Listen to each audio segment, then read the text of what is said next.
such as PyCharm, Spider, VS Code.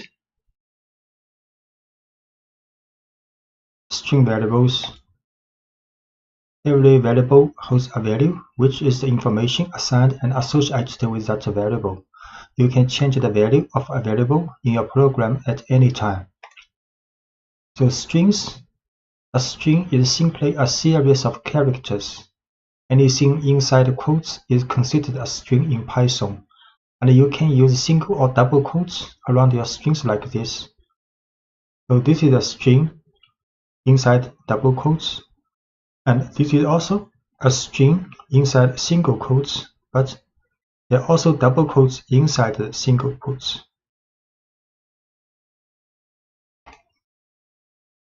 So this is a string message, and we can print this string.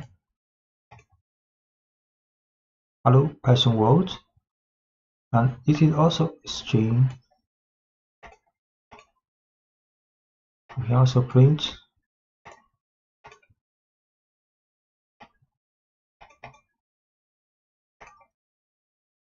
and changing case in a string with methods. So this is a string with all lowercase alphabet. Then you can print name.title. So each word begins with a capital letter.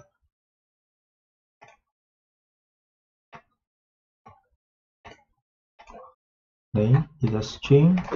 If we show all alphabets are lowercase, then we can print this string but with the title method after this string.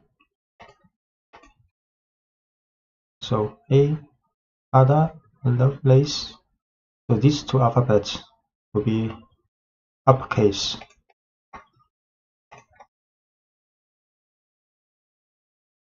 You can also print a name dot up. So all alphabets will be uppercase. Or name dot lower, then all alphabets will be lowercase. So we create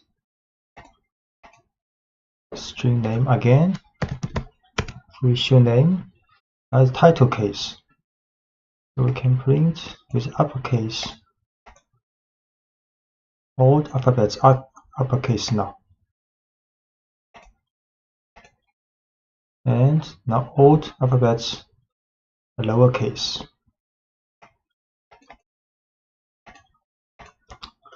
Combining or concatenating strings. So this is a string first name, and this is a string for last name. So you can create a string called full name using first name plus a space symbol and with last name. Then you can print out. So first name Ada, last name is Lovelace. Then full name is addition. So is the string concatenation of first name and last name and with a space. Then can print out his full name Ada space Lovelace. And adding white space to strings with tabs or new lines.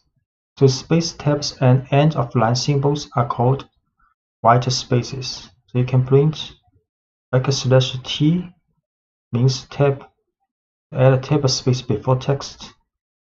Then you can print also with \n new line, \n with new line. And you can combine \n and \t.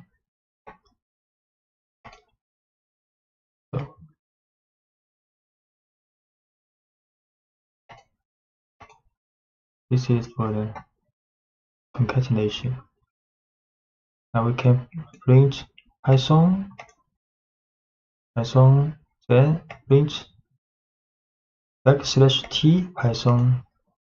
So there tab space. Also print with a new line. The language Python, C, JavaScript. Can also print with new line and a tab space. Use and tab space.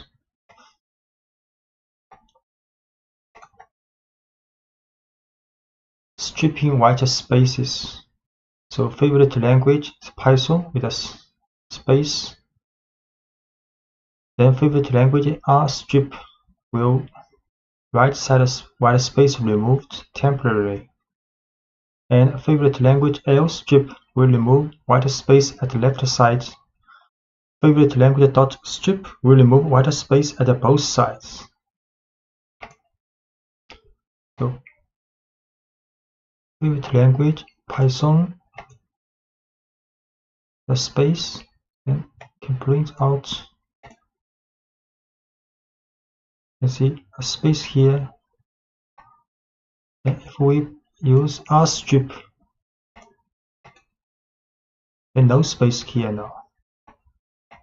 But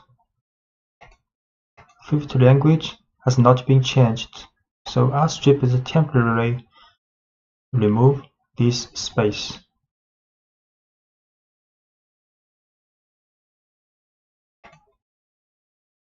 So to remove the white space from the string permanently, you have to store the stripped value back into the variable. So this is favorite language with a string after this, with a space after this string.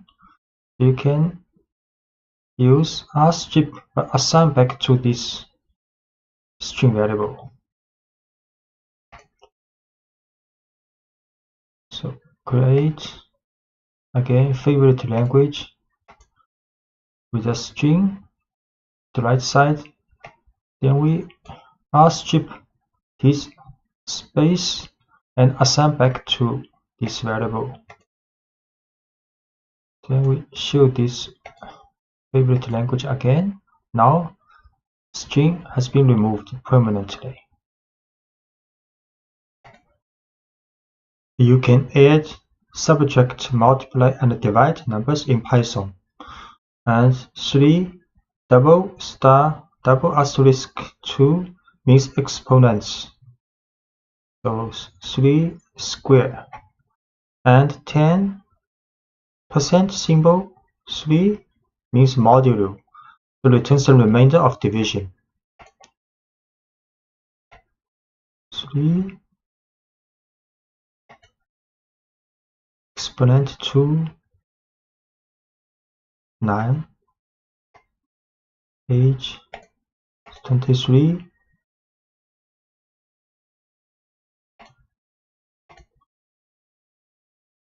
and avoiding type errors with the str function. So age is 23.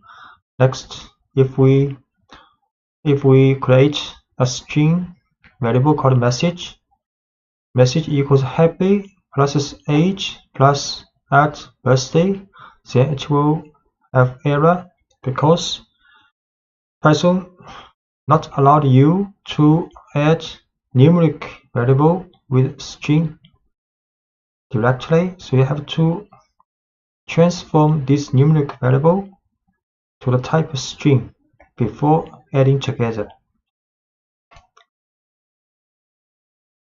So now message happy plus strh and plus best birthday. Then we can print a message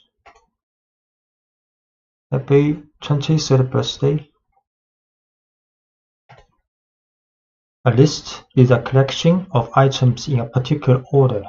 In Python, square brackets indicate a list, and individual elements in the list are separated by commas. So we can create a list called bicycles with 4 different types as the elements of this list. So we create another list called number list with 5 numbers in the brackets. So this is a string type list, and this is a numeric list. Create a list.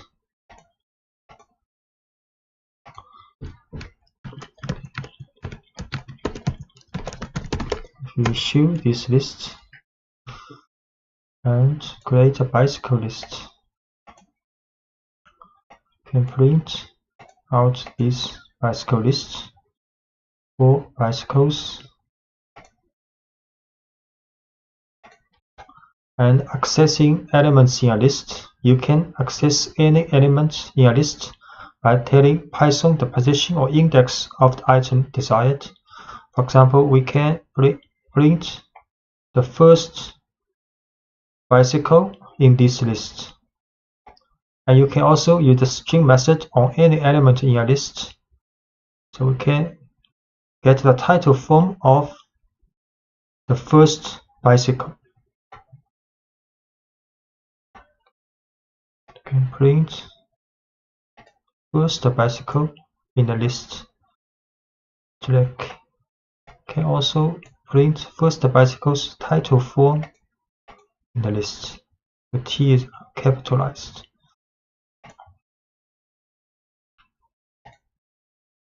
And note that index in the list starts at 0, not 1. And Python considers the first item in a list to be at a position 0, not position 1. The second item in a list has an index of 1. So if we print bicycle bracket 1, then the second item will be pulled out. And if we write print bicycles 3 in the bracket, then the fourth item will be get out. So we can print the second bicycle and print the fourth bicycle. And we can also access items from the end side. So -1 means the last item in a list. -2, the second item from the end of the list, and so on. So we can print the last bicycle. We also print the second item from the end of the list.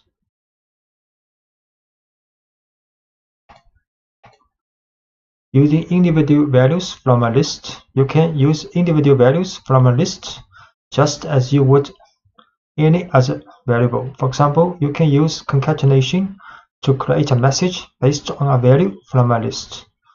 So for example, we can get out the first bicycle and using its title form, then this item concatenated with this string and this string.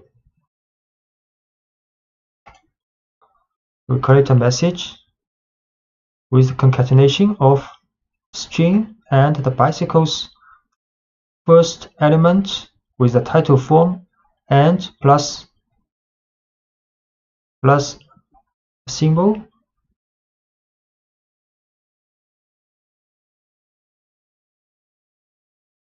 Then we print out this message.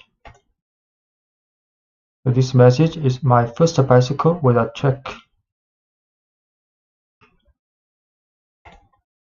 Most lists you create will be dynamic, meaning you will build a list and then add and remove elements from it as your program runs its course.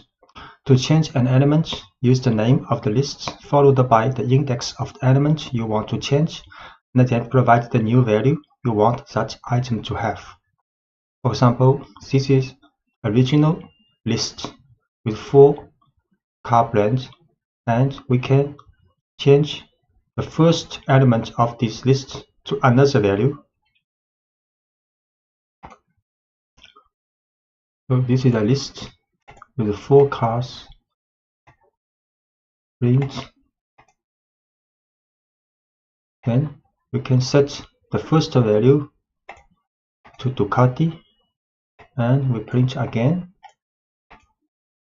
Now the first value has been changed. And we can also add elements to a list. Python provides several ways to add new data to existing lists. We can append elements to the end of a list. So this is the original list for the motorcycle. And we can use append function. So motorcycle.append Ducati. So the Ducati is added to the end of the list. Create this list with 3 motorcycles. 3 motorcycles now. Then we can append Ducati to the end of the list. So now the list has 4 cars now, with Ducati at the last position. You can start with an empty list and then add items to the list using a series of append statements. So we can also create an empty list first with 2 brackets. Then motorcycles, append Honda, append Yamaha, and append Suzuki. Create first an empty list. Then we can append 3 motorcycles. We show this list again. So now the list motorcycle has 3 cars now.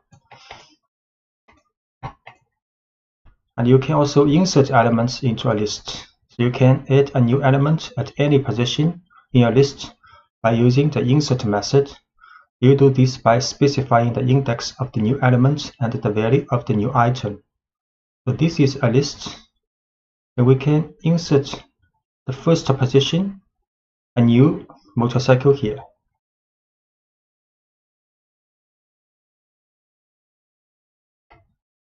So this is a list with 3 motorcycles. Can insert Ducati to the position 0, first position, and we show this motorcycle. Now Ducati is the first motorcycle and the other 3 motorcycles from the original list. And we can also remove elements from a list. You can remove an item according to its position in the list or according to its value. So removing an item according to its position, you can use the del statement if you know the position of the item you want to remove from a list. So this is a list with 3 motorcycles. We can remove the first motorcycle, the second item, the list with 3 motorcycles. 3 motorcycles now.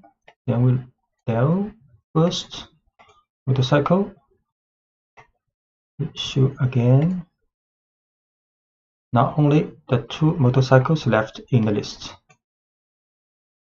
Can also create 3 motorcycles now.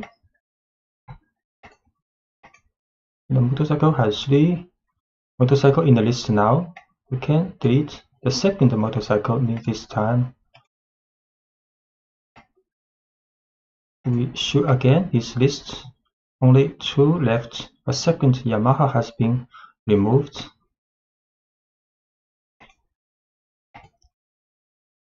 You can use pop method to remove an item. Sometimes you will want to use the value of an item after you have removed it from a list. So the pop method removes the last item in a list, but it lets you work with that item after removing it. So this is a list with 3 motorcycles. So we can use pop method to remove the last one of this list. Then put this removed item in this object. So we can print this object later. So this is a list with 3 motorcycles. Then we can use the pop method. Remove the last one of this motorcycle list. Then print again this motorcycles list. Now 2 left. The last one, Suzuki, has been removed. And we can also print this popped motorcycle. Suzuki, that's correct.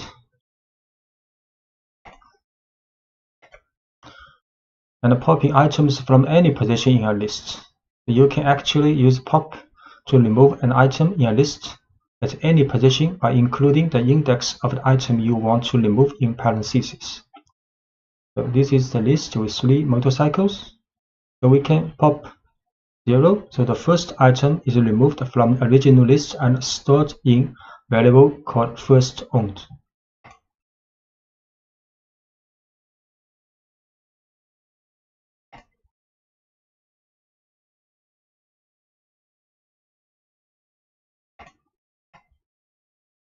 Create this motorcycle list again. So we pop the first one. Then we can print the first motorcycle I owned was this is the title. This message is the string concatenated with this popped value with a title form.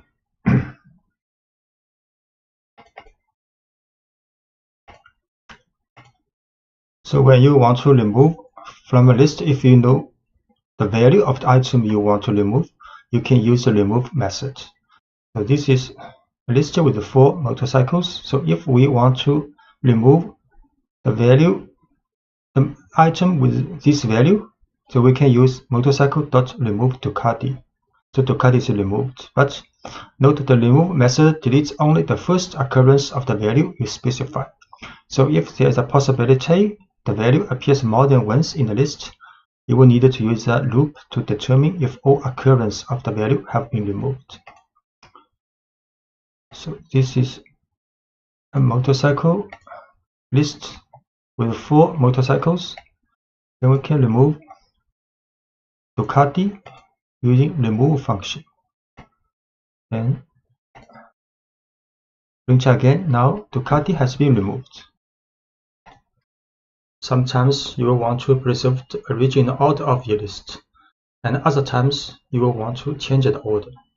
Python provides a number of different ways to organize your lists depending on the situation. Sorting a list permanently with the sort method. So this is a list with 4 cars, and you can use cars.sort. Then the order of the elements are sorted in the list. So we create a list.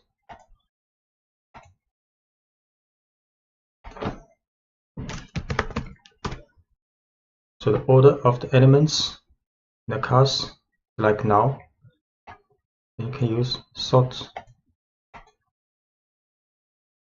We print again.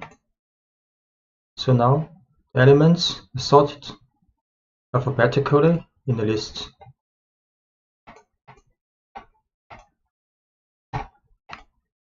And you can also sort this list in reverse alphabetical order by passing the argument reverse equals true to the sort method.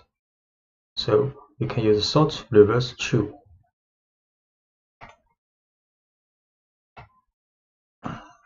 This is a car list with 4 motorcycles. You can sort reverse true. Then print again. So now the elements in the list has been sorted alphabetically with a reverse order. Sorting a list temporarily with the sorted function. The sorted function lets you display your list in a particular order but doesn't affect the actual order of the list. So this is a list of 4 motorcycles. You can use sorted cars. So it will show the list in a sorted order. But if you print this car again, the order has not been sorted. It has the original order. We'll create again this list for the motorcycle. So this is the original order. Okay, play again. So here is the original list. Print with the sorted function. So this is the sorted list alphabetically. Okay, again print. Here is the original list again, row 2. So the original order in the list has not been changed. We can also print the sorted cars in the reverse order. So this is the reverse alphabetical list if we use sorted.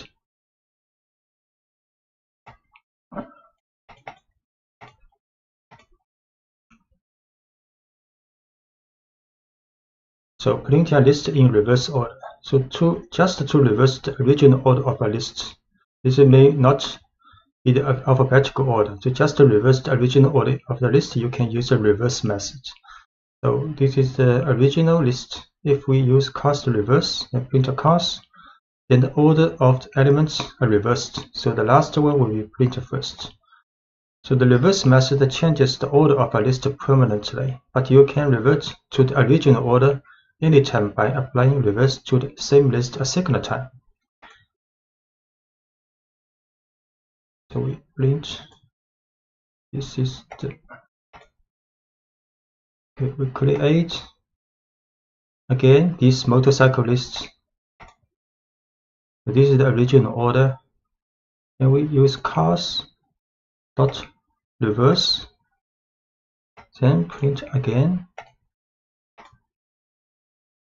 then order of elements are reversed in the list. Okay, finding the length of a list. You can quickly find the length of a list by using the len function. So we can use len cast and it will return the number 4. So note that Python counts the items in a list starting with 1, not from 0. So this is the list for cars with 4 elements. We use len cars. That will be 4. Looping allows you to take the same action or set of actions with every item in a list. So when you want to do the same action with every item in a list, you can use Python's for loop. Let's say we have a list of magicians' names, and we want to print out each name in the list. A for loop will let Python to handle this task easily. So in the for loop, Python pulls a name from the list magicians and store it in the variable magician. Then print the name that was just stored in magician. Python then repeats this operation for each name in the list. So this is a list of magician with 3 magicians. Then we can write 4 magician in magicians. So magicians is a list. In the for loop, for magician will take each element from the magicians, then store in this variable called magician. Then inside the for loop, we print each magician until there's no magician left in this list. So where the no more values are in the list, Python moves on to the next line in the program after the for loop. So this is the for loop. We create a list called magicians with 3 magicians. Then we can write 4 magician, print magician. So each magician has been printed out. It is helpful to choose a meaningful name that represents a single item from the list. For example, here is a good way to start a for loop for a list of cats, a list of dogs, and a general list of items. We can write, for example, for cat in cats, for dog in dogs, or for item in list of items. And using singular and plural names can help you identify whether a section of code is working with a single element from the list or entire lists. Doing more work within a for loop. So every indented line following the line for magician in magicians is considered inside the loop, and each indented line is executed once for every value in the list. So for example, this is a magician list. We can write for loop from the 4 magician in magicians, then these 2 lines indented considered inside the for loop. So we can write print magazine's title form. That was a great trick. And print I can't wait to see your next trick. Then magazine's title name, then a new line. Then after this for loop finished, then we can print a single message. But this statement not considered inside the loop. So any lines of code after the loop that are not indented are executed for once without repetition. We create a medicines list again. Then a for loop with 2 print lines included in the for loop. Run this. So for each element, each medicine in list, we share 2 messages. So Alice, that was a great trick. I can't wait to see your next trick, Alice. And David, that was a great trick. I can't wait to see your next trick, David, and so on. Then after the for loop has been finished to run, then we can print one message. So this message, this print statement is not considered in the for loop. So print only once. Lists are ideal for storing sets of numbers, and Python provides a number of tools to help you work efficiently with lists of numbers. So we can use the range function. Python's range function makes it easy to generate a series of numbers. For example, you can use the range function to print a series of numbers like this. You can write a for loop, a for value in range 1 to 5. Can print a value. The result will print 1, 2, 3, 4. The range 1 to 5 will print a number from 1 to 4. Then for each value of this 1 to 4 will print out. So although this code looks like it should print the numbers from 1 to 5, it doesn't print the number 5. So in this example, range prints only the numbers 1 through 4. This is the result of off-by-1 behavior you will see often in Python and many other programming languages. So if you want to print the numbers from 1 to 5, you would use range 1, 6. So for value in range 1, 6, print value. Can print out for value in range 1 to 5, print value. So 1, 2, 3, 4 has been printed out. Use range to make a list of numbers. If you want to make a list of numbers, you can convert the results of range directly into a list using the list function. So for example, we can create a list called numbers, and the value is 1 to 5. Then next we can print numbers. We create a list called numbers. Then print these numbers. So it's a list 1 to 5.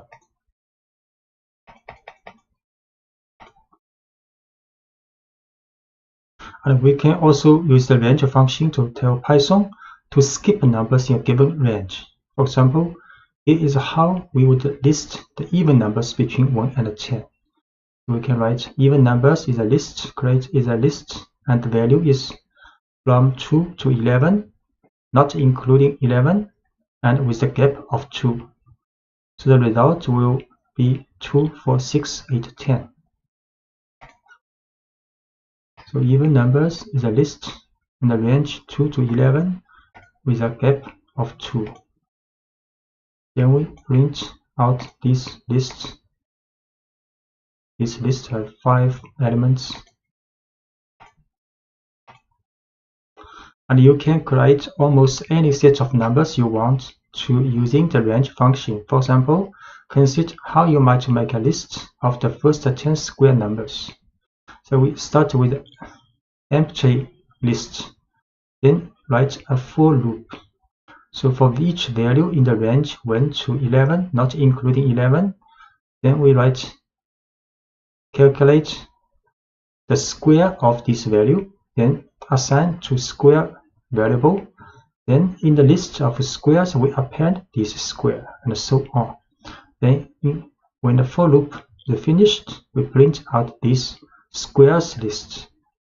So we start with an empty list called squares, then we tell Python to loop through each value from 1 to 10 using the range function, and inside the loop, the current value is raised to the second power and stored in the variable square. Then each new value of square is appended to the list squares.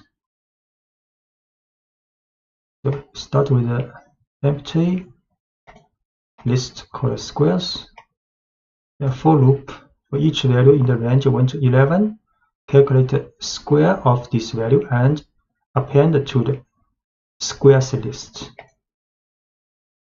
Then the loop finished, we can print out this list. So the value is 10 numbers, and each value is the square of the value in the range 1 to 11. And to write this code more concisely, you can omit the temporary variable square and append each new variable value directly to the list. So we can also start with a squares list, empty list, then write a for loop with only one statement. So for value in range 1 to 11, we can calculate this square of this value, then directly append to this squares list. Then the for loop finished, then print out this squares list. Start with empty list squares, then for loop for each value in the range 1 to 11. Calculate the square of this value, then append to the squares list. Then print out this list. The result is the same with 10 numbers, and each of numbers is the square of each value in range 1 to 11. A list comprehension allows you to generate this same list in just one line of code. A list comprehension combines the for loop and the creation of new elements into one line, and automatically appends each new element. The following example builds the same list of square numbers you saw in previous lectures, but uses a list comprehension. So we can write squares is list, and inside the bracket we write value *2, then space, then it's like a for loop for value in range 1 to 11. Then we can print out this squares list. The list comprehension begins with a bracket and the descriptor name for the list, such as squares. Next, open a set of square brackets and define the expression for the values you want to store in the new list. In this example, the expression is value square of this value, which raises the value to the second power. Then write a for loop to generate the numbers you want to feed into the expression and close the square brackets. Notice that no colon is used at the end of the for statement in list comprehension. So we can create this list to use list comprehension. Then print out this list. Okay, so 10 numbers, and each number is squares of each number in the range of 1 to 11.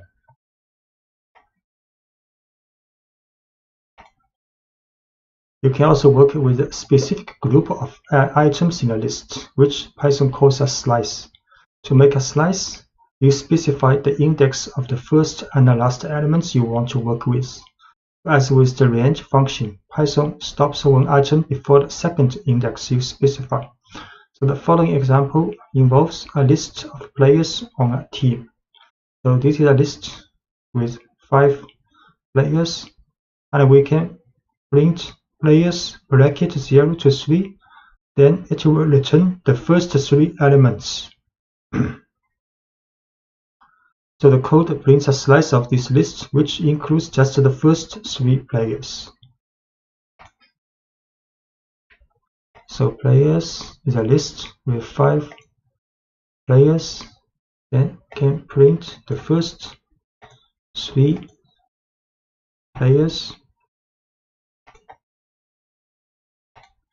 And you can generate any subset of a list. For example, if you want the second, third, and fourth items in a list, you would start the slice at index 1 and end at index 4. So 4 not included. Then it will return the second, third, and fourth element. So from the index from 1 to 3. So the second, third, and fourth elements will be returned. So we print the second, third, and fourth elements. And if you omit the first index in a slice, Python automatically starts your slice at the beginning of this list. So if you just write column 4, then it will return the first 4 elements. So we return the first 4 elements with column 4.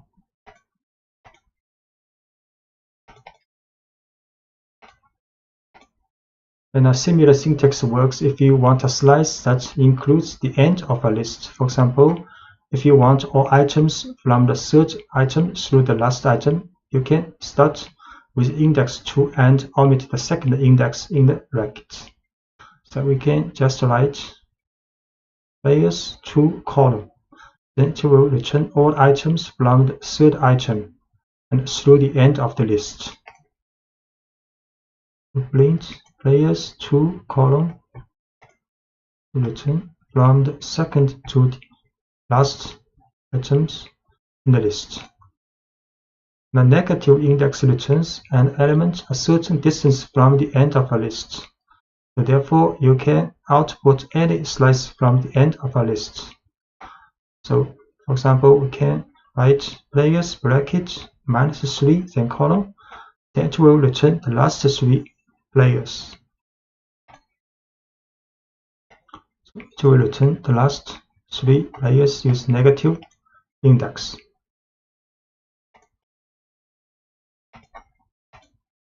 And the looping through a slice. You can also use a slice in a for loop if you want a loop through a subset of the elements in a list. In the next example, we loop through the first 3 players and print their names. For example, you can write for player in players. The slice with column to 3, then from the first to the third element of this list. Then for each element of these 3 elements, we can print each element's title for. So players 5 elements, print. So here are the first 3 players on my team. Then we can with a for loop for the slice of a list.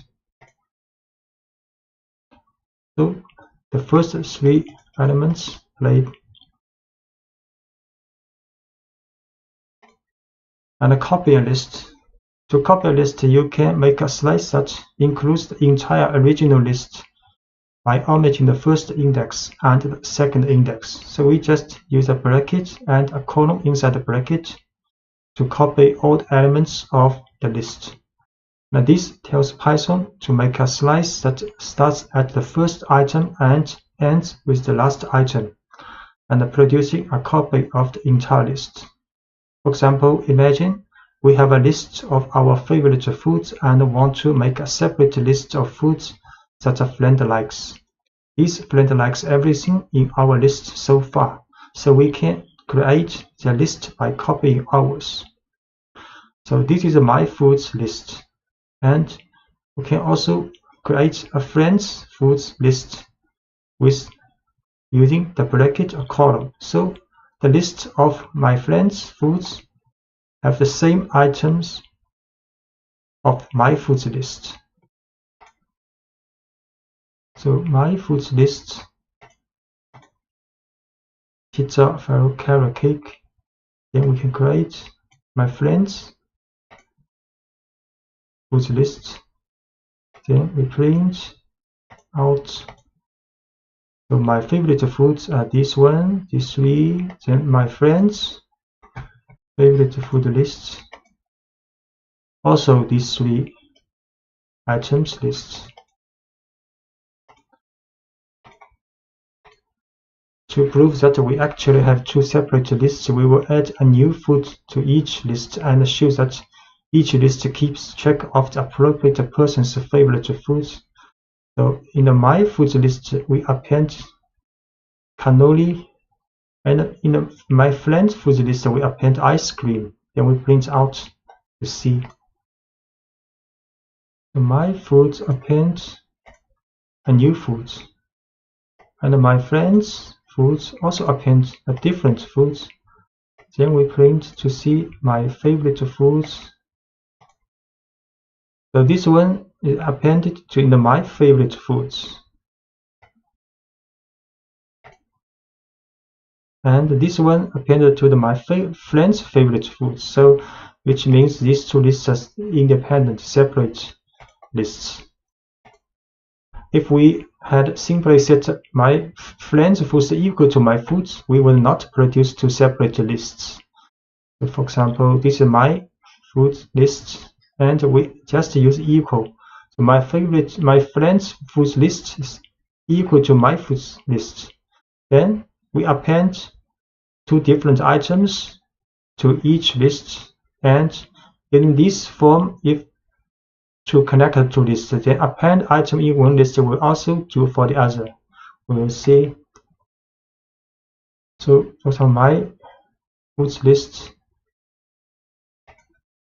create first with three items. Then we just use equal to assign the same value to my friend's foods list. Then we append two items to these two lists. Then we print out my foods list again. Now you can see these two items have been appended in the My Foods list. We also print My Friends Foods. Also, these two items have been added, which means if we use equal sign to assign My Foods to My Friends Foods, they are just reference to the same object. They are not copy, not independent object. So if you append one item in one of the two objects, and this will also happen for the other one. Sometimes we want to create a list of items that cannot change. Tuples allow you to do just that. Python refers to values that cannot change as immutable, and an immutable list is called a tuple. A tuple looks just like a list, except you use parentheses instead of square brackets.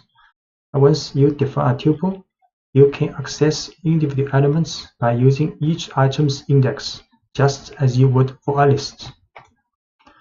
For example, if we have a rectangle that should always be a certain size, we can ensure that its size doesn't change by putting the dimensions into a tuple.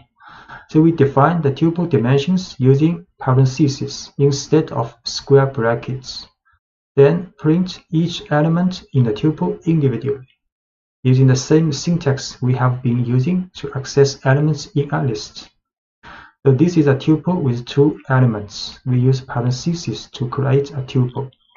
Then if we want to get the elements, first elements, we just can use this tuple with a bracket 0. This form is same as the list, and this can get the second elements of this tuple. We create a tuple.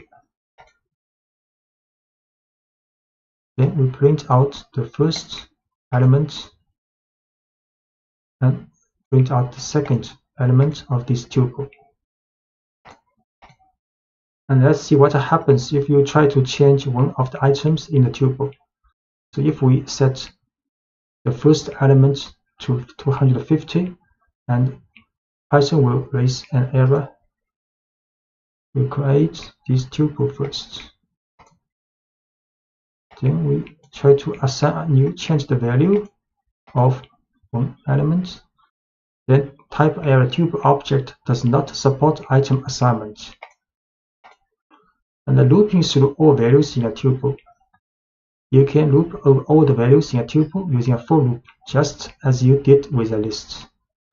So this is a tuple. We can also use a for loop for dimension in dimensions, then print each element. Create a tuple, then we print a message, and we print each element of the tuple using a for loop.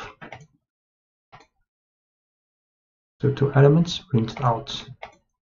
So writing over a tuple, although you cannot modify a tuple, you can assign a new value to a variable that holds a tuple. So if we want to change our dimensions, we could redefine the entire tuple. So you can, this is the original tuple. This is the new tuple we defined. So if you want to change the value, because you cannot change the element by element, so you can define the tuple again with the new value. You can define the entire tuple again with the new value you want. So we create this tuple again with the new value. Then we print out, then using a for loop to print this tuple out. Conditional tests. At the heart of every if statement is an expression that can be evaluated as true or false, and is called a conditional test. Python uses the values true and false to decide whether the code in an if statement should be executed. So if a conditional test evaluates to true, Python executes the code following the if statement. If the test evaluates to false, Python ignores the code following the if statement. A simple example of conditional tests.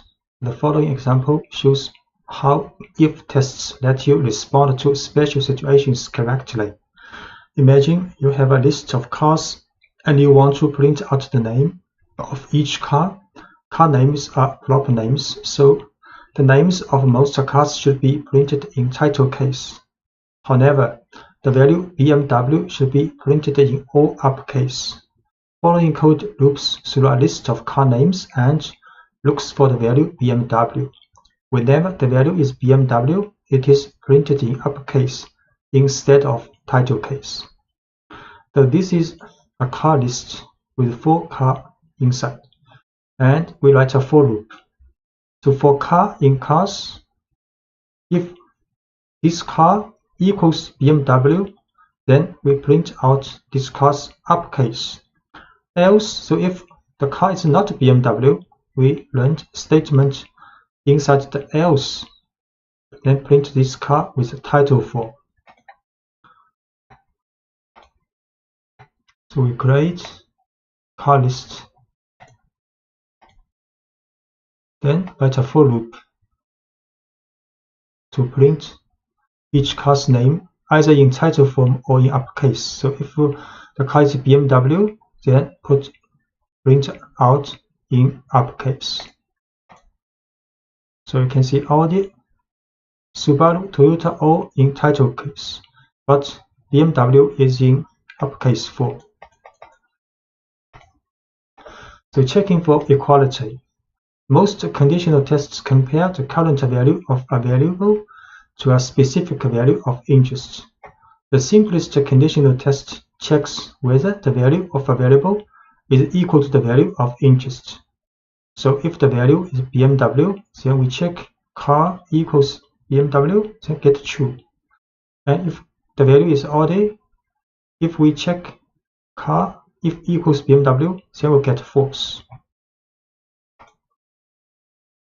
So we assign the value BMW to car, then we use double equal to check if its value is BMW. You'll get the value result true. And if we assign the odd value to car, then we check again if the car's value is BMW, then you will get false. And ignoring case when checking for equality. The testing for equality is case sensitive in Python. For example, two values with different capitalization are not considered equal. If the car is Audi with title form, but we check car's value is Audi, we'll get a false. So if case matters, this behavior is advantageous. But if case doesn't matter and instead you just want to test the value of a variable, you can convert the variable's value to lowercase before doing the comparison. So we again assign the value Audi with the title form to car. Then we check the condition if the value is equal to Audi with lowercase, but before we run this equal sign, double equal, we add car.lower to transform the car's case to lower before we do the condition test. Notice that the lower function doesn't change the value that was originally stored in car. So the car's case is still Audi. And this lower is just a temporary transform this value to lowercase to do conditional tests. So we see car's value is Audi with title form. Then we check its value equals lowercase Audi to get false. And we set again, for example, car's value is Audi, but we use lower function before doing the conditional test to get true now. The checking for inequality. So when you want to determine whether two values are not equal, you can combine an exclamation point and an equal sign. So this means not equal. So we will store a requested pizza topping in a variable and then print a message if the person did not order anchovies. So this is request a topping called mushroom, this value. So if request a topping not equal to anchovy, then we'll print holded anchovies.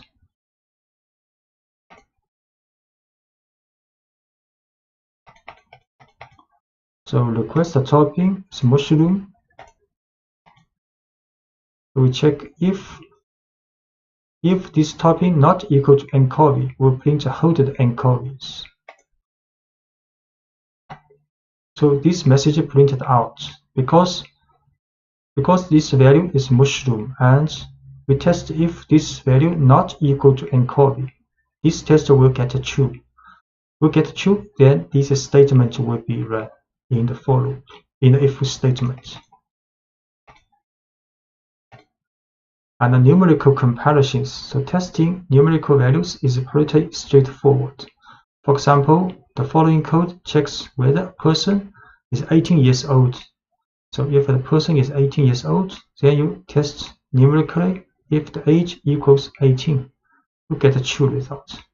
You can also test to see if two numbers are not equal. So for example, the following code prints a message if the given answer is not correct. So answer is 17. So we test if answer not equal to 42. Then we print a message. This is not the correct answer. Please try again.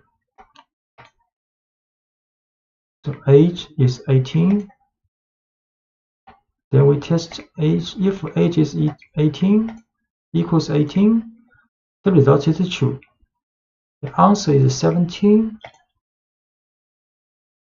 Then we test if answer not equal to 42, then we show the message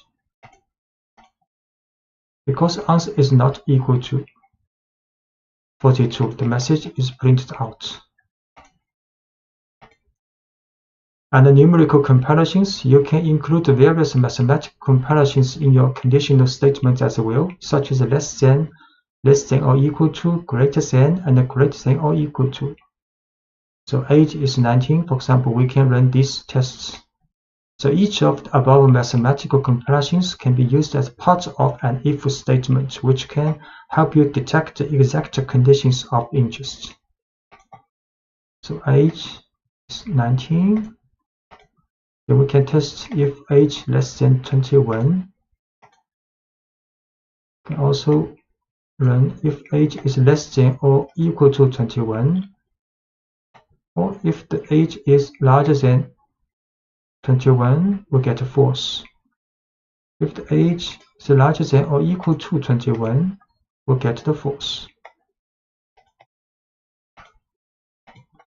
And you can use AND to check multiple conditions. To check whether two conditions are both true simultaneously, you can use the keyword AND to combine the two conditional tests.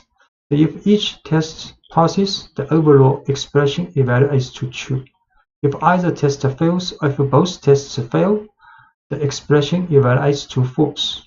For example, you can check whether two people are both over 21 using the following tests. So these two people has age 22 and 18. We can test if this age larger than equal to 21 and this one also older than 21. The result will be false because one is not larger than or equal to 21. But if we change the second one to 22, then we test again, then it will be true because both are older than 21.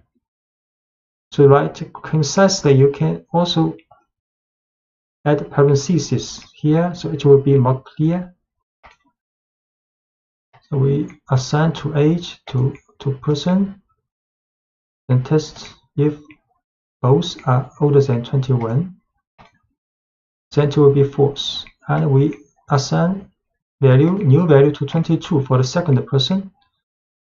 Then we test again, then it will be true. And you can also use the keyword OR, allows you to check multiple conditions as well, but it passes when either or both of the individual tests passes. So an OR expression fails only when both individual tests fail. So let's consider two ages again, but this time we will look for only one person to be over 21. So these two persons, 21, 22, 18 years old, then we test if one of the person is older than 21, the result will be true. And if we assign the first person to 18 also, then we test again, then the result will be false because none of the two people are older than 21 now. So we set these two persons' age to 22, 18, then test if using auto test if one of the at least one is older than 21, get the result true. But if we set the first person also to 18 years old, then test again if at least one is older than 21, we'll get the false. And checking whether a value is in a list. So sometimes it's important to check whether a list contains a certain value before taking an action. So to find out whether a particular value is already in a list, you can use the keyword in. So let's consider some code you might write for a pizzeria. We will make a list of toppings a customer has requested for pizza, and then check whether certain toppings are in a list. So this is a requested topping with 3 elements, a list. Then we will run the conditional tests. Mushrooms in requested toppings. This is true because mushroom in. But if we run the pepperoni in requested toppings, we'll get false because this list does not contain pepperoni. The requested topping is a list called pizzeria. Then we run the conditional test. Mushroom in requested topping, get the true in results.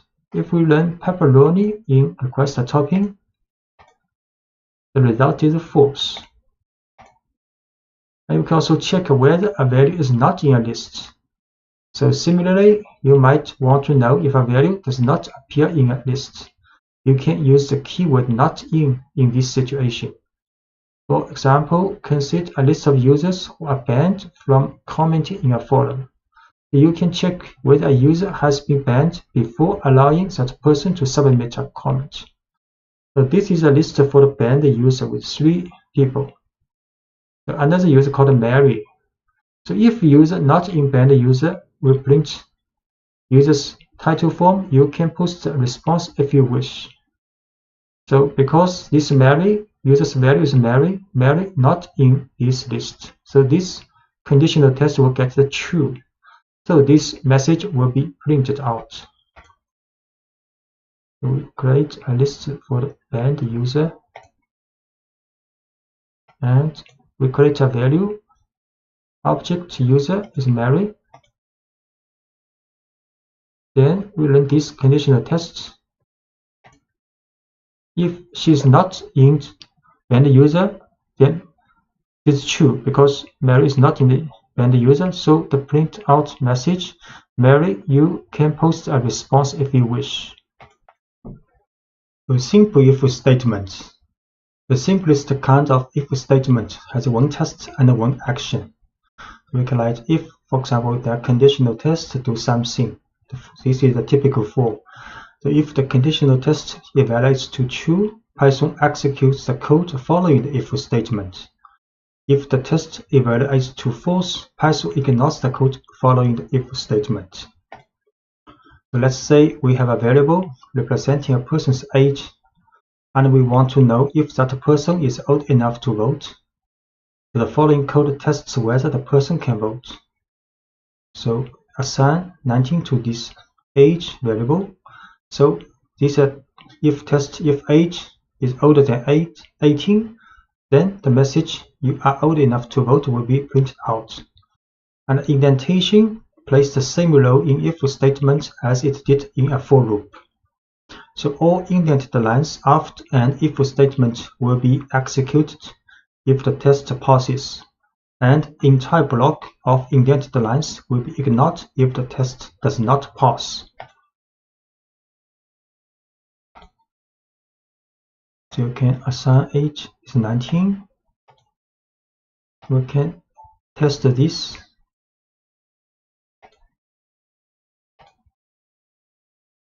Because it's older than 18, so these 2 statements are run. So you can have as many lines of code as you want in block following the if statement. So let's add another line of output if the person is old enough to vote, so asking if the individual has registered to vote yet.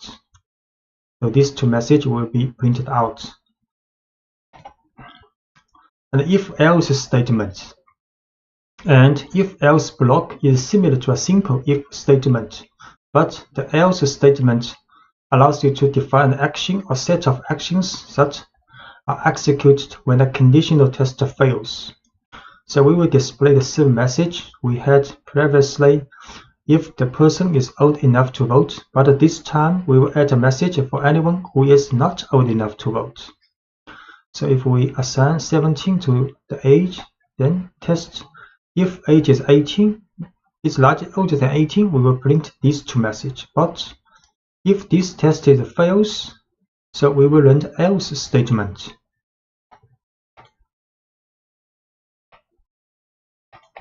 So age is 17. Then we test if age is older than 18, then print this message. Else, if this test is fail, then we will print these 2 messages. So because age is 17, not older than 18, then these 2 messages are printed out. Sorry, you are too young to vote, and please register to vote as soon as you turn 18. And if and else chain, often you will need to test more than 2 possible situations. And to evaluate this, you can use Python's if else syntax. Python executes only one block in an if-elif-else chain. It runs each conditional test in order until one passes. So when a test passes, the code following that test is executed and Python skips the rest of the tests. The following code tests for the age group of a person and then prints an admission price message. So for example, age is 12, then we run if age is younger than 4, then print this message. But this message, if this is fail, then Python will test this conditional test. If it is younger than 18 but older than 4. If this passes, gets a true result, then this message will be run. Then the if test, then the statement after the if test will be run.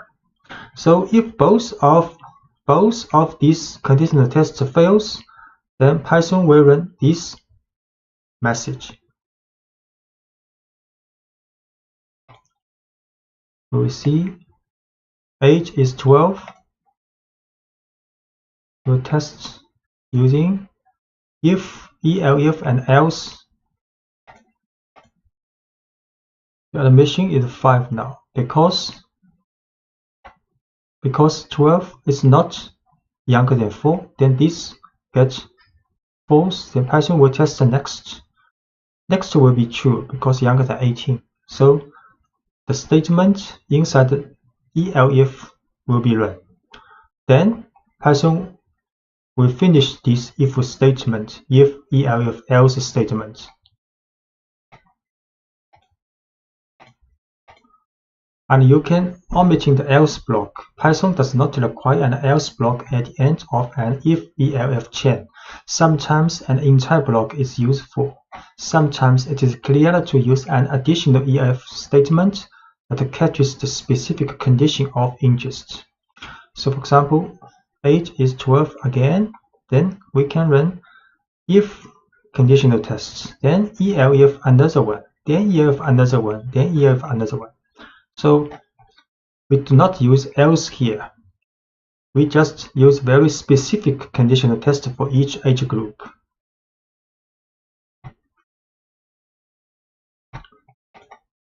So we see age is 12. Then we use a multiple if-elif tests.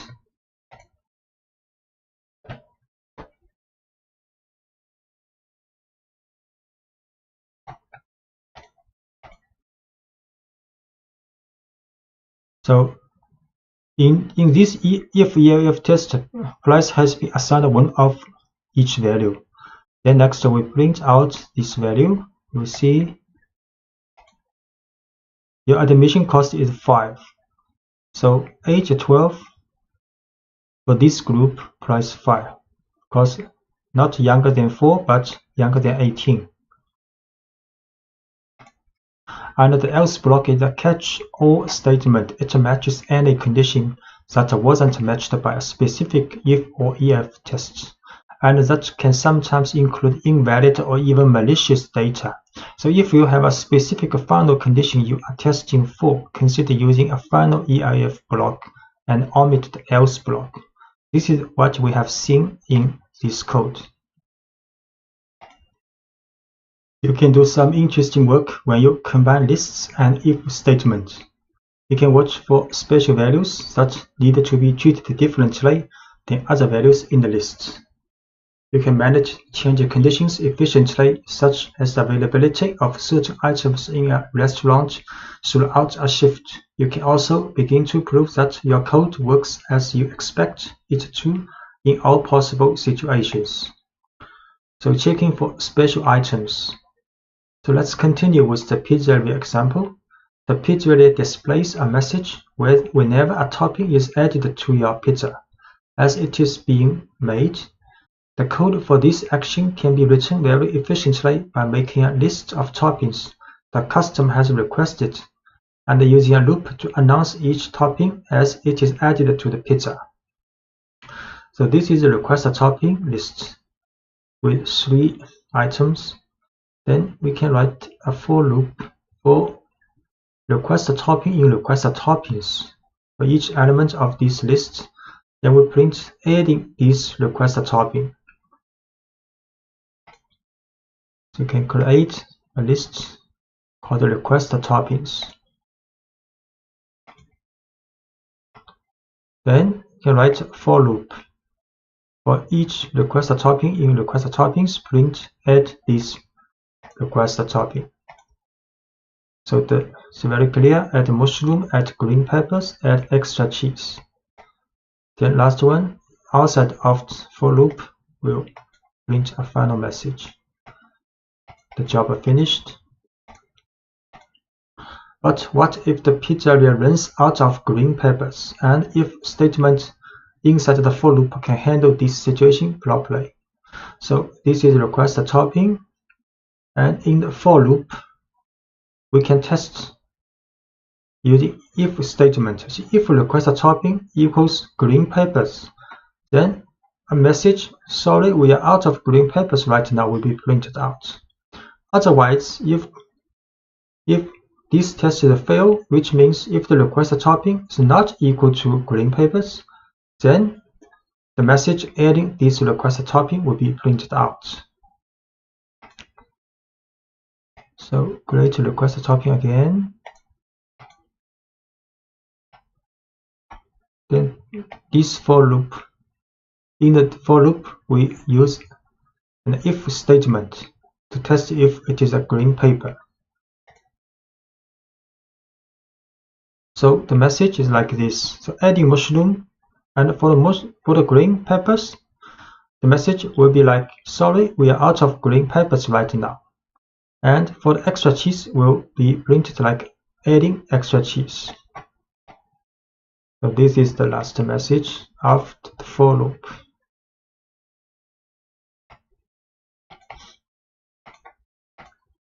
And checking that a list is not empty.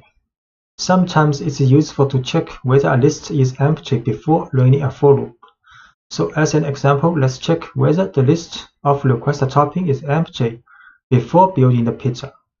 If the list is empty, we will prompt the user and make sure they want a plain pizza.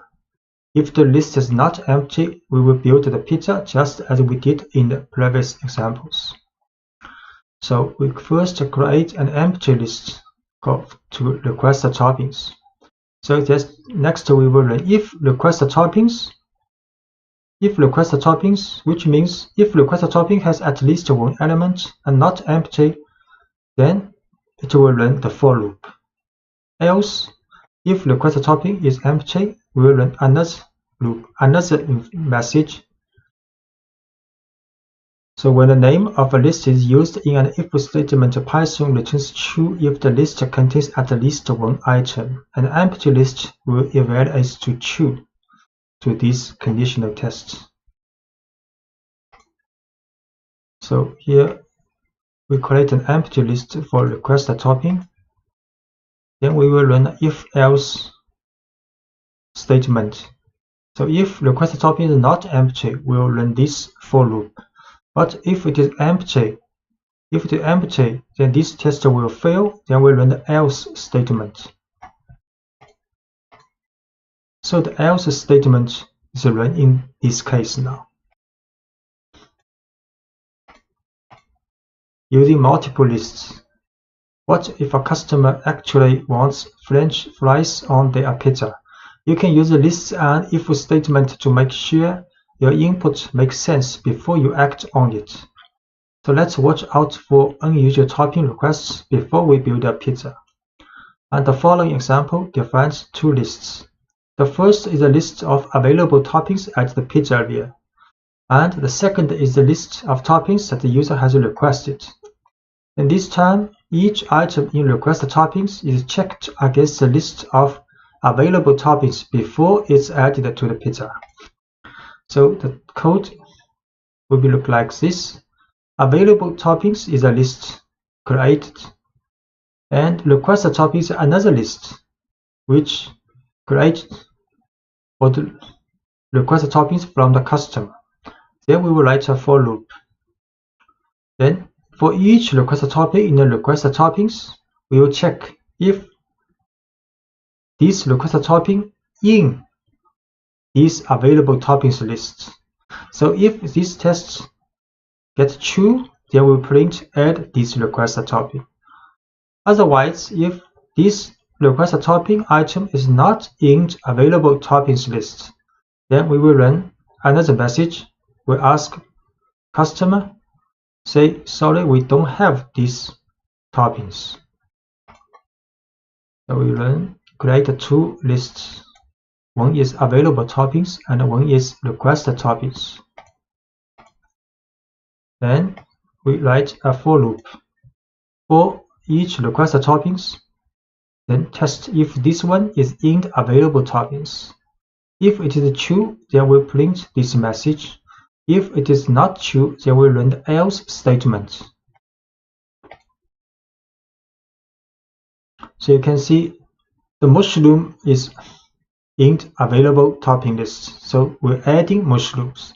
The same for the extra cheese, but for the French fries in the request topping, the message, sorry, we don't have French fries, will be run out. A dictionary in Python is a collection of key value pairs. So each key is connected to a value, and you can use a key to access the value associated with that key. A key's value can be a number, a string, a list, or even another dictionary. In fact, you can use any object that you can create in Python as a value in a dictionary. In Python, a dictionary is wrapped in braces with a series of key value pairs inside the braces. So this is a dictionary with two key value pairs, and the key is color and points, and the value is green and 5. Accessing values in a dictionary. To get the value associated with the key, give the name of the dictionary and then place the key inside a set of square brackets as shown here. So we can access the value of key color. So this will print out the value of color. And similarly, this will print out the value of points in this dictionary. So this dictionary with two key value pairs, so we can get the points value of this dictionary and assign to new points. Next, we can print out these new points with a message. So alien 0 is a dictionary with two key value pairs, and we can print out the value of this dictionary's color. Its color is green. Then we can print out the value of points. Points is 5. We can create this dictionary again. And we can get out the value of points and assign to this variable called new points. Then we can print out a message using these new points. So you just earned 5 points. So you can add new key value pairs to a dictionary. To add a new key value pairs, you would give the name of the dictionary followed by the new key in square brackets along with the new value. So let's add 2 new pieces of information to the alien 0 dictionary. The alien's X and Y coordinates. So this is original dictionary has 2 key value pairs. Then we can add a new key value pair called X position equals 0 and Y position equals 25. So this is the dictionary with 2 key value pairs. And print out this dictionary, 2 key value pairs. Then we add another 2 key value pairs. We print out again. Now the dictionary has 4 key value pairs, color, points, X position and Y position, and their values. Notice that the order of the key value pairs does not match the order in which we added them. So Python doesn't care about the order in which you store each key value pairs in a dictionary. It cares only about the connection between each key and its value. And you can start with an empty dictionary.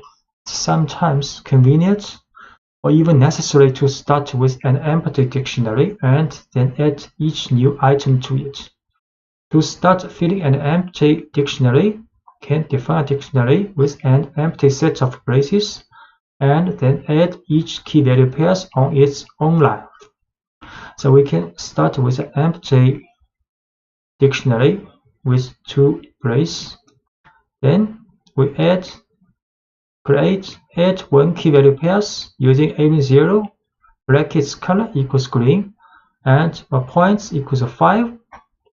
So add these 2 key value pairs into this dictionary. We start with an empty dictionary.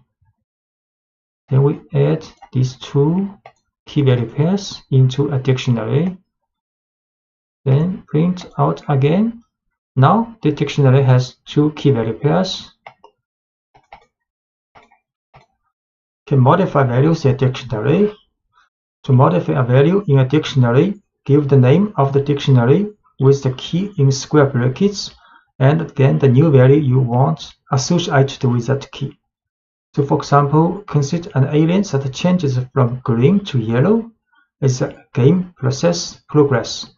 So we create a dictionary with only 1 key value pair, color is green. Then we can modify the value of this key color to yellow. So we create first key value pair green in this dictionary, and we print out the alien's color. The alien is green now. Then we modify the color to yellow in this dictionary, and we can print out again. The alien is now yellow now. And you can set dictionary with, for example, for x position, y position, and a speed medium. Can print original position for this alien x position. So position is 0 now, original. Then we can move the alien to the right. So if alien 0 speed is slow, x increment is 1. And else if speed is medium, then increment is 2, and else increment is 3. So because x speed is medium now, so the increment is 2. And we can also we can run this test first. So x increment will be assigned with a true value now. Then we can modify the position x position with current position plus x increment. So we run this to modify the value of x position. So print new x position. Now we'll see new position 2 because have increment with true value to the x position. And we can also remove key value pairs. So when you no longer need a piece of information that is stored in a dictionary, you can use the del statement to completely remove a key value pair. All del needs is the name of the dictionary and the keys that you want to remove. For example, let's remove the key points from the alien0 dictionary along with its value. So this is a dictionary with 2 key value pairs. Then we can remove the points, the key value pairs with the points. Use del alien0 points in brackets. So we can create these key value pairs dictionary first. 2 key. So print. So there are 2 key value pairs in this dictionary. Then we remove 1 key value pairs. points has been removed. We show again this dictionary now has only color key value pair. Because a dictionary can contain large amounts of data, Python lets you loop through a dictionary. You can loop through all of a dictionary's key value pairs, through its keys, or through its values. So looping through all key value pairs, to do so, you could loop through the dictionary using a for loop to write a for loop for a dictionary. So let's consider a new dictionary designed to store information about a user on a website. The following dictionary will store one person's username, first name, and last name. So this is a dictionary called user, and will store username Fermi, first name Enrico, and the last name Fermi. Then we can write a for loop for key value in user this dictionary's items attribute. So this username items attribute will return the key value pairs. Then for each key value pair, we will print key its value and value its value. So you create names for the two variables that will hold the key and the value in each key value pair. You can choose any names you want for these two variables. So you can choose any name for these two variables. The second half of the for statement includes the name of the dictionary followed by the method items, which returns a list of key value pairs. The for loop then stores each of these pairs in the two variables provided. So we can create dictionary for the user. Then we can write a for loop, and in the user zeros items, then we print out this information. So all the key value pairs in this dictionary are printed out. The username value, first name value, last name value.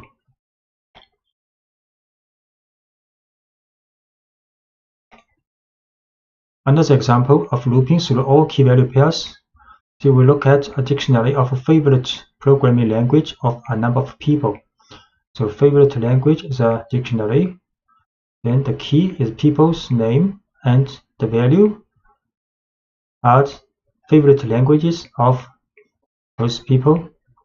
Then we can write for loop to create two variables called name language for name language in these dictionaries items.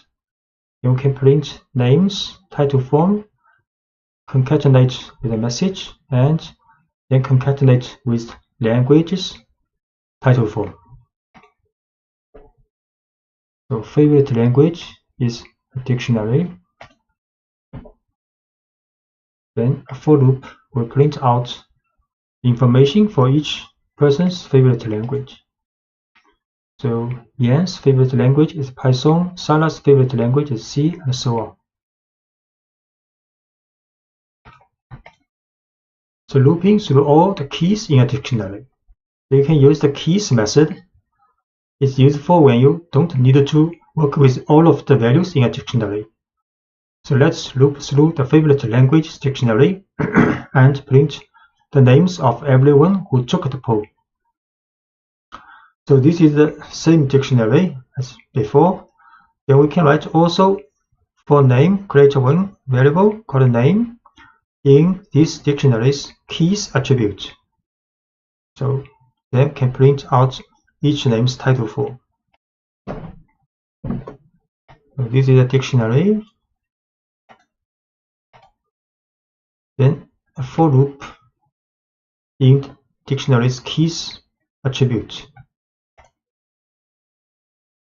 Then only the keys and the people's name are printed out.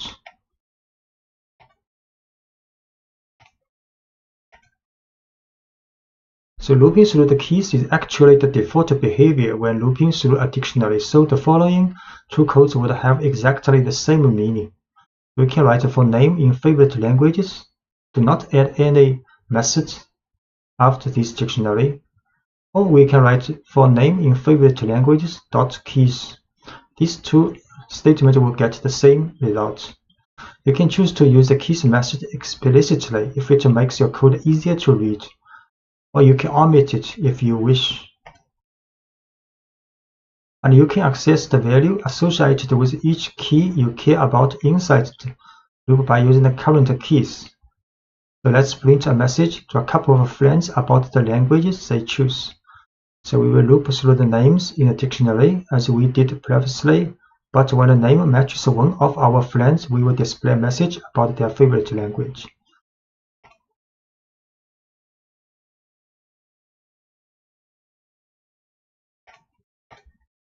So this is the code.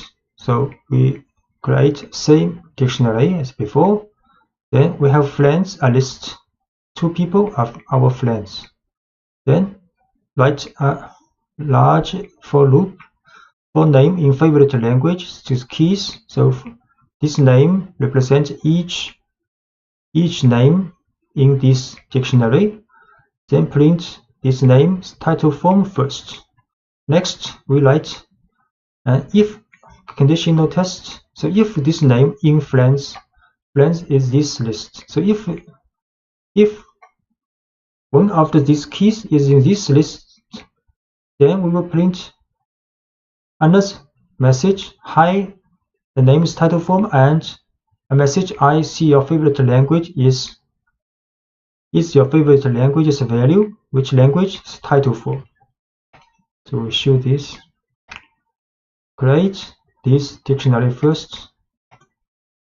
Then we create another list called friends with 2 items. Next, write a for loop to print out each people in the favorite languages list first.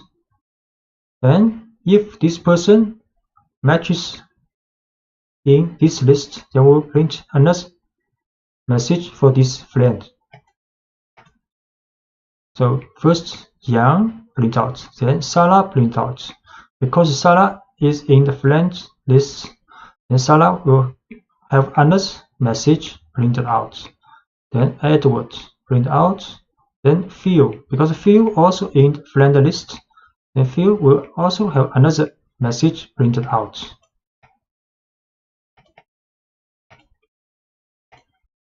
And you can also use the keys method to find out if a particular person was polled. So this time, let's find out if Erin took the poll. Same dictionary we produce. Then if Erin not in favorite language keys, we use not in.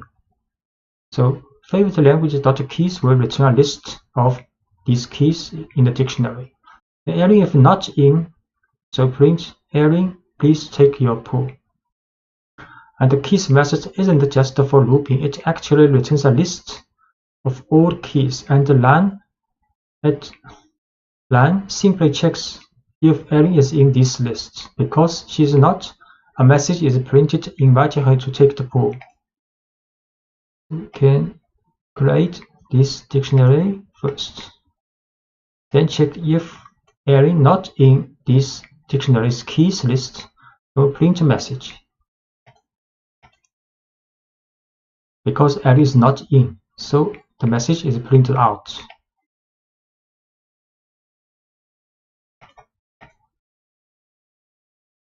You can also loop through a dictionary's keys in order. So one way to return items in a certain order is to sort the keys as they are returned in the for loop. You can use the sorted function to get a copy of the keys in order.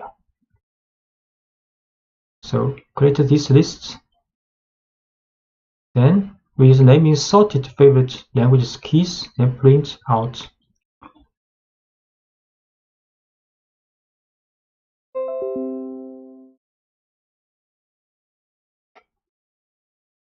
Then choose this one, then create this first dictionary. Then we sorted this list first before we choose each item in this list. Then print message for the name, title, thank you. You can see. So now the names are sorted in alphabetical order.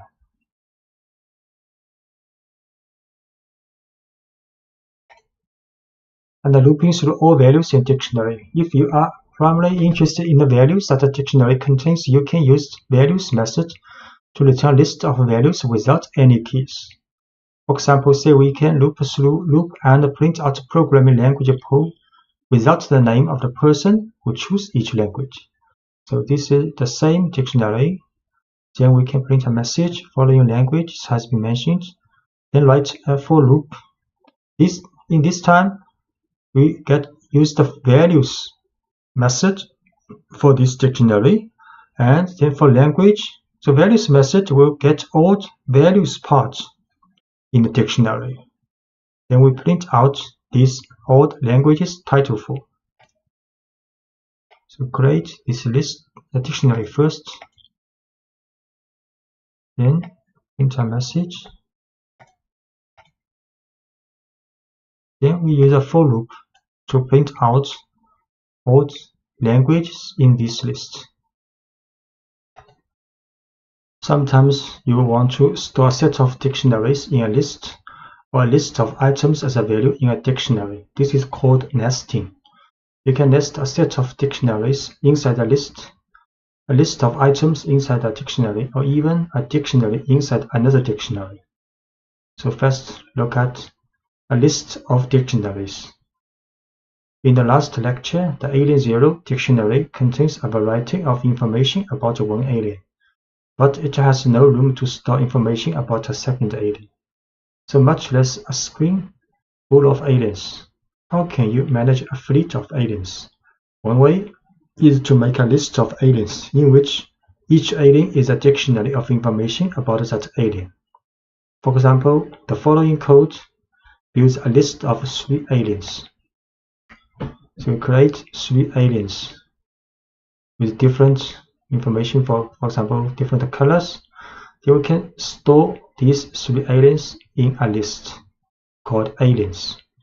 Then next, we can write a for loop for alien in aliens, print out each alien. Actually, each alien is a dictionary's information with key value pairs. A more realistic example will involve more than 3 aliens with code that automatically generates each alien. So in the following example, we also can use range to create a fleet of 30 aliens. So we can start with an empty list. Then next, use a for loop. For loop in the range from 0 to 30. For each number, alien number, we create each alien, new alien. Then append this new alien in the aliens list. Actually, each alien's information is the same. So next, we can show the first 5 aliens in this alien list. Print out. We should create 3 aliens first. Each one a dictionary. Then we can put these 3 aliens in a list. Then next, using a for loop for alien in aliens, print out each alien. So each alien is a list printed out. The next, we make an empty list first. Then we create 30 aliens and put them in this list. Then we can print out the first 5 aliens in this aliens list. Actually have the same values, key value pairs for these 5. And we can also print the length of aliens, how many aliens in this list. So the total number of aliens is 30. So these aliens all have the same characteristics, but Python considers each one a separate object, which allows us to modify each alien individually. So imagine that one aspect of a game has some aliens changing color and moving faster as the game progresses. For example, to change the first 3 aliens to yellow, median speed aliens was 10 points each. We can do this. We write a for loop for the first 3 alien in this list. Then the if test, if alien's color is green, then we change it to yellow, and change the speed to medium, and change the alien's point to 10. So we can set alien's color speed point to this value if alien's color is green in the first 3 aliens.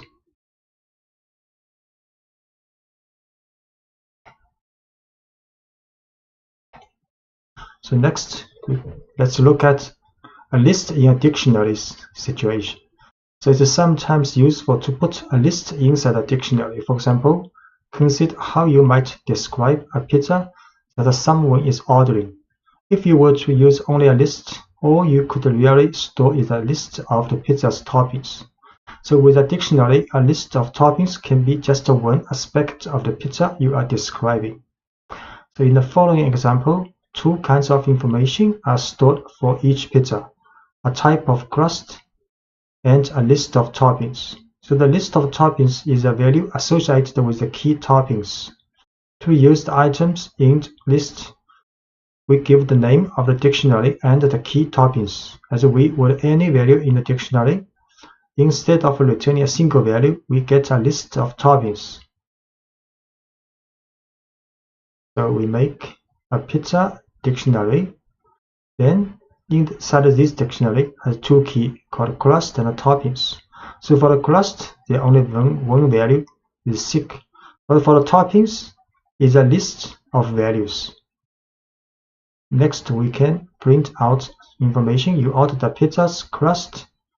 You put this type of pizza with the following toppings. Then inside the toppings, print each topping. So we create a dictionary, pizza, and with 2 keys, especially for the toppings, the keys is a list. Then we can print out information. You order the pizza. Which kind of pizza? The crust, thick pizza. You order the thick crust pizza with the following toppings. Then a loop for topping in pizza toppings. So pizza toppings will get this list because this list is the value of the key toppings. Then this is a list of with 2 elements. Then a for loop for topping in this list can print out each topping. So each topping are printed out.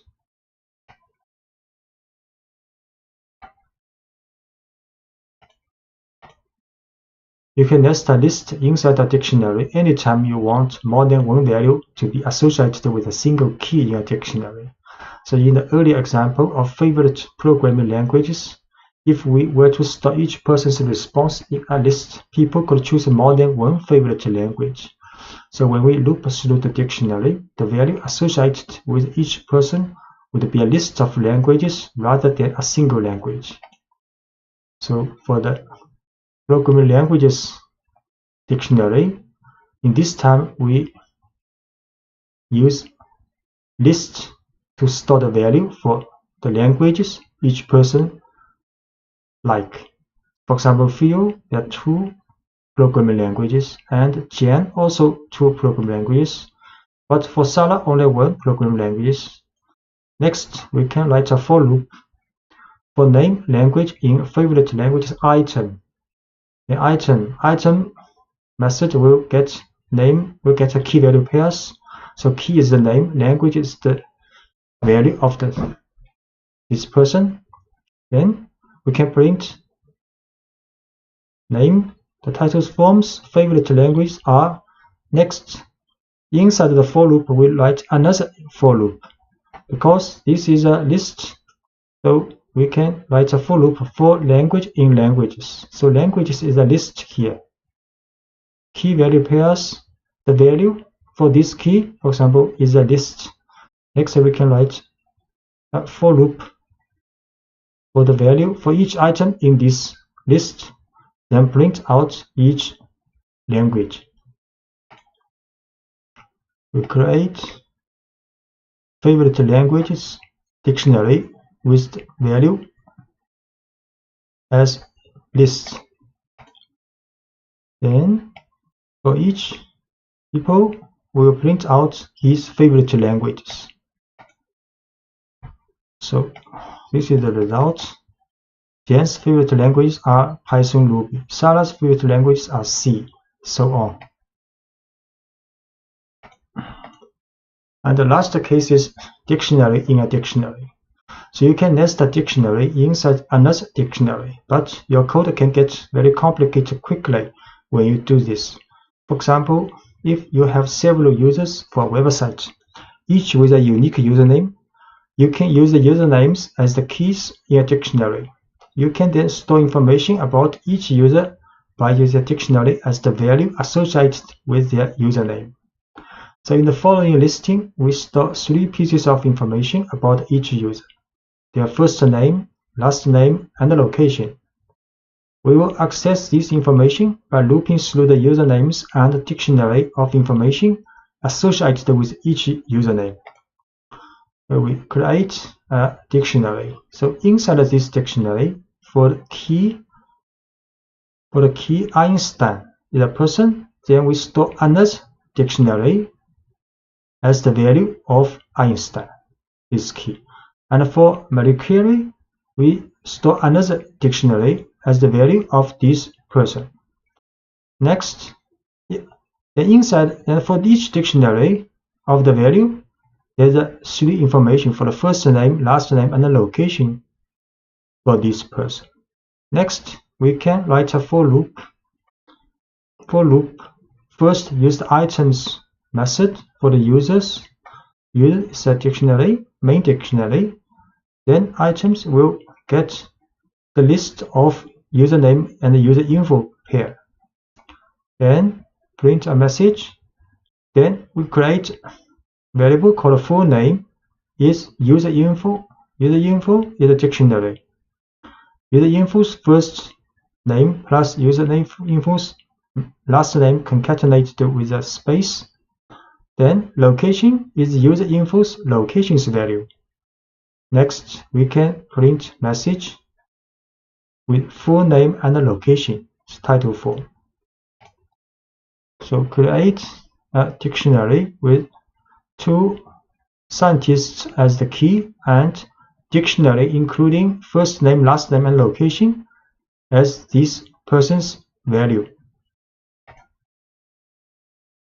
Next, run a for loop which extracts the information of the key is the username and the user info is a dictionary from user's items method.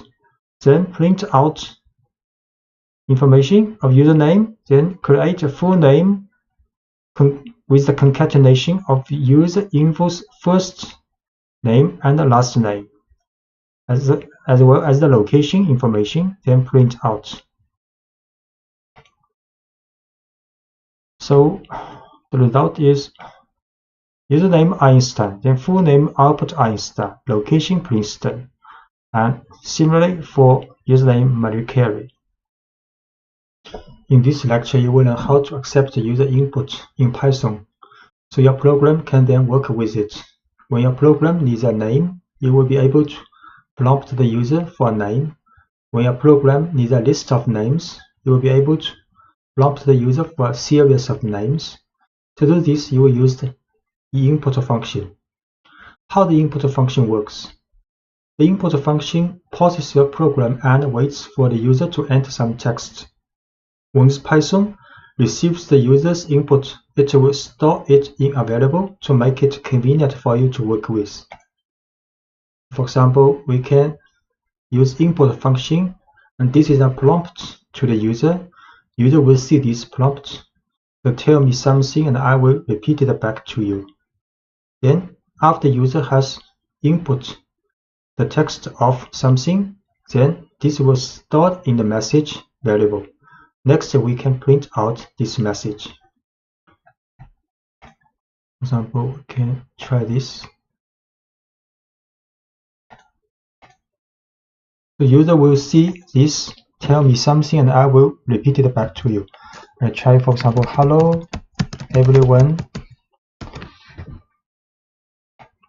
Then this information has been stored in the message. Next, we can print out this message.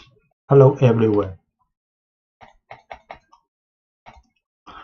So the input function takes one argument, the prompt or instructions that we want to display to the user so they know what to do. In this example, when Python runs the first line, the user sees the prompt, tell me something, and I will repeat it back to you. The program waits while the user enters their response and continues after the user presses enter. And the response is stored in the variable message. Then print message displays the input back to the user. And when you run input in Spider, sometimes comes with internal problem with this function. One way to solve this problem is to upgrade the Spider to version 5.3.0 using command and Anaconda prompt. So you can start Anaconda prompt in Windows Start menu, activate your environment. You have create an environment called NumPython, for example. Then you activate this NumPython environment, use conda activate NumPython. Then you can install Spider with the version 5.3.0 using this command pip install spider equals 0 double equal. After it is successfully finished, then check if the version of Spider is 5.3.0. You can use conda list Spider will show this information. Then you start Spider from Windows. You start menu Anaconda. So writing clear prompts. Each time you use the input information, you should include a clear, easy-to-follow prompt that tells the user exactly what kind of information you are looking for. Any statement that tells the user where to end should work. For example, add a space at the end of your prompt after the colon in the preceding example to separate the prompt from the user's response and to make it clear to your user where to end their text. So for example, you can set the prompt to input as please enter your name, and here with a space.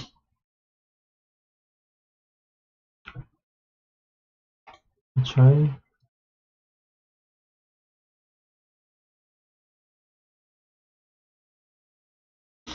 And build a multi-line string for the prompt. Sometimes you will want to write a prompt that's longer than one line. For example, you can store your prompt in a variable and pass that variable to the input function. This allows you to build your prompt over several lines, then write a clean input statement. For example, we can store prompt first with this message. If you tell us who you are, we can personalize the messages you see. Then we can use plus equal to add a new line with another information to this prompt variable. So next we can use input function and passing this prompt. So user will see if you tell us what you are, what's your first name, 2 lines information prompt. So we create prompt this line first. Then we add another line to this prompt.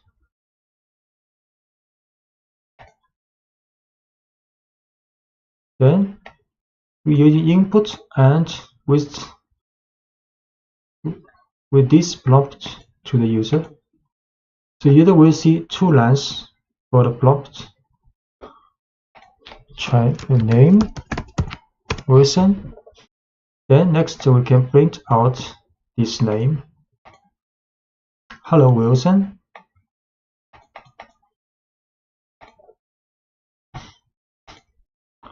Using int to accept a numerical input. So when you use the input function and the user inputs a number, Python interprets it as a string. If all you want to do is print the input, this works well. But if you try to use input as a number, you have to use the int function, which tells Python to treat the input as a numerical value. The int function converts a string representation of a number to a numerical representation as shown here. So user will see this prompt, how old are you? So if, for example, if he inputs 21, then the age will store this 21, but this value is a string. So next, you can use int function to change this string value to a numerical variable. Then we can use some numerical comparison. For example, if his age is older than 18. We try it. How old are you in inches?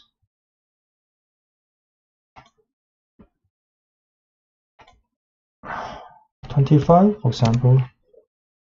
Then we store this height variable and change to int form. Use int function.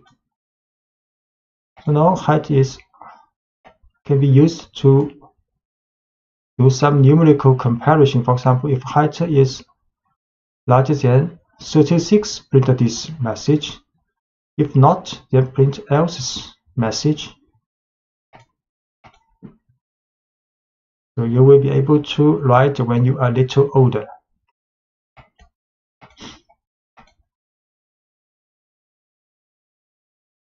Yeah, this is the code what we have used.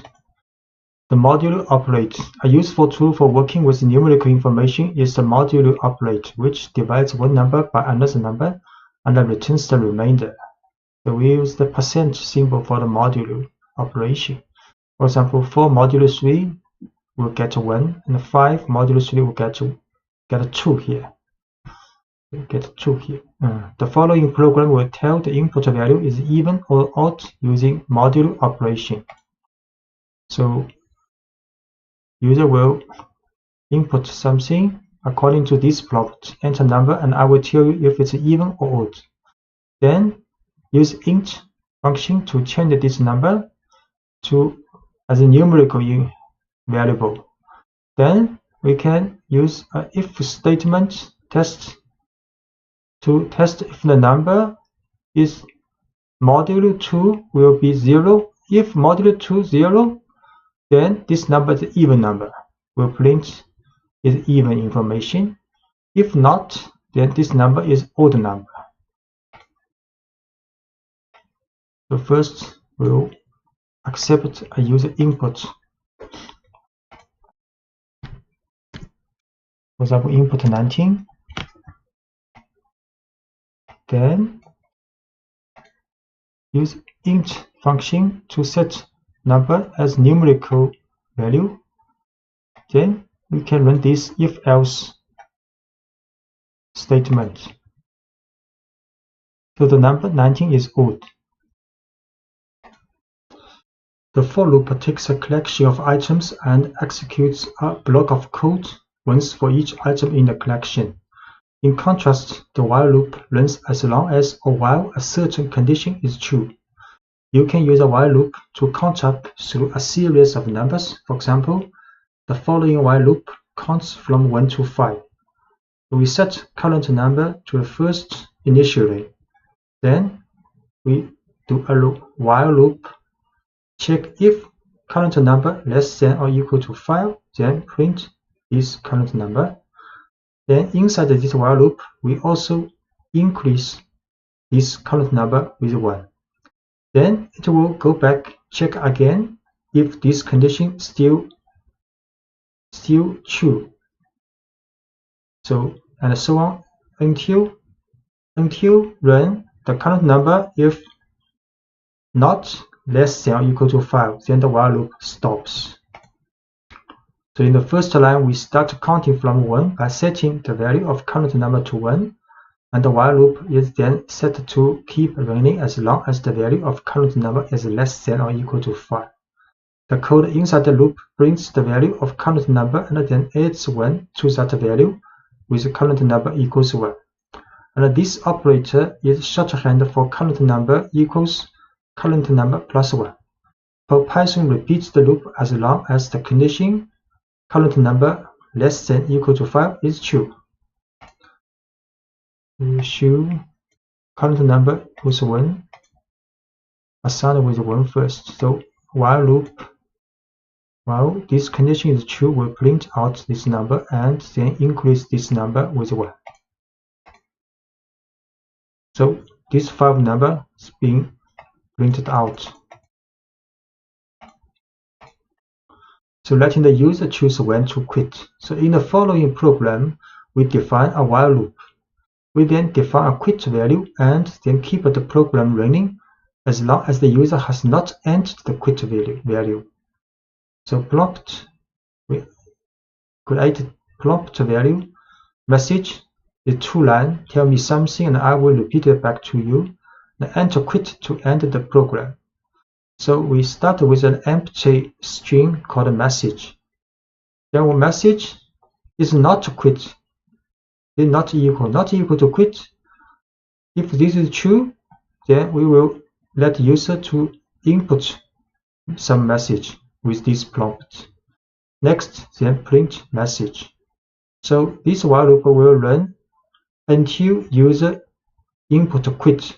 So if user do not input quit, this while loop will always run forever to print the message you have input. But if you input quit, then while loop will stop immediately.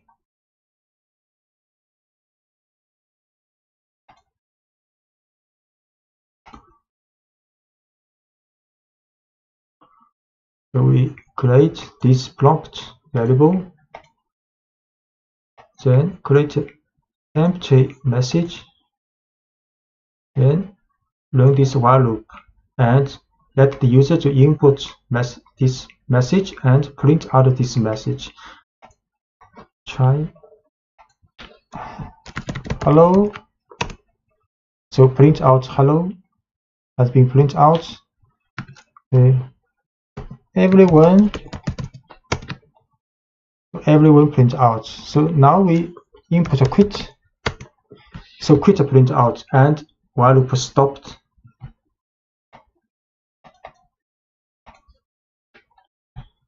This program works well, except that it prints the word quit as if it were an actual message. So actually quit is not the message you wanted to be printed out. The simple if test fixes this. This is same 2-line prompt and same for start with an empty message. Then inside the while loop, we can get the input from the user. Then we will test if this message not equal to quit, then we can print this message. So if this message is quit, we will not print out this message.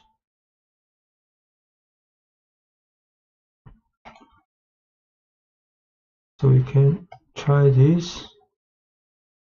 This is the same as before. Then the while loop has been changed with adding an if statement.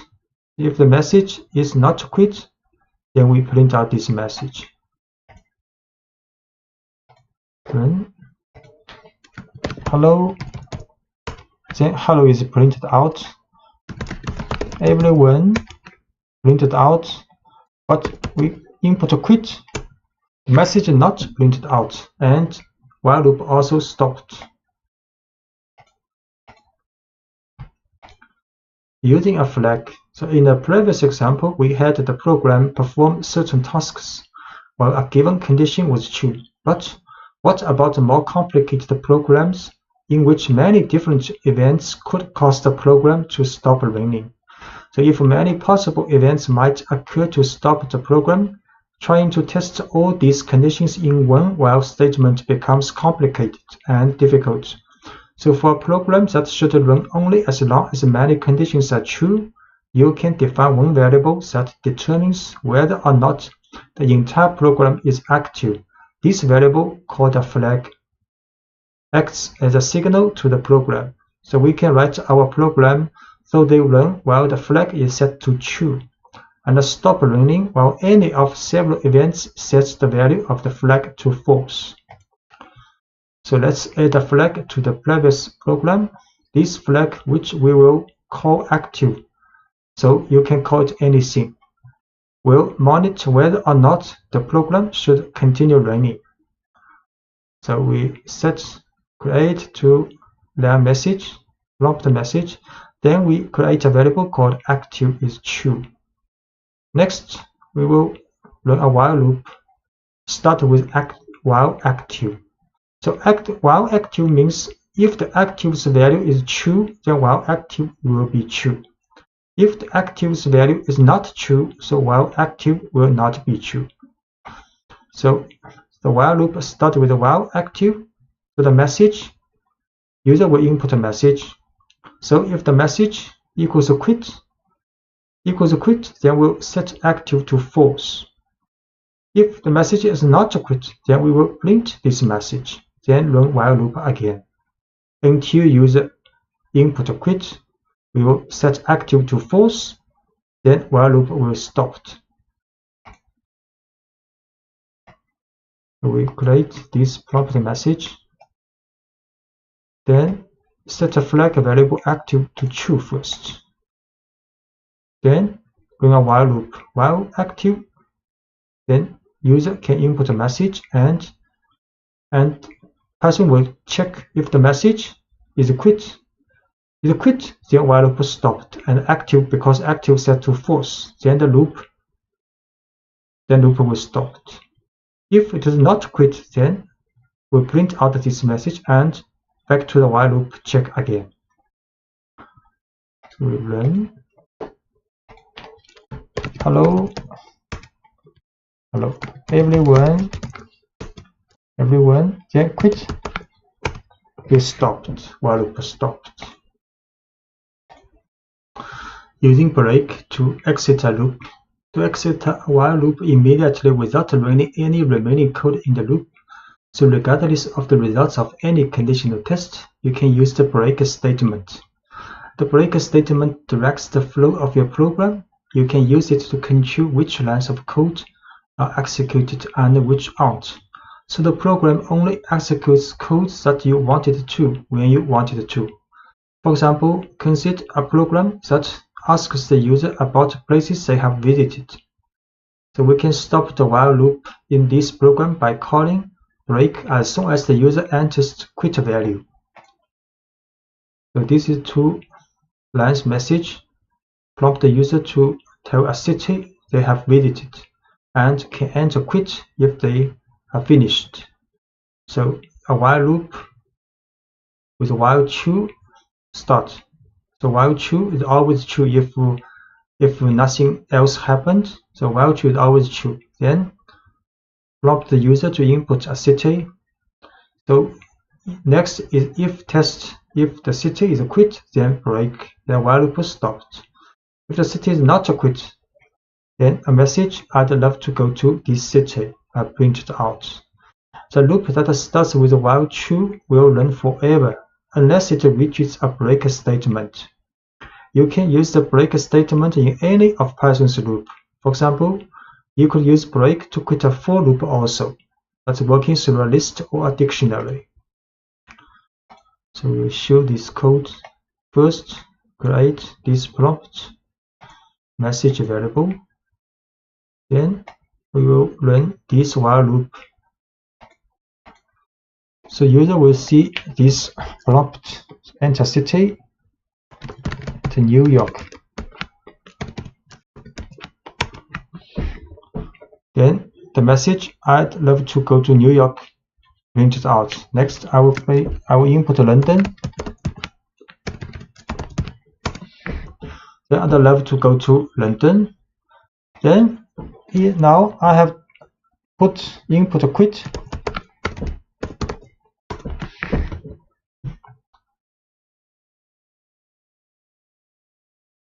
So the while loop stopped.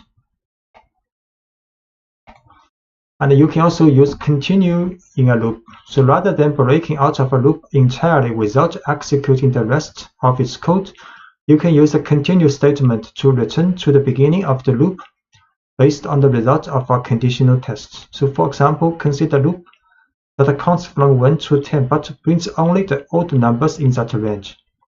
So we create the first value of current number is 0. Then we run a while loop for the test if current number is less than 10. So at the beginning it is true because 0 less than 10. So run the while loop inside the loop. First we add 1 to this number. Then we if test if this number modulo 2 equals 0, which means it is an even number, then it will continue. So continue will go back to the while loop and without running the rest of code in the while loop, but not stop this while loop. Just skip the rest of the code and back to the while loop. So if it is an even number, we do nothing, just back to the while loop. But if it is not even number, it's an odd number, then we print this number and back to the while loop also. So first we set the current number to 0 because it's less than 10. Python enters the while loop. So once inside the loop, we increment the count by 1. So current number is 1. And the if statement then checks the modulo of current number and 2. If the modulo is 0, which means current number is divided by 2, the continue statement tells Python to ignore the rest of the loop and return to the beginning. So if the current number is not divisible by 2, the rest of the loop is executed and Python prints the current number and back to the while loop again. So we will show current number is 0. Then a while loop will print out only odd number. So only odd number 1, 3, 5, 7, 9 are printed out, and the even number not printed out, and the code using continue. So you will not stop the while loop, just skip the rest of the code in this run. To keep a track of many users and pieces of information, we will need to use lists and dictionaries with our while loops. A for loop is effective for looping through a list, but you shouldn't modify a list inside a for loop because Python will have trouble keeping track of the items in the list. To modify a list as you work through it, use a while loop. Using while loops with lists and dictionaries allows you to collect, store, and organize lots of inputs to examine and report on later. So we can move items from one list to another. So consider a list of newly registered but unverified users of a website. After we verify these users, how can we move them to a separate list of confirmed users? One way would be to use a while loop to pull users from the list of unconfirmed users as we verify them, and then add them to a separate list of confirmed users. So this is a list of unconfirmed users. Then we create an empty list called confirmed users. The next use a while loop. So while loop, the purpose of this while loop is to move each unconfirmed users to verify and then to confirm the users list. So while unconfirmed users means if unconfirmed users list is not empty, there are users in this list, then we will run the while loop. So we use a pop function to take the last one of this list, last item of this list out, then store in a current user. Then we print a verifying message. Then in confirmed users list, we append this current user. So this process will run until there are no items left in unconfirmed users. Then next, we can write a for loop to print out each confirmed users from this confirm the user's list. We set unconfirm the user's list first. Then create confirm the user list with empty. So run a while loop to move every unconfirmed user out, verifying them, and put in confirm the user's list. So verifying user, each being done. Then we print following users have been confirmed. Then for loop for the confirmed users list, each item will be printed out.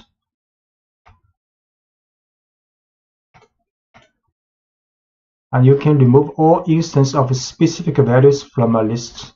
The remove function will remove the instance that appeared only once in the list. But what if you want to remove all instances of a value from a list?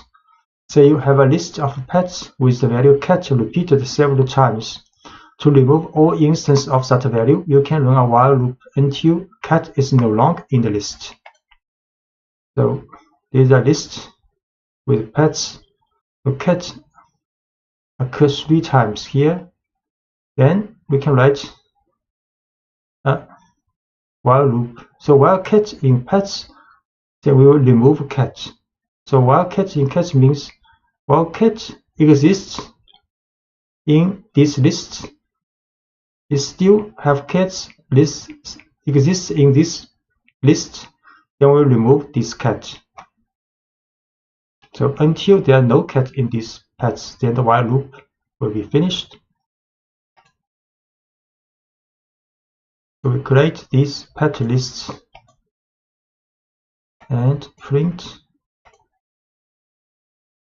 cat, cat, cat. Then a while loop will remove each one cat in the list, and we print pets again. There are no cats now in the list. So filling a dictionary with user input. So you can prompt for as much input as you need in each pass through a while loop. So let's make a pooling program in which each pass through the loop prompts for the participant's name and the response. We can store the data we gather in a dictionary. So first we create an empty dictionary, then set a pooling active flag to true. So while pooling active, then user will see prompt what is your name. Then the response is input and user input name to name variable. Similarly, user will input the mountains information for the response variable. Then for the dictionary, this dictionary created here, we add key value pairs for name, the person, and its response, the value of this mountain. Then repeat is another input for user to enter. The prompt is would you like to let another person respond? So if the user does not enter no, then process will be continue, and the user can do back to the while loop, and the user can input again the name and the information for the response with mountains, then add another key value pairs in dictionary. So this process will until user enter no in the repeat input. If the user enter repeat input with no, then pooling active flag will be false. So back to the while loop, pooling active will not be successful, then the while loop is stopped. So next, then we can print out information from this dictionary with the function items and get name response pairs, each name response pairs, and print it out in this message. So we set this empty dictionary first, then while loop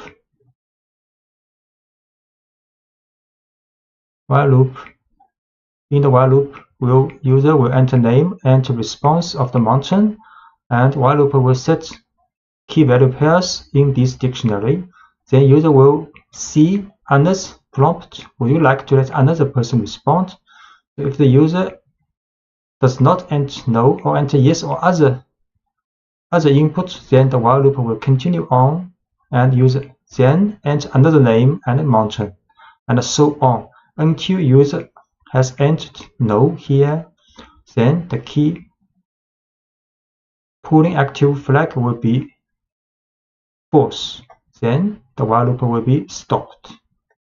So we run this process. Okay, we have to define pooling active first. Then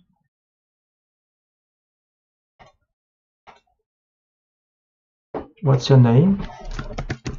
Wilson. Himalaya is mountain. Would you like to let another person respond? Yes. What's your name? Shirley. What the mountain would you like to climb someday? Kilimanjaro. Would you like to let another person to respond? This time enter no. So the while loop stopped. Then we print out the results. Pulling results, and for name items, a for loop to get out all the key value pairs in this dictionary, and print out all information. Wilson would like to climb Himalaya, and Shirley would like to climb Kilimanjaro. In this lecture, you will learn to write functions, which are named blocks of code that are designed to do one specific job. So when you want to perform a particular task that you have defined in a function, you call the name of the function responsible for it. If you need to perform that task multiple times throughout your program, you don't need to type all the code for the same task again and again. You just call a function dedicated to handling that task, and the call tells Python to run the code inside the function. So we define a simple function.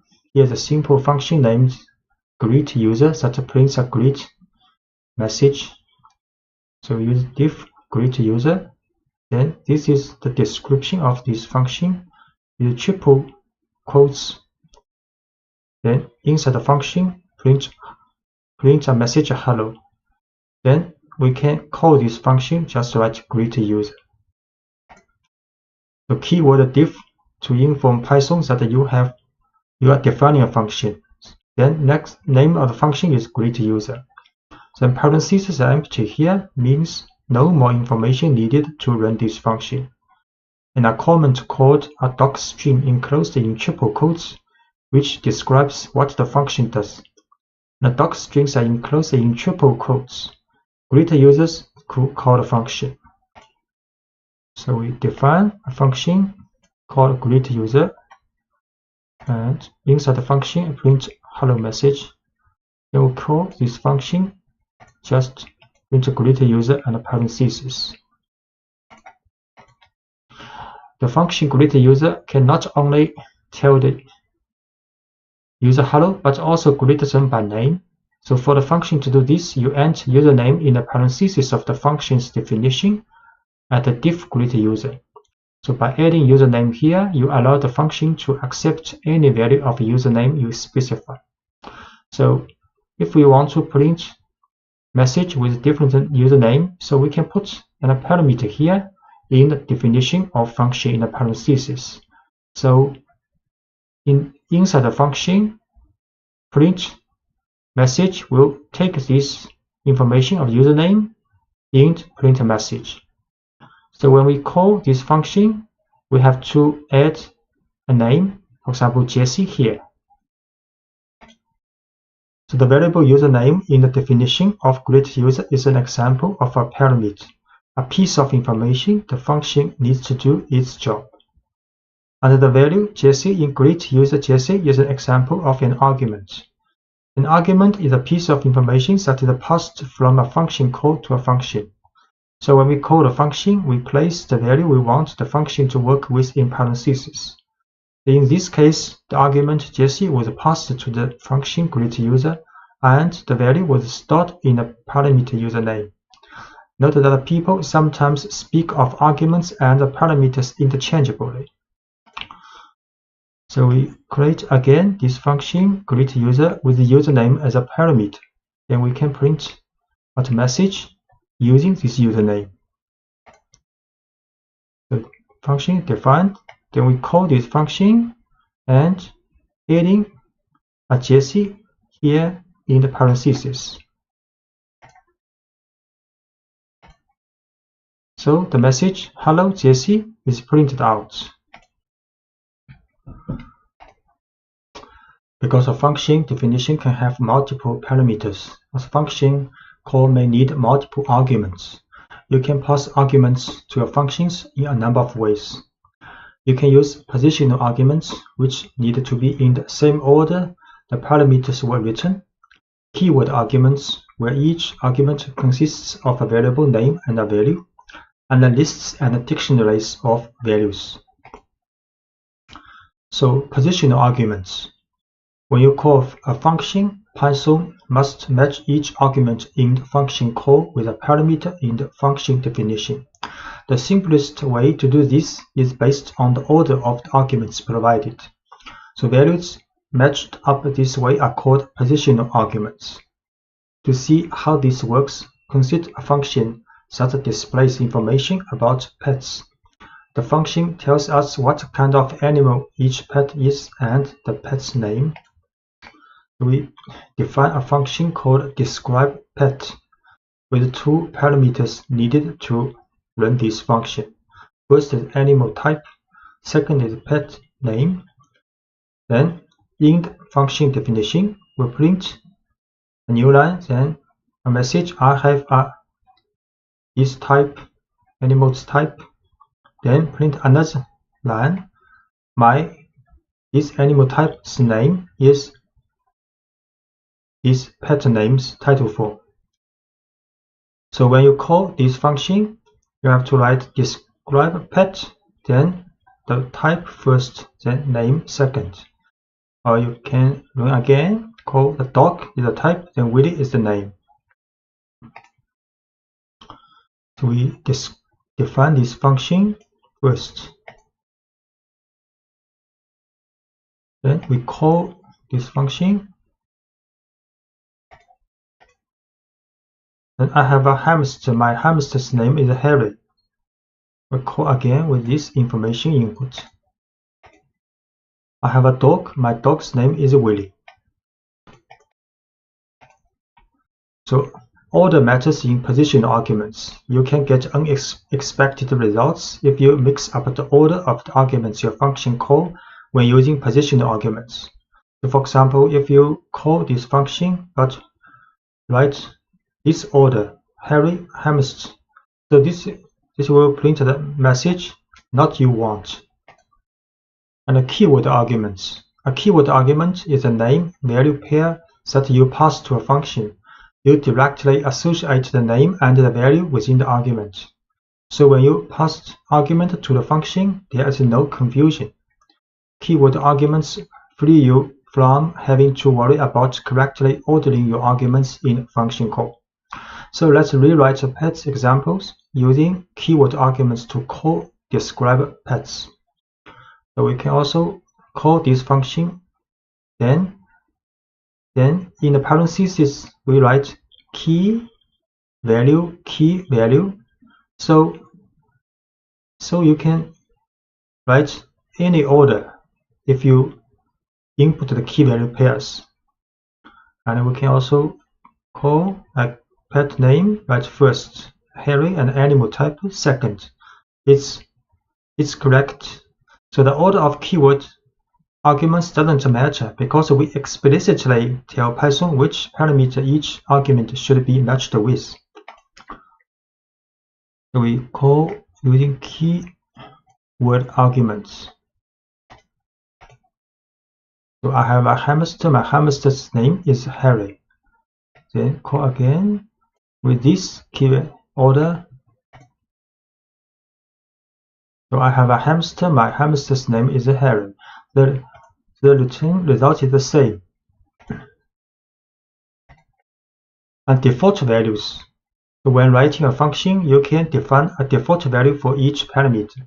If an argument for a parameter is provided in a function call, Python uses the argument value. If not, it uses the parameter's default value.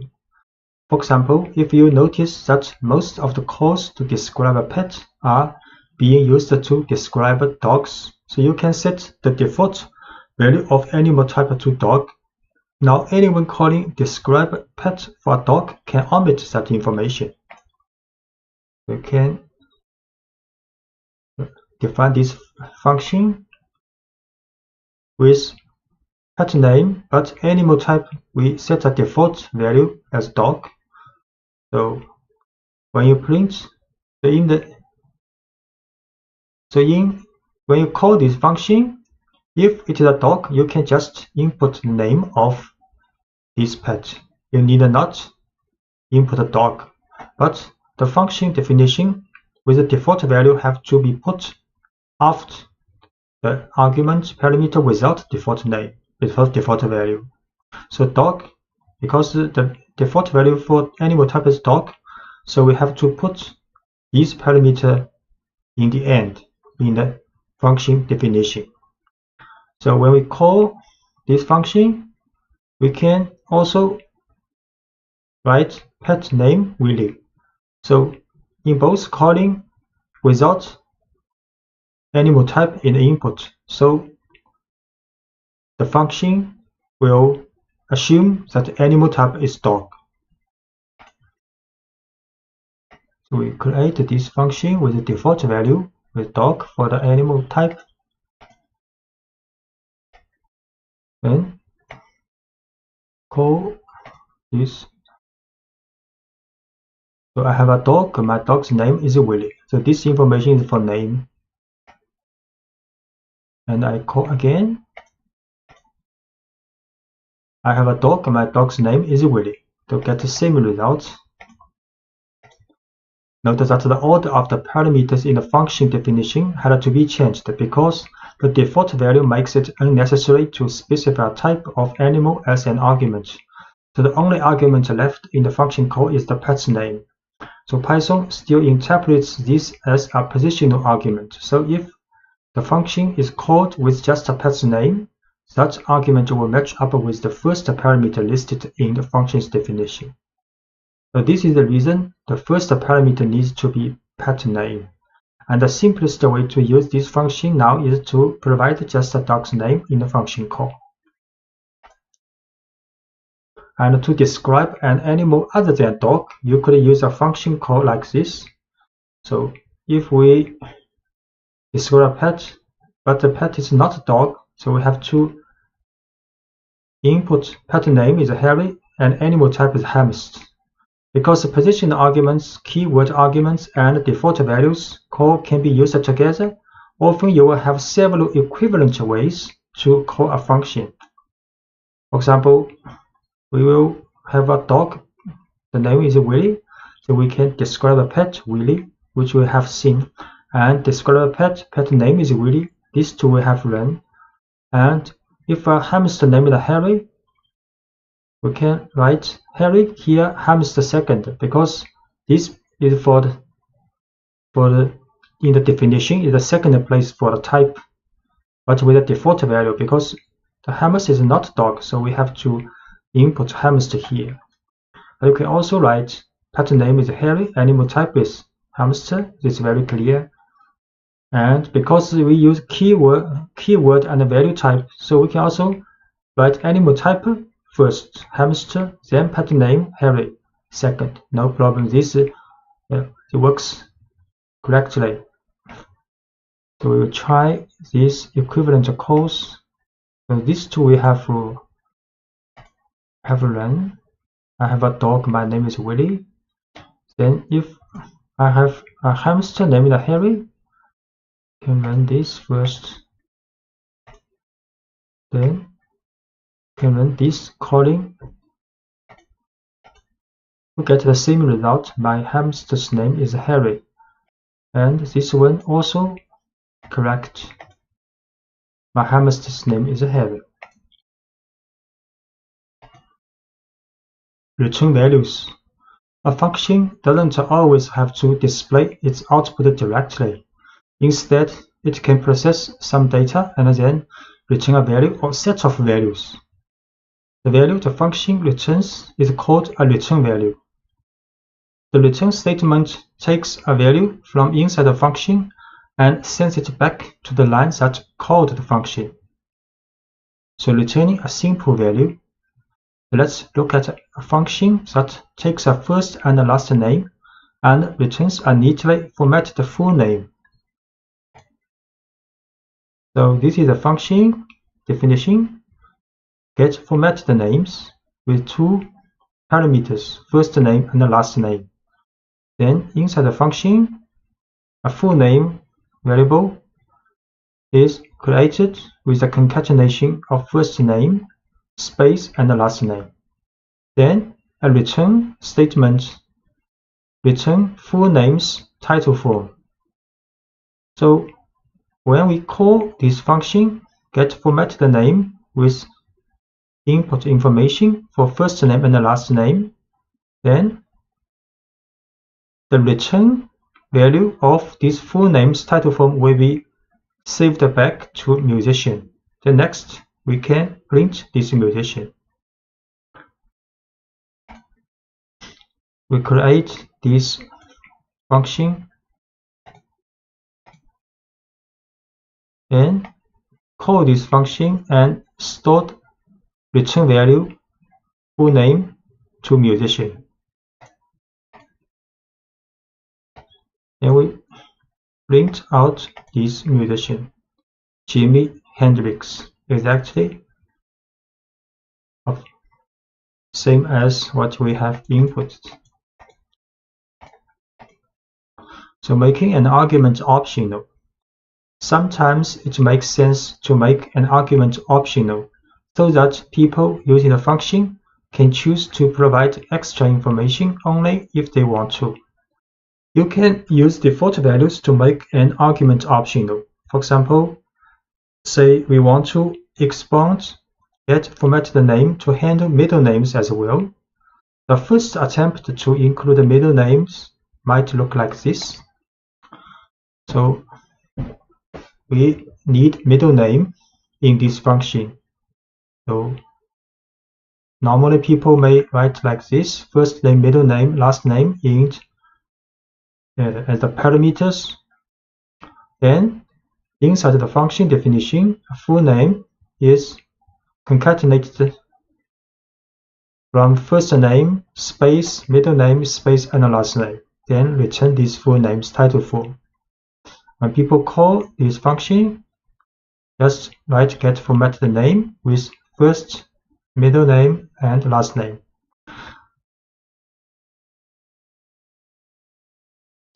So we try this function definition and call this function with first name, middle name, and last name.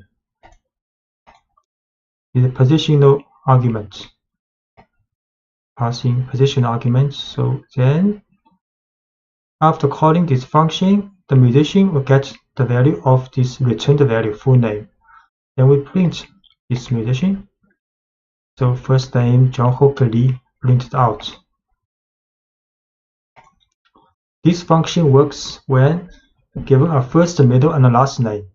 The function takes in all three parts of a name and then builds a string out of them. But middle names aren't always needed, and this function as written would not work if you try to call it with only a first name and a last name. So this function does not work when people have not middle name to input. The better solution would be to make middle name optional. So we can give the middle name argument an empty default value and ignore the argument unless the user provides a value. So this is a better solution for definition of this function. So inside the parenthesis position, we write first name, last name, then middle name at last with a default value of empty string. Then inside the function, we use if-else test. So if middle name means if the middle name is not empty, which means if user inputs some middle name, then the full name is the concatenation of these three names together. Else means if user did not input the middle name, so full name is only first name concatenated with last name.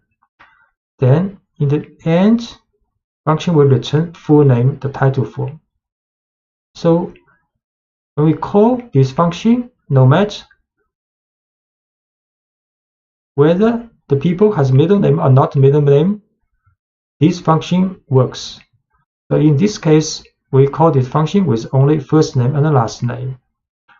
Then in this case, we can call function with first name, last name, and middle name. Just note middle name have to be put in the last place, because in the definition, first name, last name, and middle name. We create this function first with middle name as default, has a default empty string. Then we call this function with only first name and last name. Then we print so only first name, last name.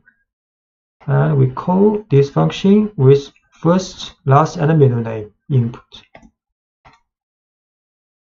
Then print this musician. Now three name, first name, middle name, and last name.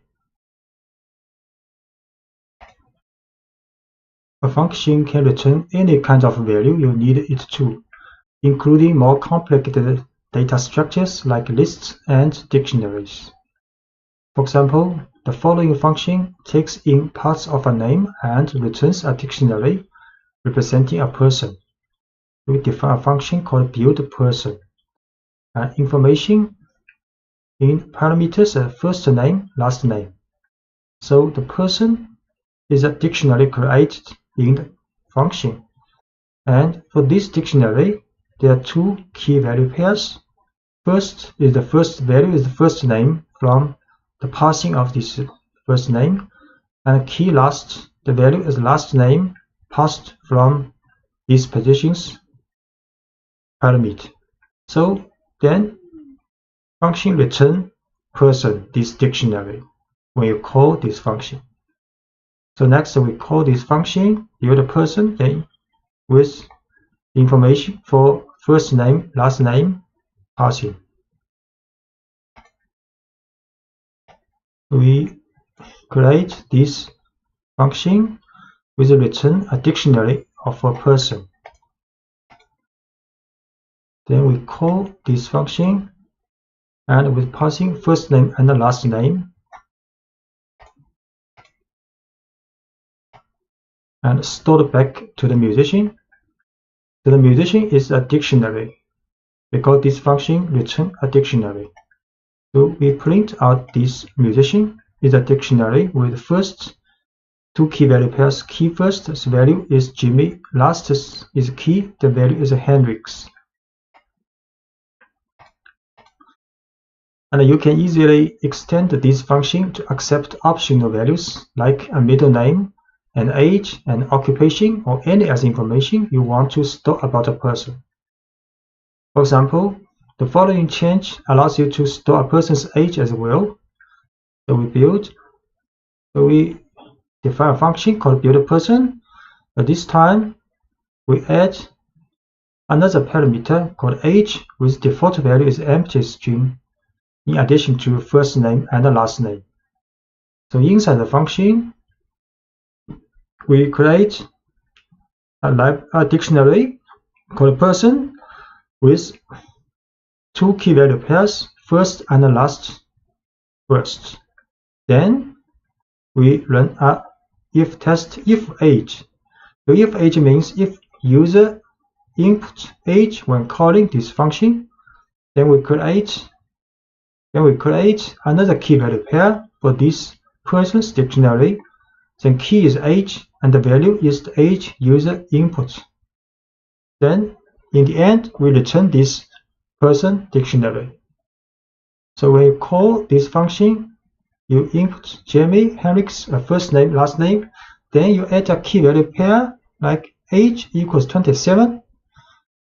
Then the musician will be a dictionary include information with a key value pair for first name, last name, and age.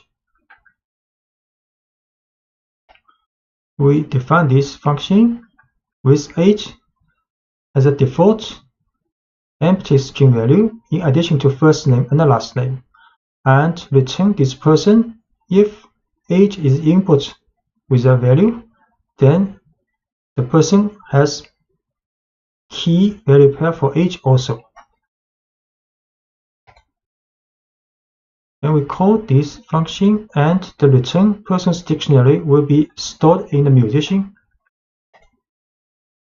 with input Jamie, Hendrix, and age 27. Then we print out this musician. So now musician is a dictionary with 3 key value pairs: first name, last name, and age. Using a function with a while loop, you can use the functions with all the Python structures you have learned about so far. For example, let's use the getFormatTheName function with a while loop to greet users more formally. It is the first attempt at greeting people using their first and last names. So you can define a function with 2 parameters, first name, last name. Then inside the function, create variable called full name with the concatenation of first name, space, and the last name. Then return these full names title form. Then we write a while loop.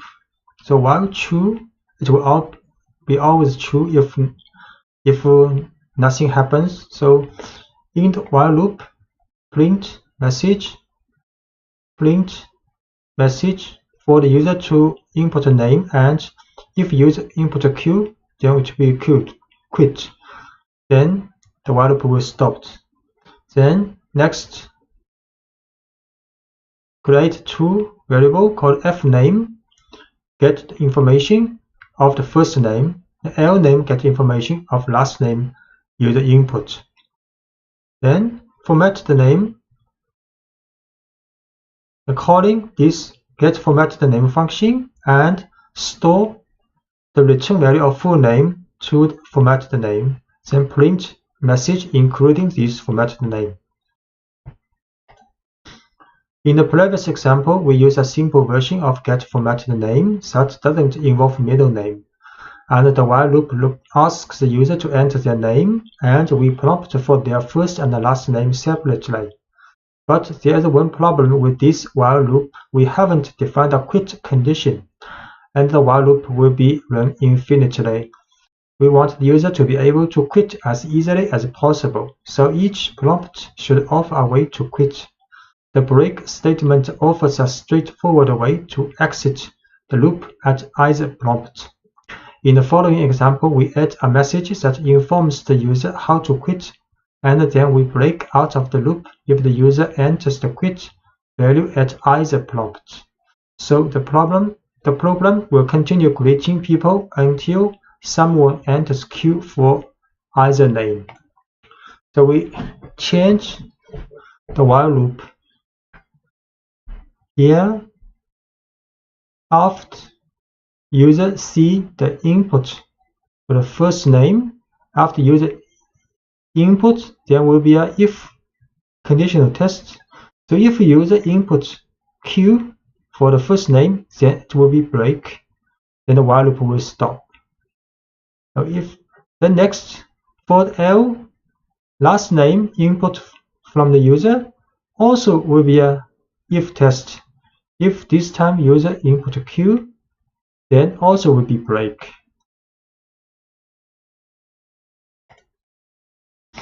We try to use this. Create this function first, then we run a while loop which include Q if user input. So first name Wilson, last name Shirley, Then hello Wilson Shelley. Then first name James, last name Wilson. Then print it out. Then we input Q, and the while loop stopped. Passing a list to function. You will often find it useful to pass a list to a function, whether it is a list of names, numbers, or more complex objects, such as dictionaries. When you pass a list to a function, the function gets direct access to the contents of the list. So we have a list of users and want to print a greeting to each. The following example sends a list of names to a function called greetUsers, which greets each person in the list individually. So we define a function called greetUser with parameter called names, and the names is a list. So inside the function, there's a for loop for name in names. So get each element of this names list, then set it to variable name. Next, we create a message with the concatenation of hello and the names title for, then print this message. So when we call this function, we create a user names with 3 names in this list, then call this function greetUsers with passing this usernames list. We define this function first, then create a list called usernames, and call this function with passing this list. Then greeting message for each person in the list has been printed out. Hello Hannah, hello Chai, hello Margot.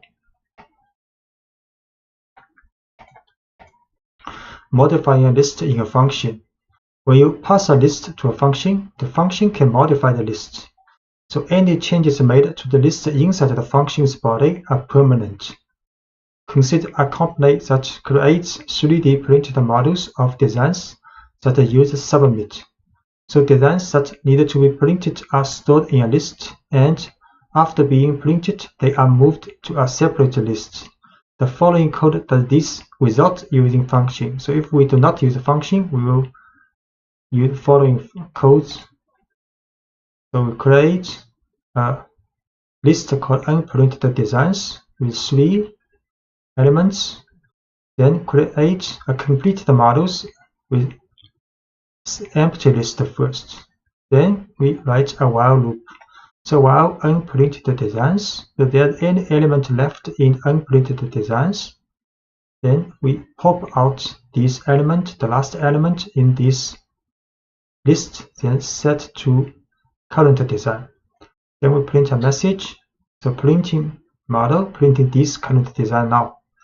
Then we append this current design to this completed models list we created here.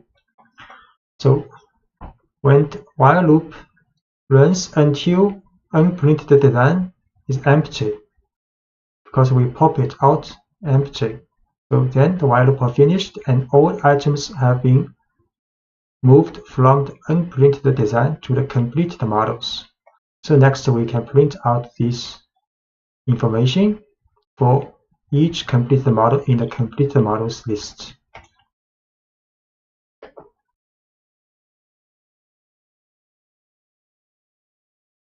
So we create these 2 lists, then use a while loop to move all items from unprinted design to completed models. So printing models, each element has been printed. Then we print a message following having completed, then a for loop in this completed models list, print each model. Each model has been completed. So we can recognize this code by writing 2 functions, each of which does one specific job. The first function will handle printing the designs, and the second will summarize the prints that have been made. So we define the function print models with two parameters, a list of designs that need to be printed and a list of completed models. So given these two lists, the function simulates printing each design by printing the list of unprinted designs and filling up the list of completed models. Then define a function called showCompleteModels with one parameter, the list of completed models. So given this list, showCompleteModels function will display the name of each model that was printed. So this is the code. So we first define a function called printModels. So there are two parameters, unprinted designs and completed models. Both are lists. So then inside the function is a while loop, very similar to the while loop we see in the previous pages. Then the current design is the pop value from the unprinted designs if unprinted design is not empty. Then we print a message, we print this current design now. Then we append this current design to the completed models list. The next, another function called showCompleteModels with one list as parameter, completed models. So we print a message, then for completed models, each completed model in completed models list will print this model. So when we call this function, we first define two lists. One is unprinted designs with 3 elements. One is completed models with empty value, initial empty value. Then we call printModels function with unprinted design and completed models as input to the parameter. Then we call showCompleteModels with completed models as input. So we run first define these two functions called printModels and showCompleteModels.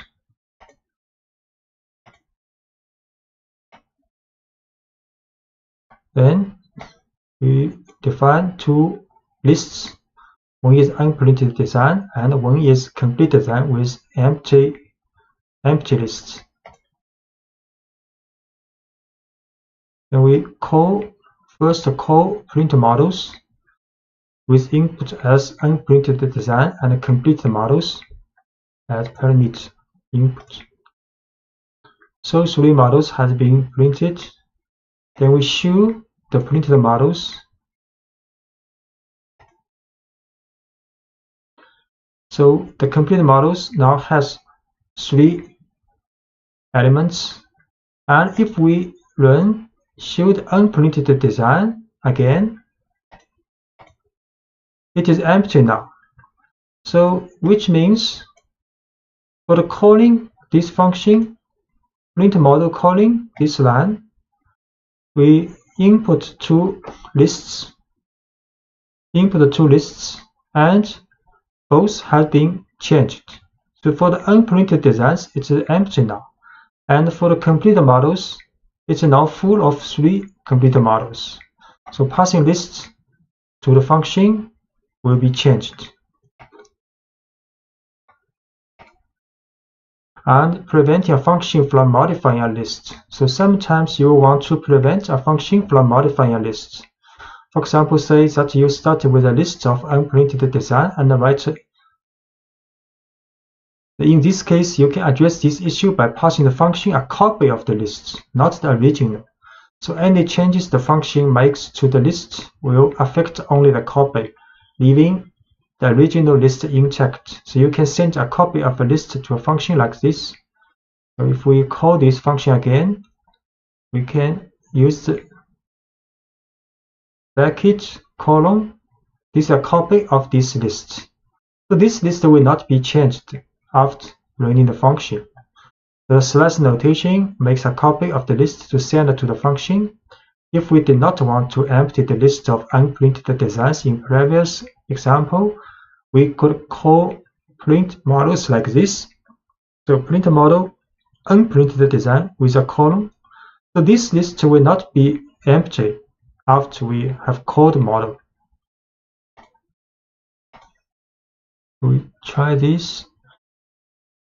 So these two lines are the same as before. We create two lists. One is unprinted design and one is empty design. Empty for the complete models at first. Then we call this function called print model with unprinted designs, but we use a colon here. So unprinted designs, this list, original list will not be affected. But completed models, this list will be affected, will be filled with each element from unprinted designs. So we call, then we call again for the show completed models. So the complete models has 3 elements now, and we run unprinted design, still has 3 elements.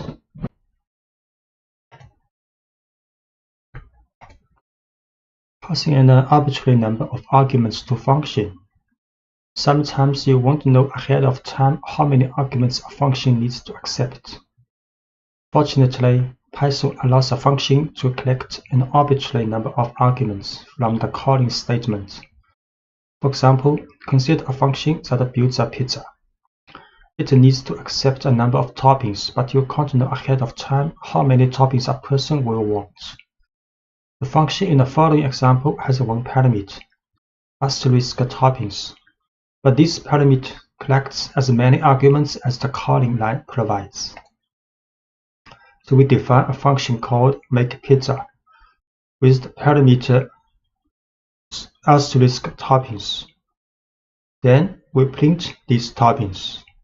And when we call this function makePizza, we can input one argument pepperoni, or we can input with 3 or many more arguments when we calling this function.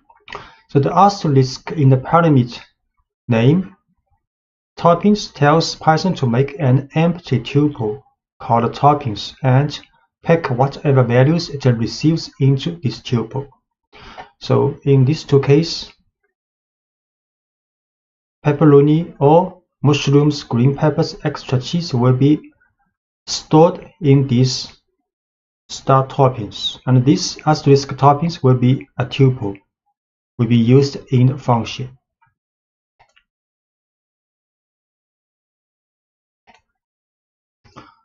We make function called makePizza with asterisk toppings as the parameter.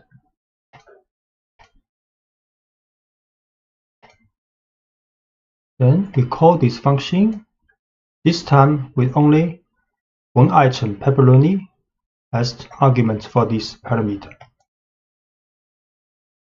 Then it will in output print this one with tuple with only one element. Then this time call this function but with 3 toppings as arguments input. Then Python will print out a tuple with 3 elements.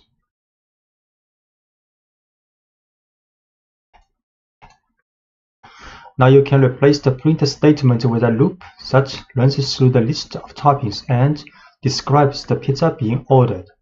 We can make some change for this function. Then we can print a statement and then a loop for each topping inside this toppings list. So this tuple is also a list. Then print out each topping. We create this function again. Then we call with the same argument as before.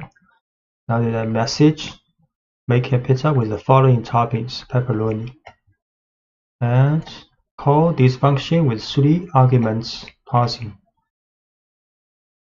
Then make a pizza with the following toppings with these 3 toppings.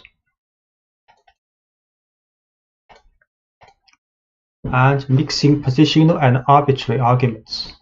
If you want a function to accept several different kinds of arguments, the parameter that accepts an arbitrary number of arguments must be placed last in the function definition. Python matches positional and keyword arguments first and then collects any remaining arguments in the final parameter. So for example, if the function needs to take in a size for the pizza, such parameter must come before the parameter asterisk toppings. So in the function definition, Python stores the first value it receives in the parameter size. All other values that come after are stored in the tuple toppings. So the function calls include an argument for the size first, and followed by as many toppings as needed.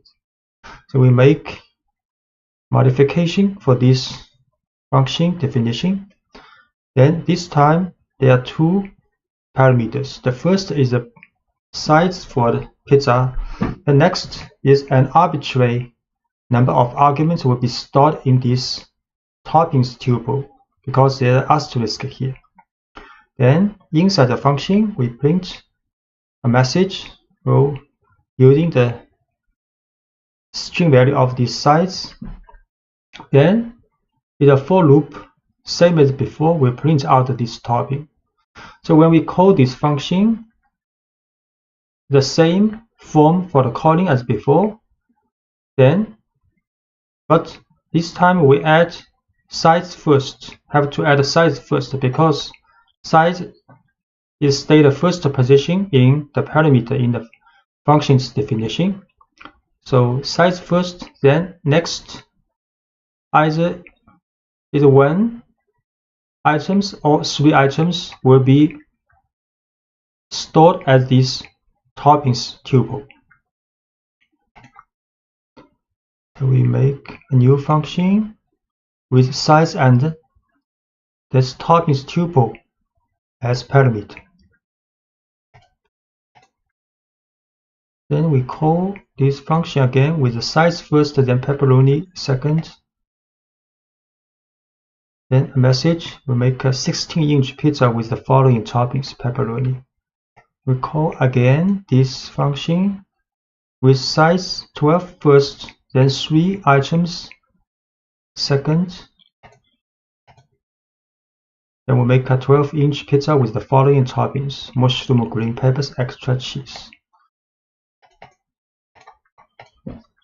And using arbitrary keyword arguments. Sometimes you will want to accept an arbitrary number of arguments, but you want to know ahead of time what kind of information will be passed to the function. In this case, you can write functions that accept as many key value pairs as the calling statement provides. One example involves building user profiles. You know you will get information about a user, but you're not sure what kind of information you will receive. The function build profile in the following example always takes in a first and a last name, but it accepts an arbitrary number of keyword arguments as well. So in this function's definition, this function called build profile, we have two parameter called first last. This is like a normal parameter. Then is a double asterisk user info. So this will be stored as a dictionary in the function's definition. So in the function, we define an empty dictionary first. Then we'll create the keys of this dictionary, and with the value coming from the passing of this parameter. Same as for the last name.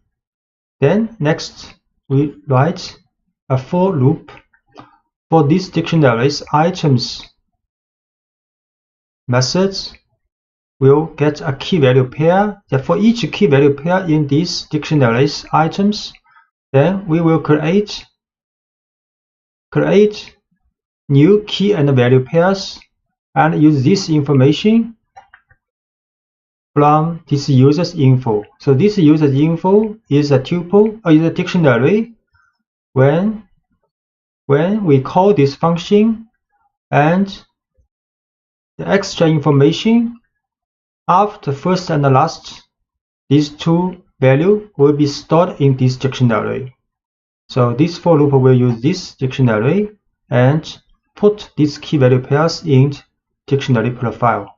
Then in the end, function returns this profile, the dictionary, which include all the key value pairs from last name, first name, last name, and user infos. So when we call this function, we will add first, last name's value first. Then we will add several key value pairs as we want.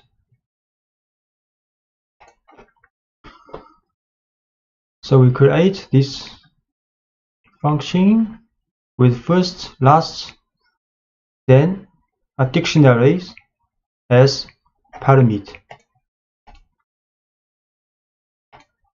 We call this function with Albert Einstein as first and last name, then location as Princeton, field is physics as two extra key value pairs. Then we print this user file. So the print result will be a dictionary with 4 key value pairs. So first name Albert, last name Einstein, and location Princeton, and field physics.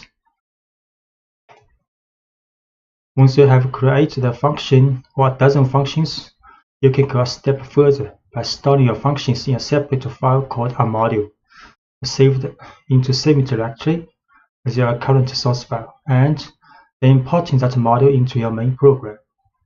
An import statement tells Python to make the code in your module available in the currently running program file. So storing your functions in a separate file allows you to hide the details of your program's code and focus on its higher level logic. It also allows you to reuse functions in many different programs.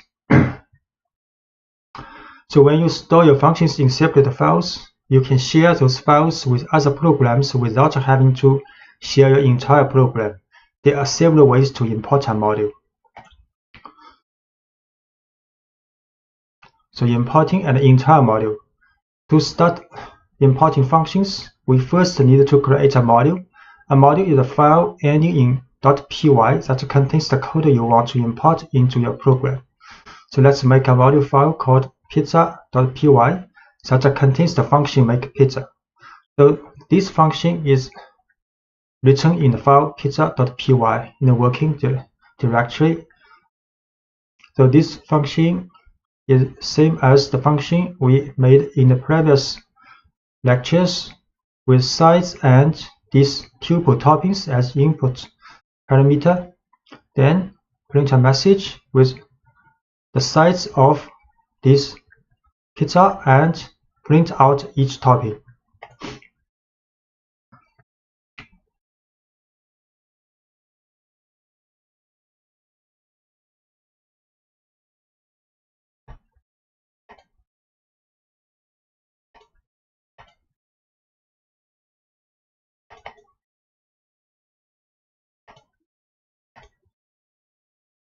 So this file called pizza.py is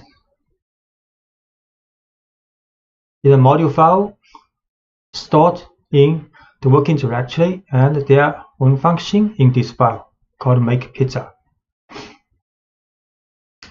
Then first we set the working directory.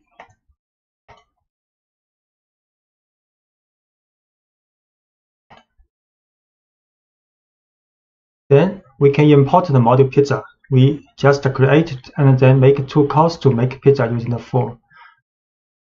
So we can first import this module called import pizza. Pizza is a file pizza.py, but we need not add extension here, just import pizza. Then we can call this function make pizza using pizza.makepizza. Then is the argument for the input. Similarly, we can use pizza.makePizza and input with size, then more than 1 toppings for the pizza.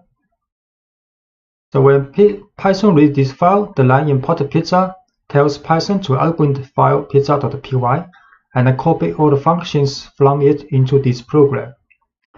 To call a function from an imported module, enter the name of the module you imported, pizza, followed by the name of the function makePizza, and separated by a dot.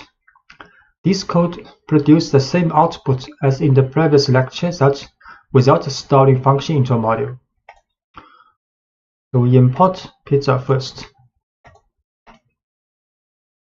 Then we can use makePizza.pizza with argument parsing. So output making a 16-inch pizza with the following toppings: pepperoni. Similarly, we can call this pizza with 3 toppings and 1 size. So that's correct.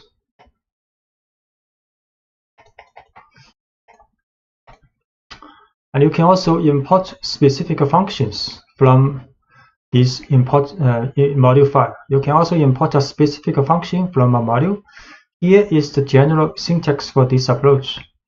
You can also write like from module name, import this function name. So you can import as many functions as you want from a module by separating each function's name with a comma. So if the module file contains more than 1 function and you want to import these functions, you can write from module name, this file, import the function, first function, second function, third function, and so on.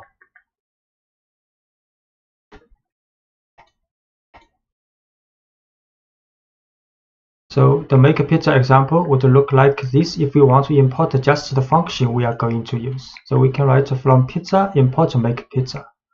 Then when we call this function, we just use makePizza with the argument, makePizza with this argument. So with this syntax, we don't need to use the dot notation when you call a function, because we have explicitly imported the function makePizza in the import statement. So we can call it by name when we use the function. So this time we just import this makePizza function from this file. Then we can call this function, just use makePizza. Call this function with 3 toppings.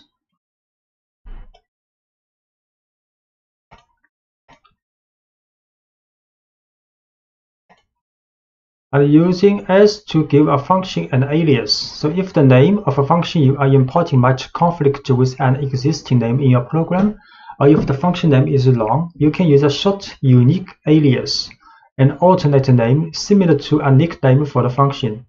You will give the function this special nickname when you import the function.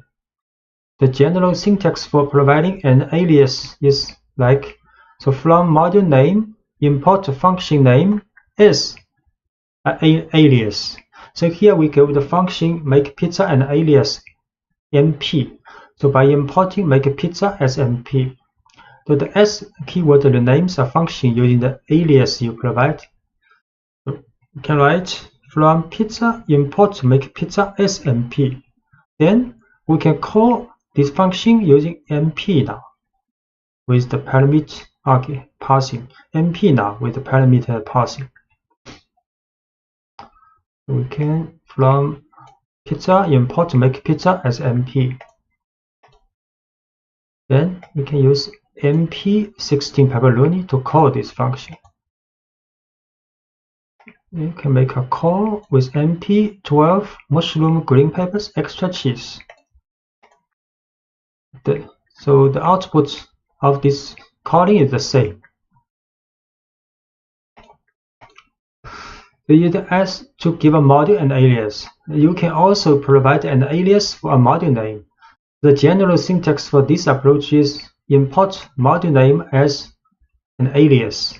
So giving a module a short alias, like p for pizza, allows you to call the module's functions more quickly. So calling p.makePizza is more concise than calling pizza.makePizza. So we can import pizza as p. So we can call module with p.makePizza. p.makePizza. So we can import module as p. Then call module with p.makePizza 16 pepperoni. P.makePizza 12 and with 3 topping. So the result is the same in the printing. And you can also import all functions in a module. You can tell Python to import every function in a module by using the asterisk operator. So we can write from pizza import this asterisk, means all the function. Next, we can also use make pizza with the parsing. The asterisk in the import statement tells Python to copy every function from the module pizza into this program file. Because every function is imported, you can call each function by name without using the dot notation. However, it's best not to use this approach when you are working with large modules that you didn't write.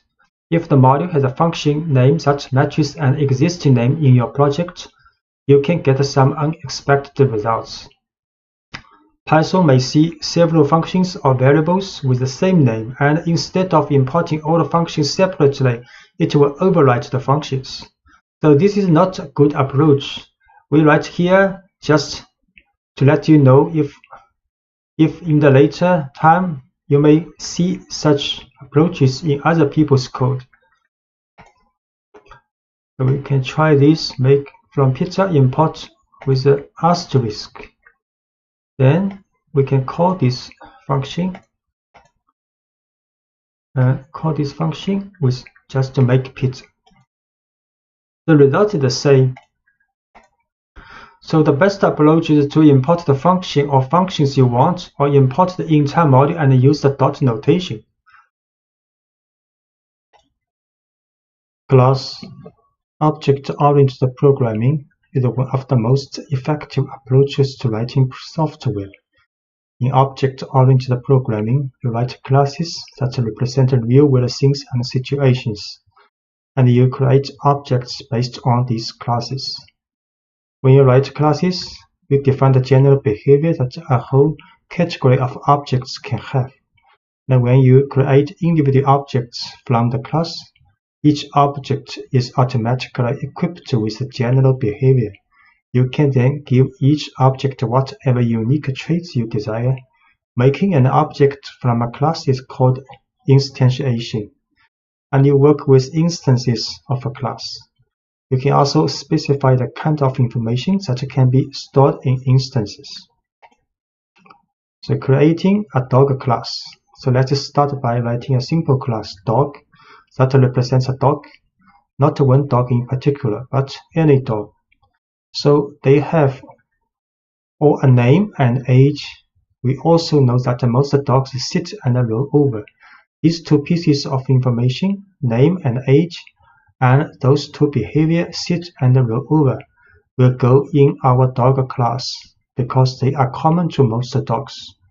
After our class is written, we will use to make individual instances, each of which represents one specific dog. So this is a dog class. So class dog, then this is a description of this class. Then we define df initial method. So every class has an initial method with the parameter self and a name age. Then inside this method function, then we define self.name is a name, because we need a name when we create this class for instantiation, and self-age is the age, these two information. Then we define two functions or called methods of this class. So sit, inside the sit parentheses, we pass self.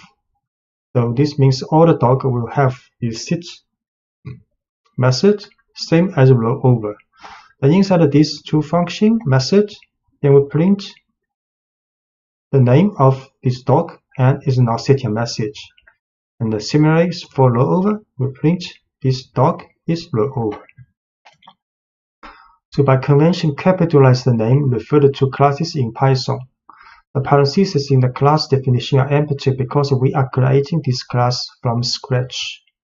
So the initial message, a function that's part of a class, is a message. So everything you learned about the functions applies to methods as well. The initial method is a special method. The Python runs automatically whenever we create a new instance based on the dog class. Now, this method has 2 leading underscores and 2 trailing underscores. So there are 2 underscores here and 2 underscores. We define the initial method to have 3 parameters: self, name, and age. The self parameter is required in the method definition, and it must come first before the other parameters. And it must be included in the definition because when Python calls the initial method later to create an instance of dog, the method call will automatically pass the self argument. And every method call associated with a class automatically passes itself, which is a reference to the instance itself. It gives the individual instance access to the attributes and the methods in the class. So when we make an instance of dog, Python will call the initial method from the dog class, and we will pass dog a name and an age as arguments. The self is passed automatically, so we don't need to pass it.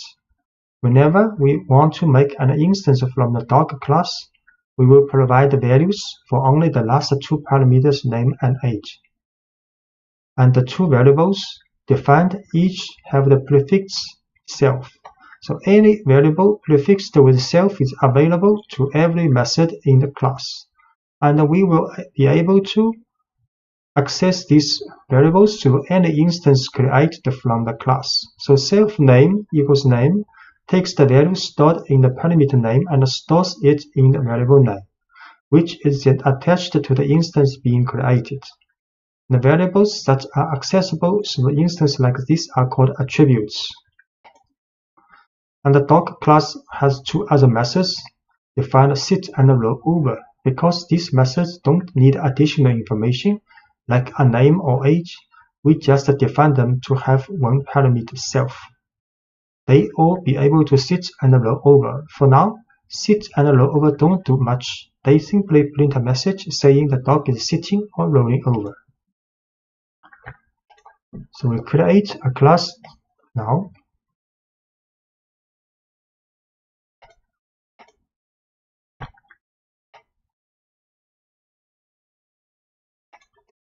Then making an instance from class. The class dog is a set of instructions that tells Python how to make individual instances representing specific dogs. So let's make an instance representing a specific dog. So we can create a specific dog, use dog equals, then this dog is the class name, and inside parentheses is the name and age, 2 parameters needed when we define initial function in the class definition. So we tell Python to create a dog whose name is Willy and whose age is 6. When Python reads this line, it calls the initial method in dog with the arguments Willy and 6. The initial method creates an instance representing this particular dog and sets the name and age attributes with the values we provided. The instance is stored in variable myDog. We create an instance myDog with Willy and 6 age old. And we can create another dog called your dog, name is Lucy and 3 years old. Then we can access attributes. To access the attributes of an instance, you use dot notation. So we can get the name and age of my dog using myDog.name and myDog.age. For example, we can print a message using myDogs.names title4. and print a message of my dog .8 years old. Can print a message. So my dog's name is Willie. Then print message using the attribute of age. My dog is 6 years old. And we can also print your dogs. Your dog's name is Lucy. And print using your dog's age attribute. Your dog is 3 years old.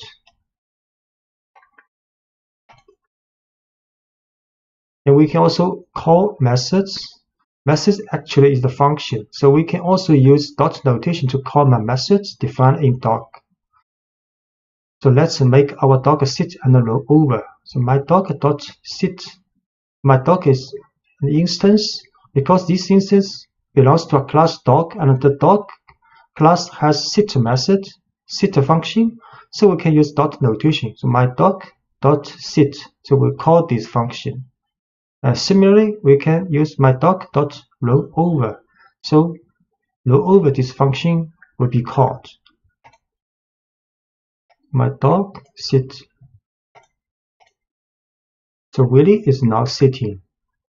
My dog dot roll over. So Willie is now rolling over. And your dog can also sit. Lucy is now sitting. Of course, your dog can also roll over.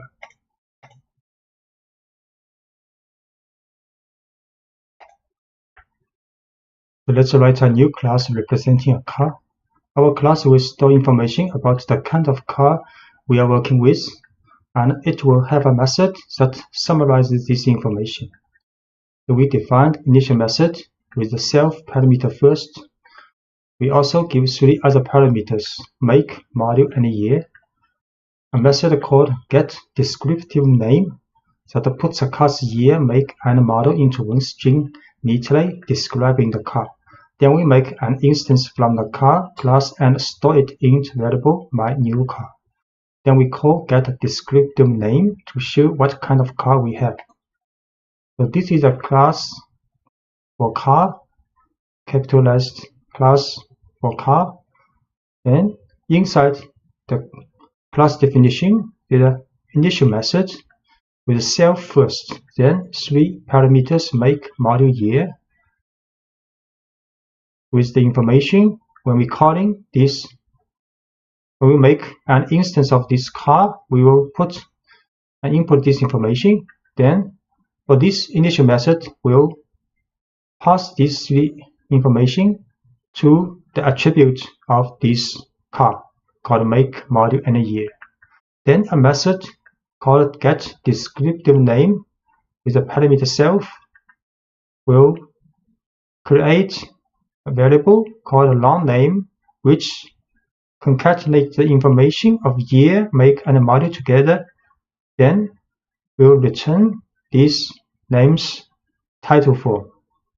So next we can make an instance of this car class called myNewCar with 3 information for make, model, and year. And we can also call this method getDescriptiveName for myNewCar. So we see create this class.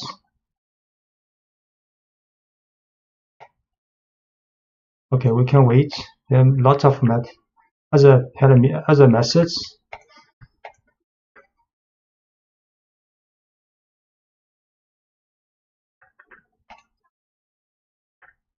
We can also set a default value for an attribute. So every attribute in a class needs an initial value, even if that value is 0 or an empty string. So in some cases, such as when setting a default value, if you do this for an attribute, you don't have to include a parameter for that attribute.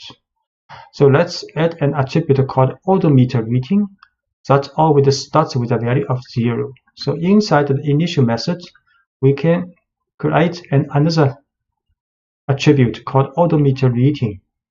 Odometer reading, but with the initial value 0. So in this function, initial function, we do not need other information for this attribute, which means when we call this class to make an instance, we do not need to add automated reading when we make an instance of this class. You can see class definition, initial method with make module year coming from the instance information, but automated reading with an initial value 0. Then this is the function for get descriptive name.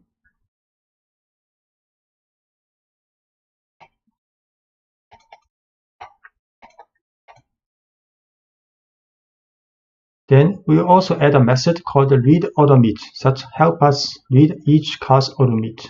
So read automate function with self as parameter will print this class automated reading attribute in the message.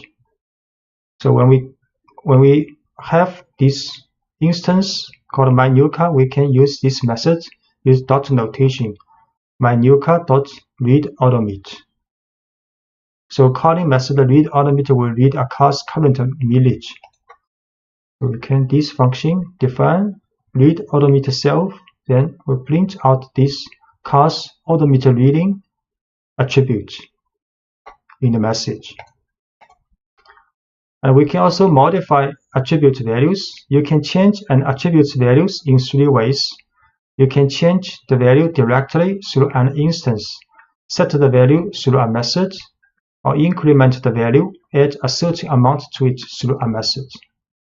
So modifying an attribute's value directly, the simplest way to modify the value of an attribute is to access the attribute directly through the dot notation of an instance. So here we set an automated reading to 23. But because the automated reading's initial value for each car is 0, so now we can modify this reading use this way.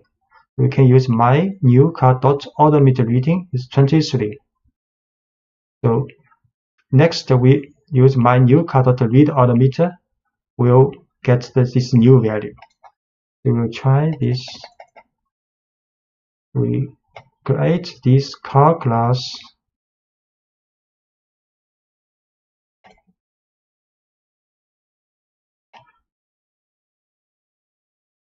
Then create an instance of this car with all the A4 and 2016 year. Then we can print descriptive names information. This method is dot notation. The dot notation for this car's information. Then we can read automate. So initial value is 0, so this car has 0 miles on it. And we can also make automated reading, modify the automated reading directly using dot notation. So we can read automated reading again now. So this car has 23,500 miles now.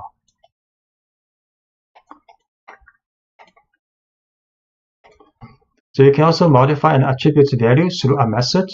So instead of accessing the attribute directly, you can pass the new value to a method that handles the updating internally. Here is an example showing a method called updateAutomate. So we can also write a method called updateAutomate with 2 parameters. First is self for this car, then the miles. So next, int function definition of updateAutomate. Can write self.automated reading.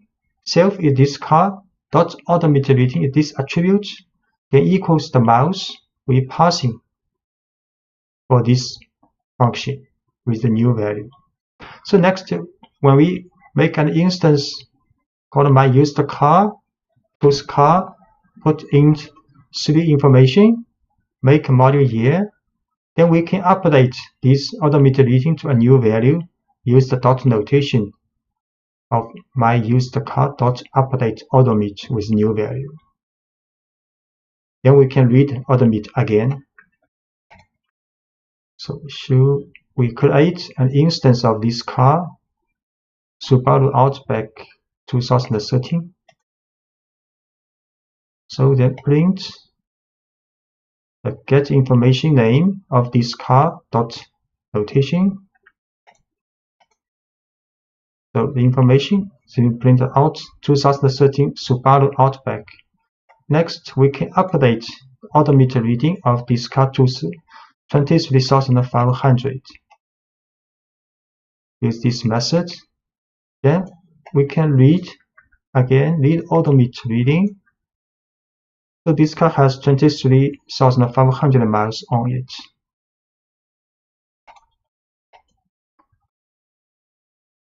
So we can extend the method update odometer to do additional work.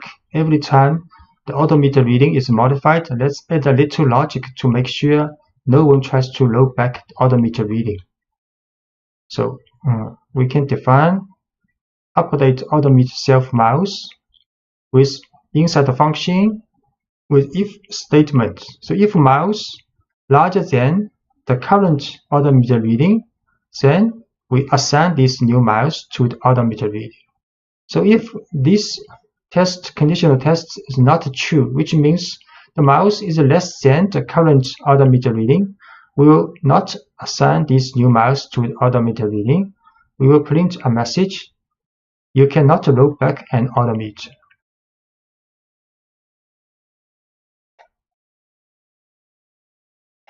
So this is the function for update odometer reading in the class definition. So only the miles larger than the current odometer reading we can update with this value. So for example, when we try my used car dot update odometer with 20,000, you will get a message you can't load back in odometer because current value is 23,500. So 20,000 is less than this current value. So incrementing an attribute value through a method. So sometimes you will want to increment an attribute value by a certain amount rather than set an entirely new value.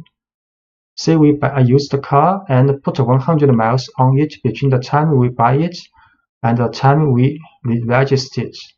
Here is a method that allows us to pass this increment amount and add that value to the odometer reading. So we can define a function called increment odometer, with self is the car and miles is increment the value with two parameters. So inside the function, we can write self means that this car dot odometer reading plus equal means odometer readings attribute of this car will be incremented with this value miles, which have been passed for the function. So when we create this instance called my used car of car class with the information Subaru Outback 2013, we can use a function, use dot notation with my used car dot increment odometer this function, and with input value was 100. So then the car's odometer reading will be incremented with 100 miles upon the current value. Then we can also read odometer reading. So we'll try create an instance first called my used car. Then we print out the information of this car. Then we read odometer of this car is 0 miles now. Then we can update this car's odometer reading. Then we read odometer reading again, 23,500 now. Then we increment odometer with 100. Then we read again this car. Now has 23,600 miles on it. Inheritance of classes. The inheritance You don't always have to start from scratch when writing a class. If the class you're writing is a specialized version of another class you wrote, you can use inheritance. So when one class inherits from another, it automatically takes on all the attributes and methods of the first class. The original class is called the parent class, and the new class is the child class. The child class inherits every attribute and method from its parent class, but is also free to define new attributes and methods of its own. So, the initial method for a child class.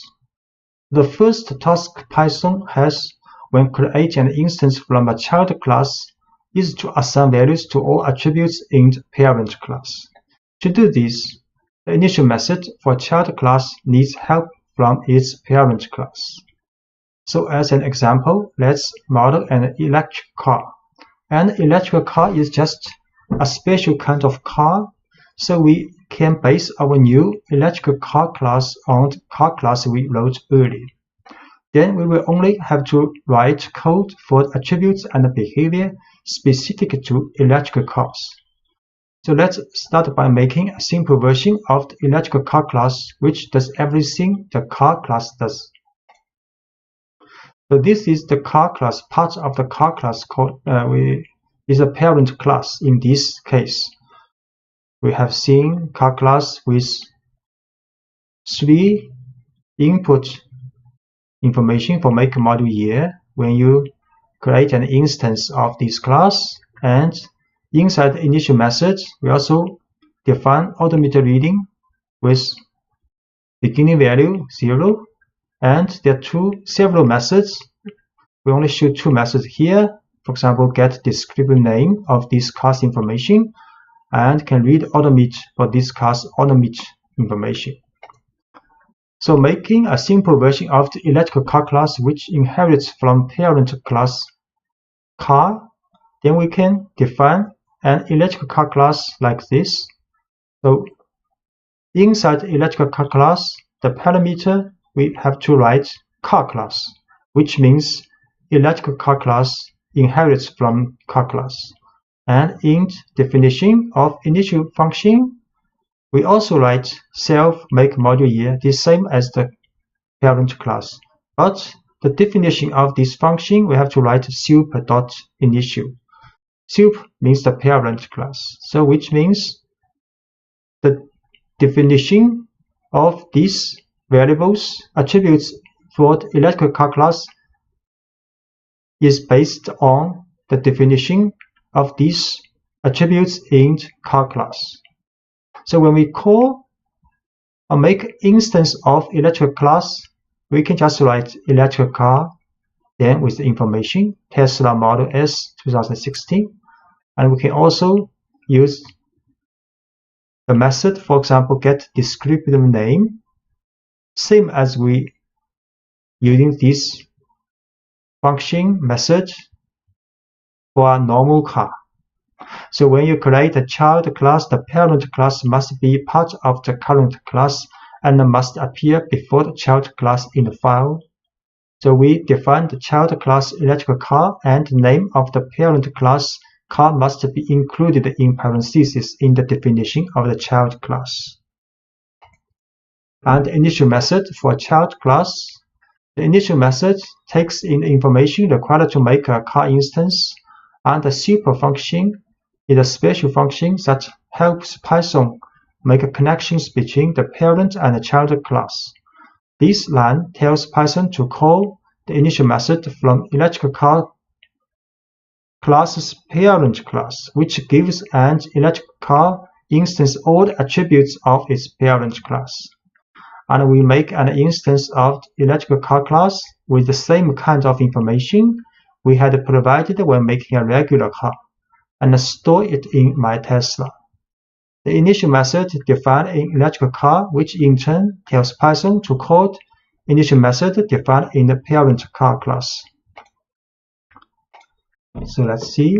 Because we have to create the car class before this line, so we can create an electric car class now. So electrical car, and in the parentheses is a car class. So this means electrical car class is inherited from car class. Okay, so initial method self module make year, and super have to write a super dot initial make module year.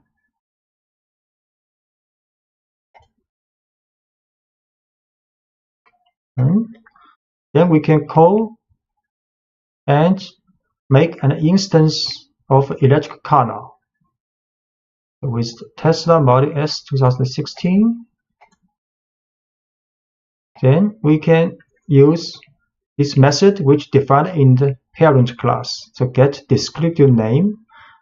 Although we do not need to create this function in electric car class definition because we inherit from car class, and the car class has this method defined in car class definition. So we can use this. The information is 2016 Tesla Model S. Working with attributes and methods for the child class.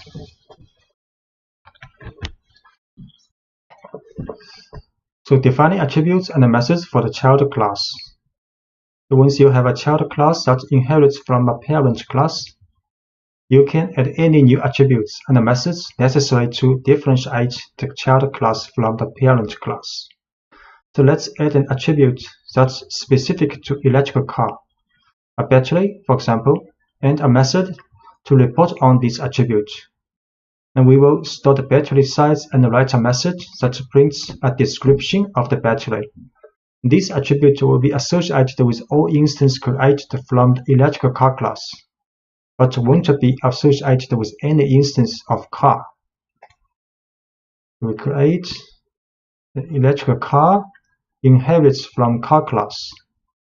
Then inside its definition of initial function, in addition to make module year, which inherits from the soup of which means from the car class, then we define using self here the battery size attribute. So this attribute is only applied to electrical car class with a 70 initial value.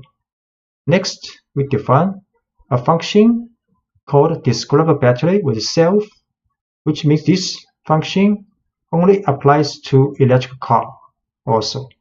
Then we print out this electrical car's batteries information in message. So next we can create an instance of electrical car with these three information. Then we can print and to call this function get descriptive name. Then next we can call this method called describe battery, which can get the battery's information of this electric car. We create this first. Create this electric car class. Then make an instance now. Then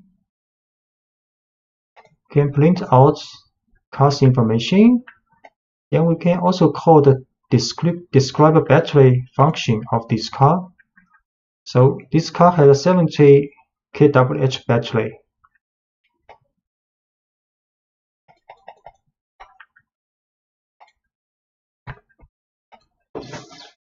So overriding methods from the parent class. So you can override any method from the parent class that doesn't fit what you are trying to model with the child class. To do this, you can define a method in the child class with the same name as the method you want to override in the parent class. So Python will disregard the parent class method and only pay attention to the method you define in the child class. Say the class car, the parent class, the method called fuel gas tank. And this method is meaningless for an all-electric vehicle, so you might want to override this method. So here is one way to do that.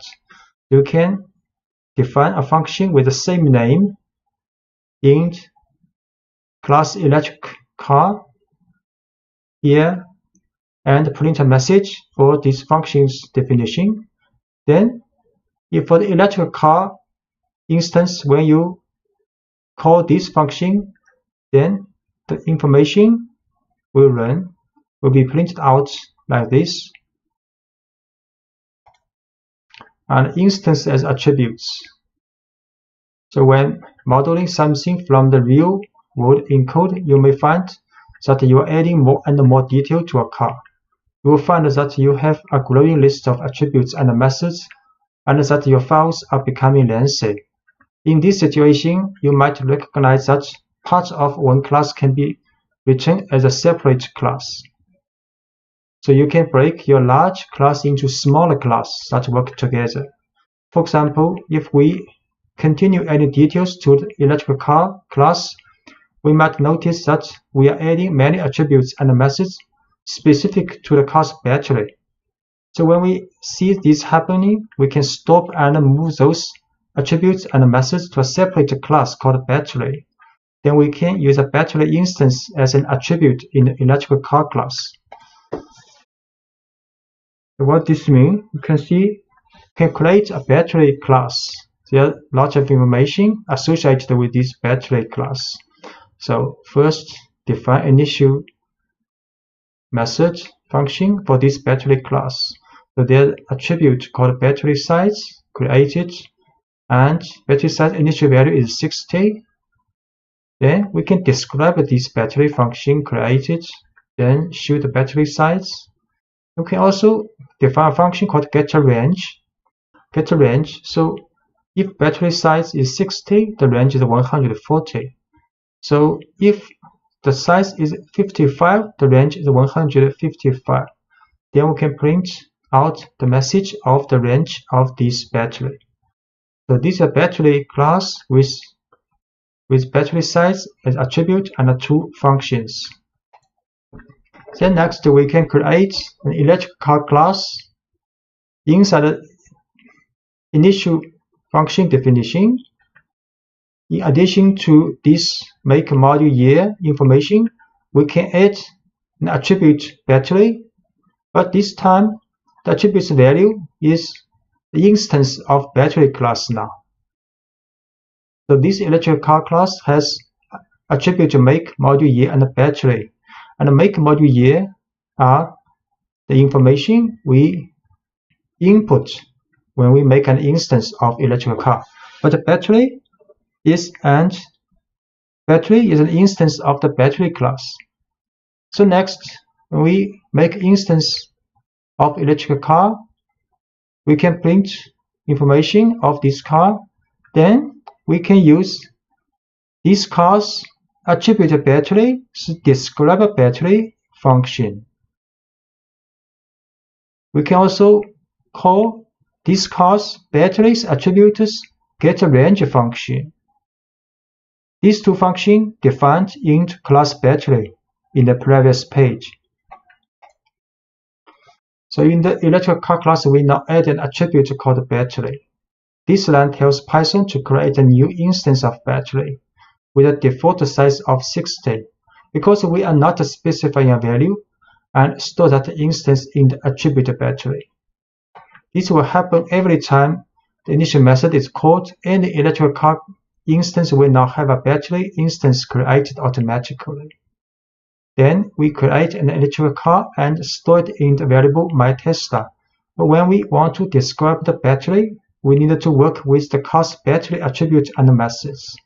So these two lines use dot notation. myTesla's battery dot describe battery is a function defined in class battery.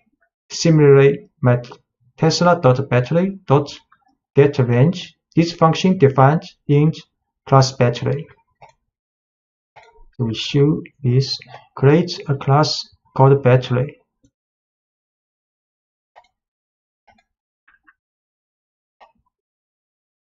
Then create a class, and attribute battery will be the instance of battery class. Then after this class has been created, we can make instance of electrical car. Then we show this car's name information. Then we describe battery, show this car's battery information. And we'll get a range information of this electric car. The car has approximately 140 miles on a full charge. Importing classes. As you add more functionality to your classes, your files can get long, even when you use inheritance properly. In keeping with the overall philosophy of Python, you will want to keep your files as uncluttered as possible. To help, Python lets you store classes in modules and then import the class you need into your main program.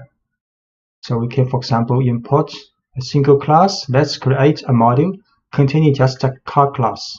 This module file will be named car.py, and the car class is stored in this module file. The module file car.py is put in the same directory of your working source file. So this is part of the file, module file car.py.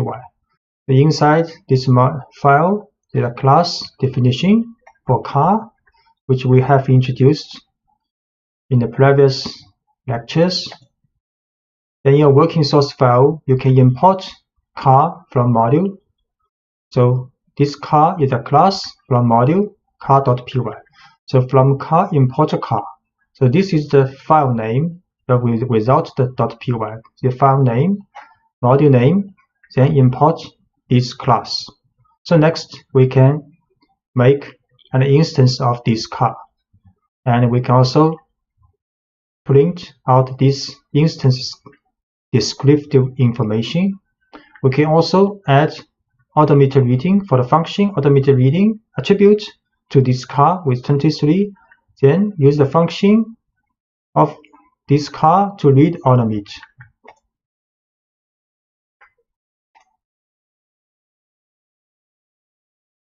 So we first set a working directory because this file called car.py stored in this working directory. Next we import from this car module, import this car class. Then can create an instance of the car class. We can print out descriptive information of this car. Then we can set automated reading attribute of this car to 23. Then we can call this function read automate of this car. So this car has 23 miles on it. We can also store multiple classes in a module, so you can store as many classes as you need in a single module file, although each class in a module should be related somehow. The class battery and electric car both help represent cars, so let's add them to the module car.py. So in the file car.py we add class battery also, which we have introduced in the previous lectures. And for the battery class, we also has getRange, for example, getRange function. And we also store electric car class in this file, car.py. So when you import multiple classes from a module, you can use from car import car class, then comma electric car class. So next, in our program, we can make instance from car, or we can make instance from electric car. And we can also print out attributes or information of this car and attribution of this electric car. So we see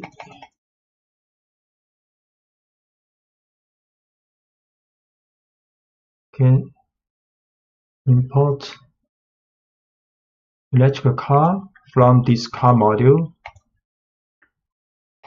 Can create an instance and print out descriptive information of this electric car, and we can print out descriptive battery of this electric car. We can also run this, call this function getRange of the battery attribute of this car. So import multiple class from this module. Then we can create a normal car with the information Volkswagen Beetle 2016. Then print out descriptive information of this car. Then we can create an electric car instance called My Tesla. We can print out name information, model information of this car. So we can also import an entire module. So we can import a car. This is a car's file name, module name. So import a car. Next, when we create instance of car class, we have to write car dot this car class. So this is the module name. This dot notation dot class name with information. Similarly, we can create an electrical car. Use car dot car is the module name dot electrical car is the class name, and we can also share the information. So we import. This time we import the whole entire module. Import car. Then we can create a normal car instance. Use the car dot car class, and you can print out the descriptive name information of this car.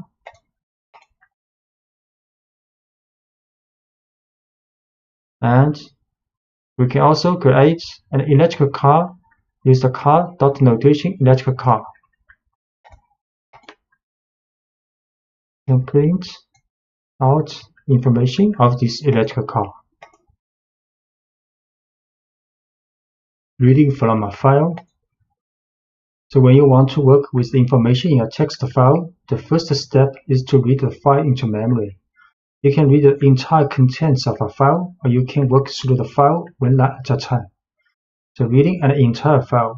So let's start with a file saved in the same working directory that contains pi to 30 decimal places with 10 decimal places per line. So this file is the pi digits like this, stored in this txt file.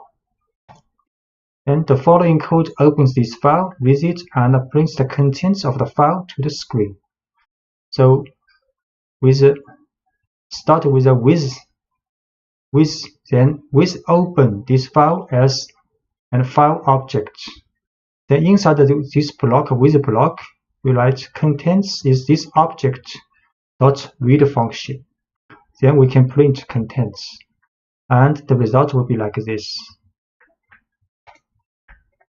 So we first set working directory, then we read this file, use with open this file as file object, then contents is this object to read, then print this information, but we use rstrip here. We will talk about it later. So output like this. And the open function returns an object representing the file. The read method then reads the entire contents of the file and store it as one long string in variable contents. Notice close is not needed because Python will close it automatically when the time is right. And the only difference between this output and original file is the extra blank line at the end of the output. The blank line appears because read returns an empty string when it reaches the end of the file, and this empty string shows up as a blank line. So if you want to remove the extra blank line, you can use rstrip in the print statement. So that's why we use rstrip here. Rstrip here because we want to remove this blank line in the reading.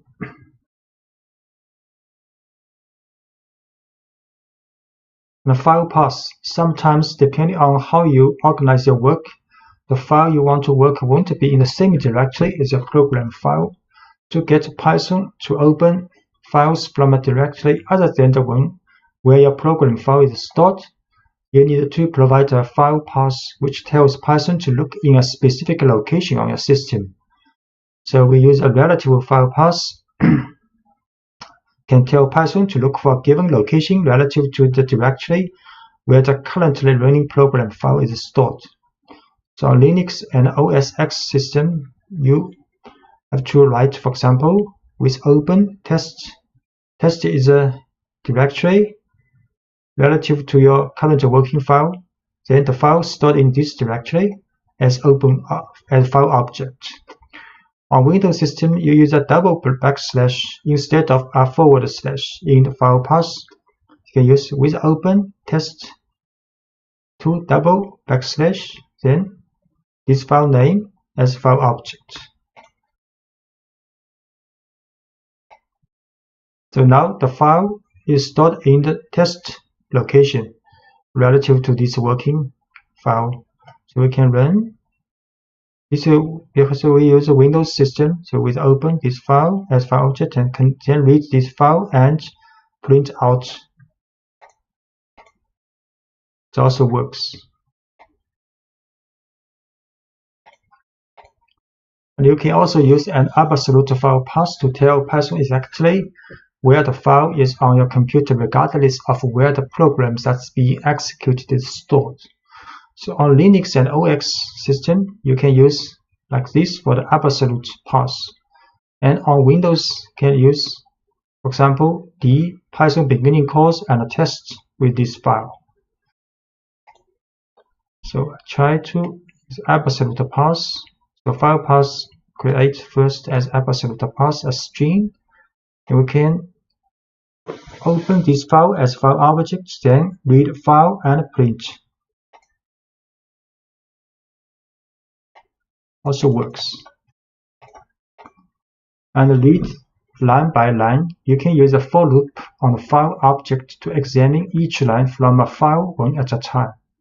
For example, this is file name.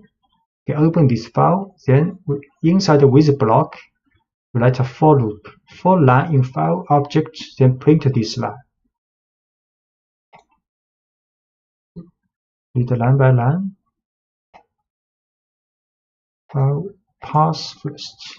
Then with open this file, then read line by line. For line in object, print this line.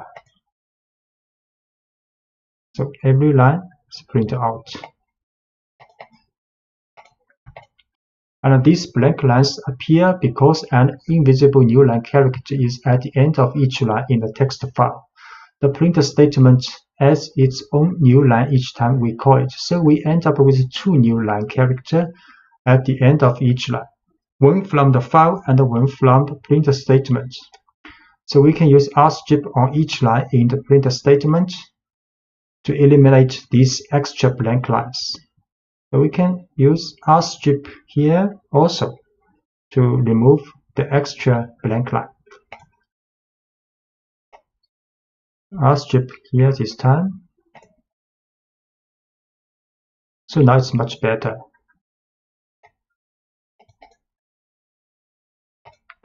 Make a list of lines from a file.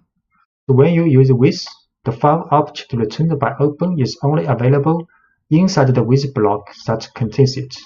So if you want to retain access to a file's content outside the with block, you can store the file's lines in a list inside the block, and then you can work with that list later. And the following example stores the lines of pi digit text in a list inside the with block, and then prints the lines outside the with block.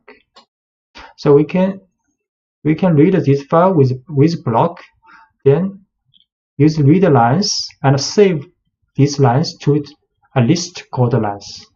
Then outside of the with block, we can next print out each line with a for loop. So first, this is the file name. Then we use a with block to read the lines, then save to the lines. This lines is a list. Then next, outside of the with block, we can use a for loop to read each lines and print out.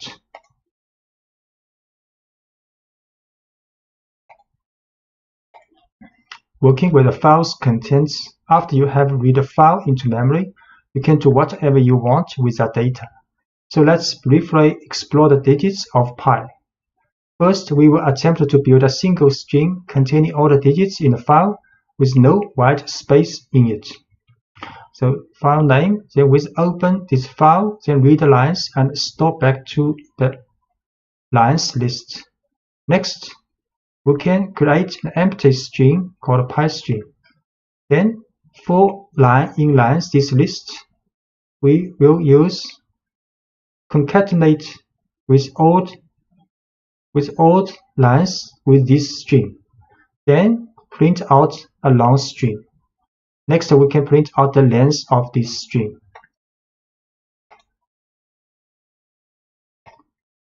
So, file name.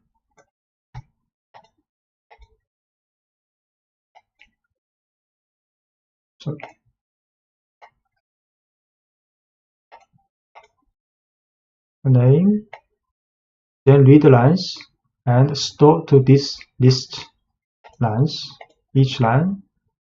Next, pi string is not is a space string.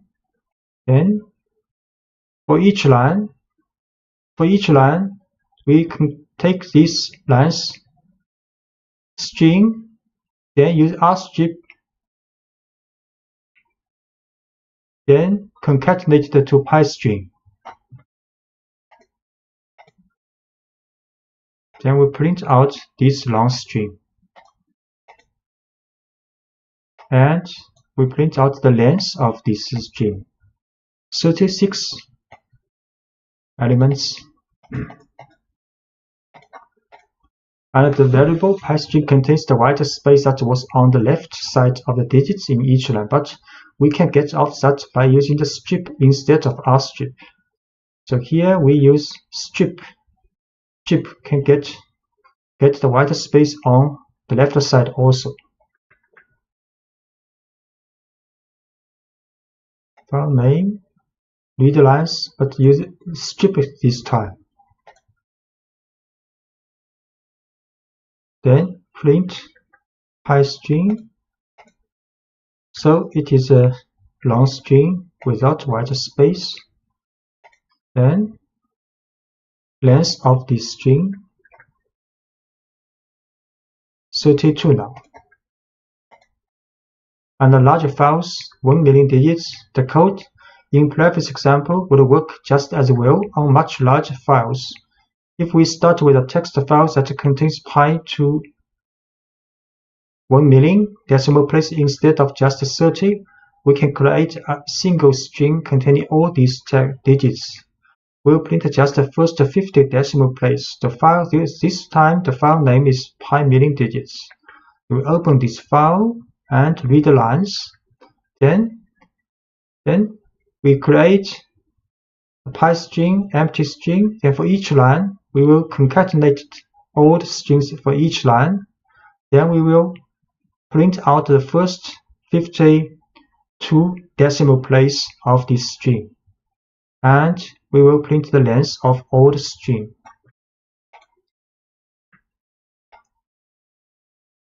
So this file name. Then with open, we read this file for each line to a list. Then create an empty string.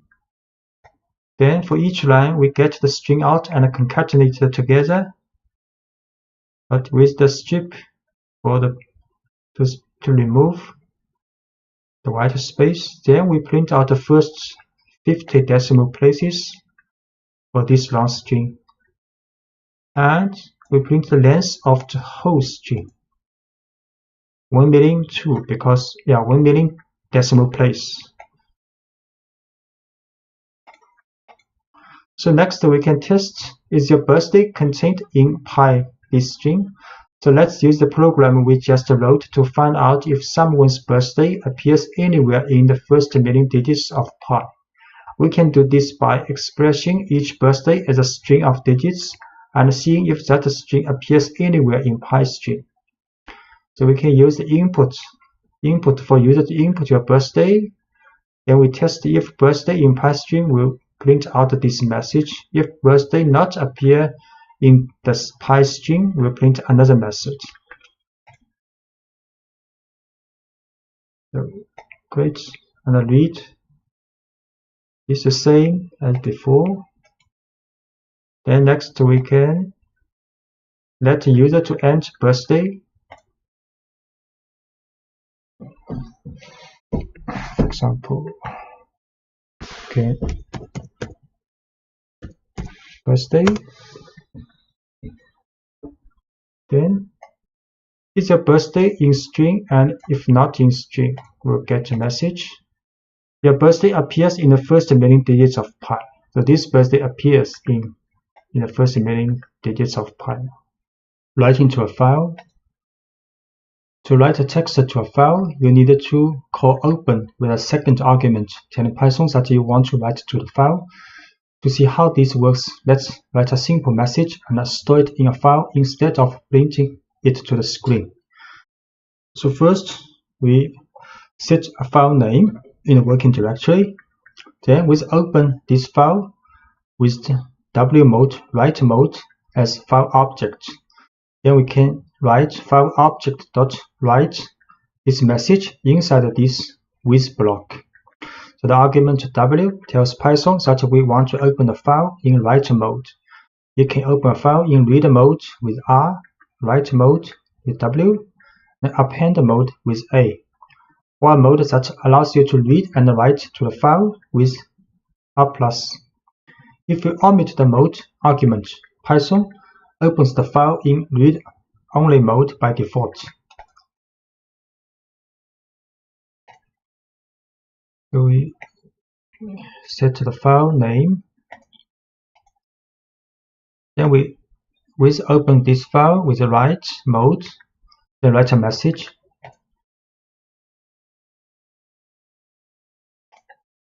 Then we open this file in the working directory, create it. To the message in this file now.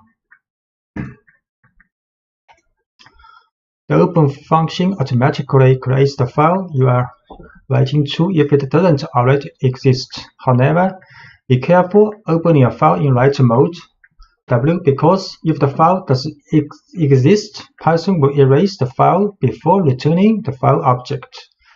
Python can only write strings to a text file. If you want to store numerical data in a text file, you will have to convert the data to string format first using the str function. So we can also write multiple lines. The write function doesn't add any new lines to the text you write. So if you write more than one line without including new line character, so including new lines in your write statement. For example, we write this file again. We open this file with the write mode. Then first we write this message. Then we add a new line. Then we write next message, new line. We try this.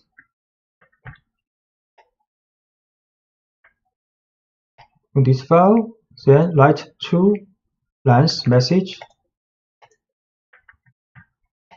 Then we open this file. Now there are two lines message in this file now. And we can also append to a file. If you want to add content to a file instead of writing over existing content, you can open the file in append mode. Let's modify this file by adding some new reasons why we love programming to the existing file programming txt, so file name. Then open this file with append mode. So we write two more lines in this file. try this. We open this file to the same file with append mode, then write to message. And we see this file again. So now there are 4 lines in this file. So 2 lines appended to the first 2 lines. Introducing try except blocks exception. Try except blocks. Python uses special objects called exceptions to manage errors that arise during a program's execution. Whenever an error occurs that makes Python unsure what to do next, it creates an exception object. If you write code that handles the exception, the program will continue running. If you do not handle the exception, the program will halt and show a traceback, which includes a report of the exception that was raised. Exceptions are handled with try except blocks. A try except block tells Python what to do if an exception is raised. So when you use try except blocks, your programs will continue running even if things start to go wrong. Instead of traceback, which can be confusing for users to read, users will see friendly error messages that you write.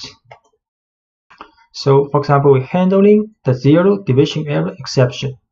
So let's look at a simple error that caused Python to raise an exception. You probably know that it is impossible to divide a number by 0, but let's ask Python to try it first. So if we print file divided by 0, there will show an error. Print file divided by 0. So there will be an error called 0 division error. But the error reported in the traceback 0 division error is an exception object. Python creates this kind of object in response to a situation where it cannot do what we ask it to. So when this happens, Python stops the program and tells us the kind of exception that was raised. So we can use this information to modify our program. We will tell Python what to do when this kind of exception occurs. Here is what a try except block for handling the 0 division error exception looks like. So we can use a try except block for handle this error. First, we will try this statement. Then we will see except if 0 division error occurs, then we check except if the error happens, then except block will check if it is 0 division error. If this matches, then the statement inside except block will run. So we put print file 0, the line that causes the error, inside the try block. If the code in a try block works, Python skips over the except block. And if the code in the try block causes an error, Python will look for an except block whose error matches the one that was raised and runs the code in that block. So in this example, the code in the try block produces a 0 division error. So Python looks for an except block and telling it how to respond. So Python then runs the code in that block and the user sees a friendly error message instead of a traceback. So we try print this one, then check except 0 division error. We run. So the message has been printed out, so except the block is run.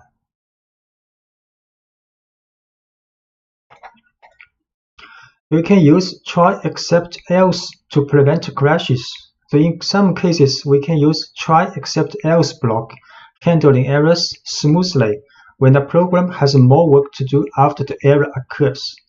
This happens often in programs that prompt users for input. If the program responds to invalid input abruptly, it can prompt for more valid input instead of crashing. So let's create a simple calculate that does only division.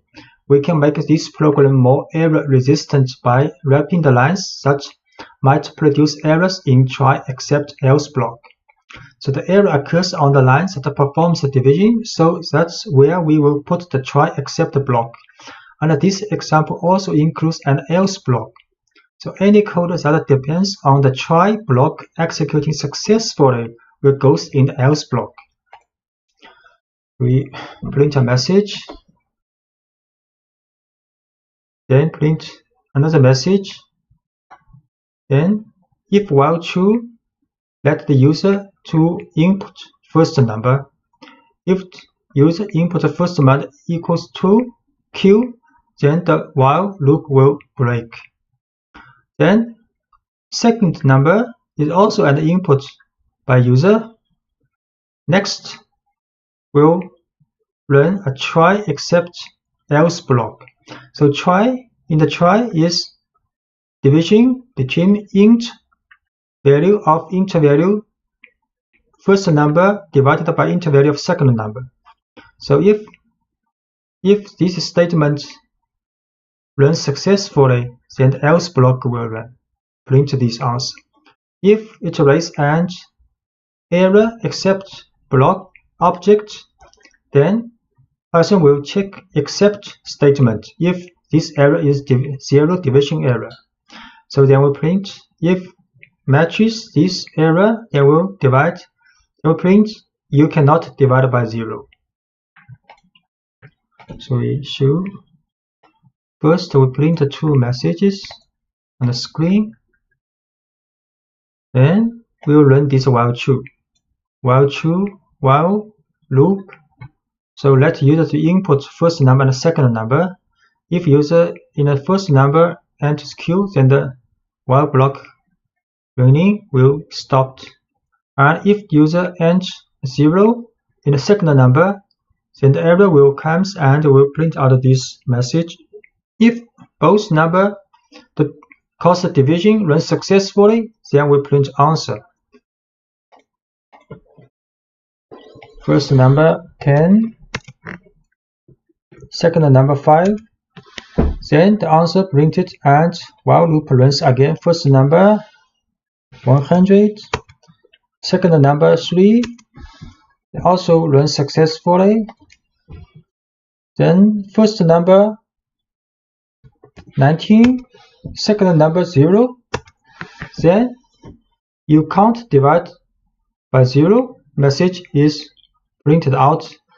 Then the while loop is not stopped. You can also try next first number. For example, write Q, then stopped while loop.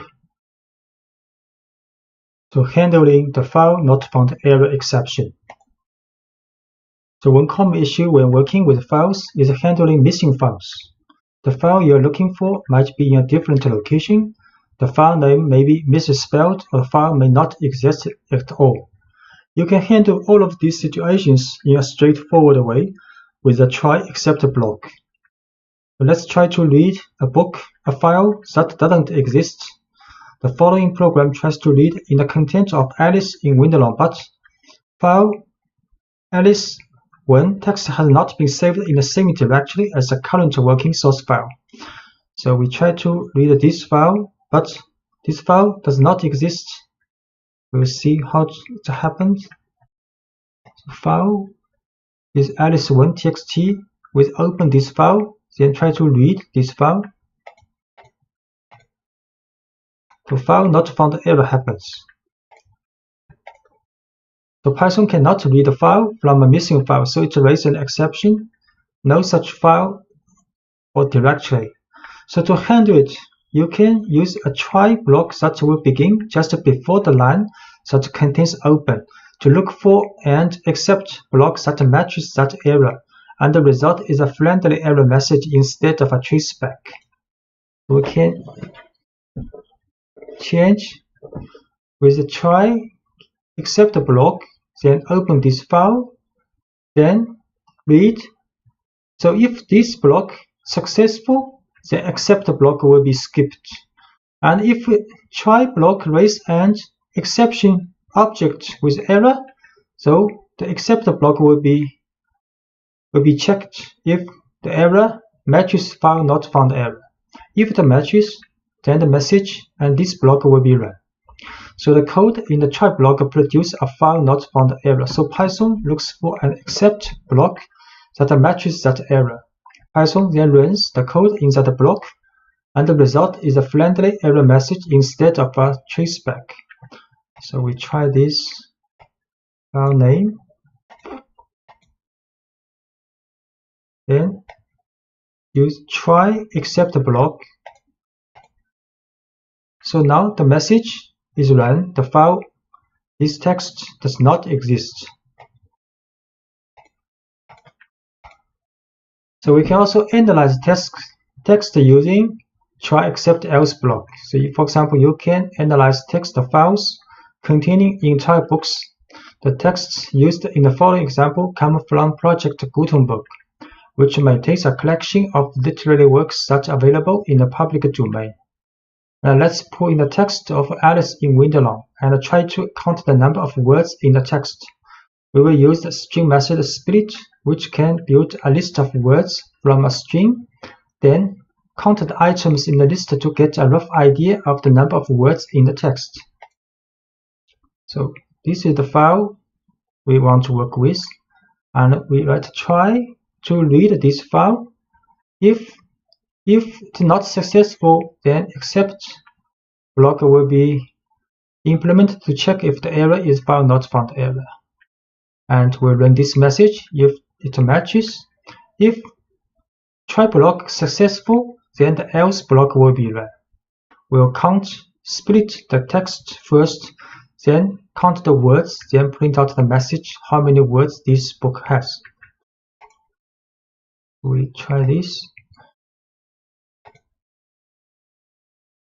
Alice, this book, then try except else block to read and count the words.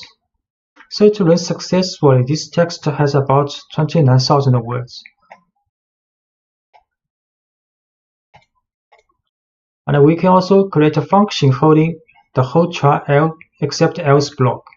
We can move the try except else block to a function called count words. So it will be easier to run the analysis for multiple books. And missing this file has no effect on the rest of the program execution.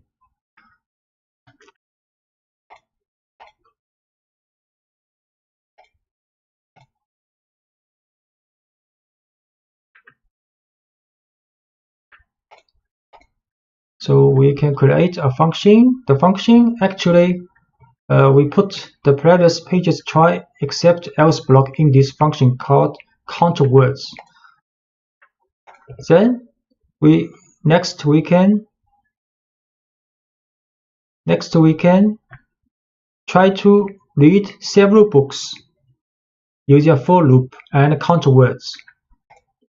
In the working directory, we have these 4 books. So we run this function first. Count words, create this function.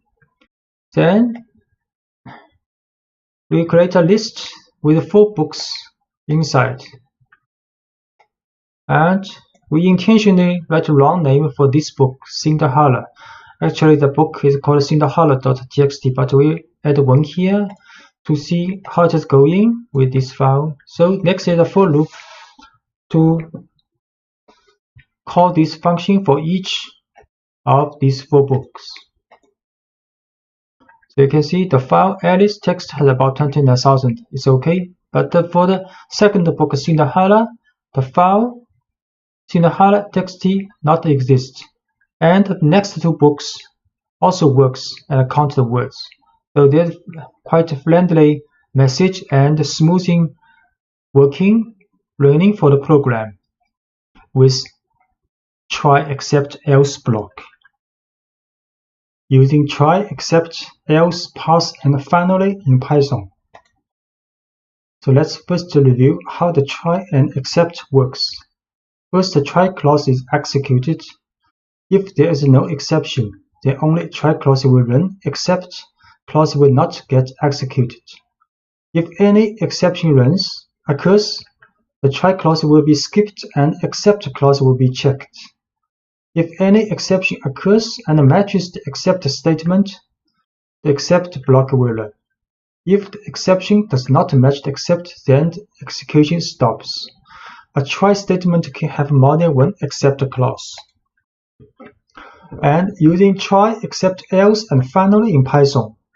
So try, this block will raise an exception if there is an error.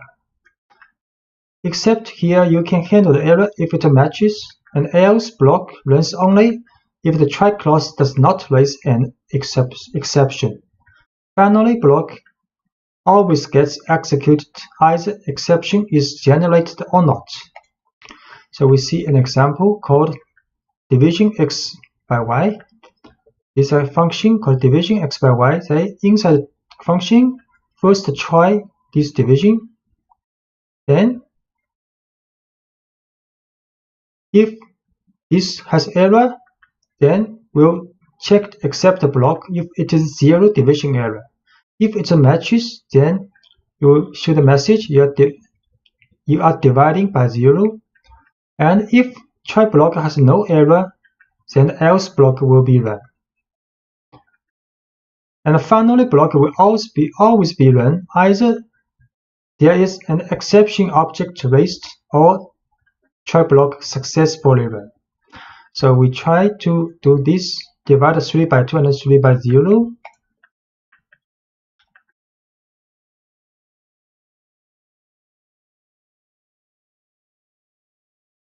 This is called floor division. See, run, create this function, then try to run this. 3 by 2, the answer is 1, and this always executed. So finally block also run, and the answer is run. So answer is run, else block is run because there's no error in the try block. If we try to divide 3 by 0, the message is sorry you are dividing by 0. So except the block is run, and this is always executed. So finally block is also run.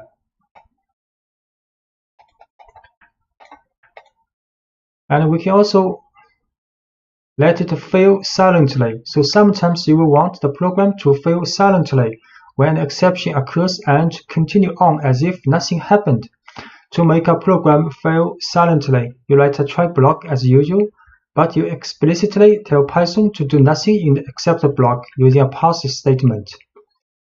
So else blocks runs only if the try clause does not raise an exception, and the finally block always gets executed either exception is generated or not. So this is the pass function.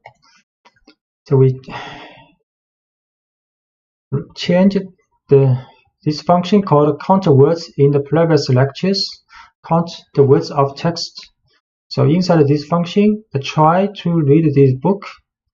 Then int except block if the error is found not found error, and we pass here.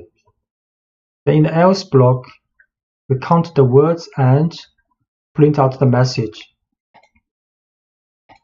So we should first create this count words function. Then we create a list of 4 books, but with this name intentionally add 1 here. So this book does not exist in the working directory. Then in a for loop to read each book and count words. So you can see the first book has about 29,000 words working correctly. The second book, because it's not found, so Python runs silently, does not show any information about this book. The next 2 books implementation work correctly. NumPy is a basic package for scientific computing with Python and especially for data analysis. In fact, this library is the basis of a large amount of mathematical and scientific Python packages, and among them the pandas library, which is specialized for data analysis and fully developed using the concepts introduced by NumPy. And in fact, the building tools provided by the standard Python library could be too simple or inadequate for most of the calculations in data analysis. So having knowledge of the NumPy library is important to being able to use all scientific Python packages, and particularly to use and understand the pandas library. NumPy is currently the most widely used package for the calculation of multi-dimensional arrays and large arrays. In addition, the package comes with a range of functions that allow you to perform operations on arrays in a highly efficient way and perform high-level mathematical calculations. So installation and import of NumPy. Generally, this model is present as a basic package in most Python distributions. However, if not, you can install it later. In Anaconda prompt, you can install NumPy by printing conda install NumPy. Once NumPy is installed on your distribution, to import the NumPy module within your Python sessions, for example, like Anaconda Spider, you can write the following: import NumPy as np.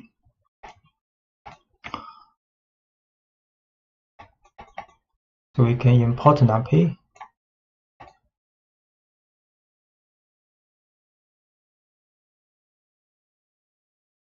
In the array, the heart of the NumPy. The NumPy library is based on one main object called n_the_array, which stands for n-dimensional array.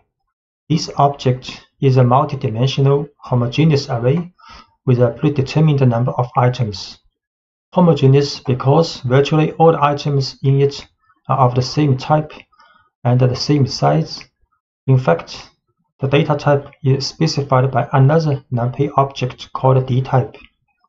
So each n_the_array is associated with only one type of dtype, and the number of the dimensions and items in an array is defined by its shape, a tuple of n positive integers that specifies the size for each dimension. The dimensions are defined as axes and the number of axes as a rank. Moreover, another peculiarity of NumPy arrays is that their size is fixed, that is, once you define their size at the time of creation, it remains unchanged. And this behavior is different from Python lists, which can grow or shrink in size. So the easiest way to define a new n_the_array is to use the array function, passing a Python list containing the elements to be included in it as an argument. So we can create an array using np.array 1, 2, 3 and a list. So A will be an array with 3 elements. So we can create this array, one-dimensional array with 3 elements. And we show this array 1, 2, 3. And you can easily check that a newly created object is an n_the_array by passing the new variable to the type function, type A. So we can show type A is a NumPy's n_the_array. And you can, in order to associate the type dtype to the newly created n_the_array, you have to use the dtype attribute. So we can use the dtype attribute to this array. Dtype. The dtype int 32. It is integer type with 32 bits.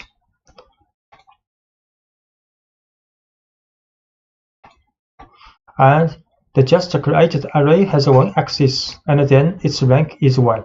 So while its shape should be 3, 1. To obtain these values from the corresponding array, it is sufficient to use the n_dim attribute for getting the axis, the size attribute to note array length, and the shape attribute to get its shape. So if we use n_dim to this array, only 1, so one-dimensional, a.size 3 elements, and a.shape 3, so one dimension, the first dimension has 3 elements. And define a 2-dimensional array. We can also define a 2-dimensional array using 2 list int np array function. So we can also show dtype, ndim, size, and shape. 2-dimensional array.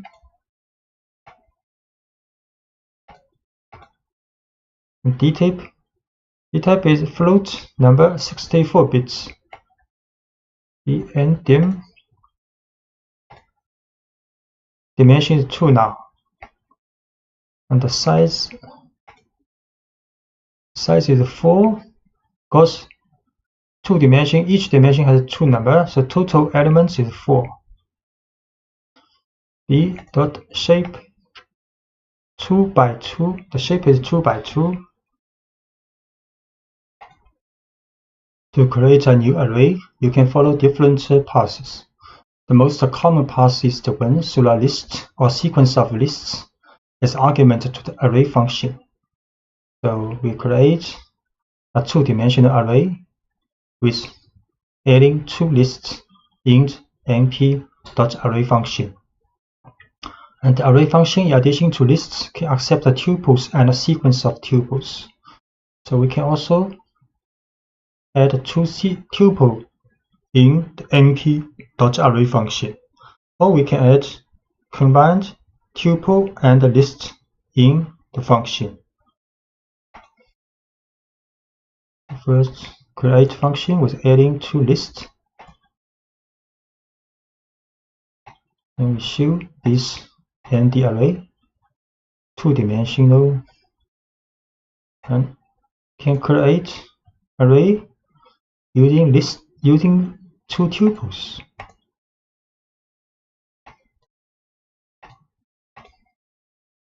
Get the same result as using lists. Can also create array using combined list and tuple.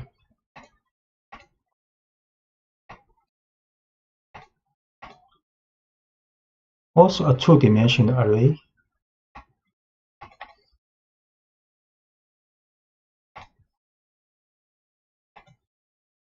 Dtype. So numpy arrays are designed to contain a wide variety of data types. We have seen simple integer and float numerical values.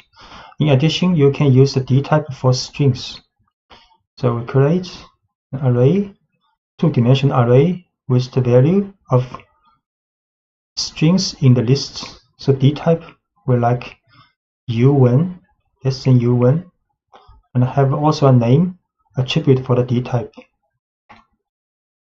Create this tuple using the string layer of list.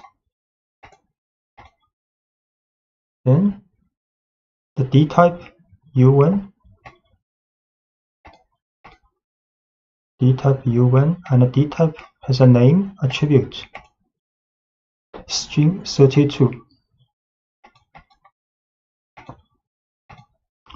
By default, the ndArray function can associate the most suitable type according to the values contained in the sequence of lists or tuples. Actually, you can explicitly define the dtype using the dtype option as argument of the function. For example, if you want to define an array with complex values, you can use the dtype option as follows. So if we add the dtype equals complex, so these numbers will be stored as complex number in the array. So create this array. So complex number now stored in the array. The numpy library provides a set of functions that generate nd arrays with initial content created with different values depending on the function. The zeros function, for example, creates a full array of zeros with dimensions defined by the shape argument, while the ones function creates an array full of ones in a very similar way. So if we write np.033, a 2-dimensional array of 33, and all the values are 0. And similarly, create a 3-dimensional array of the shape 2 by 3 by 4 with all the values are 1. And np.arrange 0 to 10 will create a sequence of values between 0 and 10. And arrange 4, 10. So we'll create a sequence of numbers starting from 4 to 10. So np zeros 3 by 3, the shape all values 0 and 1s. All values are 1, 3-dimensional, and sequence number using arrange. So number 0 to 9 created in array, arrange 4 to 10.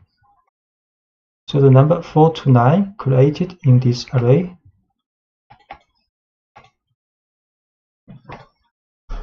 And you can also use the gap not equals 1. So here you create a sequence number between 0 and 12 with the gap 3. And this is the gap 0.6. Create number array 0, 3, 6, 9 now. And this array with the gap 0.6. So from 0 to 5.4. And you can also generate a 2-dimensional arrays using arrange and reshape. So we create a sequence number first from 0 to 12, then reshape to a 2-dimensional array with the shape 3 by 4.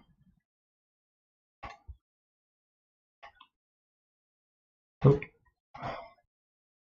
the 2-dimensional array is the number from 0 to 11. The shape is 3 by 4. And line space generates a sequence of numbers based on the number of elements in a third argument.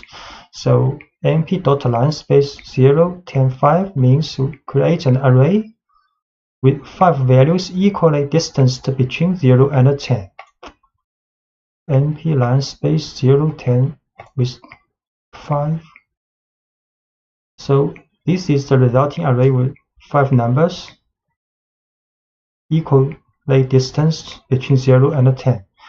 Just note, in arrange function, the 10 is not included, but in line space, the 10 is included.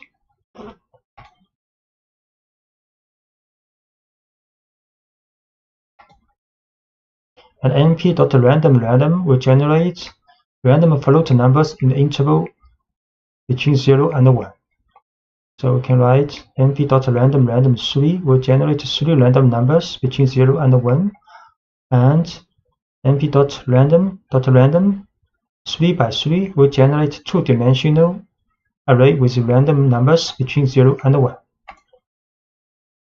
np.random 3. So 3 random numbers in a 1-dimensional array. So this will create 2-dimensional array with a shape 3 by 3 with all the values and random numbers between 0 and 1. Arithmetic operators. The most obvious are adding and multiplying an array by a scalar, and these operations are element-wise. Such as, the operators are applied only between corresponding elements. So this is a numpy array with the number from 0 to 3. Then we can add a with 4 or multiply a with 2. Numpy array. So a 0 to 3. A plus 4 will return another numpy array with the elements 4, 5, 6, 7. A multiply 2. So each element will be multiplied with 2 in the new array. And can create another array B with also for elements, then A can plus B or A multiply B. So B is an array with elements 4, 5, 6, 7. So A plus B. So element-wise addition between A and B will return another array with 4 elements. A multiply B will get also another 4 element array with element. Each element is the multiplication between the corresponding elements in A and B. And moreover, these operators are also available for functions provided that the value returned is a numpy array. So for example, you can multiply the array by the sum or the square root of the elements of array B, and they are also element-wise. So assume A and B here have the same shape. So we can A multiply numpy sum function of B, or A multiply the square root of B. A multiply the sum function of B, and the result is also a numpy array with 4 elements. A can multiply the square root of B. Also, the result is a 4 element numpy array. And for multidimensional case, arithmetic operators continue to operate element-wise. So this is a 2-dimensional numpy array with shape 3 by 3, and B is also a 3 by 3 shape 2-dimensional numpy array with elements all equals 1. Then A can multiply B element-wise. So we create A first.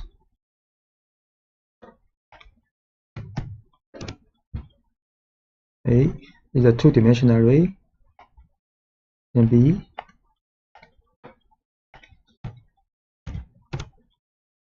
also 2-dimensional array. Then A multiply B element-wise a 2-dimensional array. And actually the value of each element in the resulting numpy array is same as in A, because B, all elements in B is 1. The matrix product in numpy array, the matrix product is indicated by the dot function. This operation is not element-wise, that is, the result at each position is the sum of the products of each element of the corresponding row of the first matrix with the corresponding element of the corresponding column of the second matrix. So numpy dot A and B is the matrix production A multiply B. You see, so this is the result of matrix multiplication A and B. An alternative way to write the matrix product is to take dot function as an object function of one of the two matrices. So we can also write numpy dot A and B. Also A is the first matrix, B is the second one. Or A dot B. So these two is the same. Note that since the matrix product is not a commutative operation, the order of the operands is important. So indeed, A multiply B is not equal to B multiply A in the matrix multiplication. So also show A dot B the same results as this one, but we showed numpy dot B and A is not the same.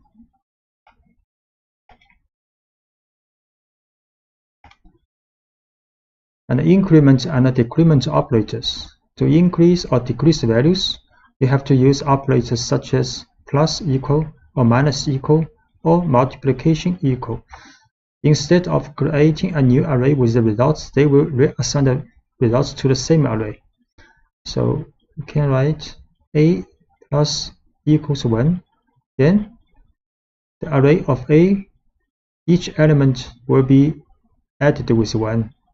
And similarly, a minus equal 4, each element of array a will be minused with 4.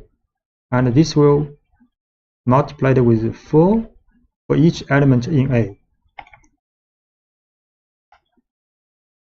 We create array called A 0, 1, 2, 3.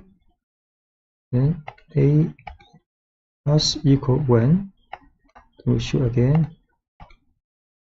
A, each element has been added with 1. A minus equal 1. We show again A.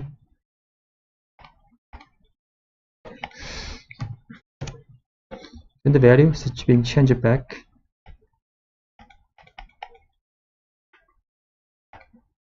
We can also create A 0, 1, 2, 3, A, for example, plus 4. Change it to 4, 5, 6, 7, and multiplication to 8, 10, 12, 14 now.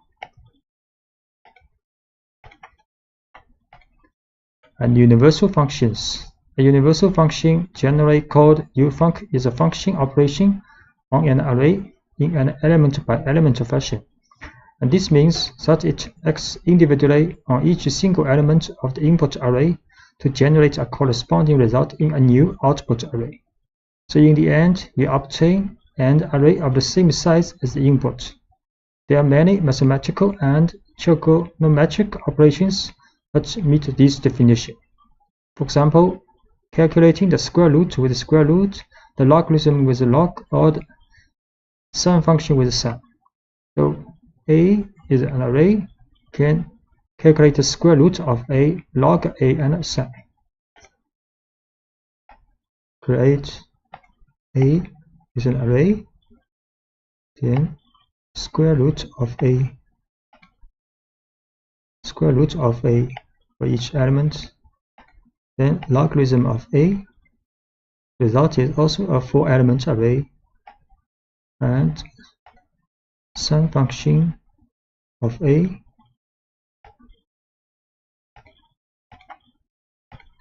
Aggregate function. Aggregate functions perform an operation on a set of values of an array, for example, and produce a single result. So many functions of this kind are implemented within the class and the array. For example, A is an 5-element array, so we can calculate the sum of A, minimum, maximum of A, and mean value of A, or standard deviation of A.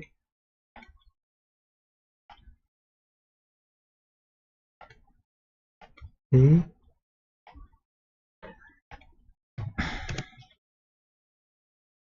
then A dot sum, summation, the minimum value of A, maximum value of A, and the mean or average value of A, and the standard deviation of A. Indexing. Array indexing always use square brackets to index the elements of the array so that the elements can then be referred individually for various uses such as extracting a value, selecting items, or even assigning a new value. So when you create a new array, an appropriate scale index is also automatically created. In order to access a single element of an array, you can refer to its index. So this is an array created with 6 numbers from 10 to 15. So we can write A bracket 4. Then the 5th element of this array will be selected.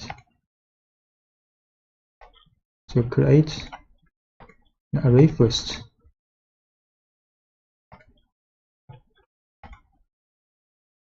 So this array with 6 elements, a bracket 4 will return the 5th element.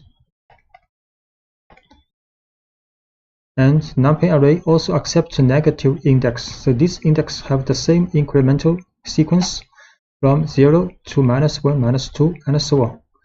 So this is the last one and last element of this array if we use a bracket -1, and this is the first element of this array if we use bracket -6. So a bracket -1, 15 returns a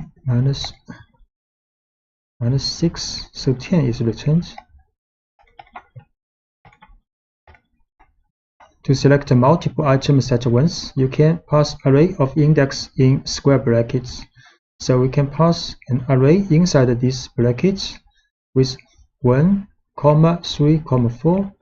Then 3 elements of the array will be returned. The 3 elements 11, 13, 14 of the array are returned. So moving on to the two-dimensional case, they are defined by 2 axes, where axis 0 is represented by the rows and axis 1 is represented by the columns. Thus, index in this case is represented by a pair of values. The first value is the index of the row, and the second is the index of the column. So for example, this is a two-dimensional array with shape 3 by 3. So a bracket 1, 2, we select the element in the second row and third column. We create an array first.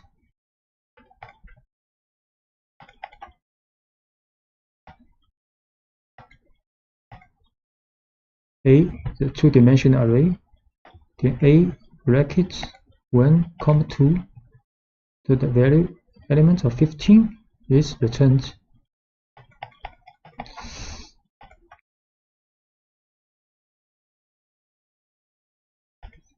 Slicing allows you to extract the portions of an array to generate new arrays. So when you use the Python lists to slice arrays, the resulting arrays are copies. So but in NumPy, the arrays are views of the same underlying buffer. So depending on the portion of the array that you want to extract or view, you must use the slice syntax. Such as, you will use a sequence of numbers separated by column within square brackets. For example, this is an array with 6 elements. So if we write A1, 5 in the bracket, then it will return a slice of this array from 2nd to the 5th element. Create an array with 6 elements. Then A1, 5 will return this part of the array.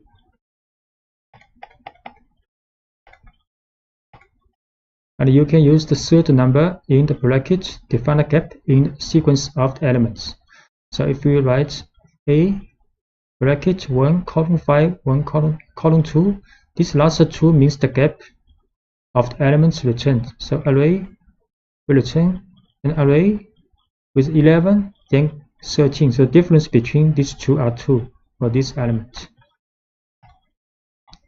So A1, 5, 2. This will return 11 and 13. In the slicing bracket, if you omit the first number, NumPy implicitly interprets this number as 0. That means from the initial element of the array. If you omit the second number, this will be interpreted as the maximum index of the array. And if you omit the last number, this will be interpreted as 1 for the gap. So if we do not write the first and second element in the bracket, then it means from the first to the last element of this array with the gap 2. It will return an array with 3 elements 10, 12, 14. Similarly, this will start from the beginning to the 6th element of the array and with a gap 2. Actually, the result is the same as this one, and this will from the beginning to the 5th element but with gap 1.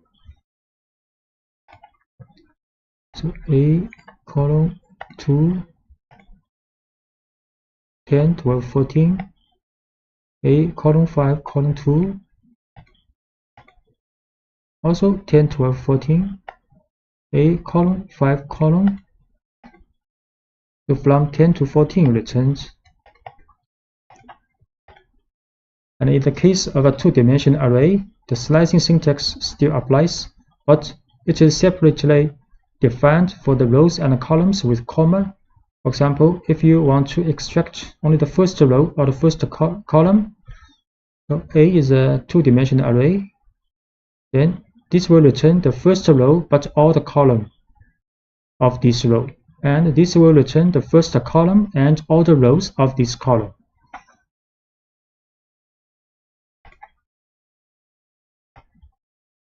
So A is a two-dimensional array. A 0, comma, column, return the first row of this array. And A column 0, return the first column of this array. And if you want to extract a smaller matrix, you need to explicitly define all intervals with index that define them. So, for example, A 0 to 2 and comma 0 to 2, it will return the first 2 row and the first 2 column of this array. So it's a smaller array.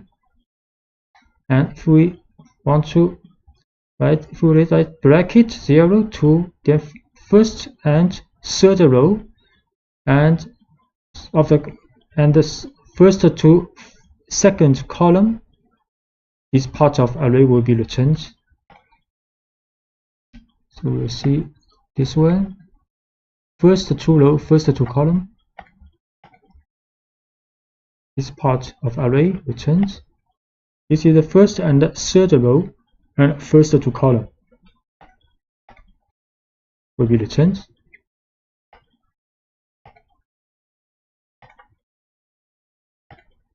Iterating an array, you can use the for constructor to do the iteration of the items in an array. So you can write for I in A, print I. You can write for I in A, print I, but similar as numpy's for loop in the list, but similar as the for loop for the list. So if you apply the for loop to a matrix, it will always perform a scan according to the first axis is a row. So if we write a for row, A is a two-dimensional array, print a row, then each row of this matrix two-dimensional array will be print out. So we can write a for row in A, print row, and row by row, print out. And if you want to make an iteration element by element, you can use the following constructor using the for loop in A.flat. So A.flat will get all elements of this two-dimensional array and put in an one-dimensional array, then print this item out. Write A.flat for elements. So element by element, each element printed out from this two-dimensional array. And if you want to launch an aggregate function that returns a value calculated for every single column or on every single row, there is an optimal way that leaves it to numpy to manage the iteration. You can use apply along axis function. So this function takes 3 arguments: the aggregate function, the axis on which to apply the iteration, and the array. So if the option axis equals 0, then iteration evaluates the elements column by column along the column, whereas if x is equals 1, then iteration equals evaluates the elements row by row. So for example, you can calculate the average values first by column and then by row. So if you write numpy dot apply along axis mean x0 array A, you see how it's going, and if we set x is 1, so we should matrix A first, 3 row, 3 column, then we apply a mean value for x is 0 for this matrix. Mean value 13, 14, 15. Actually, it's along the column. So along the column by column, then we mean value x is equals 1. So along the row.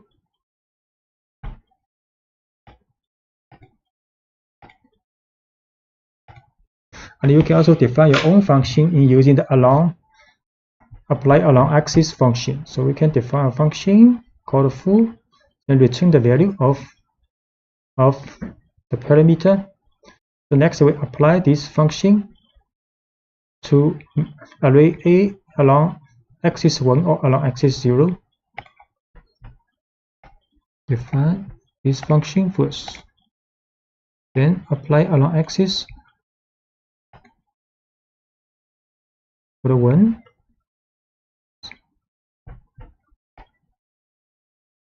And apply this function with 0. Actually, the result will be the same because you divide elements by 2 along the row. It's same as you dividing elements by 2 along the column. And the conditions and the Boolean arrays. An alternative way to selectively extract the elements in an array is to use the conditions and the Boolean operators. Suppose you wanted to select all the values that are less than 0.5 in a 4x4 matrix containing random numbers between 0 and 1. So A is a matrix, 2-dimensional array with a random number between 0 and 1. So we can get a Boolean array with same dimension. Then write A less than 0.5. Next, we can use this condition to select elements of this array. So create this array first, random number between 0 and 1, 4x4 dimension, 4x4, the shape A less than 0.5, it's the same dimension, Boolean matrix. We can select condition. Now it is a 1 dimension with all the values meeting this condition in array A. Shape manipulation. During the creation of a 2-dimensional array, it is possible to convert a 1-dimensional array into a matrix using reshape function. Reshape function returns a new array and can therefore create new objects. So this is 1-dimensional array with 12 elements, and we can write A.reshape to 3x4 2-dimensional array. A is a 1-dimensional array with random number, 12 random number, and we create another array using reshape to 3x4. We choose this array. Now the dimension is 3x4 2-dimensional array. And you can also use a tuple to modify the shape of an existing array. We can also write A.shape and assign a 2-dimensional array in a tuple. So we assign the shape to A, then we show A again. Now A is 2-dimensional array. And the inverse operation is also possible, such as you can convert a 2-dimensional array into a 1-dimensional array by using the level function. We use the level function to A and So A is now is one-dimensional again, and even acting directly on the shape attribute of the array itself, you can also write A shape to 12. You can also first create again A as two-dimensional array. Then we assign the shape to 12. So A is one-dimensional array now.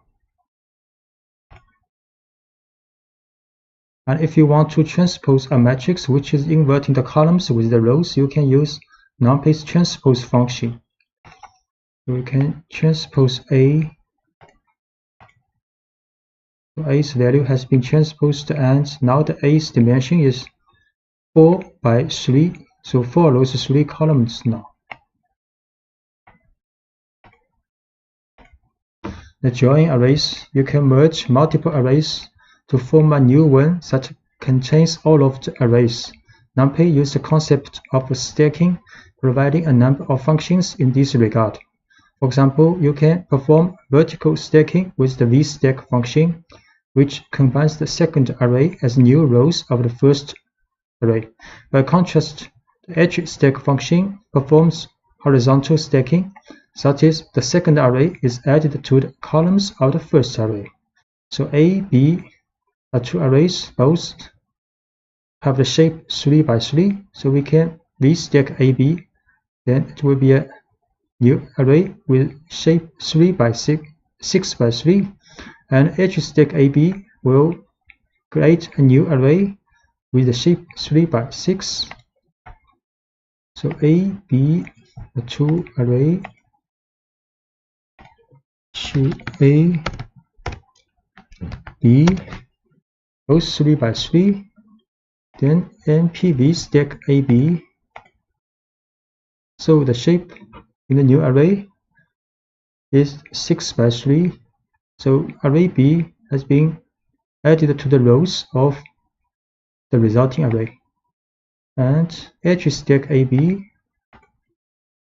you see the array A and array B is being stacked, and the dimension is 3 by 6 now. Two other functions performing stacking between multiple arrays, a column stack and a row stack. These functions operate differently than the two previous functions. So generally, these functions are used with a one-dimensional array, which are stacked as columns or rows in order to form a new two-dimensional array. So can create 3 array all by one dimension. Then we can use column stack ABC or row stack ABC, row C. So ABC, 3 one-dimensional array. Then we can column stack ABC. So they now become a two-dimensional array. The row, each row represents, each column represents these 3 array, and we can also NP row stack ABC. So this also is a 3 by 3 two-dimensional array, and with each row represents ABC.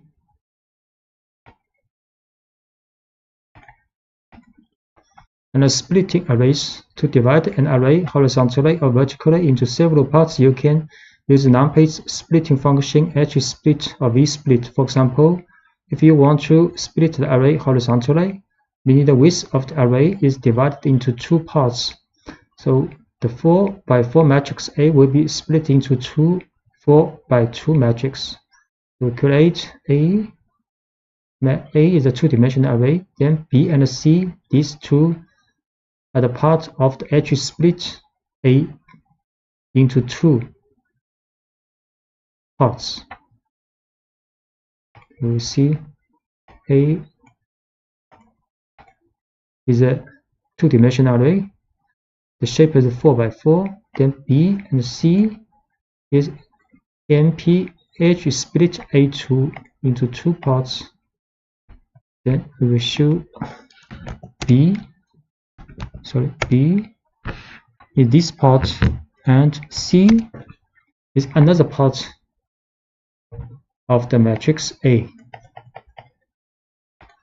And instead, if you want to split the array vertically, meaning the height of the array is divided into two parts, the 4x4 matrix A will be split into two 2x4 matrix. We can write np.v split A2.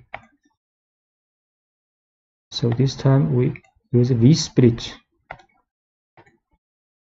Then we will show B is this part and C is another part of matrix A. A more complex command is the split function, which allows you to split the array into non-symmetrical parts. So passing the array as an argument, you have also to specify the index of the parts to be divided. If you use the option x equals 1, then the index will be columns. If instead the option is axis equals 0, then there will be row index. For example, if you want to divide the matrix into 3 parts, the first of which will include the first column, the second will include the second and the third column, and the third will include the last column. So this, we can do this. A1, A2, A3, 3 parts is numpy split A by column, and 1, 3 are bounded of this separation. So we can see.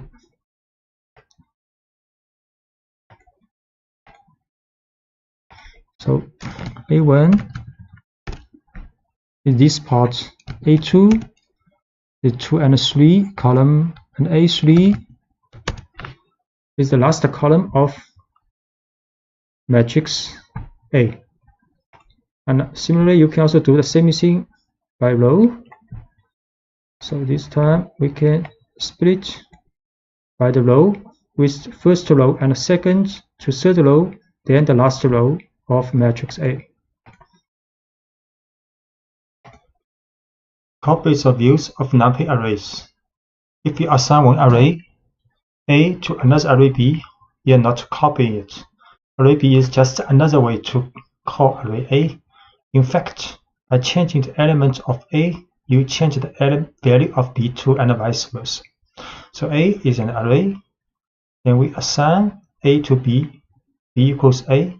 Now if I change the element of A, then B is also changed. Create an array A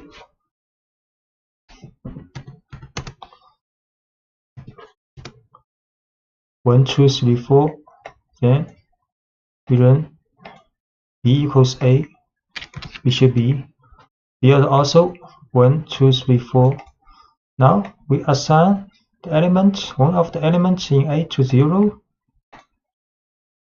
Then A will be 1, 2, 0, 4, and B is also 1, 2, 0, 4. So when you slice an array, the object returned is also a view of the original array.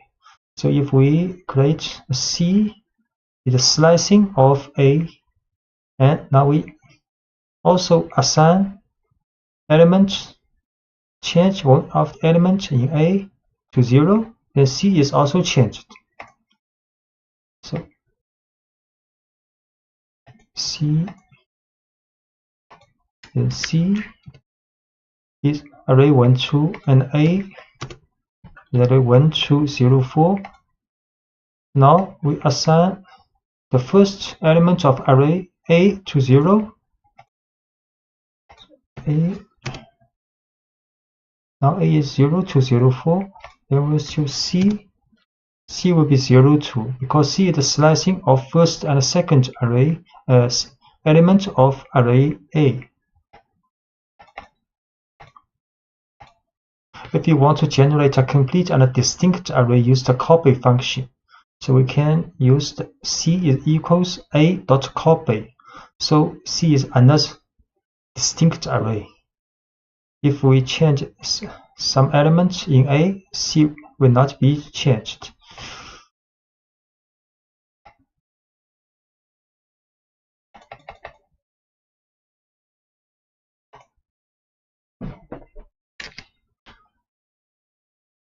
C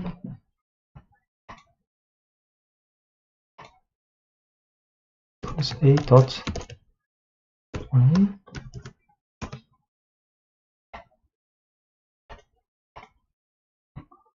Then A 0 C. If we change A to 100, A changed to 100, but C not changed now.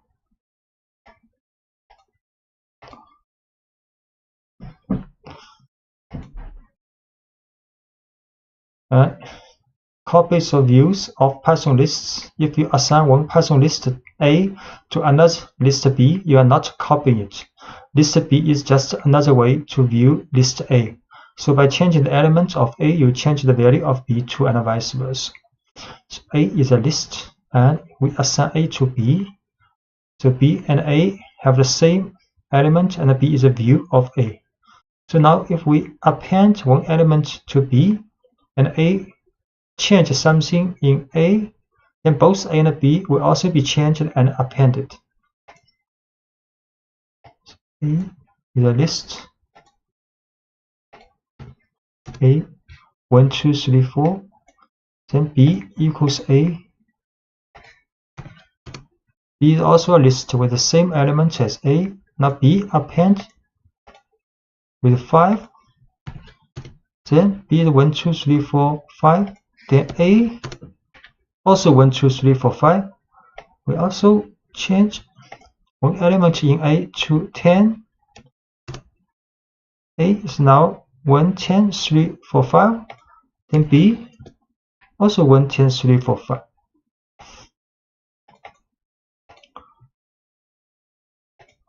And when you slice a Python list, the returned list is a distinct and a new object. So A is 1, 2, 3, 4 list. Then F is a slicing part of A. Then we change element of A to 10. F append 100, and A and F will be changed individually. So A is a list. F is a slicing of A. A is 1, 2, 3, 4, and F 1, 2, 3.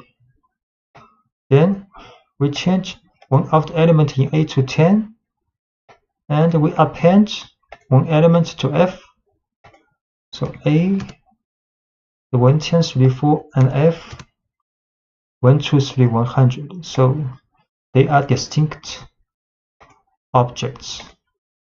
So when you use a copy to a Python list, the returned list is a distinct and a new object. So A is 1, 2, 3, 4 a list. C is the copy of A. Then we change element in A to 10, and C append 10, and A and C will be changed individually.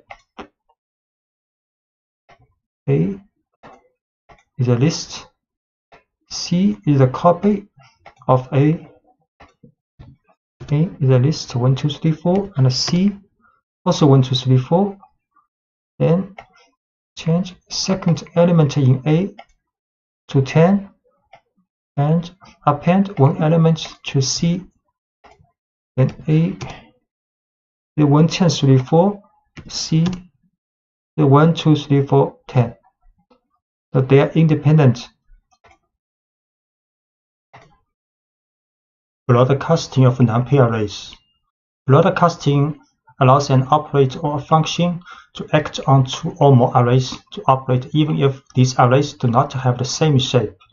Two arrays can be subjected to broadcasting when all their dimensions are compatible, which means the length of each dimension must be equal, or one of them must be equal to 1.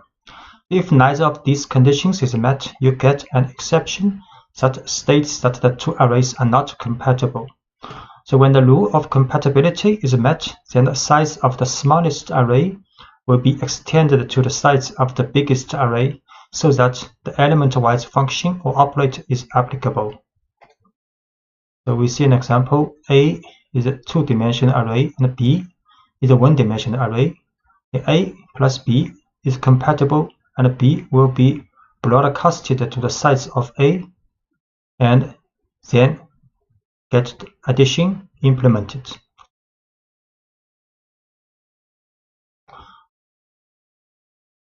And broadcasting with the U function, we can demean each column of an array by subtracting the column means. So for example, A is a two-dimensional array with a shape 4 by 3. Then we can write the mean value of this array for each column. So mean 0 means for each column. Then next we can minus this one, minus the mean value of each column from this array, and this matches the broadcasting rules. Next, we can also calculate the mean value of each column for this array.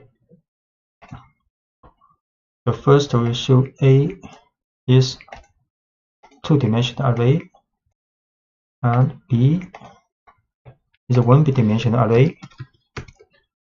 A is two-dimensional, B one-dimensional. So A plus B will get the same shape with A, and array is a two-dimensional array with shape 4 by 3. You can calculate column mean of this array. 3 value because there are 3 column. Next, we can calculate the minus array minus the mean of its column.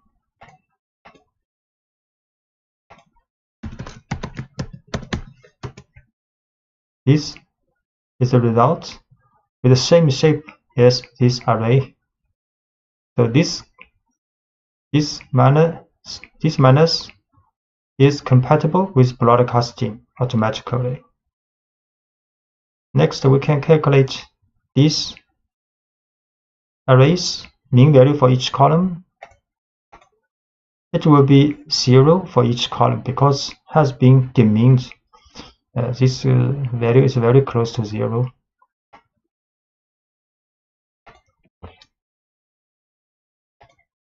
And if we want to demean each row, the mean vector by row should be reshaped first before doing calculation. So first, we can calculate the mean value for each row, and this is the shape. Then, if we minus this array minus this, the mean value for each row, we have to reshape this value first to 4 by 1.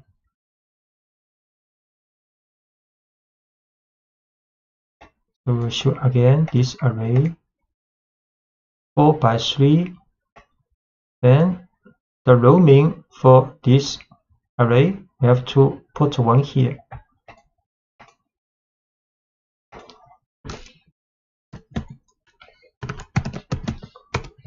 So 4 value because this array has 4 rows. And we can also show the shape of this. Shape is one-dimensional array with 4.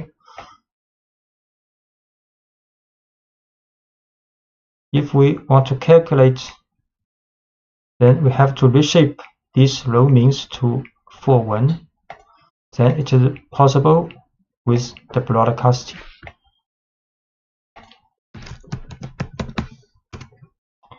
So this has the same shape as the original array. And we have to now calculate the mean value for this array. Have to row mean for this array is 0, very close to 0 because it has been demeaned by row.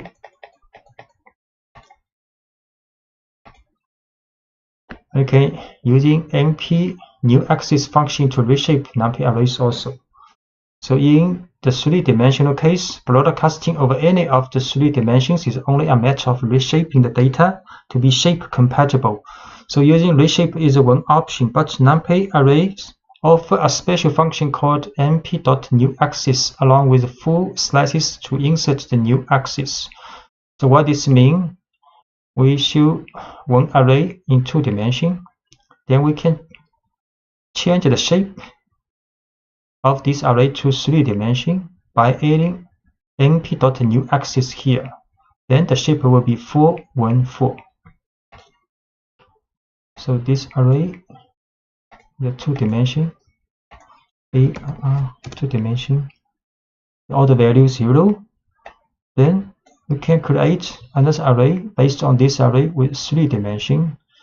Add np.new axis here.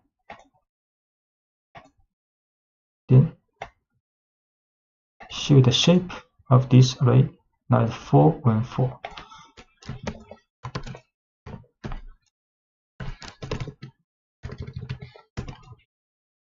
So it has 3 brackets, 3-dimensional array now. And we create another array with random normal distribution for 1 dimension. Then we can change these arrays, can create another array based on this array, but the dimension to 3, 1. We can also create another array based on this array, but dimension is 1, 2, 3. So this is an array with 1 dimension. But if we run this, it will be a 2-dimensional array with the shape 3, 1. If we will run this, add 1 np.new axis here, so the shape will be 2 dimensions with 1, 3 now. So new axis will add the shape to this position to 1.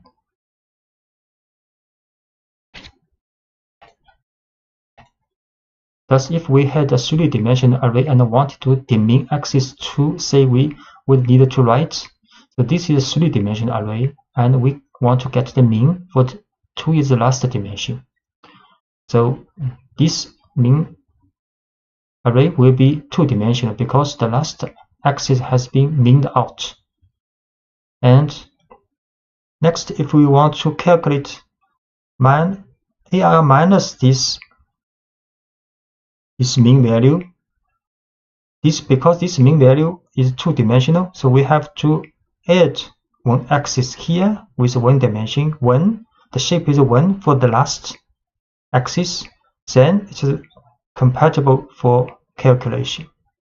We'll show. So this is a 3-dimensional array.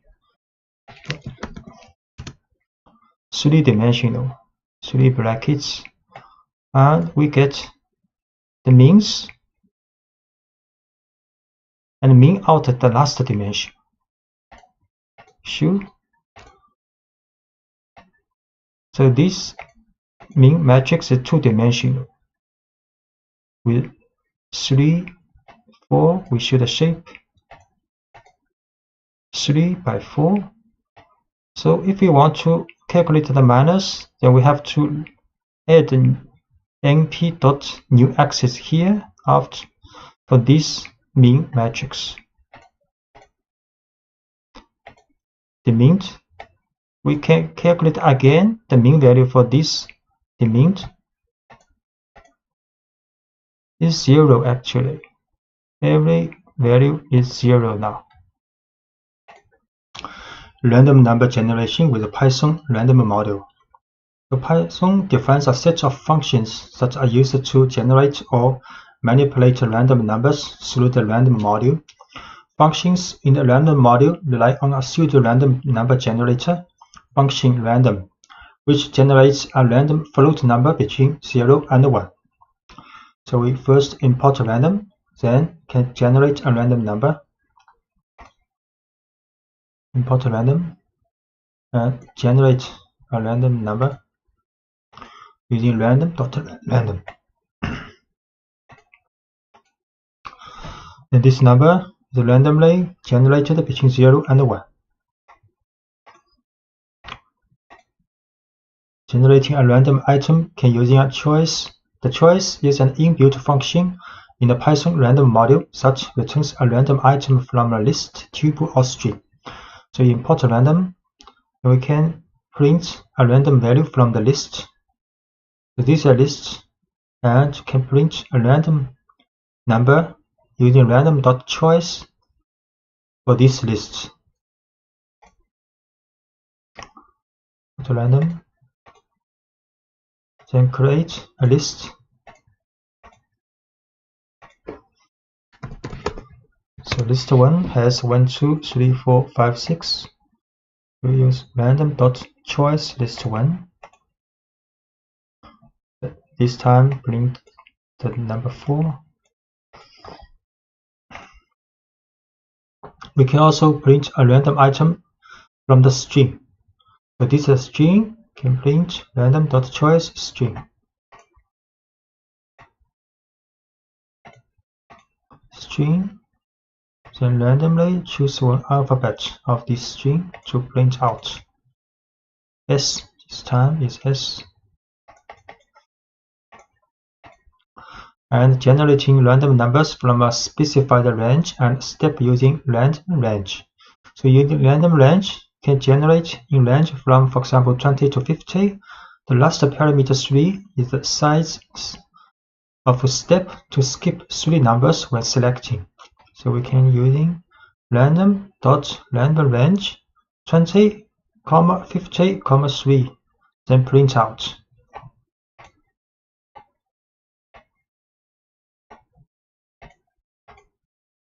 So it's 47. So you can see the 47 minus 20 can divided by 3. So this number is between 20 to 50 and with step 3 over 20. The seed function is used to save the state of a random function so that it can generate the same random numbers on multiple executions. So for example, we set random.seed to 7, then print a random number, and we set random seed to 5 and print a random number. Then we set again to seed to 7, then this time the number will be the same as this time. We show random seed 7. So we print a random number 0.3323, then set a random number to 5, then print 0.622, then we set to 7 again, then get a random number, same 0.323, and generating random number list in Python using shuffle if you want to change the position of the elements of a choice. So this is the list A, B, C, D, E. So we can random.shuffle sample list for this list. So we will see.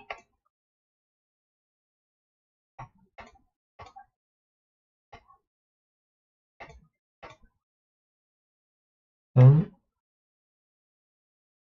print. This is the original list. And random shuffle sample list. We shuffle this list, then print again. So after the first shuffle, now the sequence of elements has been changed. Second shuffle also changed. Sequence.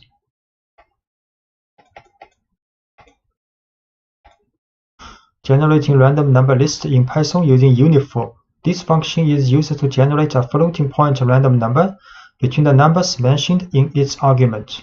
So it takes 2 arguments, lower limit included in generation and upper limit not included in generation. For example, we can use random.uniform. So to a random number between 5 to 10.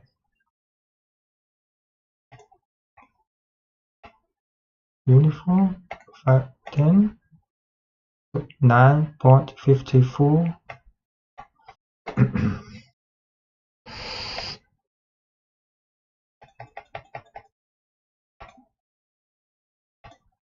So random number generation with NumPy's random module. So this time we think about NumPy's random module. The NumPy's random module supplements the built-in Python random with functions for efficiently generating whole arrays of sample values from many kinds of probability distribution. So this is a 4x4 array of samples from the standard normal distribution using normal. So we can run this using random.normal to draw a two-dimensional array with shape 4x4 and the value are standard normally distributed. So import NumPy here. Then we can use NumPy's random module random.normal to a two-dimensional array. Then show this array two-dimensional and the value a standard normally distributed.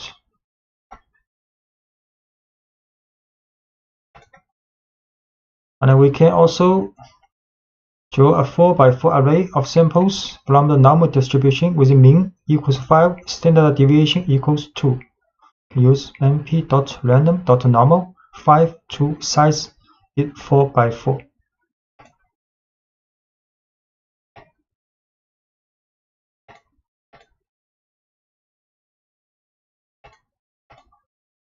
So this time, this matrix 2x2 two-dimensional NumPy array with the shape 4x4 and the value f normally distributed with mean equals 5, standard deviation equals 2.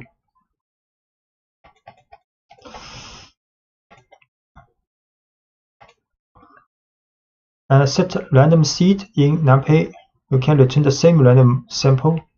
For example, we can set numpy.random.seed to 1, 2, 3, 4 and sample for standard normal distribution with 16 number and shape with 4x4. Then if we run again, get the same result.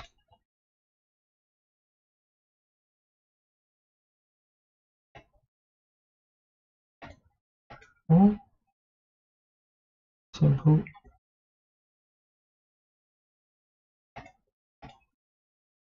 So this time get this 4x4 in the array. So if we set seed again to 1, 2, 3, 4, we run this random draw again, we'll get the same result. 471 471. And you can also use random n to generate a standard normal values. So np.random random n 10.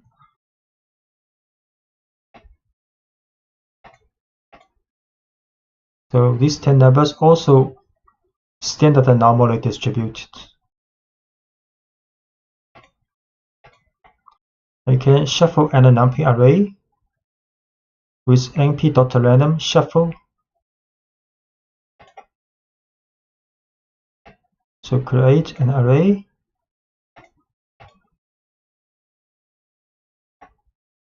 Okay, print this array 1, 2, 3, 4, 5, 6. And you can shuffle this array.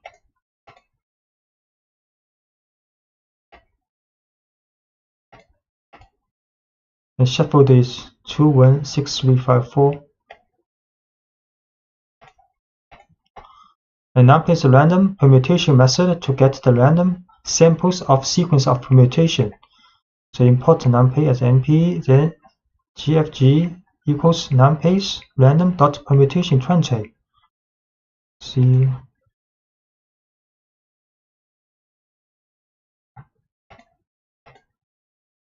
we show actually is the 20 number from 0 to 19, then randomly arranged after shuffle. I can get the random sequence permutation of a two-dimensional array. So create a two-dimensional array with a shape 4 by 3. Then we shuffle this.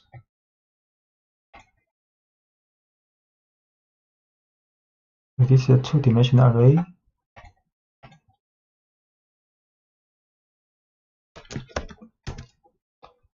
This is the original one. And next we shuffle this array. Then the rows, you can see the rows has been randomly reordered. But the elements within each row will not be changed.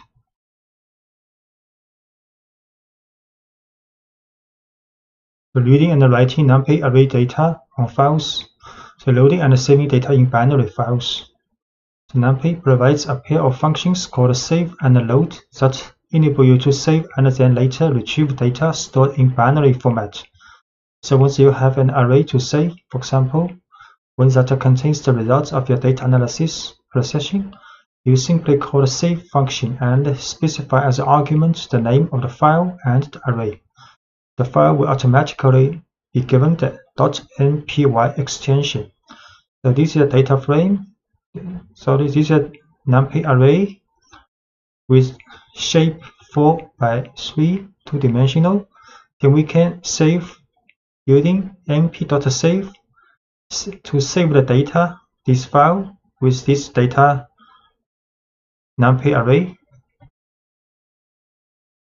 We have to import OS package and save the working directory. Then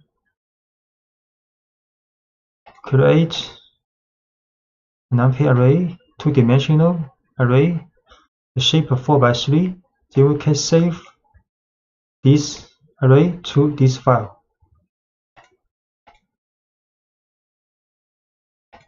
Save the data.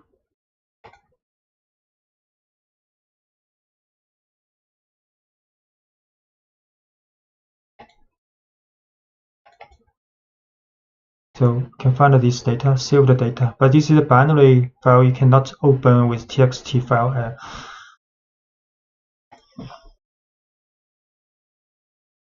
So when you need to recover the data stored in an npy file, you use the load function by specifying the file name as argument. So this time adding the extension npy.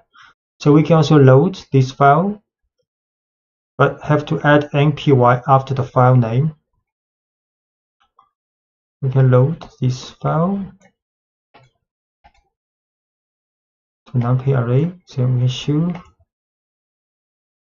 exactly the same as the original array.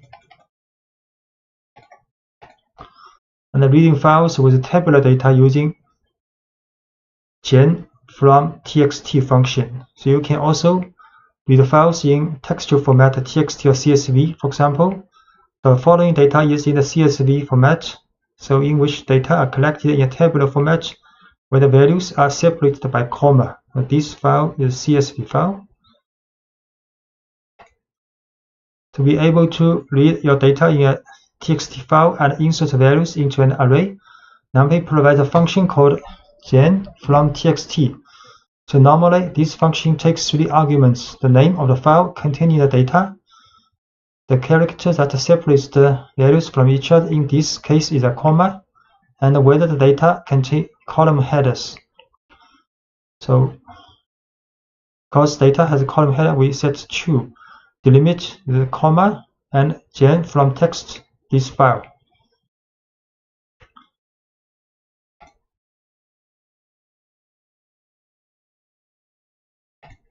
And we can show this file is The data file is a structured array in which the column headings have become the field names. So in the CSV file, the heading become the name of the field. So this is arrays value part, and this is dtype part for each column.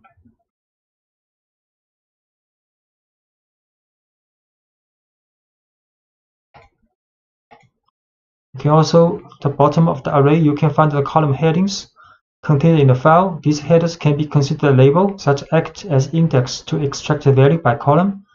So we can run data ID. We show this array, data 0. We show this array.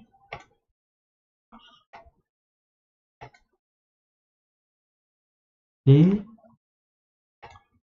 data 0.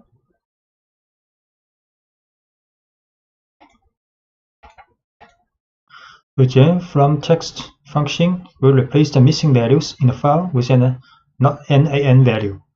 So for example, this CSV, the missing value here.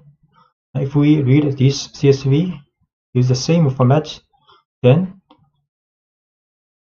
the second row of this data will have not a number value. We read this file. You can see array, the first row, the second row, the third row both have missing value. We view the column of ID, no missing value. The first row, no missing value. Second row has a missing value.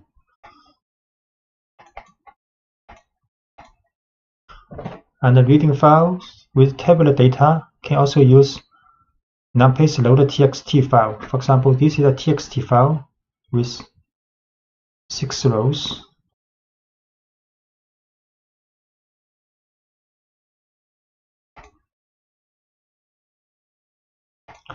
And when you read text, when you're reading txt files, can have to set the dtype to int, because this is a numerical value, integer value. So we set this to int and read this file, and we print out exactly what we want, a two-dimensional array with shape 6 by 2.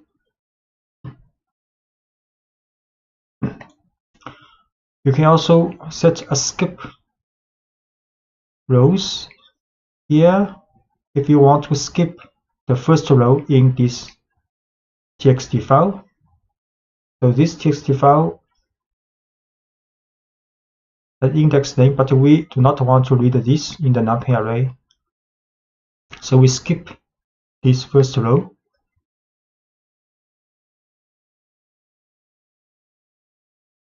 I have to set a row, skip rows here. So loader text will read from this row first. So this is the second row, which means the first row is skipped. And the dtype is a string. I have to add str here.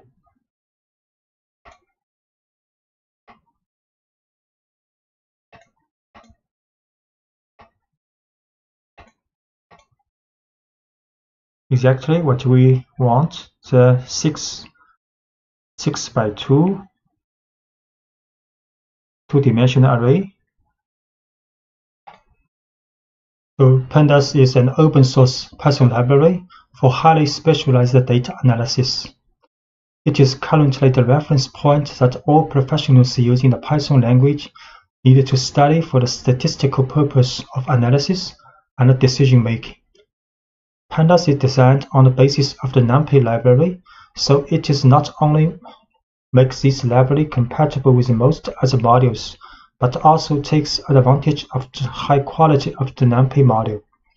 Pandas provides two new data structures called series and data frames, which are designed to work with relational data or labeled data. thus allowing you to manage data with features similar to those designed for SQL relational database and Excel spreadsheets. And pandas provides also an extended set of functions and methods that allow you to perform operations efficiently. Installation of pandas. And for those who choose to use the Anaconda distribution, managing the installation is very simple. So first you have to see if the pandas module is installed, and if so, which version. To do this, type the following command from the Anaconda prompt window. We can print conda list pandas, for example. This is the prompt window in Anaconda and in this environment.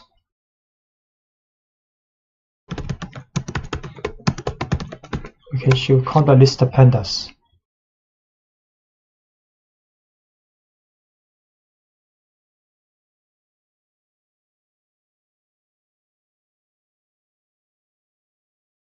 So it has been shown that pandas has been installed with the version in this environment. And if you do not have pandas installed, you will need to install and the following command conda install pandas. So if you want to install, just print conda install pandas. Okay. And if you want to start a pandas, the general practice for importing the pandas module in Python session is as follows. So just import pandas as PD and import numpy as NP. So we import pandas as PD and import numpy as NP. This is the standard import. And declaring a series. So to create the series, you simply call the series construct and pass as an argument an array containing the values to be included in it. So we can create a series, use pd.series, then array inside the parentheses. Or we can create an array and manually add the index. So we create an array with this, create a series with this array. We show this series. The series is a relational data with index, default index from 0 to 3, and the value is the array we input in the creation of a series. So we can also add manually the index string when we creating this series.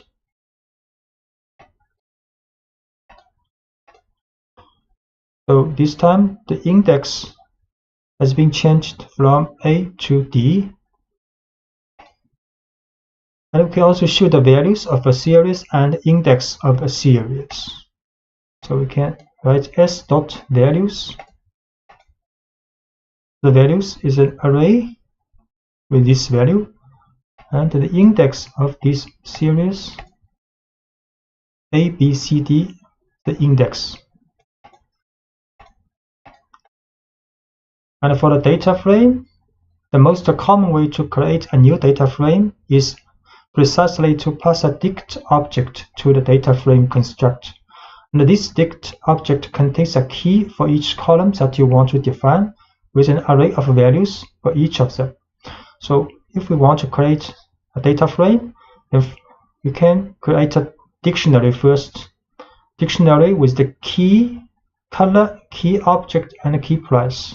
3 key and 3 arrays are the values for corresponding keys.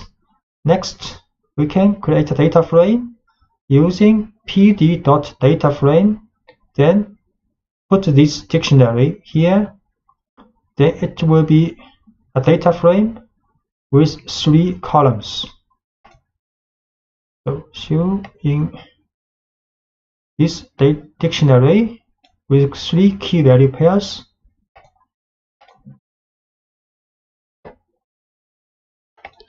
if we show this dictionary, 3 key value pairs, then create a data frame with this dictionary information.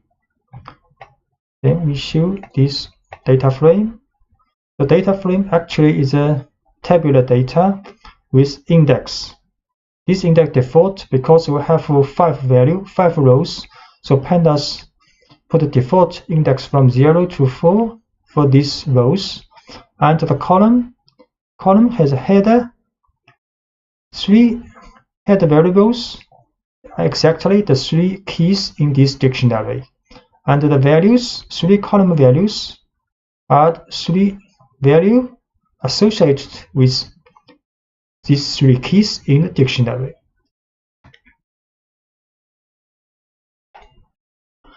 The series is the object of the pandas library designed to represent one-dimensional data structures, similar to an array but with some additional features.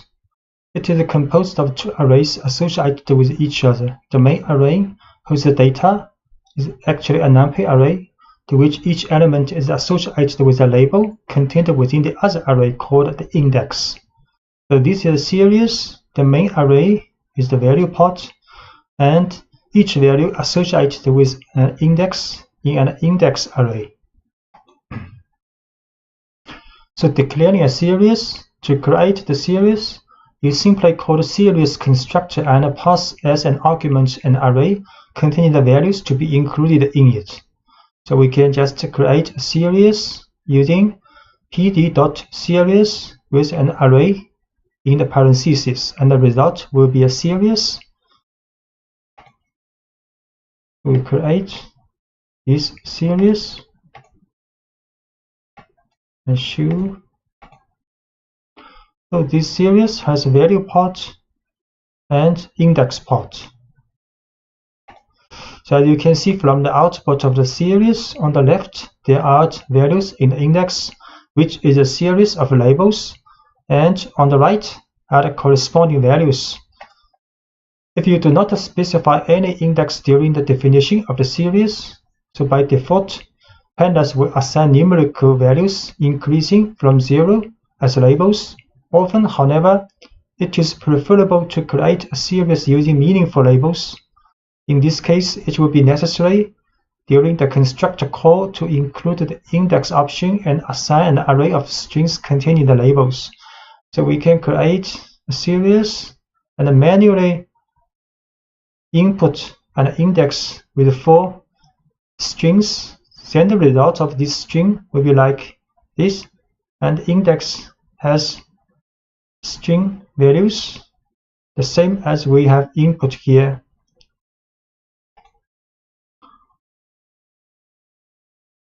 So we create series with ABCD index. So the index has been the value you want. And if you want to individually see the 2 arrays that make up this series, you can call the 2 attributes of the series as follows: index and values. We can write s.values, and it will show the value part, and s.index to show the index part of this series. So s.values, value part, s.index, the index array. And you can select the internal elements of series, then select the individual elements as ordinary numpy arrays by specifying the keys. So we can select, for example, the 3rd value of this series, or we can select by the index string of this value. You can also select multiple items in a series. We select the first two values of this series, and we put up an array inside this bracket. You can choose two values with index B and C. So choose this individual element.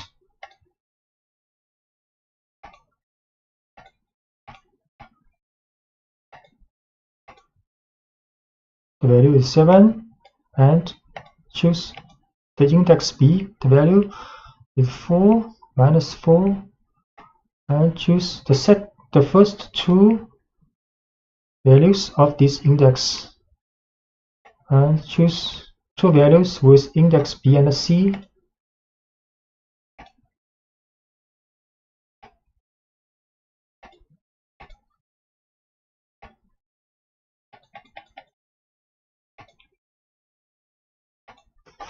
And you can assign values to the elements. So you can select and assign the value of a series by index or by labels. For example, we assign 0 to this series index 1's value. So the result will be like this. You can also assign 1 to this series index B's value. Then the result will like this. Assign 0 to S1. We show this value has been assigned B to 1. Show again. Then this value has been assigned with 1. And both the series object itself and its index have a name attribute. So if we assign the name attribute of this series as count, and we can also assign the index.name alphabet. So the result will be like this. So the name is a count is for the value part this array, and alphabet is the name for this index. Assign name, and we assign index's name to alphabet. Then show this series again. See, the main part has a name called count, and index part has a name called alphabet. And you can define a series from numpy arrays and other series. You can define a new series starting with numpy arrays or with an existing series. For example, this is a numpy array, and we can define a series using this numpy array. The result is the value part is an array. The value is same as this numpy array, and index is added by default by pandas. We can assign first create this numpy array, then create this series using the value of this numpy array. In the series like this, value part, index part. And we can also define a series from other series. For example, S is a series. You can create another series called S4, and using this series.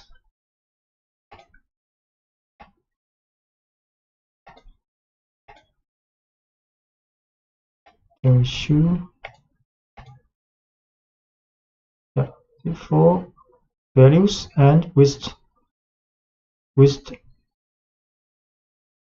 index same as this series. And you can always keep in mind that when you create new series from existing arrays or series, the values contained in the original numpy array or in the original series are not copied but are passed by the reference. So if the values of either one changes, then values in the other object will also be changed. What this means? So we show this series S, and we show this series S4. S4 is created from this series. So if we change S4's last value to 100, we show S4. This value has been changed to S to 100, but if we show S again, S value, this value also been changed to 100. So both series are the reference to one series. So you can filter values of a series. So many operations that are applicable to numpy arrays are extended to the series. One of these is filtering values contained in the series through conditions. For example, if you need to know which elements in a series are greater than 8, you can write the following statement.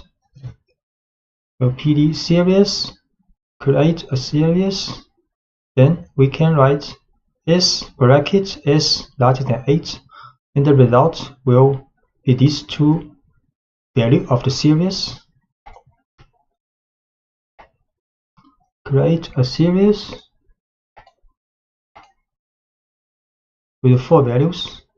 Then if we write S bracket S larger than 8, so only this part of the series is returned based on the condition. And some mathematical operations. So other operations such as operators, plus, minus, multiplication, and division, and mathematical functions that are applicable to numpy arrays can also be used to series. So we divide the 2 for this series, divide 2, then each value is being divided, and we can use log function, numpy's log function for series. This one is not a number. Then we use exponential function, exponential, and evaluating values. You can check the values of series, including existence of any duplicates and whether a certain value is present in the series. So to know all the values contained in the series, excluding duplicates, you can use the unique function, and the return value is an array containing the unique values in the series. So create a series with duplicate index and values, then can create an array with duplicate values of this series. Use the unique function. So create a series, duplicate value 1, 2, 2, 2. So we use unique function and the value, unique value of this series. And we can also use the value counts to return the unique values and calculate the occurrence of them within a series. So value counts will return each unique value and occurrence of this value. So value counts, unique value and occurrence.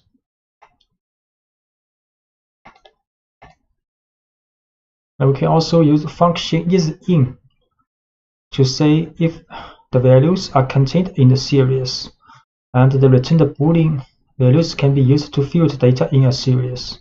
So if we write series.isIn03, then it will return a Boolean value series.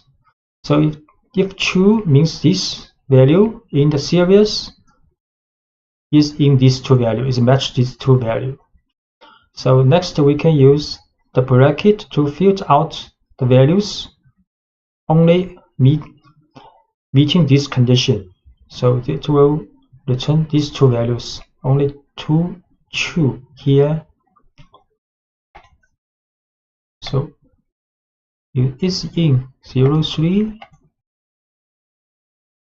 these two are true, others are false, then we can get the values of these true, use a bracket condition. So these two value, this part of the series are returned, and not a number value. The specific value, not a number, NaN, is used in pandas data structure to indicate the presence of an empty field or something that's not definable numerically. So pandas allows you to explicitly define not a numbers and add them to a data structure such as series. So we can define a series, and for this value use numpy's NaN. So this is a series with numpy value for this position. Then the is null and not null function are very useful to identify the index without a value, and the returned Boolean values can be used to field values of a series. So if we write is null after this series, then it will return a Boolean value for this series. If it is true, then this value is not a number. Next, we can field out the not a number value from this series, use a bracket and s2.isNull inside. Create a series with a not a number value. Then we can use isNull. This value is true, is null value. Then we can field out this value, get this value. This is not a number. And similarly, we can use not null. So not null, these three are true, and this is false because this is null. And we can also use not null in the bracket to get the values not a value. So S2 not null. So 3 true, 1 false, and field out the not null value. This is not null value.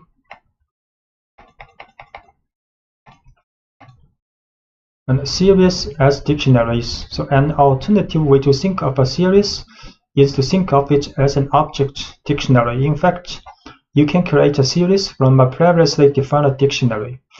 So this is a dictionary with key value pairs, and we can create a series from this dictionary. Then the key will be converted to the index in the series, and the value will be the value in the index in the series. So create this dictionary, and create this series. So the keys of the dictionary transformed as the index of the series. And you can also define the array index separately. In this case, controlling correspondence between the keys of the dictionary and the labels arrays of index will run. If there is a mismatch, pandas will add the not a number value. So we can also using this array as the index in the creation of a series. So because some values in this array does not match the key value in this dictionary, so the index for some of the values in this array but cannot be found in the dictionary will have not a number value. So we define an array called colors and use these colors as the index of the series, but the value part use my dictionary. So the resulting series will have this index matching this colors array, but this value is not a number because green cannot be found in the dictionary. And operations between series. So the labels of series will come into play when we perform operations between two series. So in the following example, we add two series having only some elements in common with the label. Then we get a new series in which only the items with the same label are added. All other labels present in one of the two series are still added to the result but have not a number value. So we create another series called another dictionary called mydict2, and then create another series with this dictionary. Then add this series with this new created series. The result will be like this. So we create a series called mySeries2 with this dictionary. Then we add these two series together. The result will be like this. These four values are not a number because their index only appear in one of the series, not appear in both series. So the value is added, but the value is not a number. Only these two index value added, because these two index red and yellow appear in both series. The data frame is a tabular data structure very similar to a spreadsheet. The data frame consists of an ordered collection of columns, each of which can contain a value of a different type, for example, numeric column, string column, and a Boolean column. The data frame has two index arrays. The first index array, associated with lines, is very similar functions to the index array in series. Now each label is associated with odd values in a row. And the second array consists of a series of labels, each associated with a particular column. A data frame may also be understood as a dict of series. So where the keys are the column names and the values are series that will form the columns of the data frame. And furthermore, all elements in each series are mapped according to an array of labels called an index. So this is a typical data frame. So this is the index. So index of a data frame are very similar as index of a series. And this is the column. Column is the color object price are the column names, column headers of the variable, and this part are the values of the data frame. So defining a data frame, the most common way to create a new data frame is to pass a dictionary object to the data frame constructor. So this dict object contains a key for each column that you want to define. So with an array of values for each of them. So for example, this is a dictionary with key, the value, key, value, key, value. So we can create a dictionary based on this dictionary. We can create a data frame based on this dictionary using pd.dataframe, then put this dictionary inside the parentheses. So we can create this dictionary first, then create a data frame using this dictionary. Then we show this data frame. So it has 3 columns and 5 rows. This is the index of the data frame, and pandas added this by default from 0 to 4.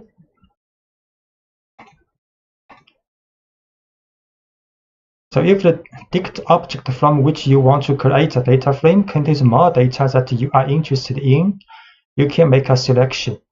So in the construct of the data frame, you can specify a sequence of columns using the columns option. And the columns will be created in the order of the sequence regardless of how they are contained in the dict object. So we can, for example, create a data frame, but with only 2 columns from this dictionary. So create this data frame. We show so only 2 columns in this data frame called frame 2. So if the labels are not explicitly specified in the index array, pandas will automatically assign a numeric sequence starting from 0. Instead, if you want to assign labels to the index of a data frame, you have to use index option and assign it an array containing the labels. So we can manually add this index when we create this data frame.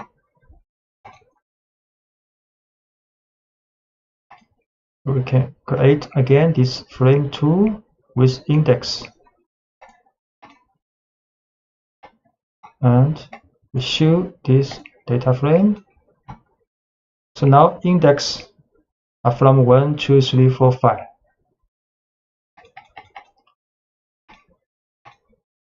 And an alternative way to define data frame. So instead of using a dict object, you can define 3 arguments in a construct in the following order: a data matrix, an array containing the labels assigned to the index option, and an array containing the names of the columns assigned to the columns option.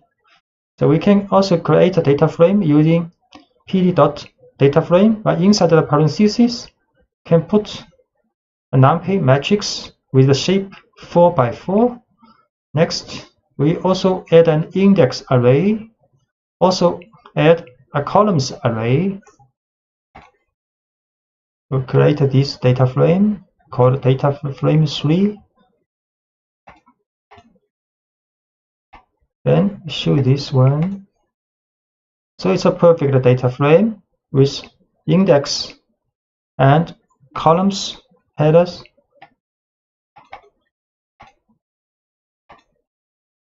Selecting elements of data frames. If you want to know the name of all the columns of a data frame, you can specify the columns attribute on the instance of the data frame object.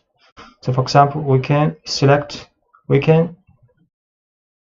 the columns of the data frame, and also can show the index of the data frame. We can also show the values of the data frame, use frame.values. So show columns, data frame, columns, this column variable name, and index from 0 to 5. Then the values, value part, 3 column, 5 row.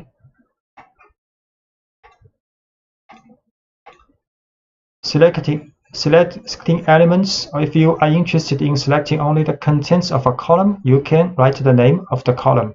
So we can write a frame, bracket, and quotes price, that will return the value of a price column. Another way to do this is to use the column name as an attribute of the instance of the data frame. We can also write frame.price,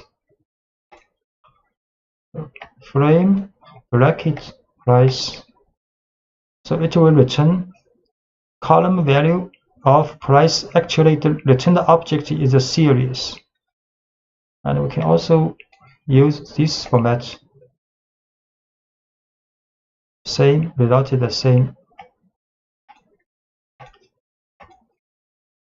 And we can also use function loc and iloc to select the elements of a data frame. So for rows within a data frame, it is possible to use the loc attribute with the index value of the row that you want to extract. For example, frame.loc2, so it will return this row of the data frame. And if you want to select multiple rows, can specify an array inside the brackets. So inside the brackets, we put 2 number. So these 2 rows will be selected.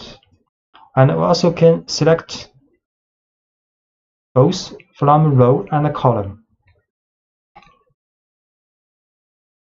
We can select this row and show this one. This row has 3 column variables, and the result will be a series. If we choose 2 rows, it's a data frame, 2 rows and 3 columns, a data frame. You can choose both for rows and a column. So only 2 columns and 2 rows selected.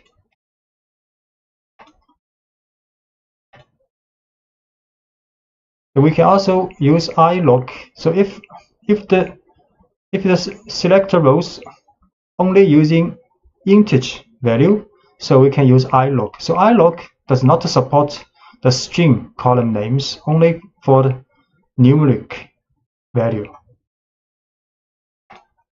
So for example, here iLoc2 will get the same result as log2. This also will get the same result as the log24, and this will get the same result as before for the color price for the log selection. Now, if you needed to extract a portion of the data frame, selecting the lines that you want to extract, you can use the reference numbers of the index. The return value is an object data frame.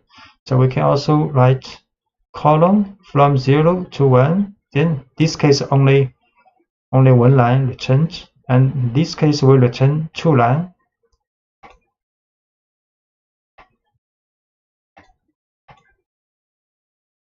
Even if it is one line, the result will be a data frame. It's 2 line data frame. And if what you want is to achieve is a single value within a data frame, you first use the name of the column, then the index or the label of the row. So you have to select the column first, then the row.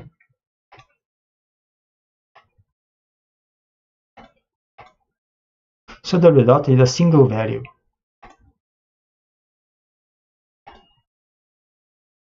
We can assign label names to index and columns. So you can assign label names to the array of index and the name of the columns. For example, this is a data frame with 3 columns and with 5 values, 5 rows. Then we can assign an index name called id using frame.index.name, and can also assign a name called item to the columns using frame.columns.name. So we create data frame first.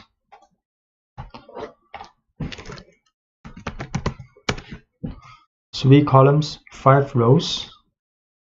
Then we assign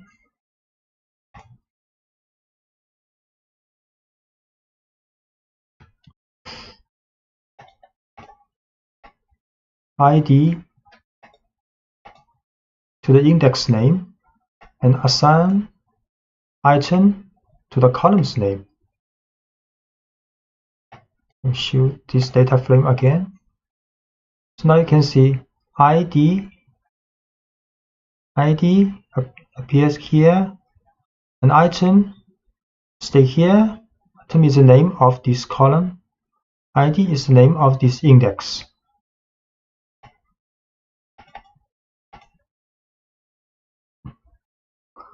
Add a new column. You can do this by simply assigning a value to the instance of the data frame and specify a new column name.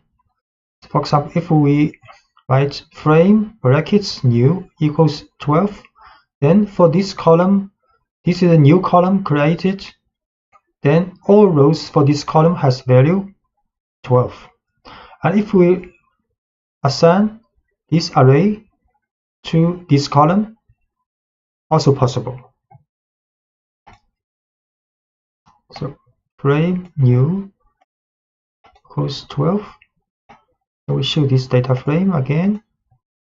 You see this new column, all the rows have same value 12. And if we assign a new column with this array, value now is the array assigned.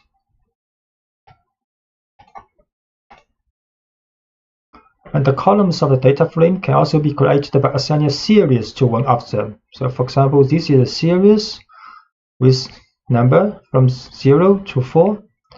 Then we can create a new column to this data frame, and the value is the series value. So this is a series,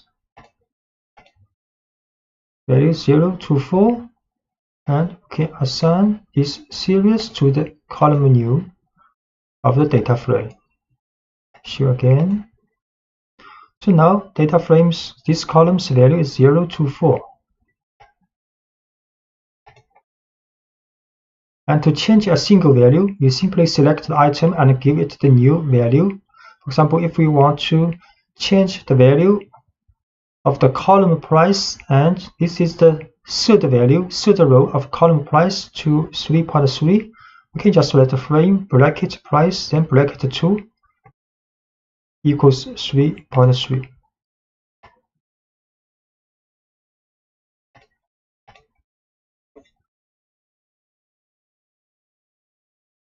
This is a warning message.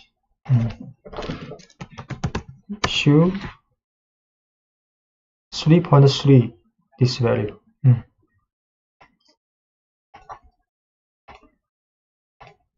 And the membership of a value, you have already seen in the previous lectures that the is-in function can be applied to the series to determine the membership of a set of values. And this feature is also applicable to data frame object. So we can write data frame dot is-in, and inside the parentheses is an array for these two values. So we can learn the data frame is in these two values. So you can see some appear as true. So if the value equals either this one or this one, it will be true. Otherwise, it will be false. And you get a data frame containing Boolean values, where true indicates values that meet the membership. If you pass the value returned as a condition, then you will get a new data frame containing only the values that satisfy the condition. So we can use this condition inside the bracket. So the data frame will only return the values of these three values. The other will be not a number.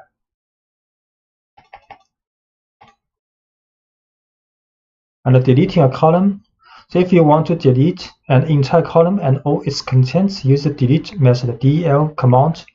So we can write del frame new, then this column will be deleted.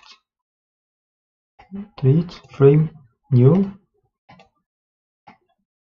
Then we show this data frame again. So no column called new now, only 3 columns left.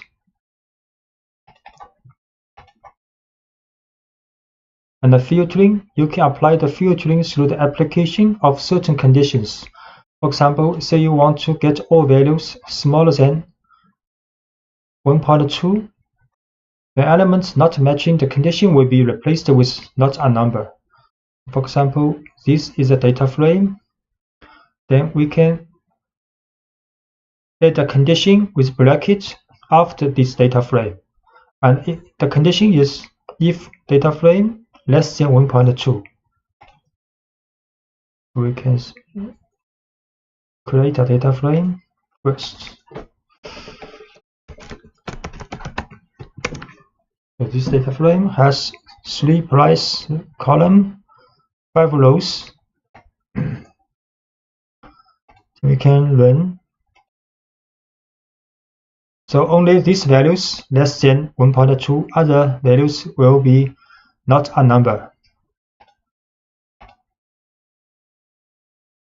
The data frame from nested dictionary. So a very common data structure used in Python is a nested dictionary, as shown here, called nest dict. And this is the external key, a key, red, white, blue. Then the value for the key is also a dictionary with key value pairs inside. So we can create a data frame using the information of this nest dictionary. So this data structure, when entered passed directly as an argument to the data frame constructor, will be interpreted by pandas to treat external keys as column names and internal keys as labels for index. So red, white, blue are external key of this data object or library dictionary. Then this value will be converted as column names in the resulting data frame. And the internal keys like 2012, 2013 will be the index of the data frame. So we create this nested dictionary first, then create this data frame using this nested dictionary. Show this data frame. You can see now the red, white, blue are the columns, and the 2012, 13, 11 are the index.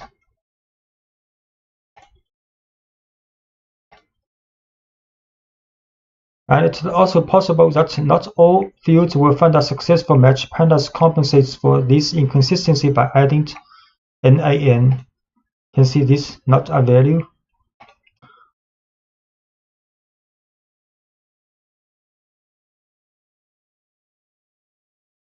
And the transposition of a data frame. You can get the transposition of the data frame by adding the T attribute to its application. You create a data frame, then transpose. We create a data frame called frame 3 with color. Color is index and columns are object, ball, pen, pencil, paper. Then if we transpose this data frame, then the color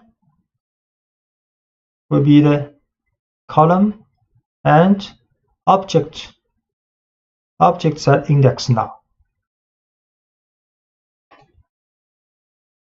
The index objects in Pandas series and data frame are responsible for the labels on the axis and other metadata as the name of the axis.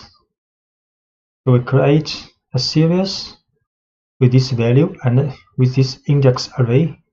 So if we write serial dot index, it will show the index. Create this series first,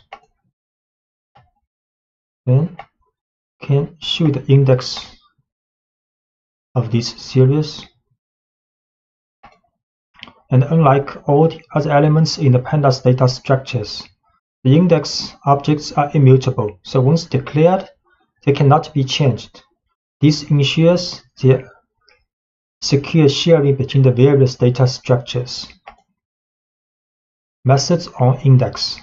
So there are some specific methods for index available to get some information about index from a data structure. For example, ID minimum and ID maximum are two functions that return respectively the index with the lowest value and the index with the highest value. So this maximum is blue, a minimum is blue, then maximum is white, arranged alphabetically.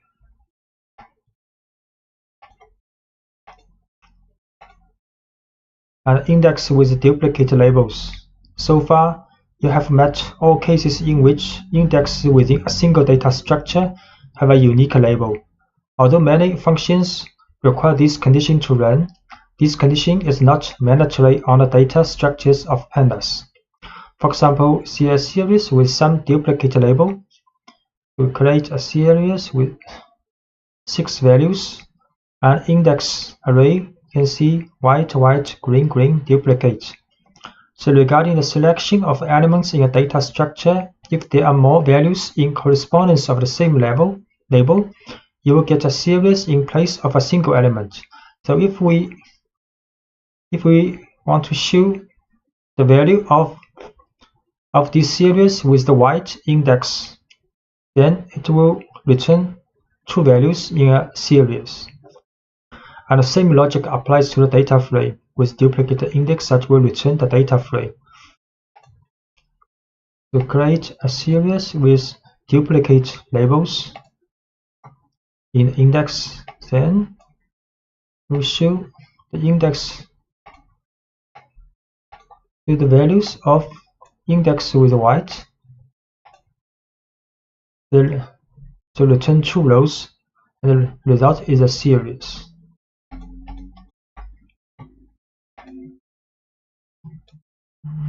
And the pandas provides is unique attribute belonging to the index objects to tell if they are indexed with duplicate labels inside the structured data, both for series and data frame. So if you write series.index is unique or frame.index is unique,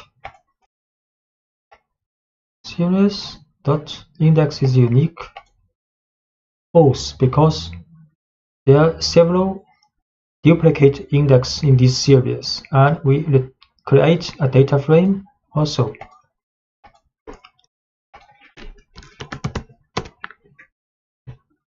Data frame has 3 columns, 5 rows, index from 0 to 4, and we show this data frame's index is unique. Yes, true, because index no duplicate values. Reindex. It was previously stated that once it's declared in a data structure, the index object cannot be changed, but by executing a reindexing, you can also overcome this problem. It is possible to obtain a new data structure from an existing one, where indexing rules can be defined again. For example, we create a series with 4 values, and this is the index string for this 4 value. And during reindexing, it is possible to change the order of the sequence of index, delete some of them, or add new ones. So in the case of a new label, pandas adds not a number as the corresponding value. So for example, we can create a new series using reindexing. So series reindexing with these 4 index strings, then the result will look like this. 3, 4, 5, 3, 4, 1 has value, but 5, the value is not a number, because in this series, no index value equals 5. Create a series with 1, 2, 3, 4 index. Then reindexing with the index value 3, 4, 5, 1. Then the result is another index, but 5 index value is 5. This value is not a number.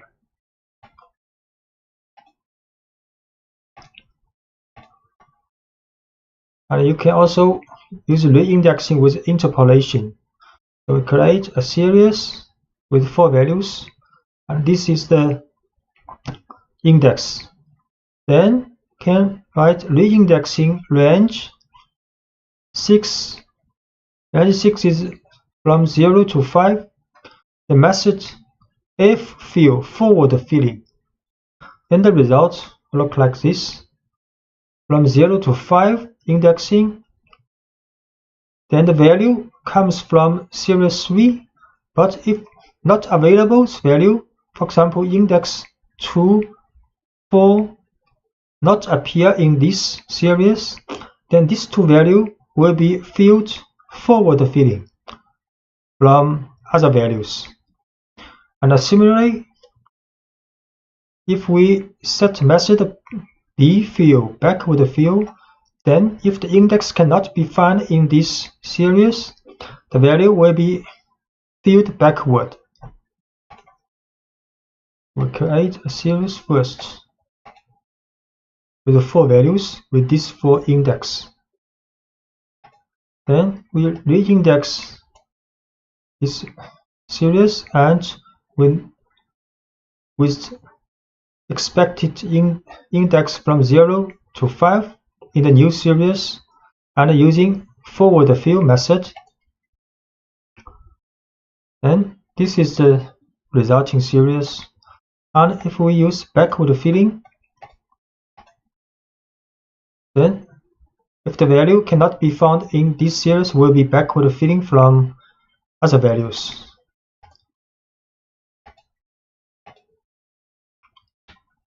And we extending the concepts of reindexing with series to the data frame case. You can have a rearrangement not only for index but also with regard to the column.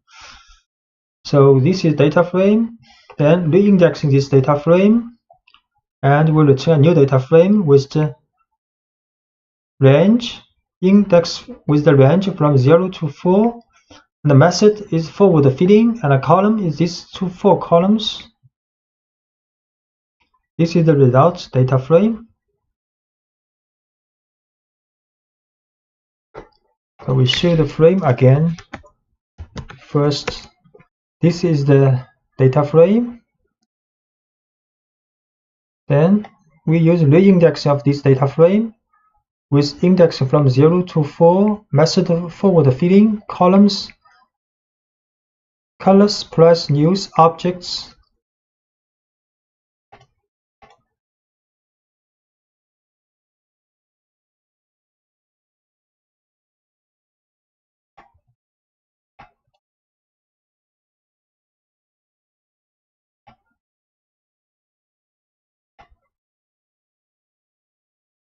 Then this is the resulting data frame.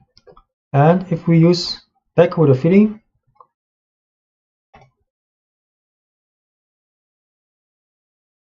so this column new will be filled with the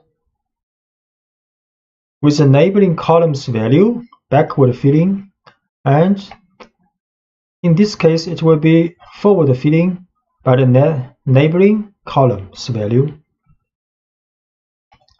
You can see this column the same as this one, and if we use backward filling, this column are the same as this one. Because the original data frame has a new column called new.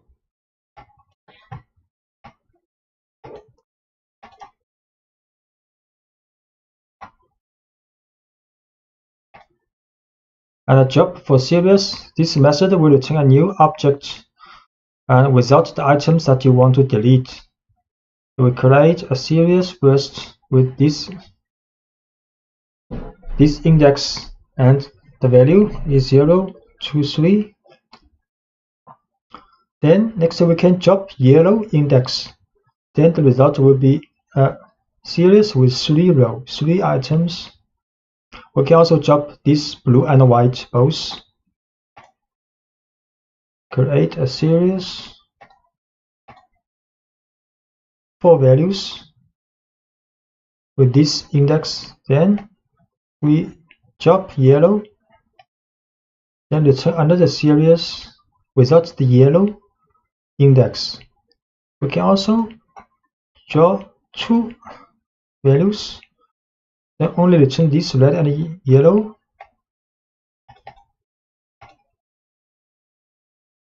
And job used for data frames. So regarding the data frame, instead the values can be deleted by referring to the labels of both axes. So this is a data frame with index column, 4 columns for index. And if we want to delete rows, you just pass the index of the rows. The frame.job pass these 2, then these 2 rows will be dropped. And if you want to delete columns, you have to specify axis equals 1 here. So we create a data frame,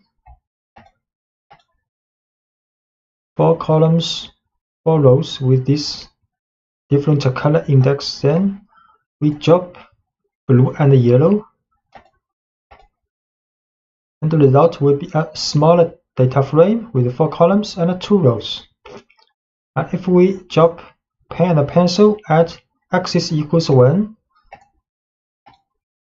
then the result will be a data frame with only 2 columns, and the pen or pencil columns are dropped. Arithmetic operations and data alignment. The pandas can align indexes coming from 2 different data structures when you are performing an arithmetic operation. For example, 2 series are defined, but the labels of them are not perfectly matching each other. If summing these 2 series, so when the labels are present in both operators, their values will be added, while in the opposite case, they will also be shown in the result in the new series, but with the value not a number. So we create two series, but with not exactly the same labels in the index. So if we add these series together, some labels which do not appear in both series will have a value not a number.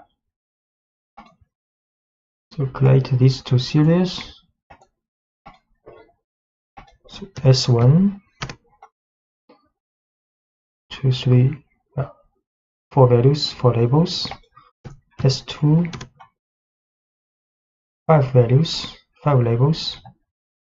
Then we sum this series. Result will look like this: 1, 2, 3, 4, 5, 7, 5, 6, 6 labels, 6 values, but 3 of these values are not a number, NaN value. In the case of the data frame, although it may appear more complex, but the alignment follows the same principle as in series, but is carried out both for the rows and for the columns. So we create two data frames, then sum these two together. The result will like this: many not a number value. We create two data frames. Let's show data frame 1 and data frame 2. 4 columns, 4 rows in the data frame 1. 3 columns, 3 rows, the data frame 2. Columns not the same. Pen has pen, ball, but pencil, paper, mark only appear in one data frame. Then we sum these two. That will be a 5 column, 5 rows data frame with many. For these 3 column, it's not a number value, and these 2 rows, green, red, also not a number value. And this is called flexible arithmetic methods. So for example, we can use frame 1 dot add frame 2, the same as frame 1 plus frame 2. Can use this example. Result is the same as before.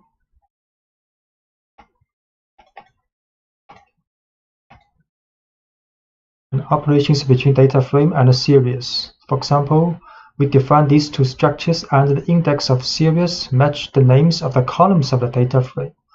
So this is a data frame with columns, ball, pen, pencil, paper, and this is a series, index, also ball, pen, pencil, paper. So if we use minus the series from this data frame, the result will be like this. To create data frame first, 4 columns, 4 rows, then create this series,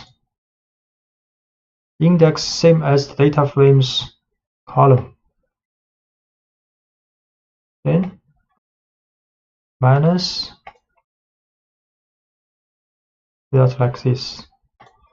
As you can see, the elements of the series are subtracted from the values of the data frame corresponding to the same index on the column.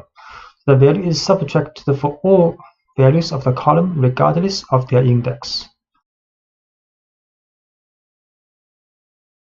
So the whole column has been minused with this series value for the ball, and pen column, all the rows value has been minused with series value of pen.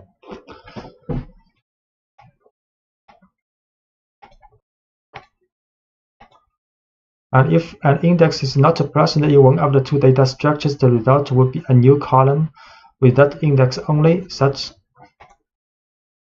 all its elements will be not a number. So for example, we set series mark equals 9. Then if we minus frame with series, then the result will have 4 rows but 5 columns. One column mark comes from this series and without the value, not a number now, because this mark does not appear in the data frames column. We create the new value in the series. So now series has a label mark and the value is 9. Then frame minus series, the results, the extra column for mark but not value are all not a number. And function application and mapping functions by element. The pandas library is built on the foundations of numpy and then extends many of its features by adapting them to new data structures as a series and a data frame. So among these are the universal functions called ufunc, and this class of functions operates by element in the data structure. For example, you could calculate the square root of each value in the data frame using the numpys np.squared. You can write np.square root, then apply to this data frame. So data frame created.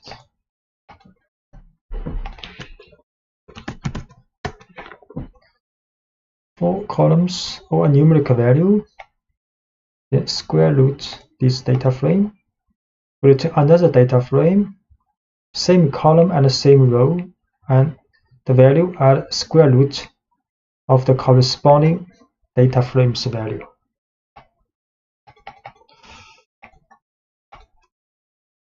And functions by row or column, using the apply function to apply, for example, and the user define a function on columns or rows of the data frame. So we can define a function called fx and to return the maximum value minus the minimum value.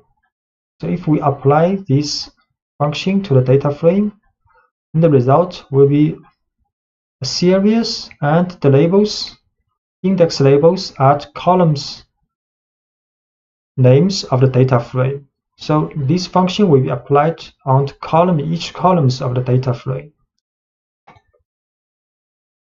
Define function. We can also define function like this way. This is another way, lambda, but we can use this way also. Then data frame, apply this function, return a series. The labels are columns of the data frame and the value are a difference between maximum value and minimum value for each column of the data frame. And if we want to apply by rows, we can set axis equals 1 in the apply function. So this data frame also apply this function, but by row, set axis equals 1. The result will be a series. The labels are the rows of the data frame, and the values are the difference between the maximum value and the minimum value for this row in the data frame. Extending the application to many functions simultaneously, the result will return a data frame. So for example, we want to return the minimum and the maximum value, two value, and index called minimum maximum of this series in the definition of this function. Then we apply this function to data frame.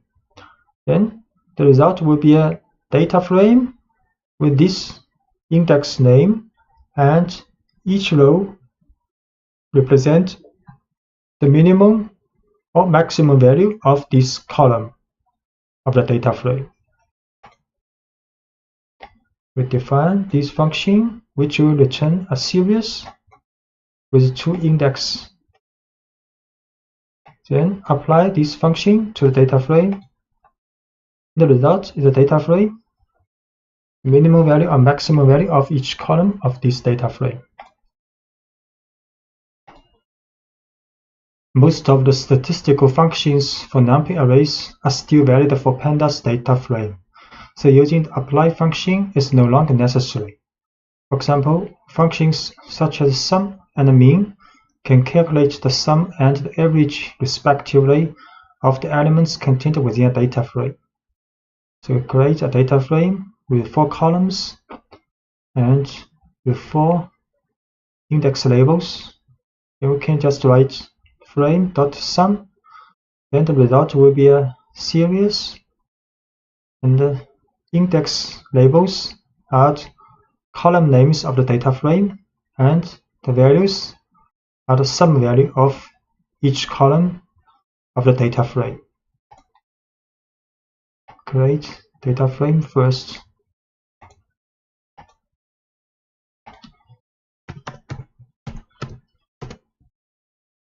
For columns, for rows, then frame.sum,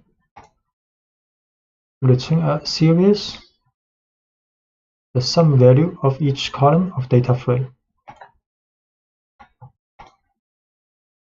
And if we want to get the sum of each row of data frame, we have to add axis equals 1 here. And we can also calculate the mean value of each column of the data frame. Sum of the row. So the result is a series with the index labels are color, and index of the data frame value are sum value for each row, and can get the mean value of the data frames each column. Also is a series. We can calculate accumulation of each column and a row, for example. So this is the accumulation value for each column. Is frame.cum, and if you want to calculate the accumulation value for each row, then have to add axis equals 1 here. So the accumulation value for each column of the data frame. So each row by row calculated, accumulated. Then the accumulation of each column, each row, we have to add axis equals 1 here. Then for each row, accumulate the value. Accumulate the value.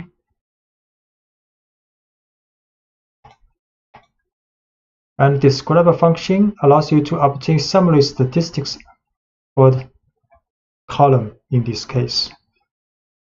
So it will show the count, mean, standard deviation, minimum, and percentile value, quantile value, and maximum value.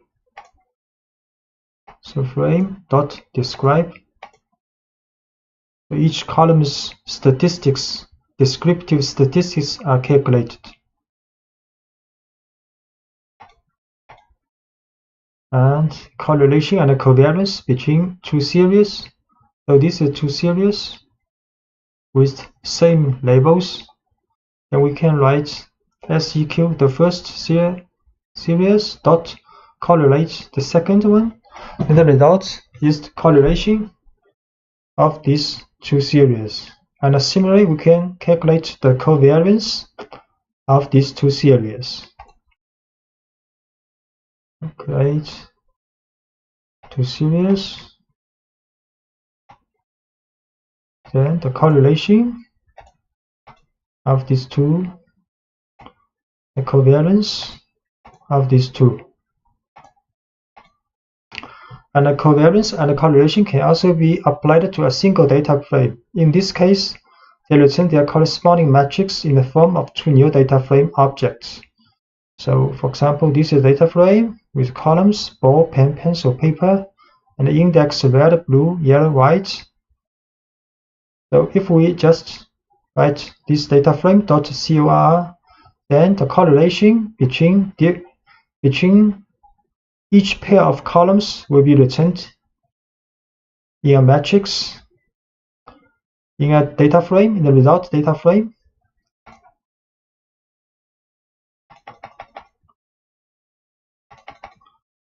So we create this data frame called frame2, choose this data frame, then you just write data frame 2's correlation.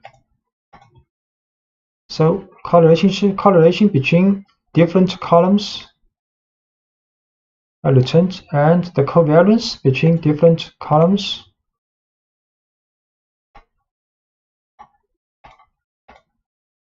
covariance.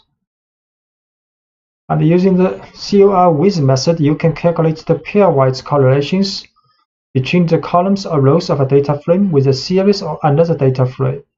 So we create a series with index with 5 labels, and if we write data frame dot COR with a series, then the result will be like this. So for the ball column, the correlation between this column with this series, and for the pen, the column of the pen of the data frame will be calculated with a correlation with this series, and so on. We create this series, then use frame.2.correlate with this series. Then each column of this data frame will be calculated with a correlation with this series.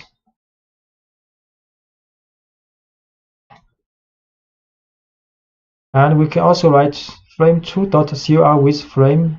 So these two different data frames calculated with correlation for same column. So the column ball in this data frame is calculated with a correlation with the column ball in this data frame. Frame2 COR with frame. So the result is a series, but the labels represent the different columns in both data frame, and value is the correlation between these columns. Pandas provides the sort index function, which returns a new object that is identical to the original, but in which the elements are ordered. So let's start by seeing how you can sort items in a series. We create a series with 5 values and its label.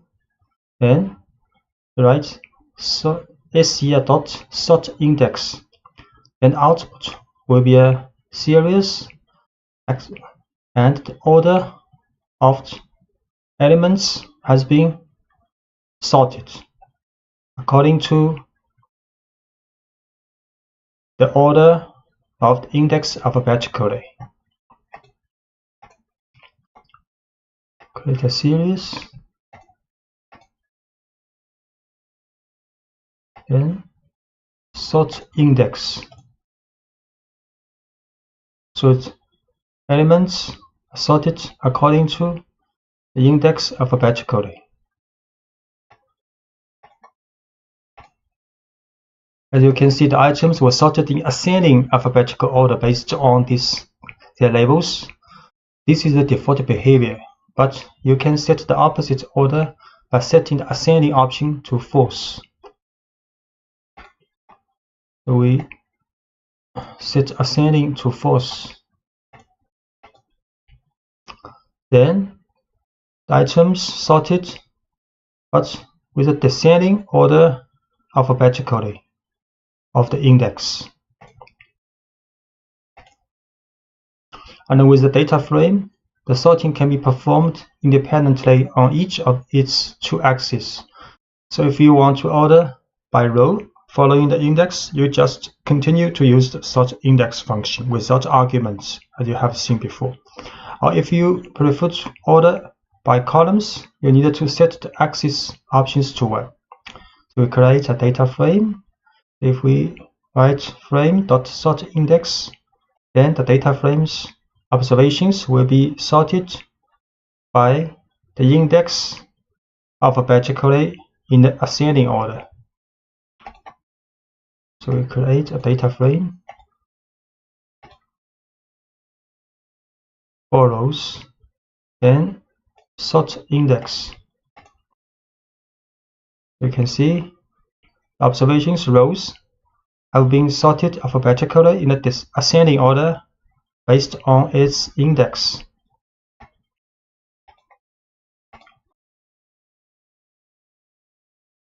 And if we write axis equals 1, then the data frame will be sorted by column according to the column names alphabetically. So frame.sortIndex axis equals 1. So the column names have been sorted alphabetically in the ascending order. And the pandas also provides a function to sort the values contained in the data structure. In this case, you have to differentiate depending on whether you have to sort the values of a series or a data frame. If you want to order the series, you need to use the sort values function. So we can write series.sortValues, then elements of the series will be sorted according to their values from lower to higher. Sort value for the series. So elements have been sorted according to their values.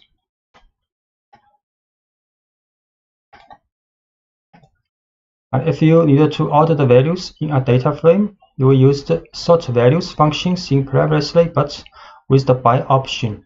Then you have to specify the name of the column on which to sort. So for the data frame, we can sort values by this column pen.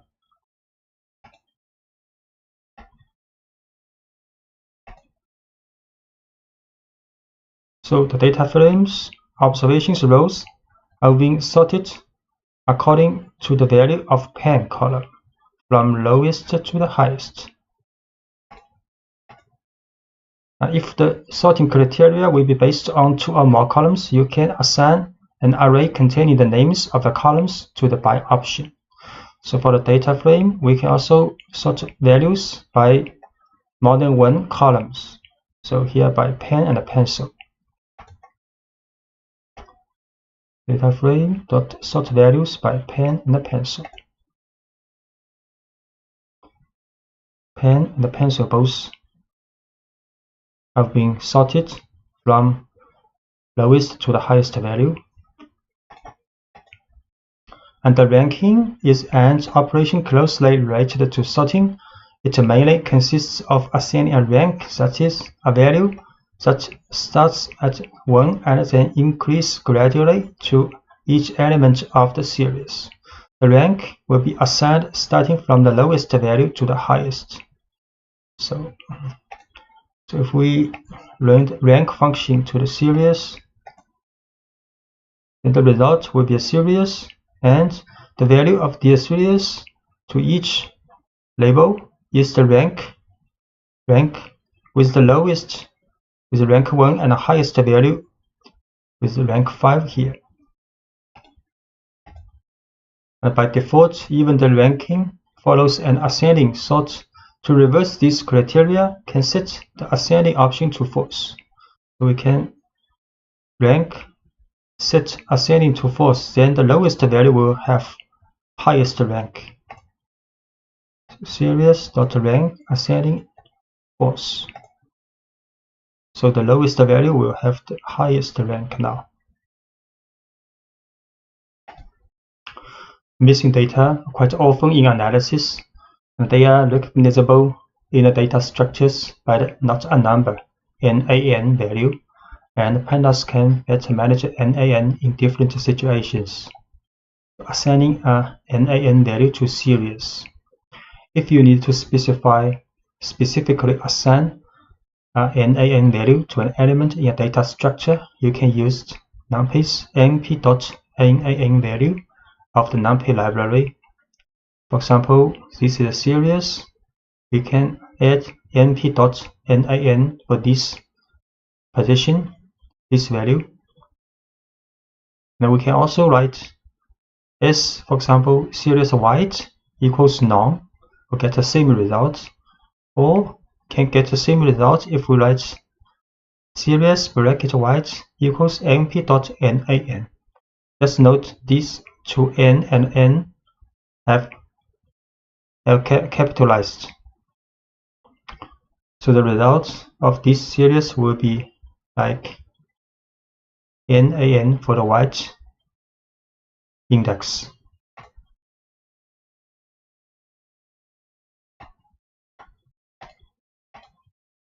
We create this series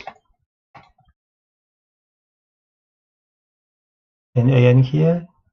We can also write like this, assign non-value to white, or we assign np.nan to white, and we'll have the same result for these three statements. And assigning an NaN value to a data frame. So this is a data frame created, so we can assign one of the value for the column ball and the index red to np.nan, or we can write frame ball red to none. Create a data frame first. Then we can assign ball red. So now this element's value is NaN. We can also do like this. Assign a null value to this position. Get the same result.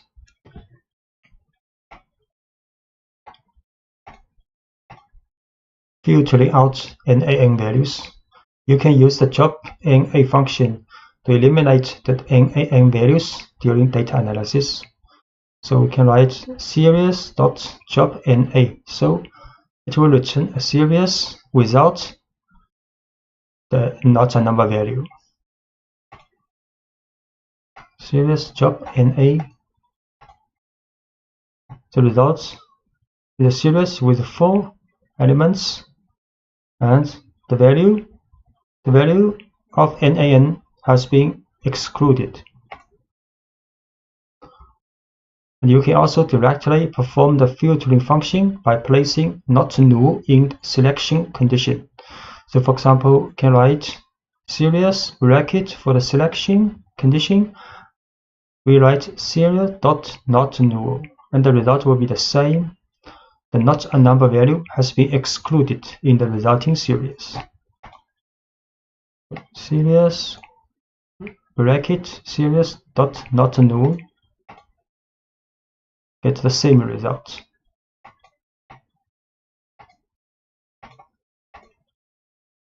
And if we are dealing with a data frame, it gets a little more complex. If you use the job_na function on this type of object and there is only one NaN value on a column or a row, then it will eliminate this column or row. So for example, this is a data frame with some not number value, like this. And if we write frame.job_na for this data frame, and the result will be an empty data frame. So create this data frame, and every row or column has some NaN value. Then we job_na for this data frame. The result will be empty because if one column or one row has at least one NaN value, then this column or row will be jobbed. So therefore, to avoid having entire rows and columns disappear completely, you should specify the how option. So assigning a value of all to it. This tells the job_no function to delete only the rows or columns in which all elements are not a number. So we have to write like this. So frame.jobNA how is all. So the result is what we want. Only the row or columns with all the values are not a number will be jobbed. So the result is a data frame with 2 rows left. Filling in NaN occurrence. Sometimes you may want to replace NaN values with other numbers. For most purposes, the fill NA function is a great choice. And this method takes one argument, the value with which to replace any NaN. So we can write data frame.fillNA0, then the not a number value will be replaced with 0. Fill NA0. So now not a number's value has been replaced with 0. Or you can replace NaN value with different values depending on the column, specifying one by one the index and the associated value. So you can write also frame.fillNA. Inside the parentheses is a dictionary with key value pairs. The keys are columns, names, and the value are the value we want to replace for the NaN value for this column. So frame.fillNA, ball is 1, mark 0, and the pen is 99. You can see the result of this data frame has no NaN value, and each column's NaN value has been replaced with the value in this dictionary.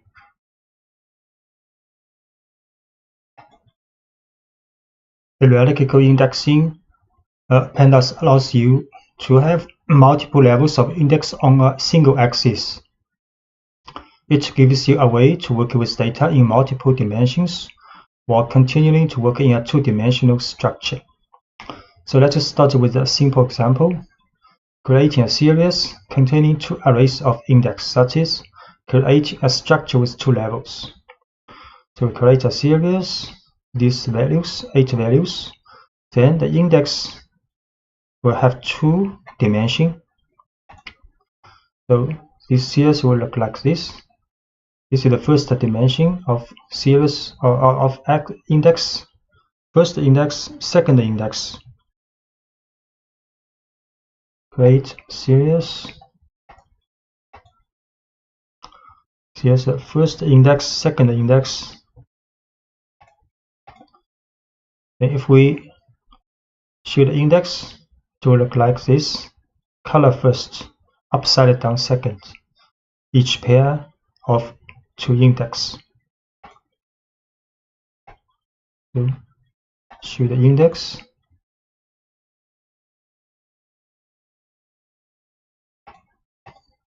And you can select the values for given value of the first index. So you can write brackets, select only the white index value.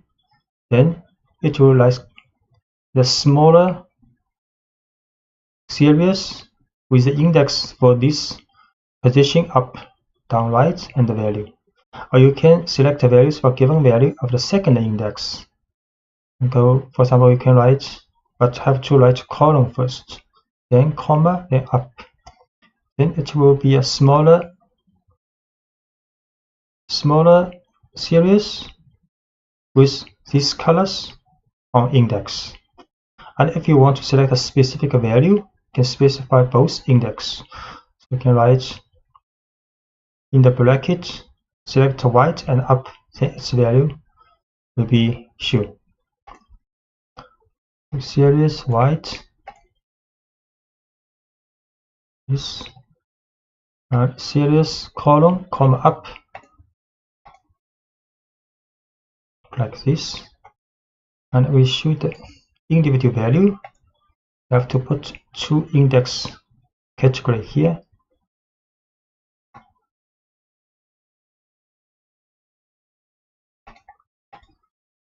And hierarchical indexing plays a critical role in reshaping data and group-based operations, such as a pivot table. For example, the data could be rearranged and used in a data frame with a special function called unstack.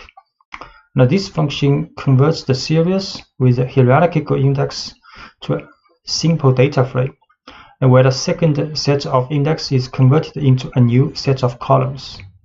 So if we write series.unstack for this hierarchical indexing series, then the second index of the series will be converted to the columns headers of the data frame, and the first level index of the series will become the index of the resulting data frame. So if we write series.unstack, so it is the result of a data frame. And if what you want is to perform the reverse operation, so which is to convert a data frame to a series, you can use the stack function. So if we write data frame.stack, then the result will be a hierarchical indexing series, and the data frame's column headers will become the second level index of the series, and the index of the data frame will become the first level index of this series. So we can create a data frame first. So data frame has 4 columns, 4 rows. Then we can write data frame.stack. So the result is a series, and data frame's columns become the second level index of the series. And with data frame, it is possible to define a hierarchical index also, both for the rows and for the columns. At the time of the data frame is declared, you have to define an array of arrays for index and columns options. So for example, we can create a data frame, and there are 4 rows, 4 columns with total 16 values. And for the index, we can write 2 levels. For the columns headers, also 2 levels. Then the result will be like this.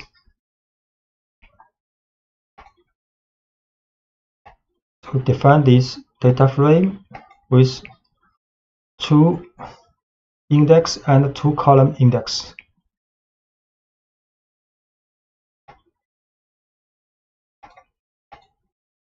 Occasionally, you might need to rearrange the order of the levels on an axis or sort for values at a specific level.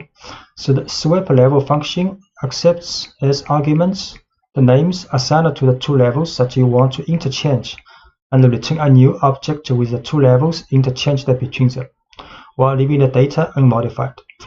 So if we want to reorder assorting levels, so we can do, first we have to define 2 names for the index, 2 index of this data frame, and 2 names for the 2 columns of this data frame. So we define 2 names and show this data frame.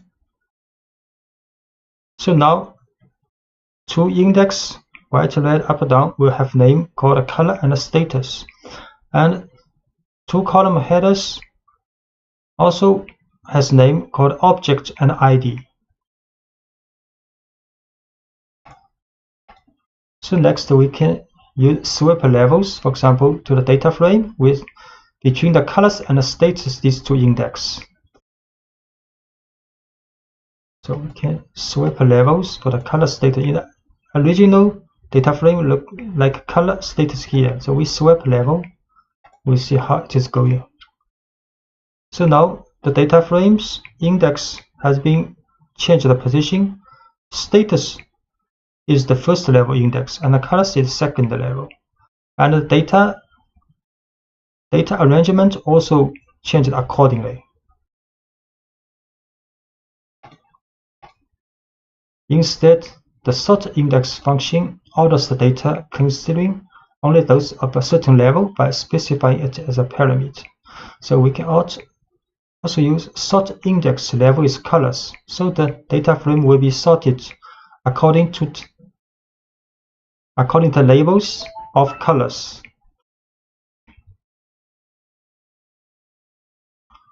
So we can sort index level colors.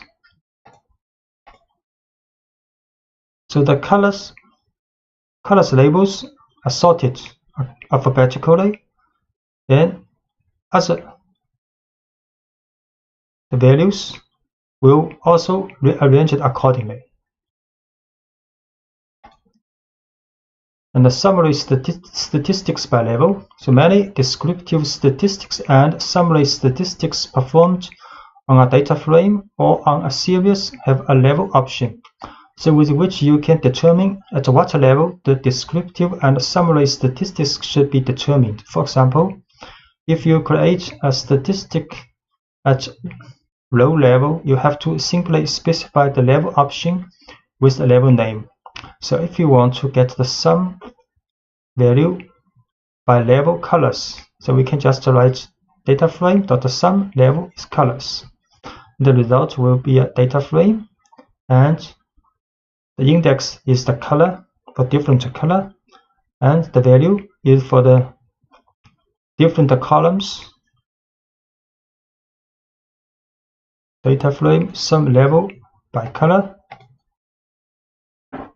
So you can see color, white, red, and the column pen 1, pen 2, paper 1, paper 2.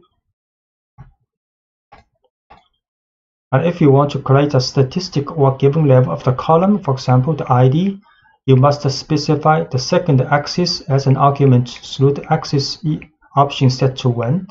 So if you want to calculate sum by column ID, we have to add axis equals 1 here. So mFrame.sum level ID, because ID is at the column, I have to add axis equals 1. So the result is clear for the two index different level, different index, then the columns is by ID only. ID1, ID2, and sum value for these different index combinations.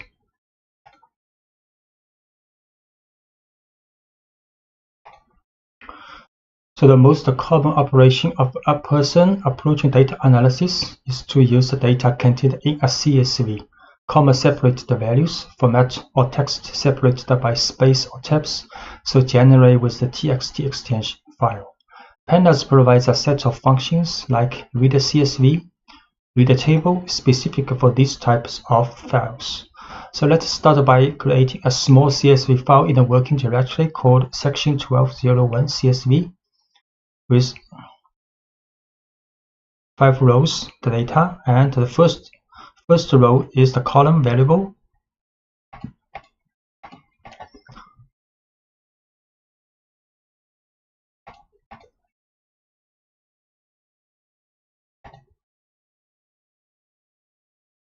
This file. Since this file is a comma delimited, you can use the read CSV function to read its content and convert it to a data frame object. So we can use pd.readCSV, this file, and we return a data frame like this with 5 rows, 5 columns. We can import pandas and numpy and set the working directory. Then can read this file, you read CSV, and we show the result. It's a data frame with 5 columns.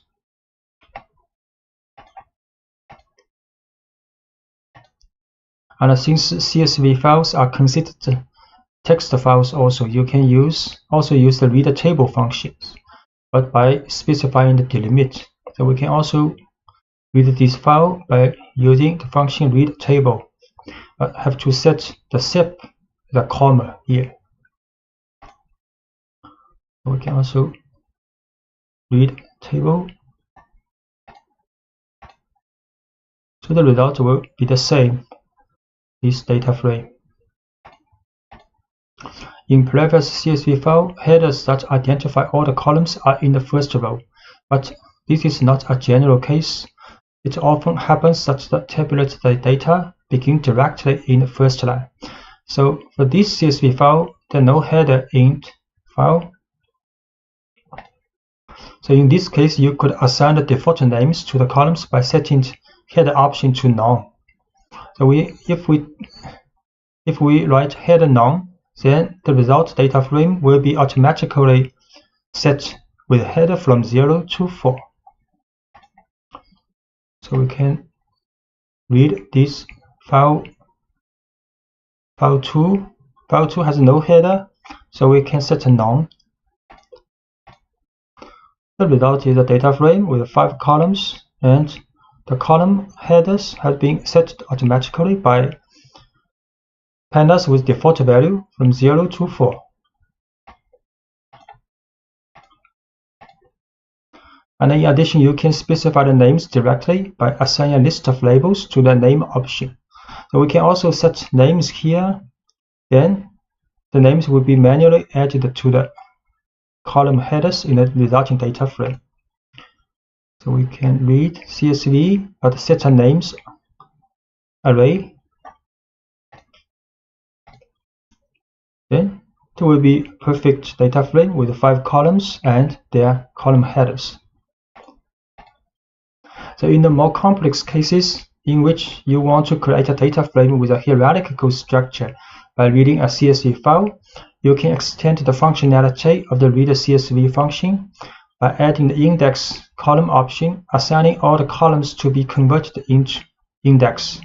To better understand this possibility, create a new CSV file with 2 columns to be used as index of the hierarchy.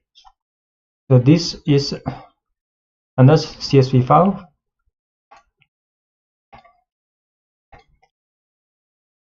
Have 5 columns called color status item 1, item 2, and item 3, with 7 rows representing the observation. So when we read this file, we can set the index column for these 2 columns. Then pandas will create a data frame, but these 2 columns in the file will be set as index in the resulting data frame. So this 3 column item 2, item 3 representing the data value. So can read the CSV, then index column color status. So this data frame has hierarchical index. First is the color, second index is the status, and these 3 columns representing the data we want. And we can also read TST file into parts. So when large files are processed, or when you are only interested in portions of these files, you often need to read the file into portions, so we call chunks.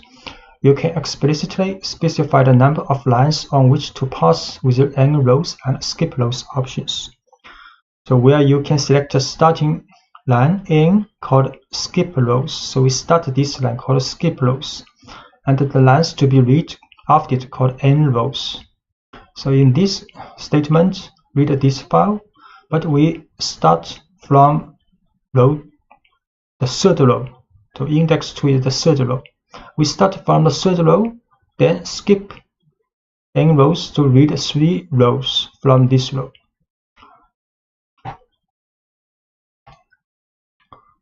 So we read this file, start from the 3rd row, and from this row we have to read 3 rows. So the result will be a 3-row data frame without the header is set by default,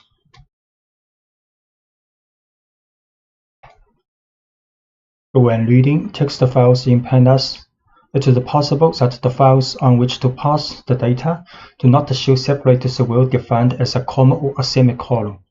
In these cases, the regular expressions come to our aid, and you can specify a regexp within the reader table function using the sep option. A regular expression called RE specifies a set of strings that matches the rules defined in it, and let you check if a particular string matches a given regular expression in data analysis. And they can return the strings that follow the rules and will discard it if it does not follow the rules. This is some commonly used regular expression symbols. Dot, so matches any single character. And \d, lowercase, means all the digits. \d with the uppercase means non-digit characters, and so on. So this is for the white space characters like space tab new line, and this is non-white space character. And for example, this one is 0 or more of the preceding character occurrence. 0 or more occurrence of the preceding character. And plus sign means match the preceding character one or more times. Let's say we want to create a string that meet the following rules. Write the letter A at least once, append to this the letter B exactly 5 times, and append to this the letter C any even number of times, and write either the letter D or E at the end. So for these 4 rules, many strings will meet these 4 rules, like this one, and so on. There are many infinitive number of variations. But if we use regular expressions, we can just write a shorthand way of expressing this set of rules. For instance, here is the regular expression for the series of steps just described. We can write A, first write A, then next A with a star means appear 0 or more times of A. So this means the letter A at least once. Then next 5B or 5B. And C with any even number of times occurrence, we can write in the parentheses 2C, then with a star. So this will occur at least 0 or more times. So any even number. Then in the last place we will write a parenthesis, and inside with a bar means D or E. So this will happen only one time. So this rule meets these 4 rules. And the strings might seem a little daunting at first, but it becomes clearer when you break into components. So parsing text using regular expressions with pandas use reader table function.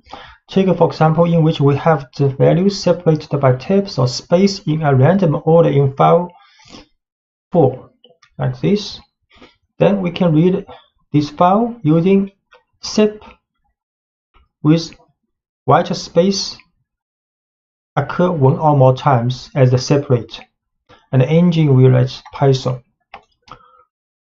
You can see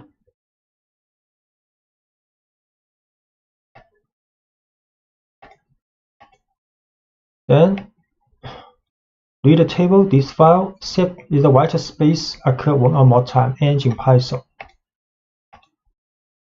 The result is perfect. If we look at these files, this file like this, the result is a perfect data frame.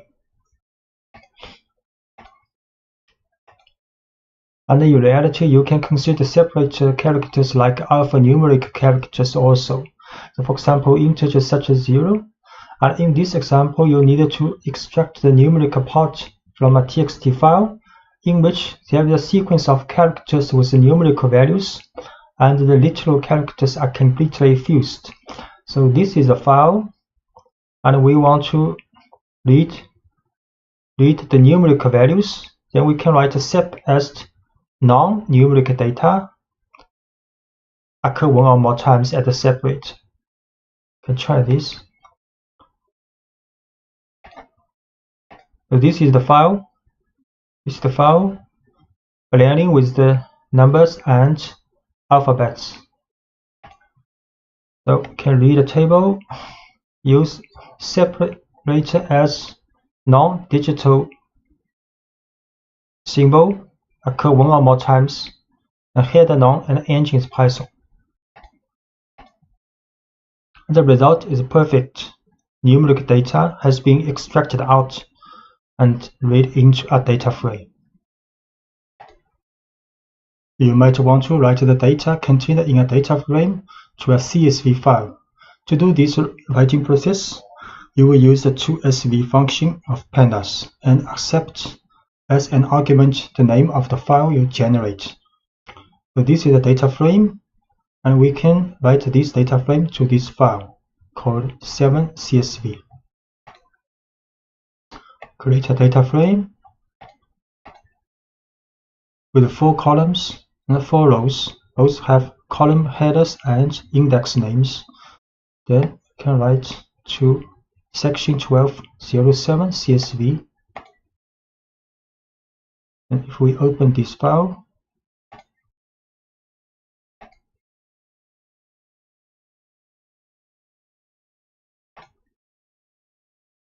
you can see the column header and the rows index and values row by row. But the first place will be a comma. So if you use Excel to open this file, you have to remove this manually, this comma manually. As you can see from the previous example, when you write a data frame to a file, index and columns are marked on the file by default. And this default behavior can be changed by setting the 2 options index and headers to false. So if we do not want pandas to add index and columns headers in the CSV file, we can set false to these 2 options. So we write to file 7b again with index and column header to false.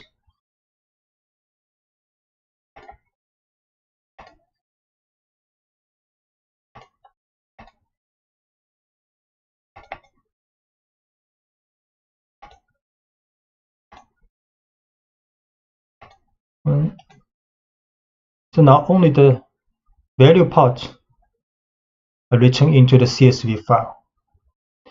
No headers, no index.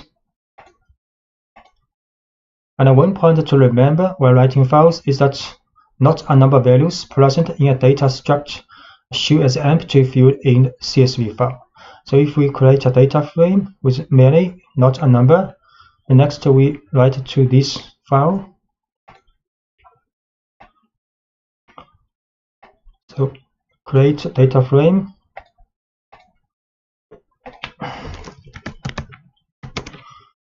There are lots of not a number value. So we write to section 8 CSV.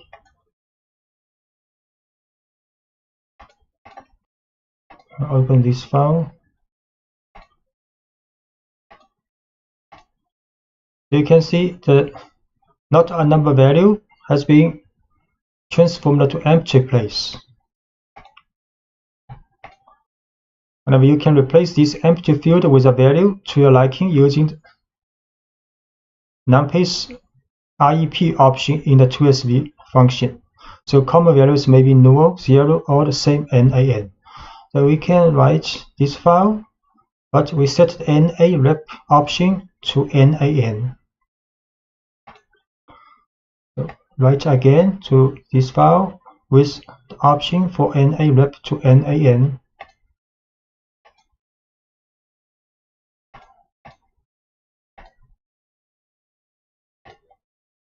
Open this file. So now it's perfect. Not a number has been written into the file with not a number value. It it is not uncommon that the data collected in tabular form in an Excel spreadsheet. The pandas provides two functions to this purpose. ToExcel used to read data frame to Excel, and the readExcel is used to read Excel data into a data frame. So note that you have to install OpenPyXL package. You can use, for example, conda install OpenPyXL. And the readExcel function can read both Excel 2003 and 2007 form. So let us see an Excel file.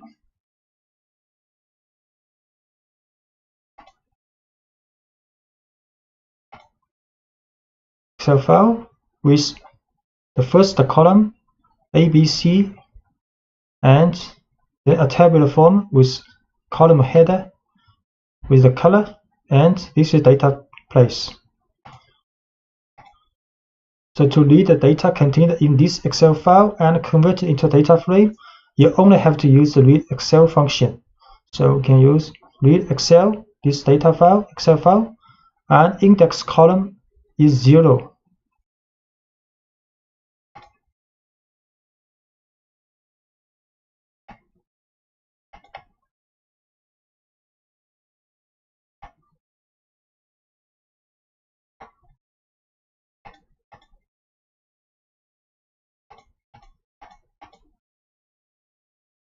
So read this Excel file.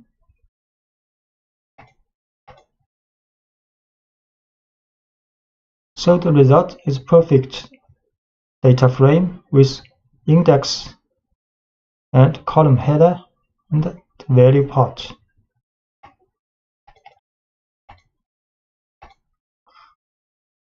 As you can see, by default, the returned data frame is composed of the data tabulated in the first spreadsheet. If, however, you need to load the data in the second spreadsheet, you must then specify the name of the sheet or the number of the sheet, just as the second argument. So if you want to read data in the second sheet, we can write sheet number 1 means second, and also put the sheet name here, sheet 2. For example, this file also has a sheet 2 data. So we can read Excel sheet 2. It will be perfect data frame as we want. Okay. We can also set the sheet number 1 means second is the same result. And to convert a data frame into a spreadsheet on Excel, you have to write the following. For example, we can convert this data frame into an Excel file's first sheet. So we create a data frame with 4 columns, 4 rows. Then we write to this Excel file called data02.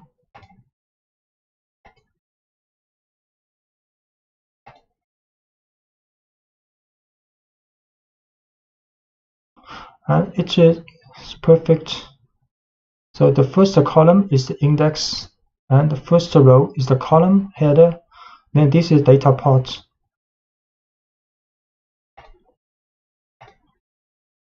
The merge operation, which corresponds to the join operation for those who are familiar with SQL, consists of a combination of data through the connection of rows using one or more keys. So in fact, anyone working with relational databases usually use the join query with SQL to get data from different tables using some reference values, keys, shared between them. So on the basis of these keys, it is possible to obtain new data in a tabular form as the result of the combination of other tables. So this operation with the library pandas is called merging, and the merge is the function to perform this kind of operation. So we define 2 data frames and carry out the merging by applying the merging function to these 2 data sets. So frame 1 and frame 2. The next we call the merging to frame 1 and frame 2. So this is data frame 1. Sorry. Set the working directory and import the library.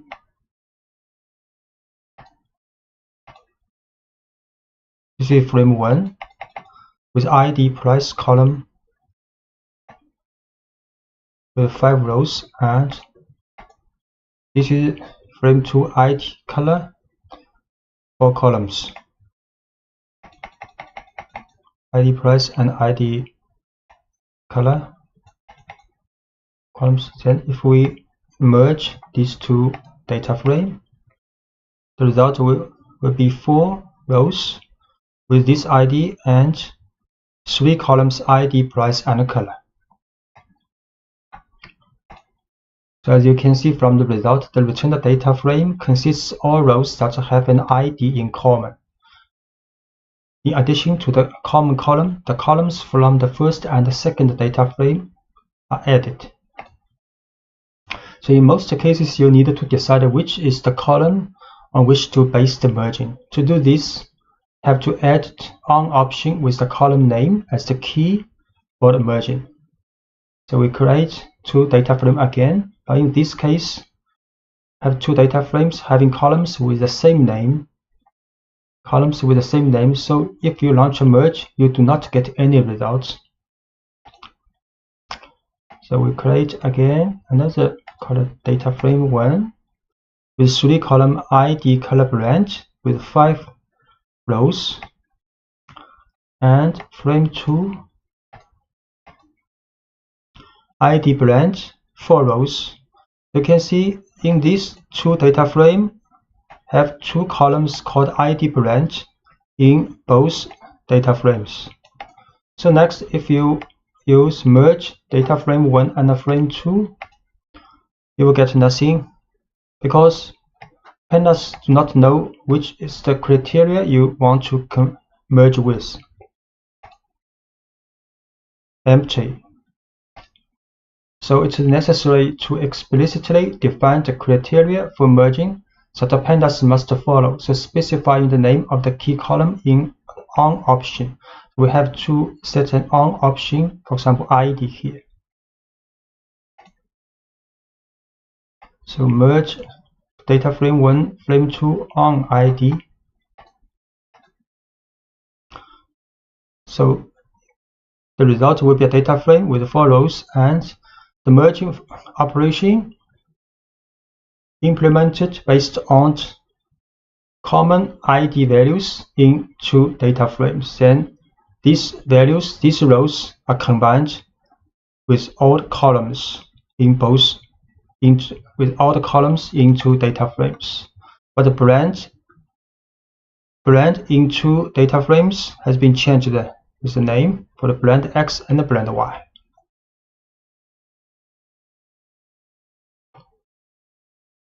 Similarly, we can unbrand.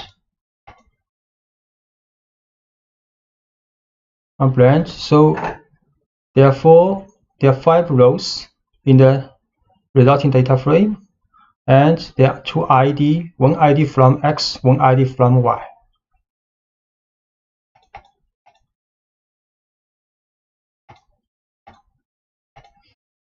And often, however, the opposite problem arises, that is to have 2 data frames in which the key columns do not have the same name. To remedy this situation, you have to use left on and right on options, so which can specify the key column for the first and for the second data frame. So if we change data frame 2 column name to SID branch, then we can merge these 2 data frames, for example, left on ID and right on SID. Then pandas will find the same ID in the first data frame with the same ID on second data frame's SID column. So the result, you can see, will have 5 columns, and these 2 columns have the same value. same value, then other columns combined with blend X, blend Y. So we change data frame, choose column name to SID and blend. Then merge left on ID, right on SID. Result 4 columns, ID and SID have same value, other columns combined. By default, the merge function performs an inner join. The keys in the result are the result of an intersection. So the keys will appear in both data frames, then join these rows. Other possible options are the left join, the right join, and outer join. The outer join produces the union of all keys, combining the effect of a left join with a right join. So to select a type of join, you have to use the how option. For example, we can select how is outer. So then this will be a union of the rows of ID column in 2 data frames. So it could happen NaN value in some columns.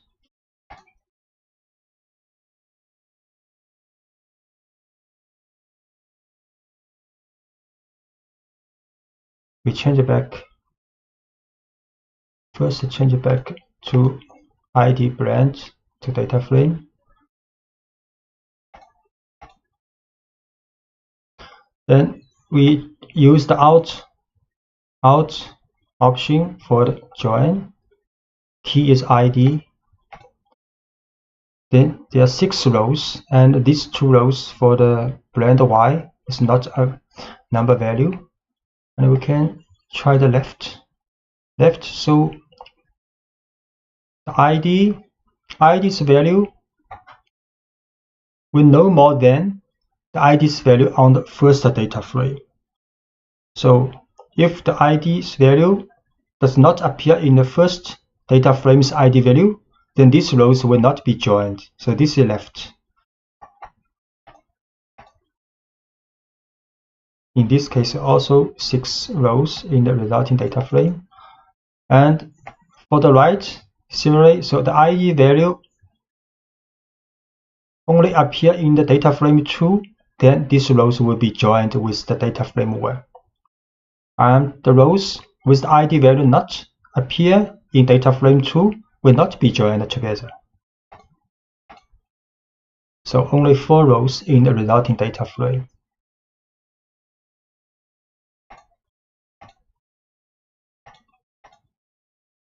And to merge multiple keys, you simply add a list to the on option. So we can add 2 keys in join criteria in on. So PD merge frame 1, frame 2 on ID blend use outer. You can see how it's going. The lot, there are 9 rows in resulting data frame. So these 2 IDs, these 2 columns, the value appear in 2 data frames, either in frame 1 or frame 2, or appear in both, will be joined together for these rows. So the result will be 9 rows. And you can also merge on an index. So in some cases, instead of considering the columns of a data frame as keys, so index could be used as keys for merging. Then in order to decide which index to consider, you set the left index or right index options to choose. So we can write, for example, merge these 2 data frames, right index true and the left index also true. You can see. Merge with the index.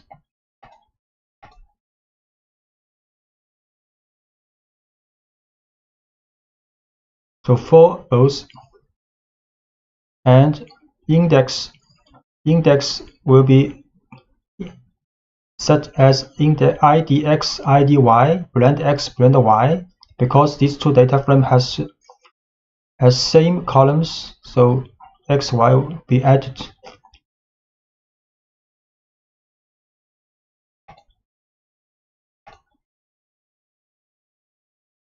And we can also use Alt option in the index join.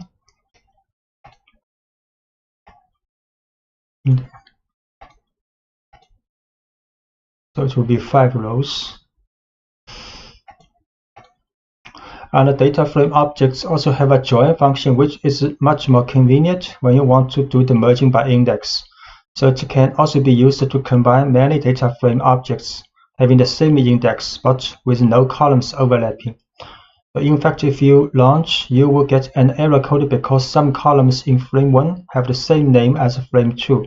Then you have to rename the columns in frame 1 to frame 2 before launching the join function. So if we now just use join frame 1 with frame 2, we'll have a value error because some columns in frame 2 and in frame 1 have same column names. So we have to set the name different for the two columns, change the frame 2's column's name. Then we can use join. Then this is same as index join. The result is 5 rows. Then ID blend and ID to blend 2. This from data frame 2. Concatenation refers to the joining together two or more datasets into a large one. And numpy provides a concatenate function to do this kind of operation with arrays. So we create two arrays. Both have 9 values and with the shape 3 by 3.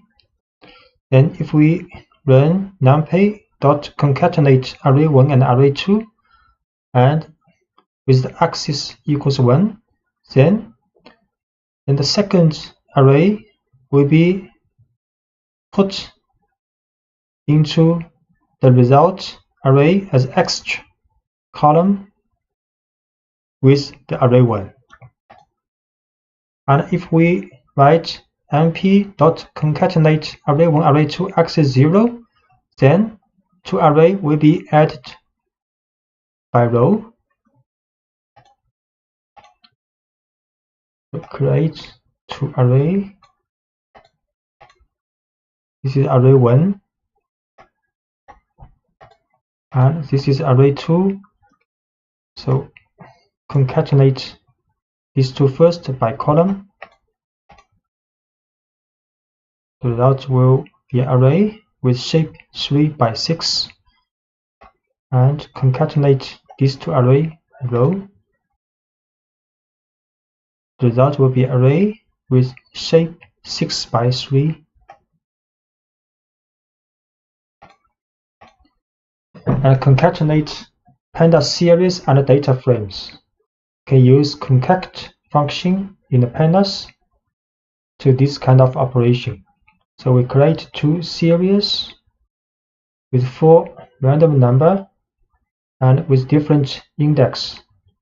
So if we concat serial 1 with serial 2, the result will be a series with 8 elements. Create series, then create another series,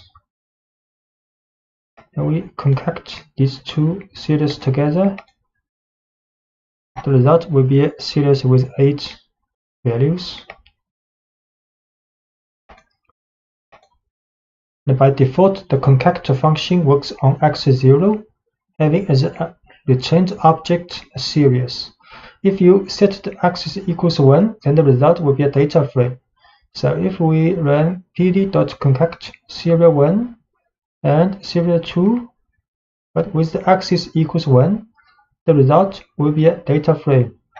So the serial 1 will be on the first column and serial 2 will be on the second column, but these two parts will all have the value not a number. So we run this axis equals 1, concat these two series. The result will be a data frame with many not a number value. And the problem with this kind of operation is that the concatenated parts are not identifiable in the result. For example, you want to create a hierarchical index on the axis of concatenation. You can do this. You have to use the keys option. So if we put the keys equals 1, 2 in this concat operation, then the result will have a hierarchical index for this series, and the first index will be identified with the key 1, 2, exactly same as we have put here in the function. So PD concatenate these two series with keys 1 and 2. The result is a series with a hierarchical index 1, 2 in the first index. And in the case of combinations between series along the axis 1, the keys become the column headers of the data frame. So if we concat these two series and axis equals 1, keys equals 1 and 2, then the result will be a data frame, and the column headers will have this name 1 and 2 from this keys array. So PD concat these two series, axis equals 1, keys equals 1 and 2. The result is a data frame with the column headers we have manually assigned to the keys.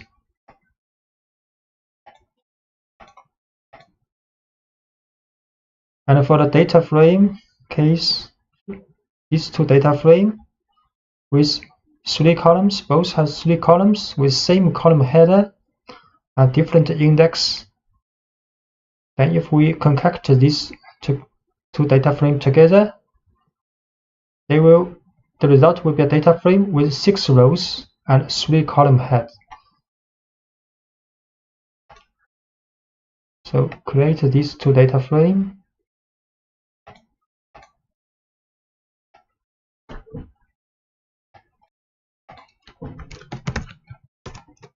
Frame 1, frame 2, then we concat together these two. The result will be a data frame with 6 rows, 3 columns.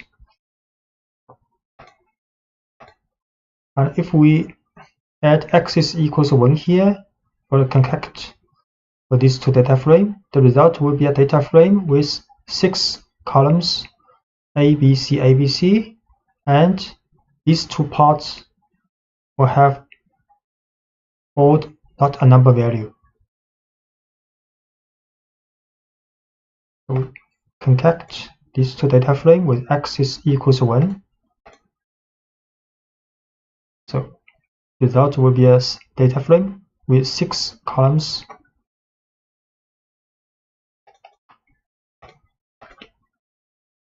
And combining datasets, there is another situation in which there is a combination of data that cannot be obtained either with merging or with concatenation.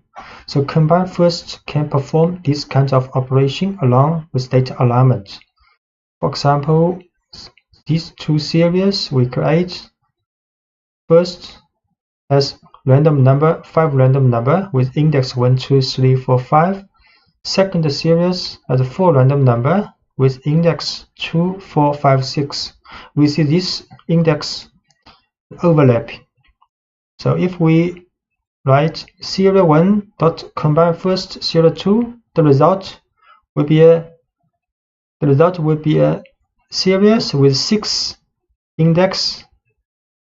But because of this duplicate index 2, 4, 5, but if we write combine first, so for duplication, these duplicate values will be assigned with first series here. So we create 2 series, first one and the second one, both a random number. And we combine first serial 1 here, then combine first with serial 2. The result will be a 6 value series, and we check for the, for example, index 2, the value will be same as index 2's value in serial 1, and so on. And if we put serial 2 first, then use combine first function with serial 1, it will be different. Also 6 values with index 1 to 6. Now this time, for example, index 2's value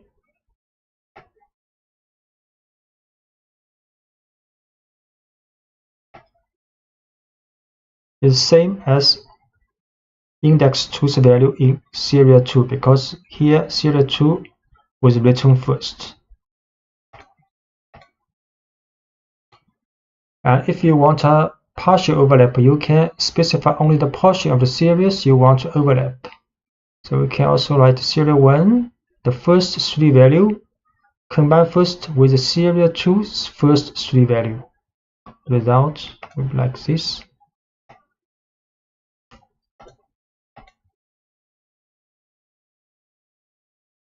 So there are only 5 values because one index was overlap. So for the first 3 value for the serial 1 has 3 index 1 to 3, and for the serial 2 first 3 values has index 2 for 5, so index 2 is overlapped. But index 2's value in the resulting series will be the same as the index value of 2 in the first series. You can see.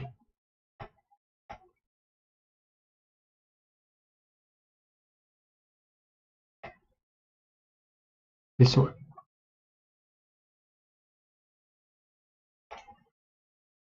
Sometimes you would like to rearrange the data by column values on rows or vice versa. This type of operation is called pivoting. You have already seen that a data frame can support hierarchical indexing, and this feature can be exploited to rearrange the data in a data frame. In the context of pivoting, you have 2 basic operations. Stacking means rotates or pivots the data structure, converting columns to rows, and unstacking converts rows into columns. So pivoting with hierarchical indexing. So this is a data frame with 3 columns and 3 rows. So we can create a series if we use stack function to this data frame. So we create this data frame, then we run stack function. We show this series. So this series has a hierarchical index. This is first index, this second index. So after stacking, the result is a series with hierarchical index. And you can see the columns of the data frame has been transformed to the second index of this series. And from this hierarchical index series, you can transform to a data frame by use of the unstack function.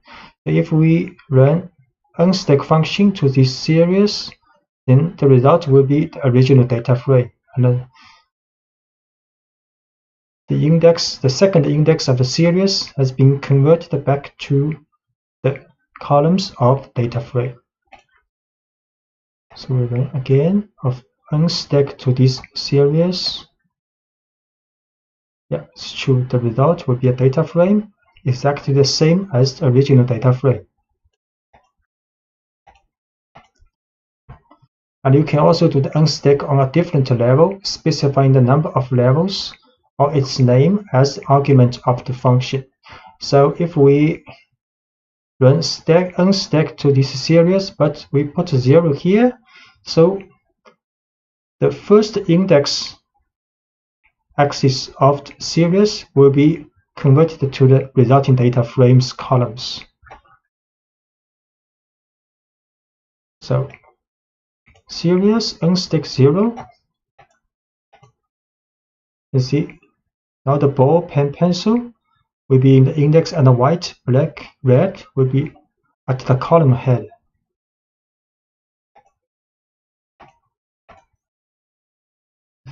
Pivoting from long to wide format. The most common way to store datasets is produced by punctual registration of data, such will fill a line of the text file, for example CSV, or a table of a database.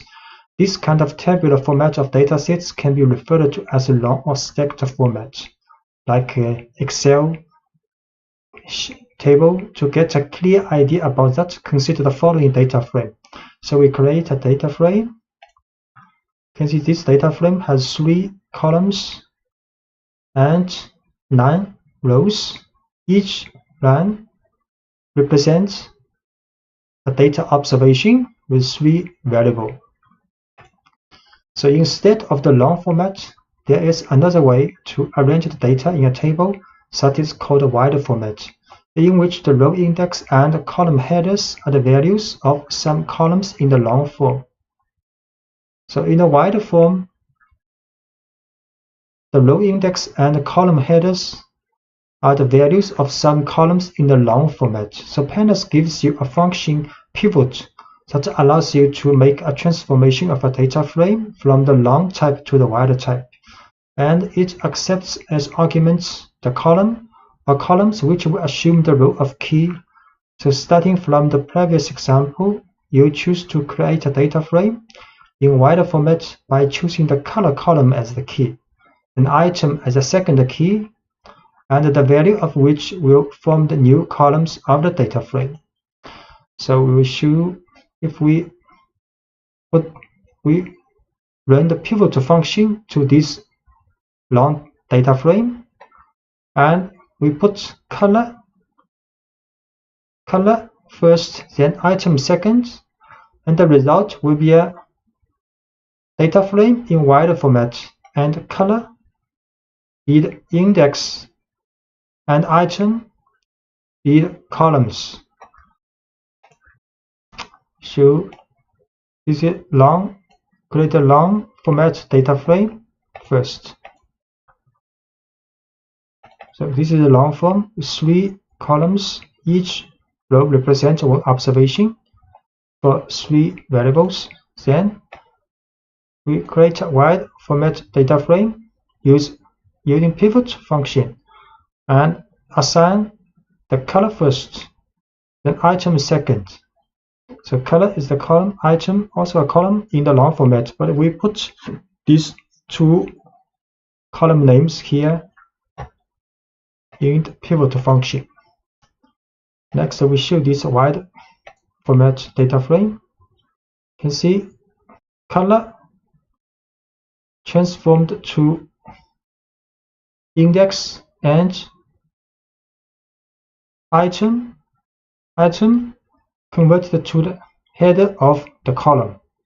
So this is a wide format data frame. If you want to remove rows or columns of a data frame, in order to remove a column, you simply use the del command applied to the data frame with the column name specified. For example, this is a data frame created with 3 columns and 3 rows. So we can write del frame ball. So if we show this frame again, data frame again, there are only 2 columns left. Create this data frame. Then write del frame 1 ball. And show the data frame again. Only 2 columns left.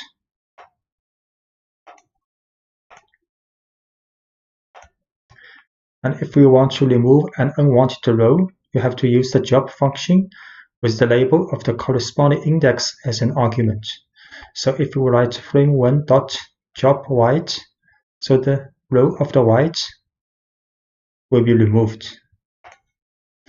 So we next run this. So only 2 rows left.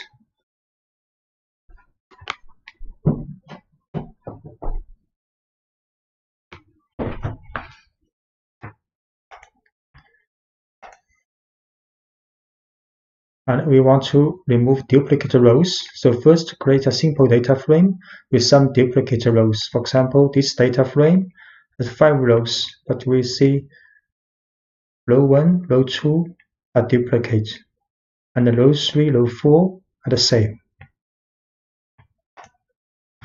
So the duplicate function applied to a data frame can detect the rows that appear to be duplicated, and it will return a series of booleans where each element corresponds to a row with true if the row is duplicated. But notice that only the other occurrence, not the first, will be identified as duplicated row, and with false if there are no duplicates in the previous elements. So if we write data frame dot duplicated, so it will show this one is duplicated, this one also duplicated. So we create a data frame first. 5 rows, 2 columns. So if we run,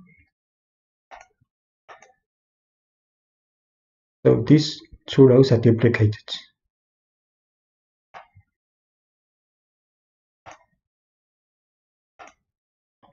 So next, if you want to know which are duplicated rows, just type the following data frame, then inside the bracket, data frame dot duplicated. So it will show these rows which are identified as duplicated rows. So data frame dot duplicated. These 2 rows will be returned. And the pandas provides the job duplicates function, which returns the data frame without duplicate rows. So data frame dot job duplicates to return a data frame in which the duplicated rows have been excluded. Data frame job duplicates, so only 3 rows are left. And the mapping, the pandas library provides a set of functions which exploit mapping to perform some operations. The mapping is the creation of a list of matches between 2 different values with the ability to bind a value to a particular label or string. So for example, these dictionary objects are appropriate to define a mapping. So inside the dictionary, the keys, the label 1, and the value 1 is a map to this key, value 2 is a map to this key, and so on. So the map functions usually perform these operations. Can replace values. The map can create a new column and replace the index values. So here we will show replacing values via mapping. So often in the data structure that you have assembled, there are values that do not meet your needs. In such cases, a replacement operation of various values is often a necessary process. So define, as an example, a data frame containing various objects and colors, so including 2 colors that are not in English. So this data frame has 1 column, has 3 columns, and the column for color has 2 values and not English. And to be able to replace the incorrect values with new values, it is necessary to define a mapping of correspondence. So containing as a key the new values, then you can use the replace function with the mapping as an argument. So we define a map dictionary called new colors, with the keys are those colors not English. Then the values are English name, Next, we can use the replace function, and with this dictionary new colors as argument in this function, and this function assigned to the data frame. So it will return the data frame with the colors all English. We define data frame, then define a map dictionary, then we run replace function to this dictionary with the new color mapping. Then the color has been changed. And a common case, for example, is the replacement of not a number value with another value, for example, 0. So this is a series with not a number, and we can replace this not a number to 0, use replace, and inside the replace, we write numpy.nan, then comma to 0, and the result will be 0 here. So create a series with not a number here, to not a number, then we run replace to this series and replace the not number to 0 now.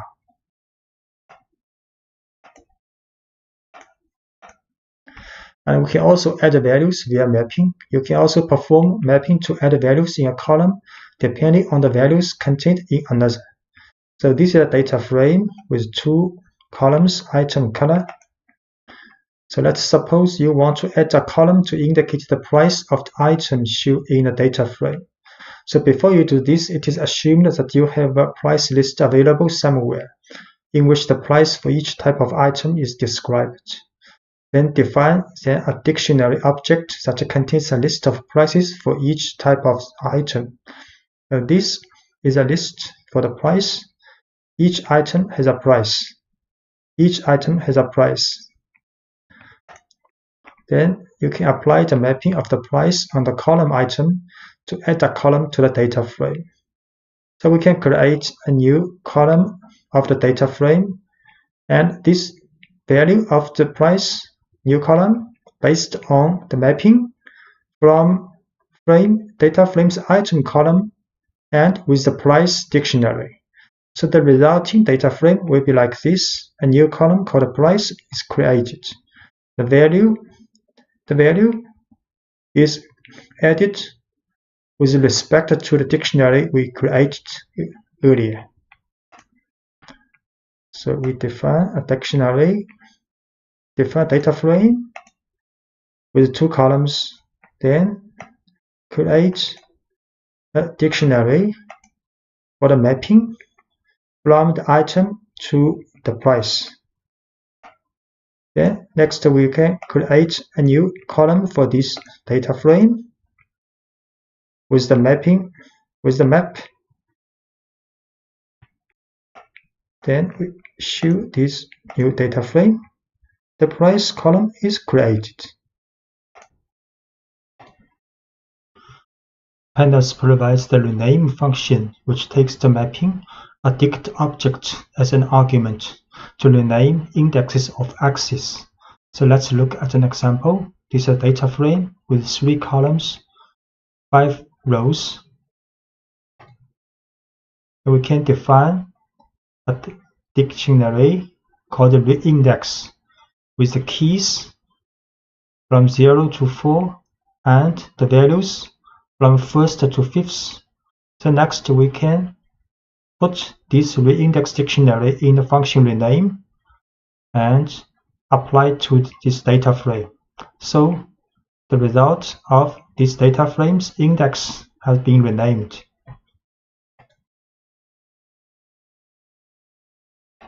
And then create this data frame, and the index is a dictionary. Then apply this rename function to this data frame with the reindex as argument. So the data frame's index has been renamed. As you can see, by default, the index are renamed. If you want to rename columns, you must use the columns option. This time, you assign various mapping explicitly to the toIndex and the columns option. So we can define another dictionary called recolumn with 2 key value pairs. Then next we can rename this data frame index with the reindex dictionary and the columns with the recolumn dictionary. So this time both the index and columns of the data frame has been renamed. So define this dictionary for the column, then rename both index and columns. You see, for the columns, 2 columns have been renamed. And for the simplest case in which you have a single value to be replaced, you can avoid having to write and assign many variables. So if you want to just rename 1 index and 1 columns, you can just write frame.rename and inside the parentheses put index and assign a dictionary to index and columns. Same, assign 1 key value pairs in dictionary to these columns, and the result will be like only 1 index been renamed and only 1 columns had been renamed. And when this frame.rename, index is a dictionary and columns is a dictionary. Without this has been renamed, this has been renamed. And so far you have seen that the rename function returns a data frame with the changes and leaving unchanged the original data frame. So in the previous examples, if we print out the frame, the original data frame, index and column headers are not renamed.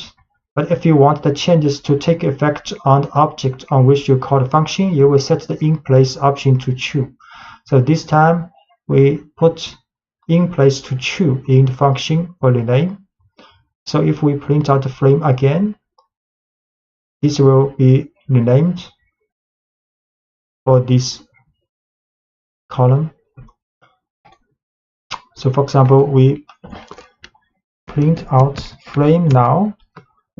It is not renamed both for index or for the columns. So if we want to rename and permanently for this frame, we have to put in place to true here. So we run. So this time we print out frame again. These columns has been renamed.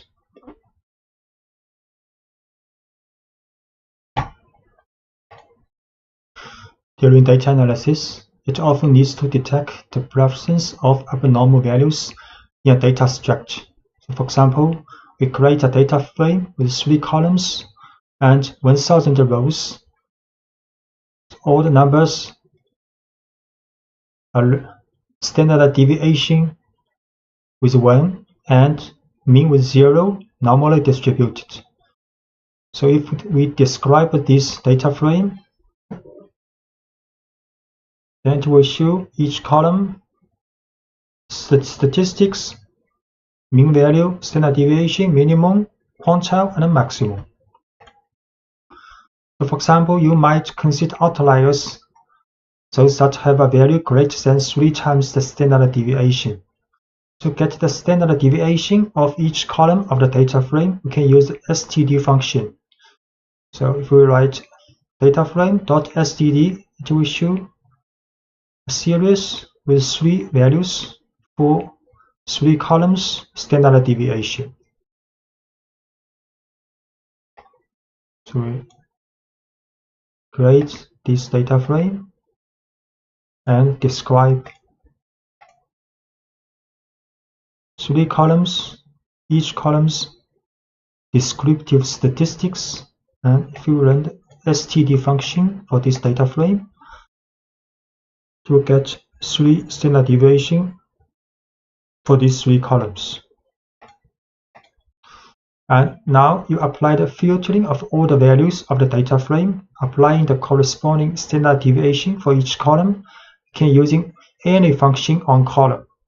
So if any of the column's value, absolute value, larger than its 3 times of its standard deviation, and we put any one for the column, then this observation will be taken as outliers. So if we run this, for this data frame, we'll get these observations. You can see for this one, for the column 1, larger than 3. And for this observation, column 2, larger than 3. We run.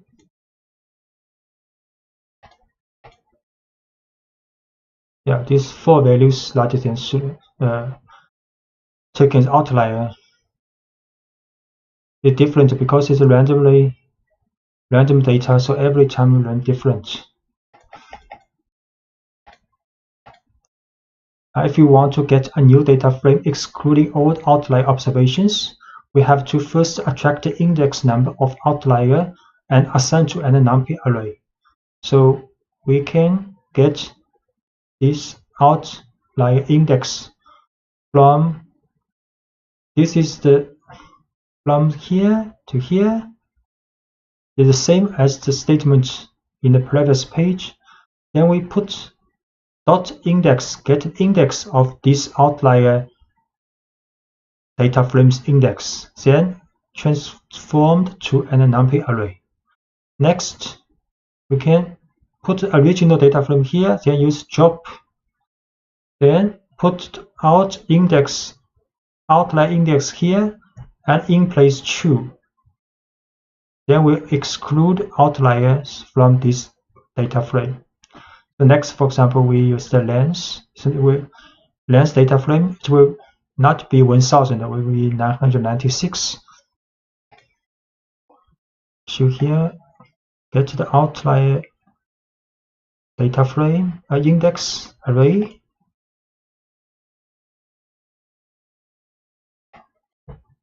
We show this array 1, 2, 3, 4. 4 observations, the index number, and drop these observations from the data frame with in place true. Then we show the length of the resulting data frame 996. 4 observations have been excluded. And if you want to, for example, detect and filter outliers based on only one specific column, so it can be implemented simply by the following operations. So this is the original data frame we create again. Next, for example, we only define the criteria that for column 2, if the value of the column 2 larger than 3 times of column 2's standard deviation, then this observation will be identified as outlier. So this statement will get outlier observations, and this statement will excluding outliers only for the less than 3 times of the standard deviation. So we create data frame again, then we put 2.8 here because for only one column the criteria may be loose, so sometimes you cannot get the outlier. So we just want to, for the purpose of show this example here, we put the little smaller than 3 times. We put a 2.8 here. So run this, we'll get empty. So we have to run again, and we try again if it has outlier. Okay, now has 2 outliers. two outliers. For this observation, you can see column 2, both observations, column 2 has larger than 3 times larger than 3. And if we use a criterion less than 2.8 for the column 2s, then we will exclude observations for the outlier. You can see only 998 rows now, because 2 observations has been identified as outlier and excluded.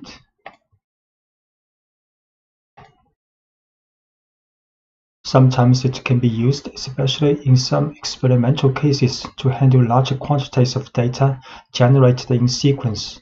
To carry out the analysis of the data, however, it is necessary to transform this data into discrete categories. For example, by dividing the range of values of such readings into smaller intervals and counting the occurrence or statistics in them. So in your case, for example, you may have a reading of an experimental value between 0 and 100, and these data are collected in a list with 17 numbers. You know that the experimental values have a range from 0 to 100. Therefore, you can uniformly divide this interval, for example, into 4 equal parts called bins. And the first contains the values between 0 to 25, the second between 26 to 50, and the third between 51 to 75, and so on. To do this beginning with pandas, first you have to define an array containing the values of separation of bins. So we create an array called bins, which are the limit value for the bins. Then you can use a special function called cut and apply it to the array of results, also passing the bins. So next, we can create a variable called cat. This is a categorical grouping variable created with pandas. pd.cut results is an array we defined earlier, and bins is this array for the limits. Then the cat will be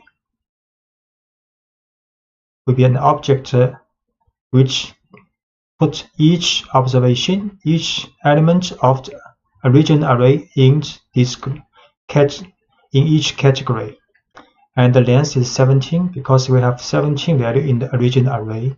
And this is the definition of the categories for each group.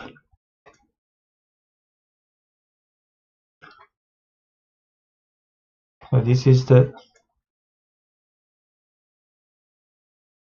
results is the data we want to cut with pandas.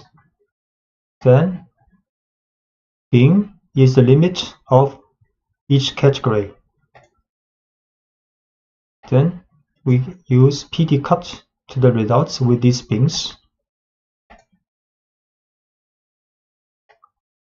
Then we should cut 17 value with the grouping. You can see the lower limit is open and up limit is closed, and this is for group definition. And the object returned by the cut function is a special object of categorical type. You can consider it as an array of strings indicating the name of the bin, and internally it contains a categories array indicating the names of the different internal categories, and a codes array that contains a list of numbers equal to the elements of results. So if we call cat.categories, it will show the category. If we run the cat.codes, it will return the code for each group and a group value from 0 to 3, because we have 4 groups. So cat.categories for each group's information. For cat.codes, each value is group information. So for first element of the array, it's in group 1. So 0 from 0, group 1. And finally, to know the occurrence of for each bin, that is how many results fall into each category, you can use the value counts function. So we can write pd.valueCounts of the cat, this object. Then we'll show each group and how many occurrences in each group. pd value counts cat group and occurrence.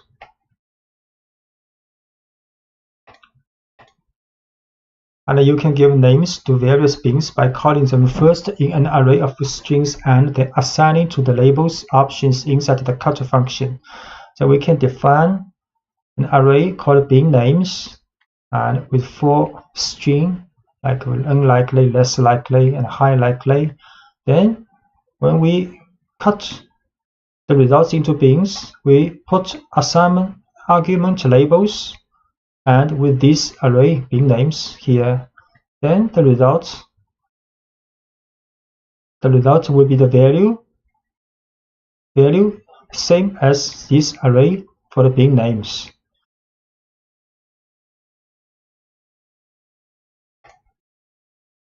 So bin names with 4 strings. Then we put these bin names to the labels when we run cut function.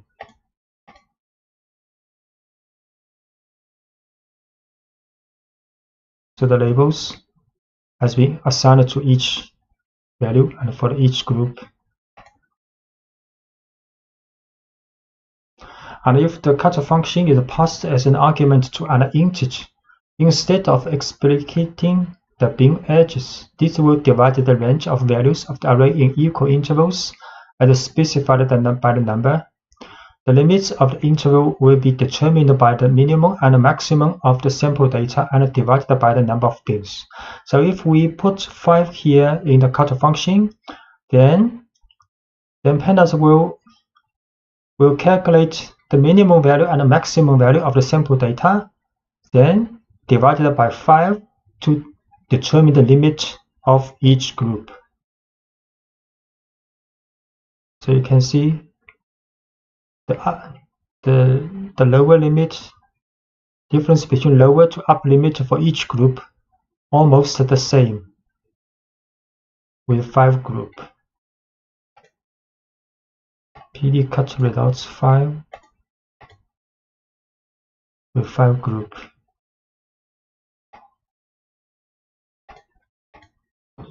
And the pandas provides another function for binning called qcut. This function divides the sample directly into quantiles. So qcut will ensure that the number of occurrences for each bin is equal, but the edges of each bin may vary. So if we use pd.qcut results 5, it will also be 5 groups, but the criteria is the occurrence in each group are the same, but the difference between lower limit to upper limit may vary between from group to groups. So you can see this group, the lower limit to upper limit difference smaller than this group, and the difference between lower limit to upper limit for this group is even smaller.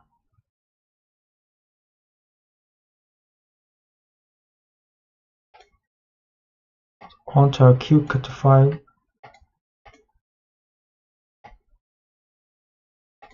to show quantiles. And if we run the value counts for the quantiles, it will be the same for each group, because 17 elements cannot be divided by 5 groups. So if we have, for example, 20 elements, then it will be 4 occurrences for each group.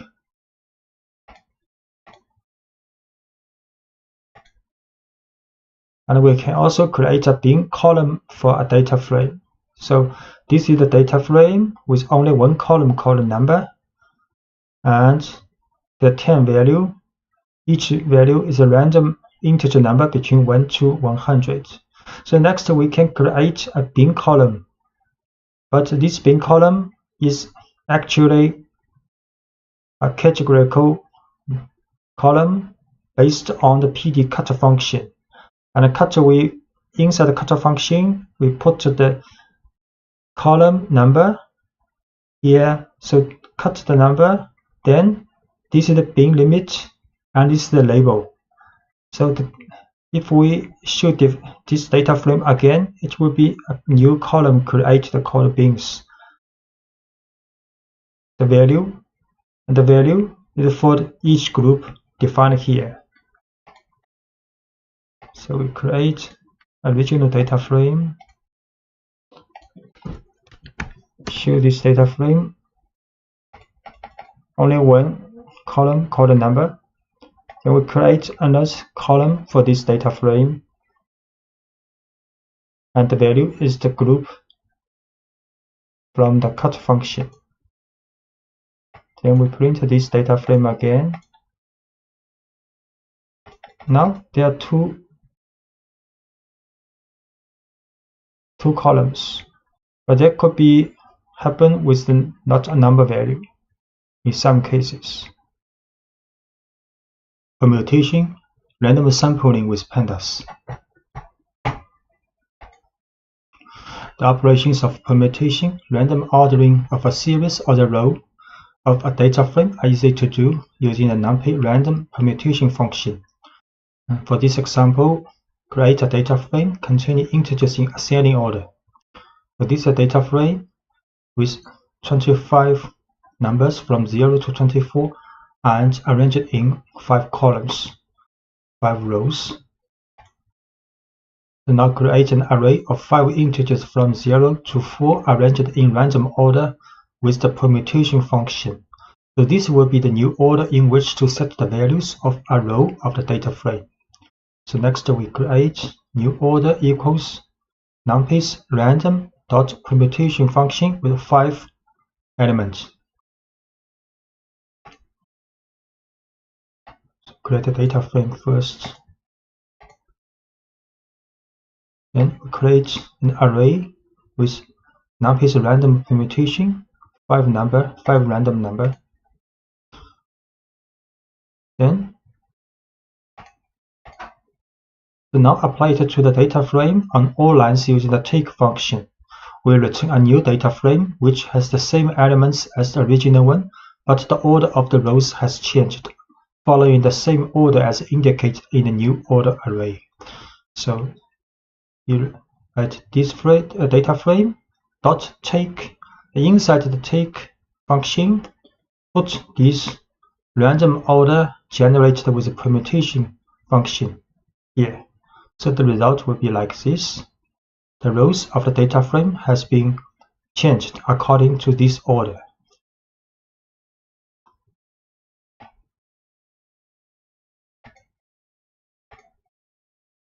So this is the reordered data frame, and the index order is same as this new order.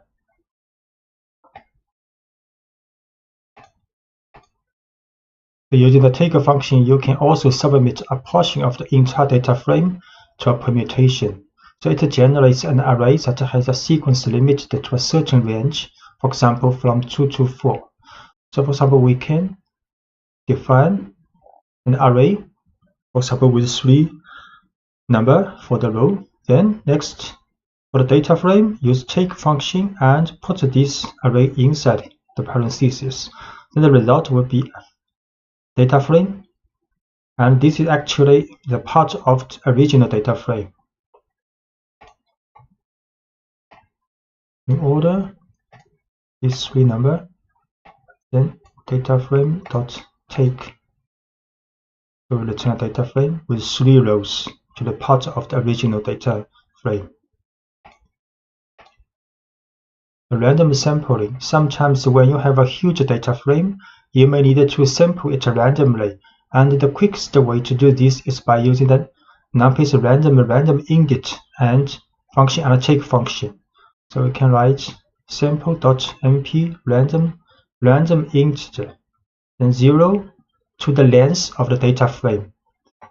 So size is 3. So this will return 3 integer number between 0 and the length of the data frame. Then put this sample in the take function. We return data frame with the rows randomly ordered, selected from the original data frame. Then sample random integer. We show this sample 202.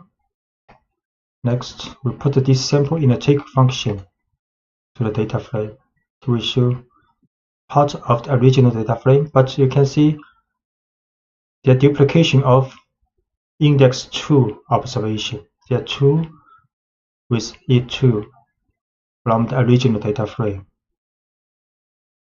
The categorization of a set of data carried out for grouping is often a critical stage in the process of data analysis. It is a process of transformation, since after the division into different groups, and you apply a function that converts or transforms the data in some way depending on the group they belong to. So very often, the two phases of grouping and application of a function are performed in a single step. Also, for this part of the data analysis, pandas provides a tool that's very flexible and high performance, called group by. So generally, it refers to its internal mechanism as a process called split, apply, combine. Splitting means dividing the groups of data sets, and applying means the application of a function on each group. And combining means the combination of all the results obtained by different groups together. So this fig shows the mechanism of split, apply, combine. So for example, this is a data frame with 2 columns, key called key and a value. The key represents color, the white, red, black, for example. So if we want to calculate the mean value for each color group, so first have to split the data according to the color, like this. Then apply the mean function to each group. And the combine stage will combine the mean value for each group together to a new object. In this case, it is a series. So to better understand this mechanism, so let's switch to a practical example. First, define a data frame containing numeric and string values. So this is a data frame defined with 4 columns: color, object, price 1 and price 2, with 5 observations. Then suppose you want to calculate the average of price 1 column using group labels listed in the color column. So there are several ways to do this. You can, for example, access the price 1 column and call the group by function with the color column. So for example, we can create an object called group, and the right side, first we'll select the frame, data frame, brackets for the column price 1. Then we use dot group by. Inside the parentheses, we will choose the frame color column. So this means the price 1 column will be grouped by the frame color value. So if we print out this group, it will show a series group by object. So we will show this statement in Anaconda. Spider. First we'll load the library, then create this data frame, 4 columns, then create a group object of price 1 and grouped by color. If we run this, so this group object is a series group by object.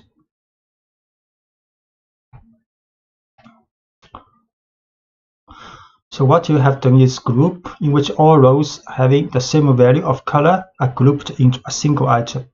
So to analyze in detail how the data frame was divided into groups of rows, you call the attribute groups group by object. So next we can we can shoot groups information for this group object. We just run this group.groups. Then we show each group and the index of the observation inside each group.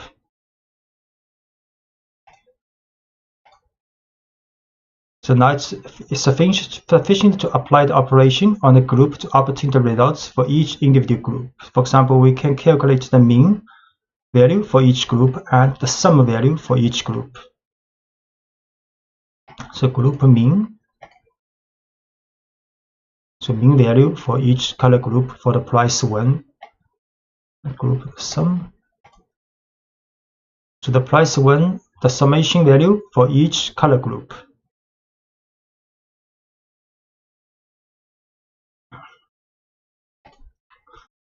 So next we see hierarchical grouping. The grouping can be extended to multiple columns.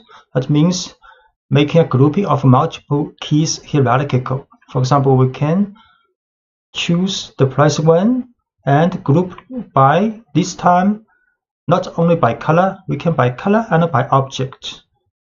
So if we next show the groups, it will show the observations inside each group. The group criteria is the color and object. So hierarchical grouping.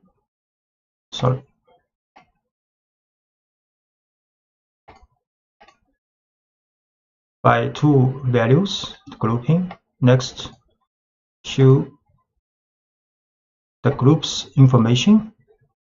So each group has 1 value. Then can run the summation. So for the green pen, for example, the summation of price 1 is 2.75. For the pencil, 1.30, so on.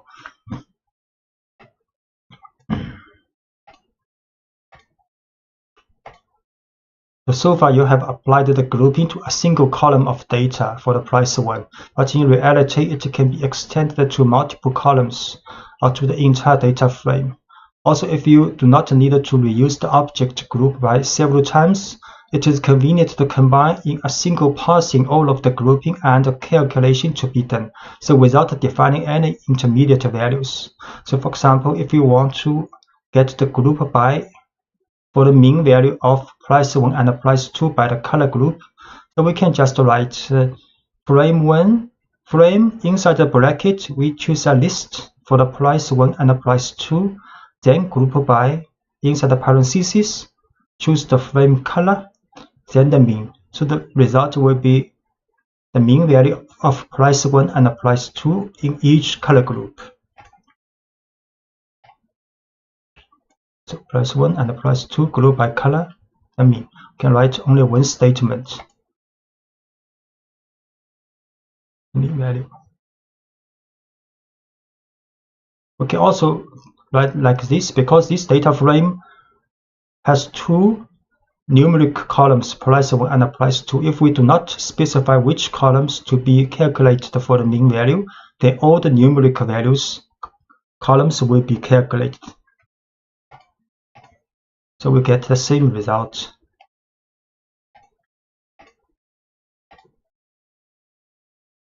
Like this. And the group iteration, the group by object supports the operation of an iteration to generate a sequence of 2 tuples containing the name of the group together with the data portion. This means the group by color will get the name and the group if we write a for loop. So name group is a tuple returned by the frame.group by color. So inside the for loop, we can print name and print group. So like this, run. You can see for each color group, we print name. Name is the color group, and group is this part with observations.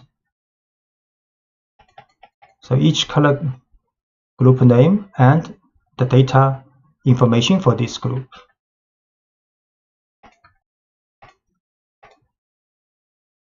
chain of transformations. So from these examples, you have seen that for each grouping, when subject to some function calculation or other operations in general, regardless of how it was obtained and the selection criteria, the result will be a data structure series. So if we select a single column data or a data frame, which then retains the index system and the name of the columns.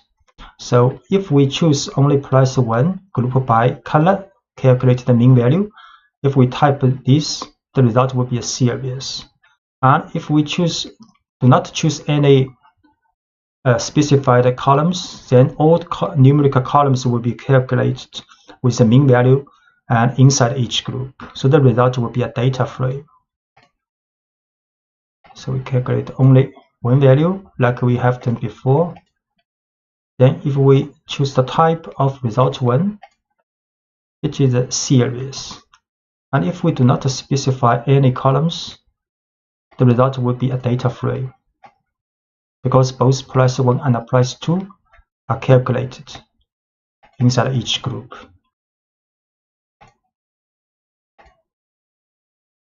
And it is therefore possible to select a single column at any point in the various phases of this process. So here are 3 cases in which the selection of a single column in 3 different stages of the process applies. And this example illustrates the great flexibility of this system of grouping provided by pandas. If we write price 1, select first, then group by, then the mean, we get the same result as these 2 if we group by first, by color first, then select price 1, then the mean. Or we just group by color, then the mean, then select price 1. To get all these 3 statements, will get the same result. So, for example, run this. We'll get mean value for price 1, each group. If we group by first, same result. Group by price 1 last, same result. And we can also add prefix for the column headers in the result. So here we can write add prefix mean underscore in the end of this statement.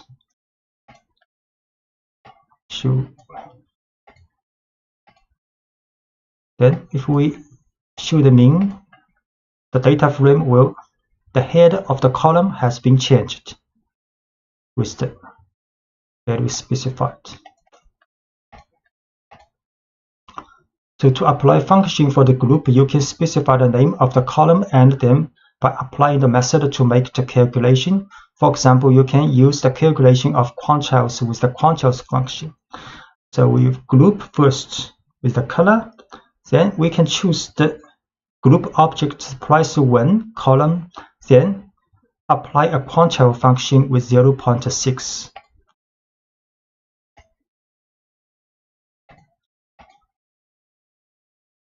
Then run this for the quantile. So this means the quantile value of price 1 inside each group. And of course, we can define own aggregation functions to apply to the groups with the AGG function. So for example, we define a range function with the series maximum value minus the minimum value. Then we can apply this function to the groups objects for the price 1. We can also apply this function for the group information for all columns, price 1 and price 2. And we can apply 3 different informations, mean, standard deviation, and range, to the group object's price 1 column. We define this range function first. Then apply this range function with the AGG to price 1 of the grouping object.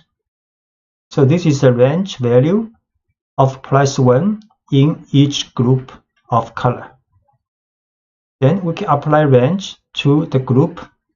So all price 1 and price 2 will be done for the range function. Then apply 3 different functions to the price one in the group, color group. The means value standard deviation range value for the price one inside color group. Hi, I'm Wilson. Welcome to Python Full Course for Beginners.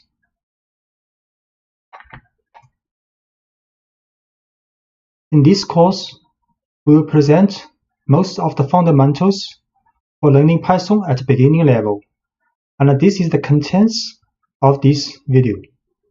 You can find detailed lectures in each section from the description of this video, where you can find also links to download Python source files. We assume that you have installed Python on your computer. For example, an Anaconda distribution, and using an IDE such as PyCharm, Spider, VS Code. String variables. Every variable holds a value, which is the information assigned and associated with that variable. You can change the value of a variable in your program at any time. So strings. A string is simply a series of characters. Anything inside quotes is considered a string in Python, and you can use single or double quotes around your strings like this.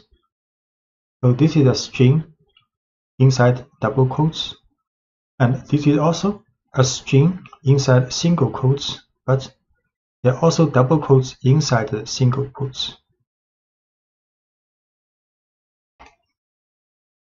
So this is a string message, and we can print this string hello Python world, and this is also a string. We can also print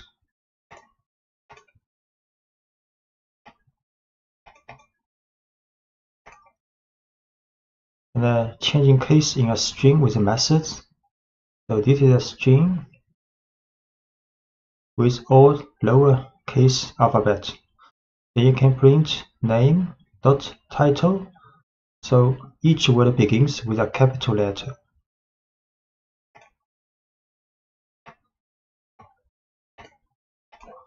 Name is a string. If we show all alphabets are lowercase, then we can print this string but with the title method after this string.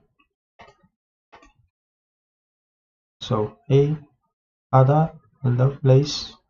So these two alphabets will be uppercase.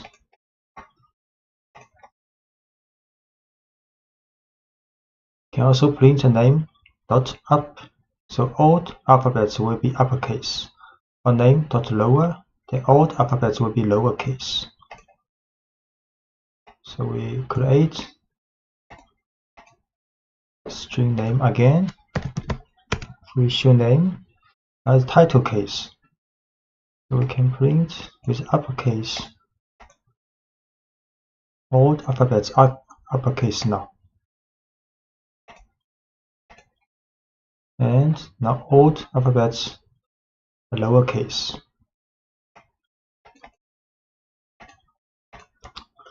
Combining or concatenating strings. So this is a string first name, and this is a string for last name.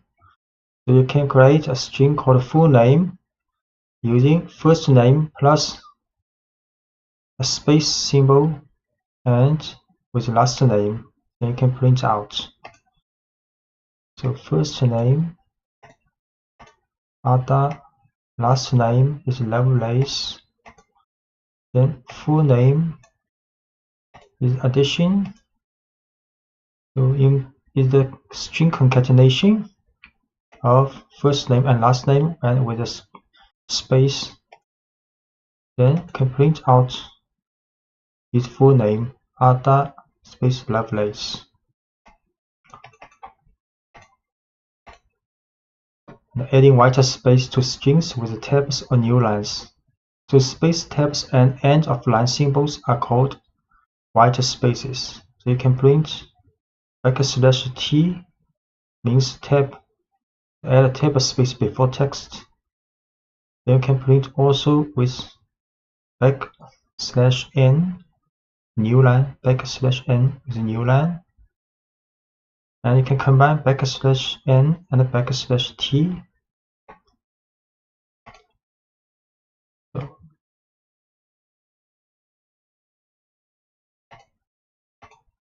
this is for the concatenation. Now we can print Python, then print \t Python. So there are table space.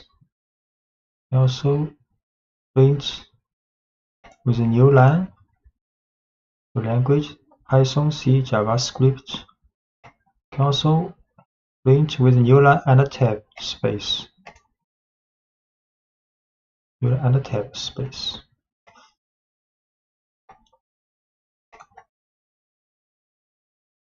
Stripping white spaces. So favorite language is Python with a space. Then favorite language R strip will right side white space removed temporarily. And favorite language L strip will remove white space at the left side. Favorite language dot strip will remove white space at both sides. So favorite language Python, the space, then can print out. You see a space here. And if we use R strip, then no space here now. But favorite language has not been changed, so R strip is temporarily remove this space.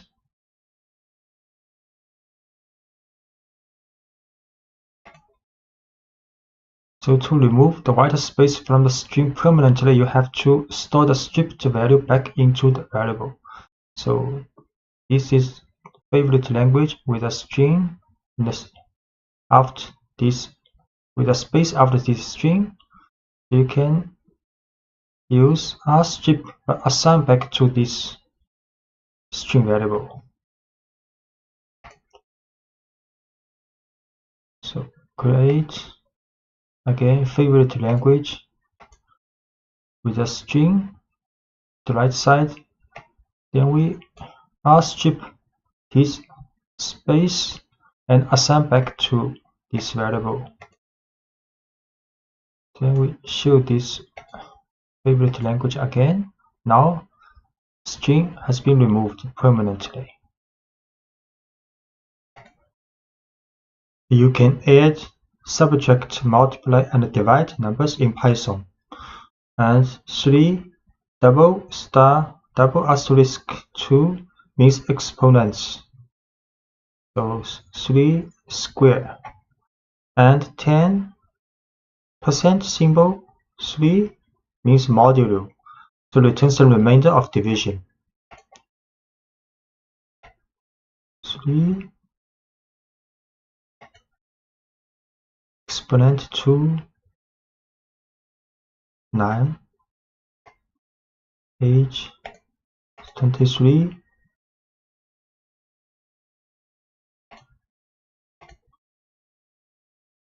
and avoiding type errors with the str function. So age is 23.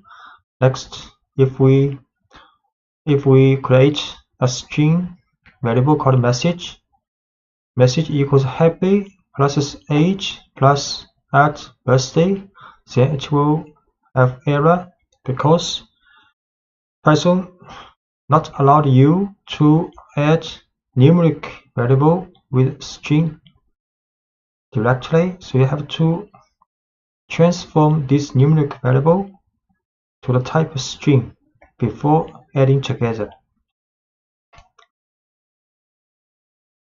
So now message happy plus strh and plus birthday. Then we can print a message happy 23rd birthday. A list is a collection of items in a particular order. In Python, square brackets indicate a list, and individual elements in the list are separated by commas. So we can create a list called bicycles with 4 different types as the elements of this list. So we create another list called number list with 5 numbers in the brackets.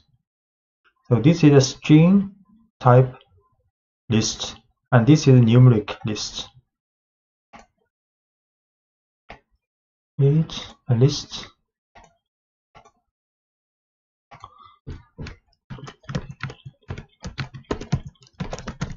If we issue this list and create a bicycle list,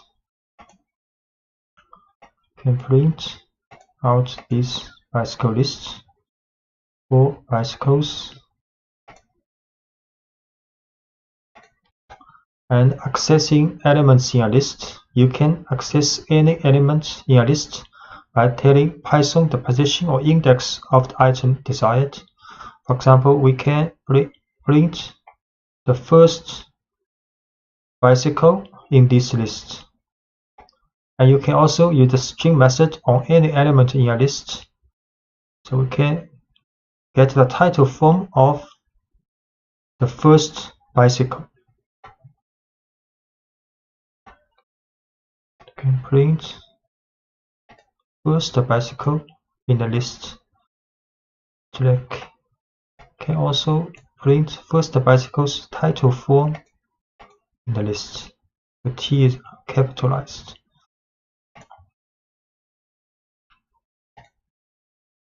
And note that index in the list starts at 0, not 1. And Python considers the first item in a list to be at a position 0, not position 1. The second item in a list has an index of 1. So if we print a bicycle bracket 1, then the second item will be pulled out. And if we write print bicycles 3 in the bracket, then the fourth item will be get out. So we can print the second bicycle and print the fourth bicycle. And we can also access items from the end side. So -1 means the last item in a list. -2, the second item from the end of the list, and so on. So we can print the last bicycle. We also print the second item from the end of the list.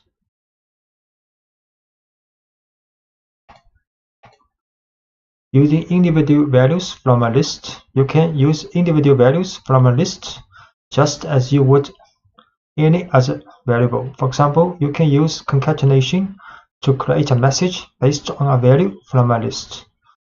So for example, we can get out the first bicycle and using its title form, then this item concatenated with this string and this string. We create a message with concatenation of string and the bicycle's first element with the title form and plus symbol.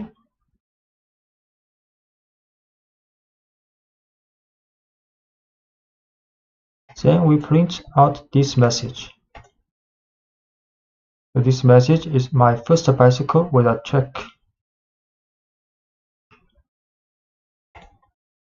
Most lists you create will be dynamic, meaning you will build a list and then add and remove elements from it as your program runs its course. To change an element, use the name of the list followed by the index of the element you want to change, and then provide the new value you want that item to have. For example, this is original list with 4 car brands and we can change the first element of this list to another value. So this is a list with 4 cars. Print. Then we can set the first value to Ducati, and we print again. Now the first value has been changed. And we can also add elements to a list. Python provides several ways to add new data to existing lists. We can append elements to the end of a list. So this is the original list for the motorcycle. And we can use append function. So motorcycle.append Ducati. So the Ducati is added to the end of the list.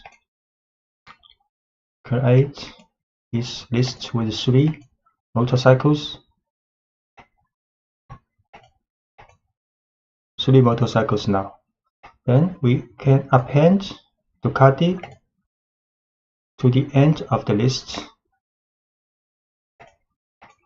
So now the list has 4 cars now, with Ducati at the last position. You can start with an empty list and then add items to the list using a series of append statements. So we can also create an empty list first with 2 brackets. Then motorcycles append Honda, append Yamaha, and append Suzuki. Create first an empty list. Then we can append 3 motorcycles.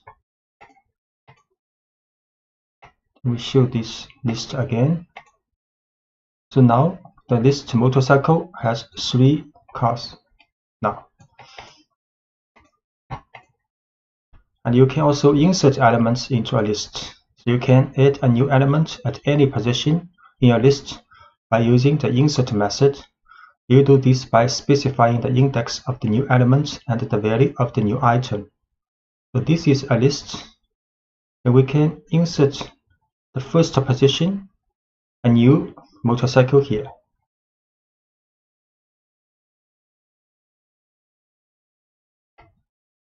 So this is a list with 3 motorcycles. Can insert Ducati to the position 0, first position, and we show this motorcycle. Now Ducati is the first motorcycle and the other 3 motorcycles from the original list. And we can also remove elements from a list. You can remove an item according to its position in the list or according to its value. So removing an item according to its position, you can use the del statement if you know the position of the item you want to remove from a list. So this is a list with 3 motorcycles. We can remove the first motorcycle, the second item, the list with 3 motorcycles. 3 motorcycles now. Then we'll del first motorcycle. Show again. Now only the 2 motorcycles left in the list. Can also create 3 motorcycles now. The motorcycle has 3 motorcycles in the list now. We can delete the second motorcycle in this time. We show again this list. Only 2 left. A second Yamaha has been removed.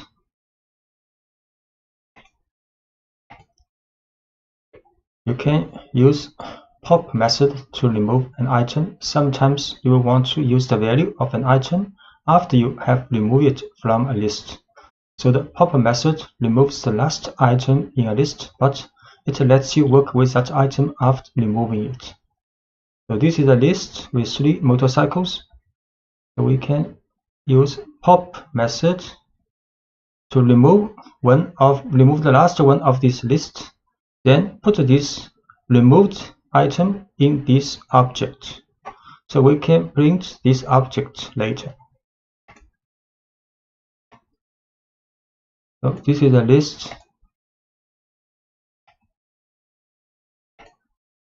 with 3 motorcycles. Then we can use the pop method. Remove the last one of this motorcycle list. Then print again this motorcycles list. Now 2 left. The last one, Suzuki, has been removed. And we can also print this popped motorcycle. Suzuki, that's correct. And popping items from any position in a list. You can actually use pop to remove an item in a list at any position by including the index of the item you want to remove in parentheses. So this is the list with 3 motorcycles. So we can pop 0. So the first item is removed from the original list and stored in variable called first owned.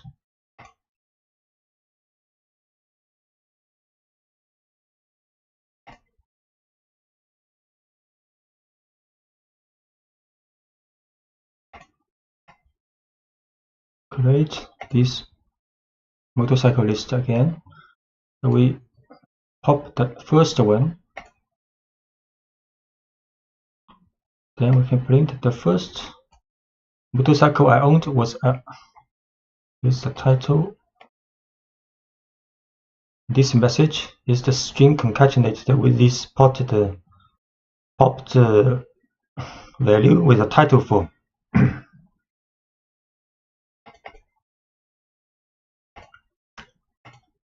So when you want to remove from a list, if you know the value of the item you want to remove, you can use the remove method. So this is a list with 4 motorcycles. So if we want to remove the item with this value, so we can use motorcycle.remove Ducati.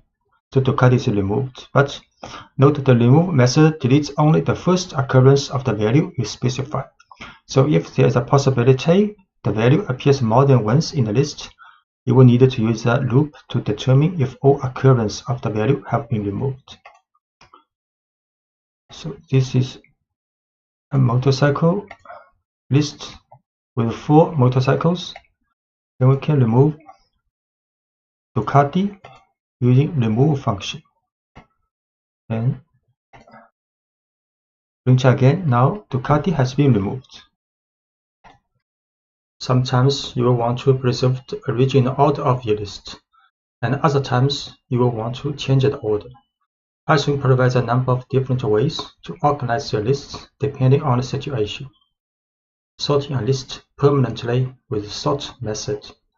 So this is a list with 4 cars, and you can use cars.sort, and the order of the elements are sorted in the list. So we create a list.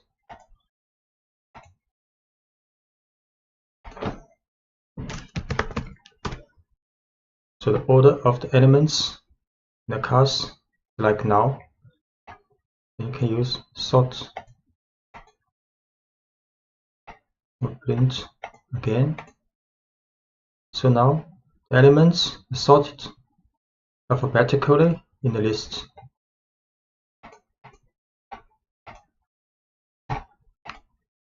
And you can also sort this list in reverse alphabetical order by passing the argument reverse equals true to the sort method. So you can use sort reverse true.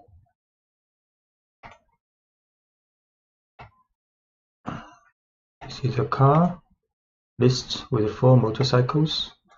You can sort reverse true. Then print again. So now the elements in the list has been sorted alphabetically with a reverse order. So sorting a list temporarily with the sorted function. The sorted function lets you display your list in a particular order but doesn't affect the actual order of the list. So this is a list of 4 motorcycles. You can use sorted cars. So it will show the list in a sorted order. But if you print this car again, the order has not been sorted. It has the original order. We'll create again this list for the motorcycle. So this is the original order. Play again. So here is the original list. Print with the sorted function. So this is the sorted list alphabetically. Okay, again, print. Here is the original list again. We'll choose. So the original order in the list has not been changed. We can also print the sorted cars in the reverse order. So this is the reverse alphabetical list if we use sorted.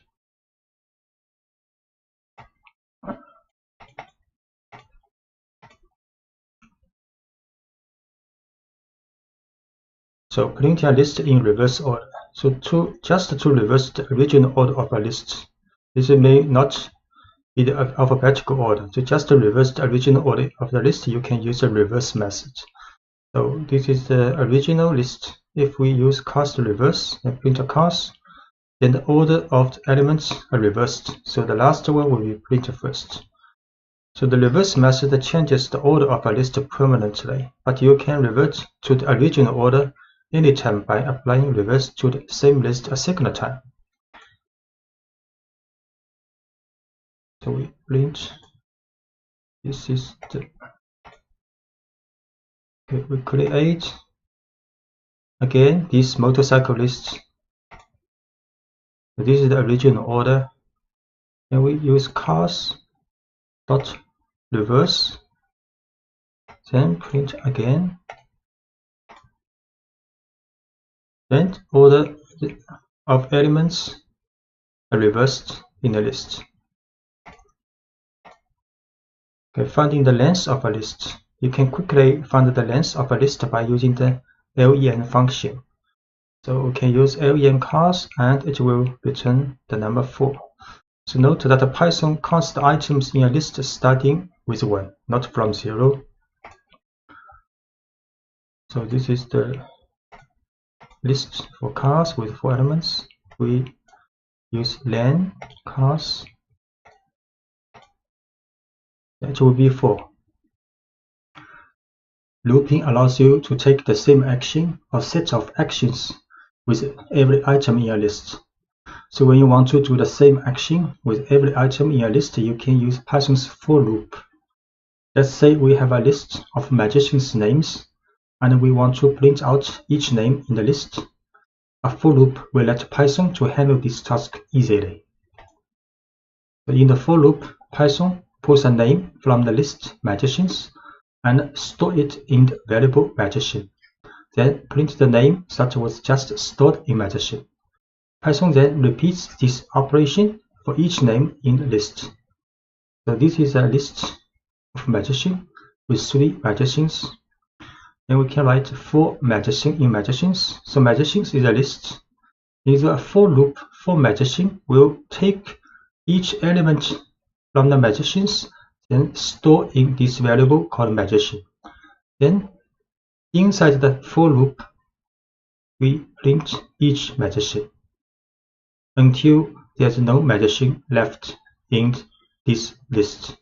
So where the no more values are in the list, Python moves on to the next line in the program after the for loop. So this is a for loop. We create a list called magicians with 3 magicians. Then we can write 4 magician, print magician. So each magician has been printed out. It is helpful to choose a meaningful name that represents a single item from the list. For example, here is a good way to start a for loop for a list of cats, a list of dogs, and a general list of items.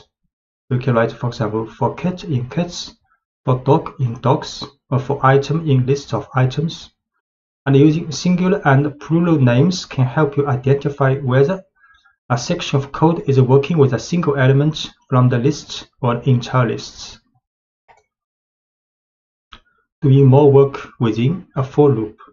So every indented line following the line for magician in magicians is considered inside the loop, and each indented line is executed once for every value in the list. So for example, this is a magician list. We can write for loop from the for magician in magicians, then these two lines indented considered inside the for loop. So we can write print magicians title form.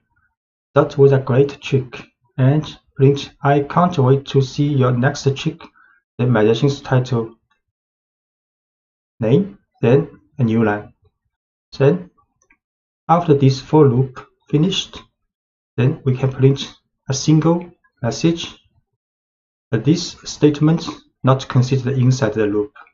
So any lines of code after the loop that are not indented are executed for once without repetition. We create a magicians list again, then a for loop with two print lines included in the for loop. Run this. So for each element, each magician in list, we share two messages. So Alice, that was a great trick. I can't wait to see your next trick, Alice. And David, that was a great trick. I can't wait to see your next trick, David, and so on. Then after the for loop has been finished to run, then we can print one message. So this message, this print statement is not considered in the for loop, so print only once.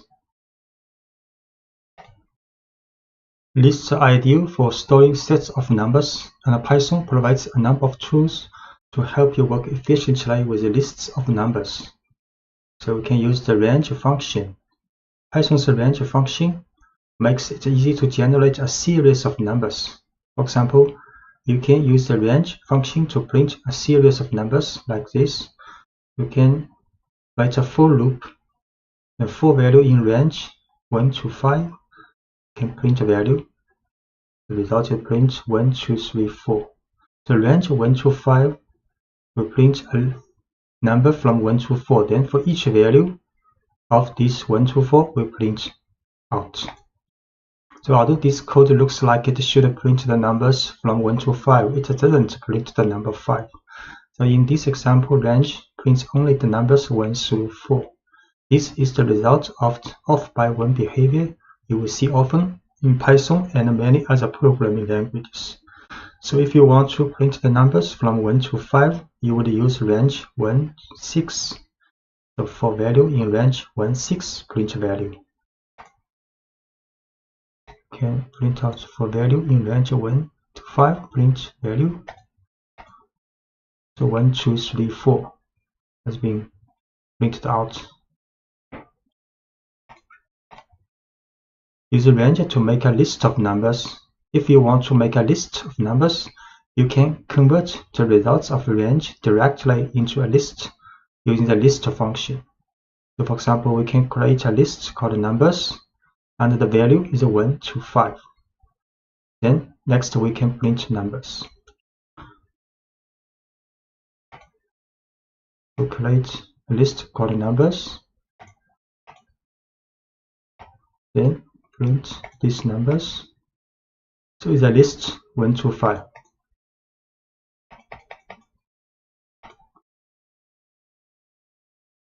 And we can also use the range function to tell Python to skip numbers in a given range.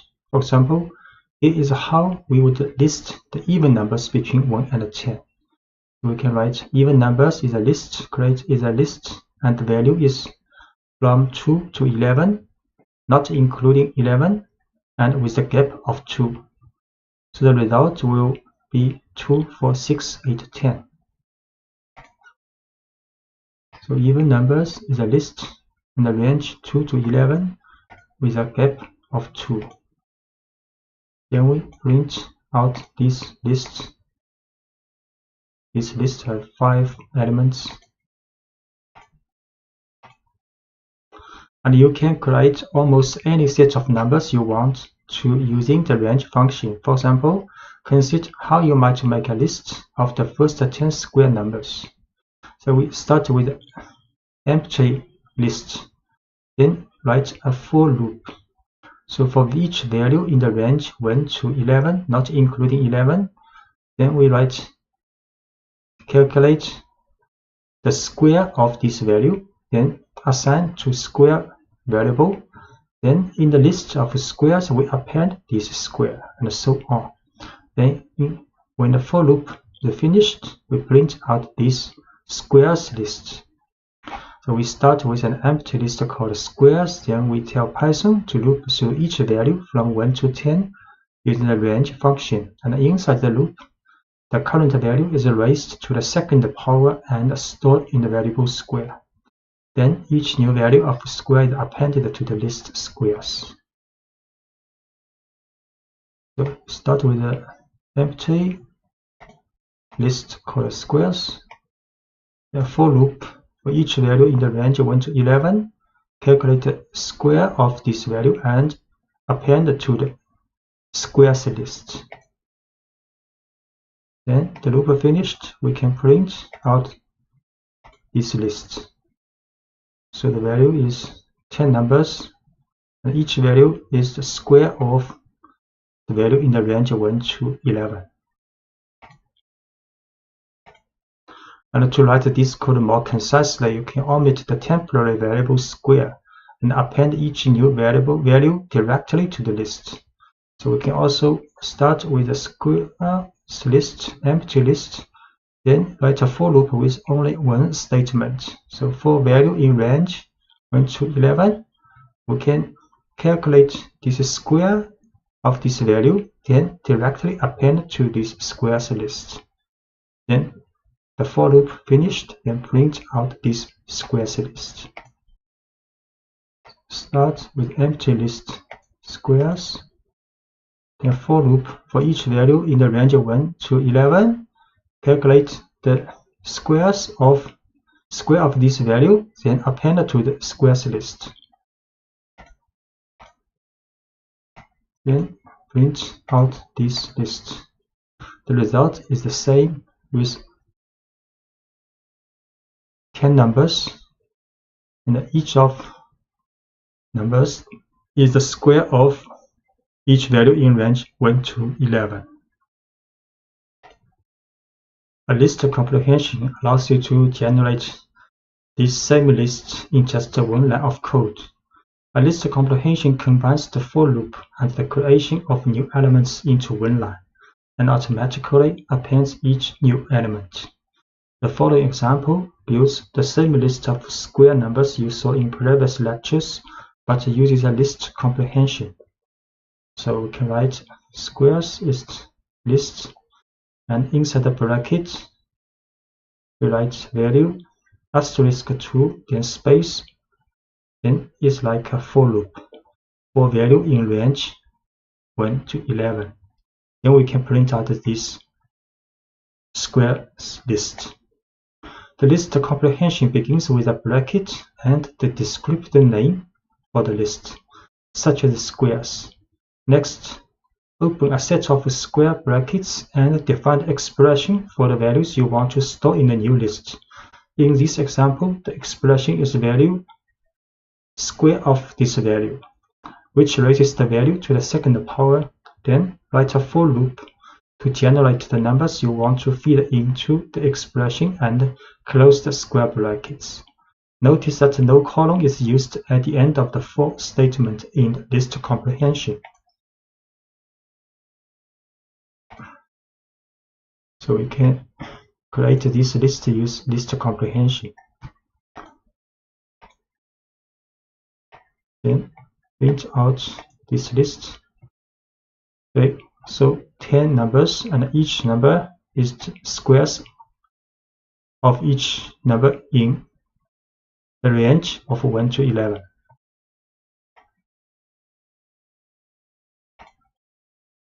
You can also work with a specific group of items in a list, which Python calls a slice.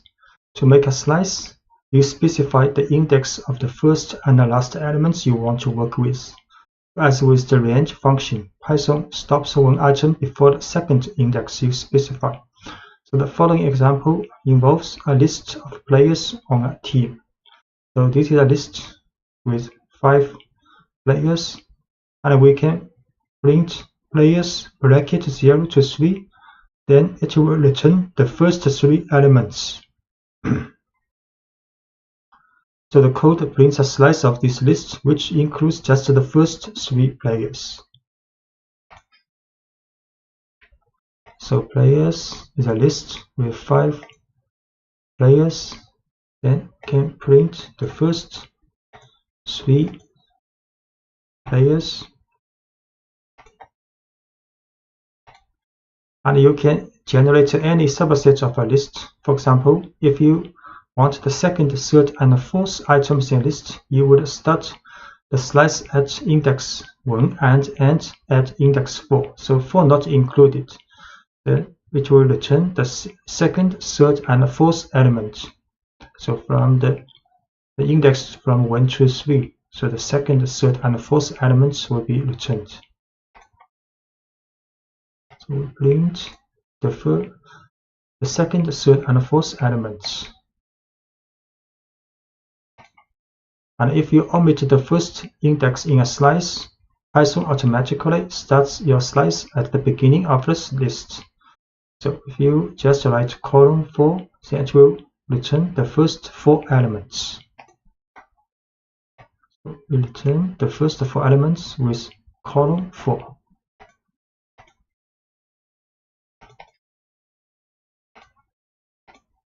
And a similar syntax works if you want a slice that includes the end of a list. For example, if you want all items from the third item through the last item, you can start with index 2 and omit the second index in the bracket. So we can just write players 2 column. Then it will return all items from the third item and through the end of the list. We print players 2 column return from the second to the last items in the list. The negative index returns an element a certain distance from the end of a list. So therefore, you can output any slice from the end of a list. So, for example, we can write players bracket -3, then column. Then it will return the last 3 players. So it will return the last 3 players with negative index.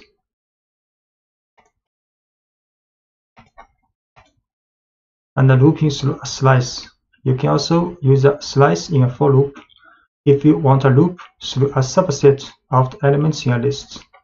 In the next example, we loop through the first 3 players and print their names.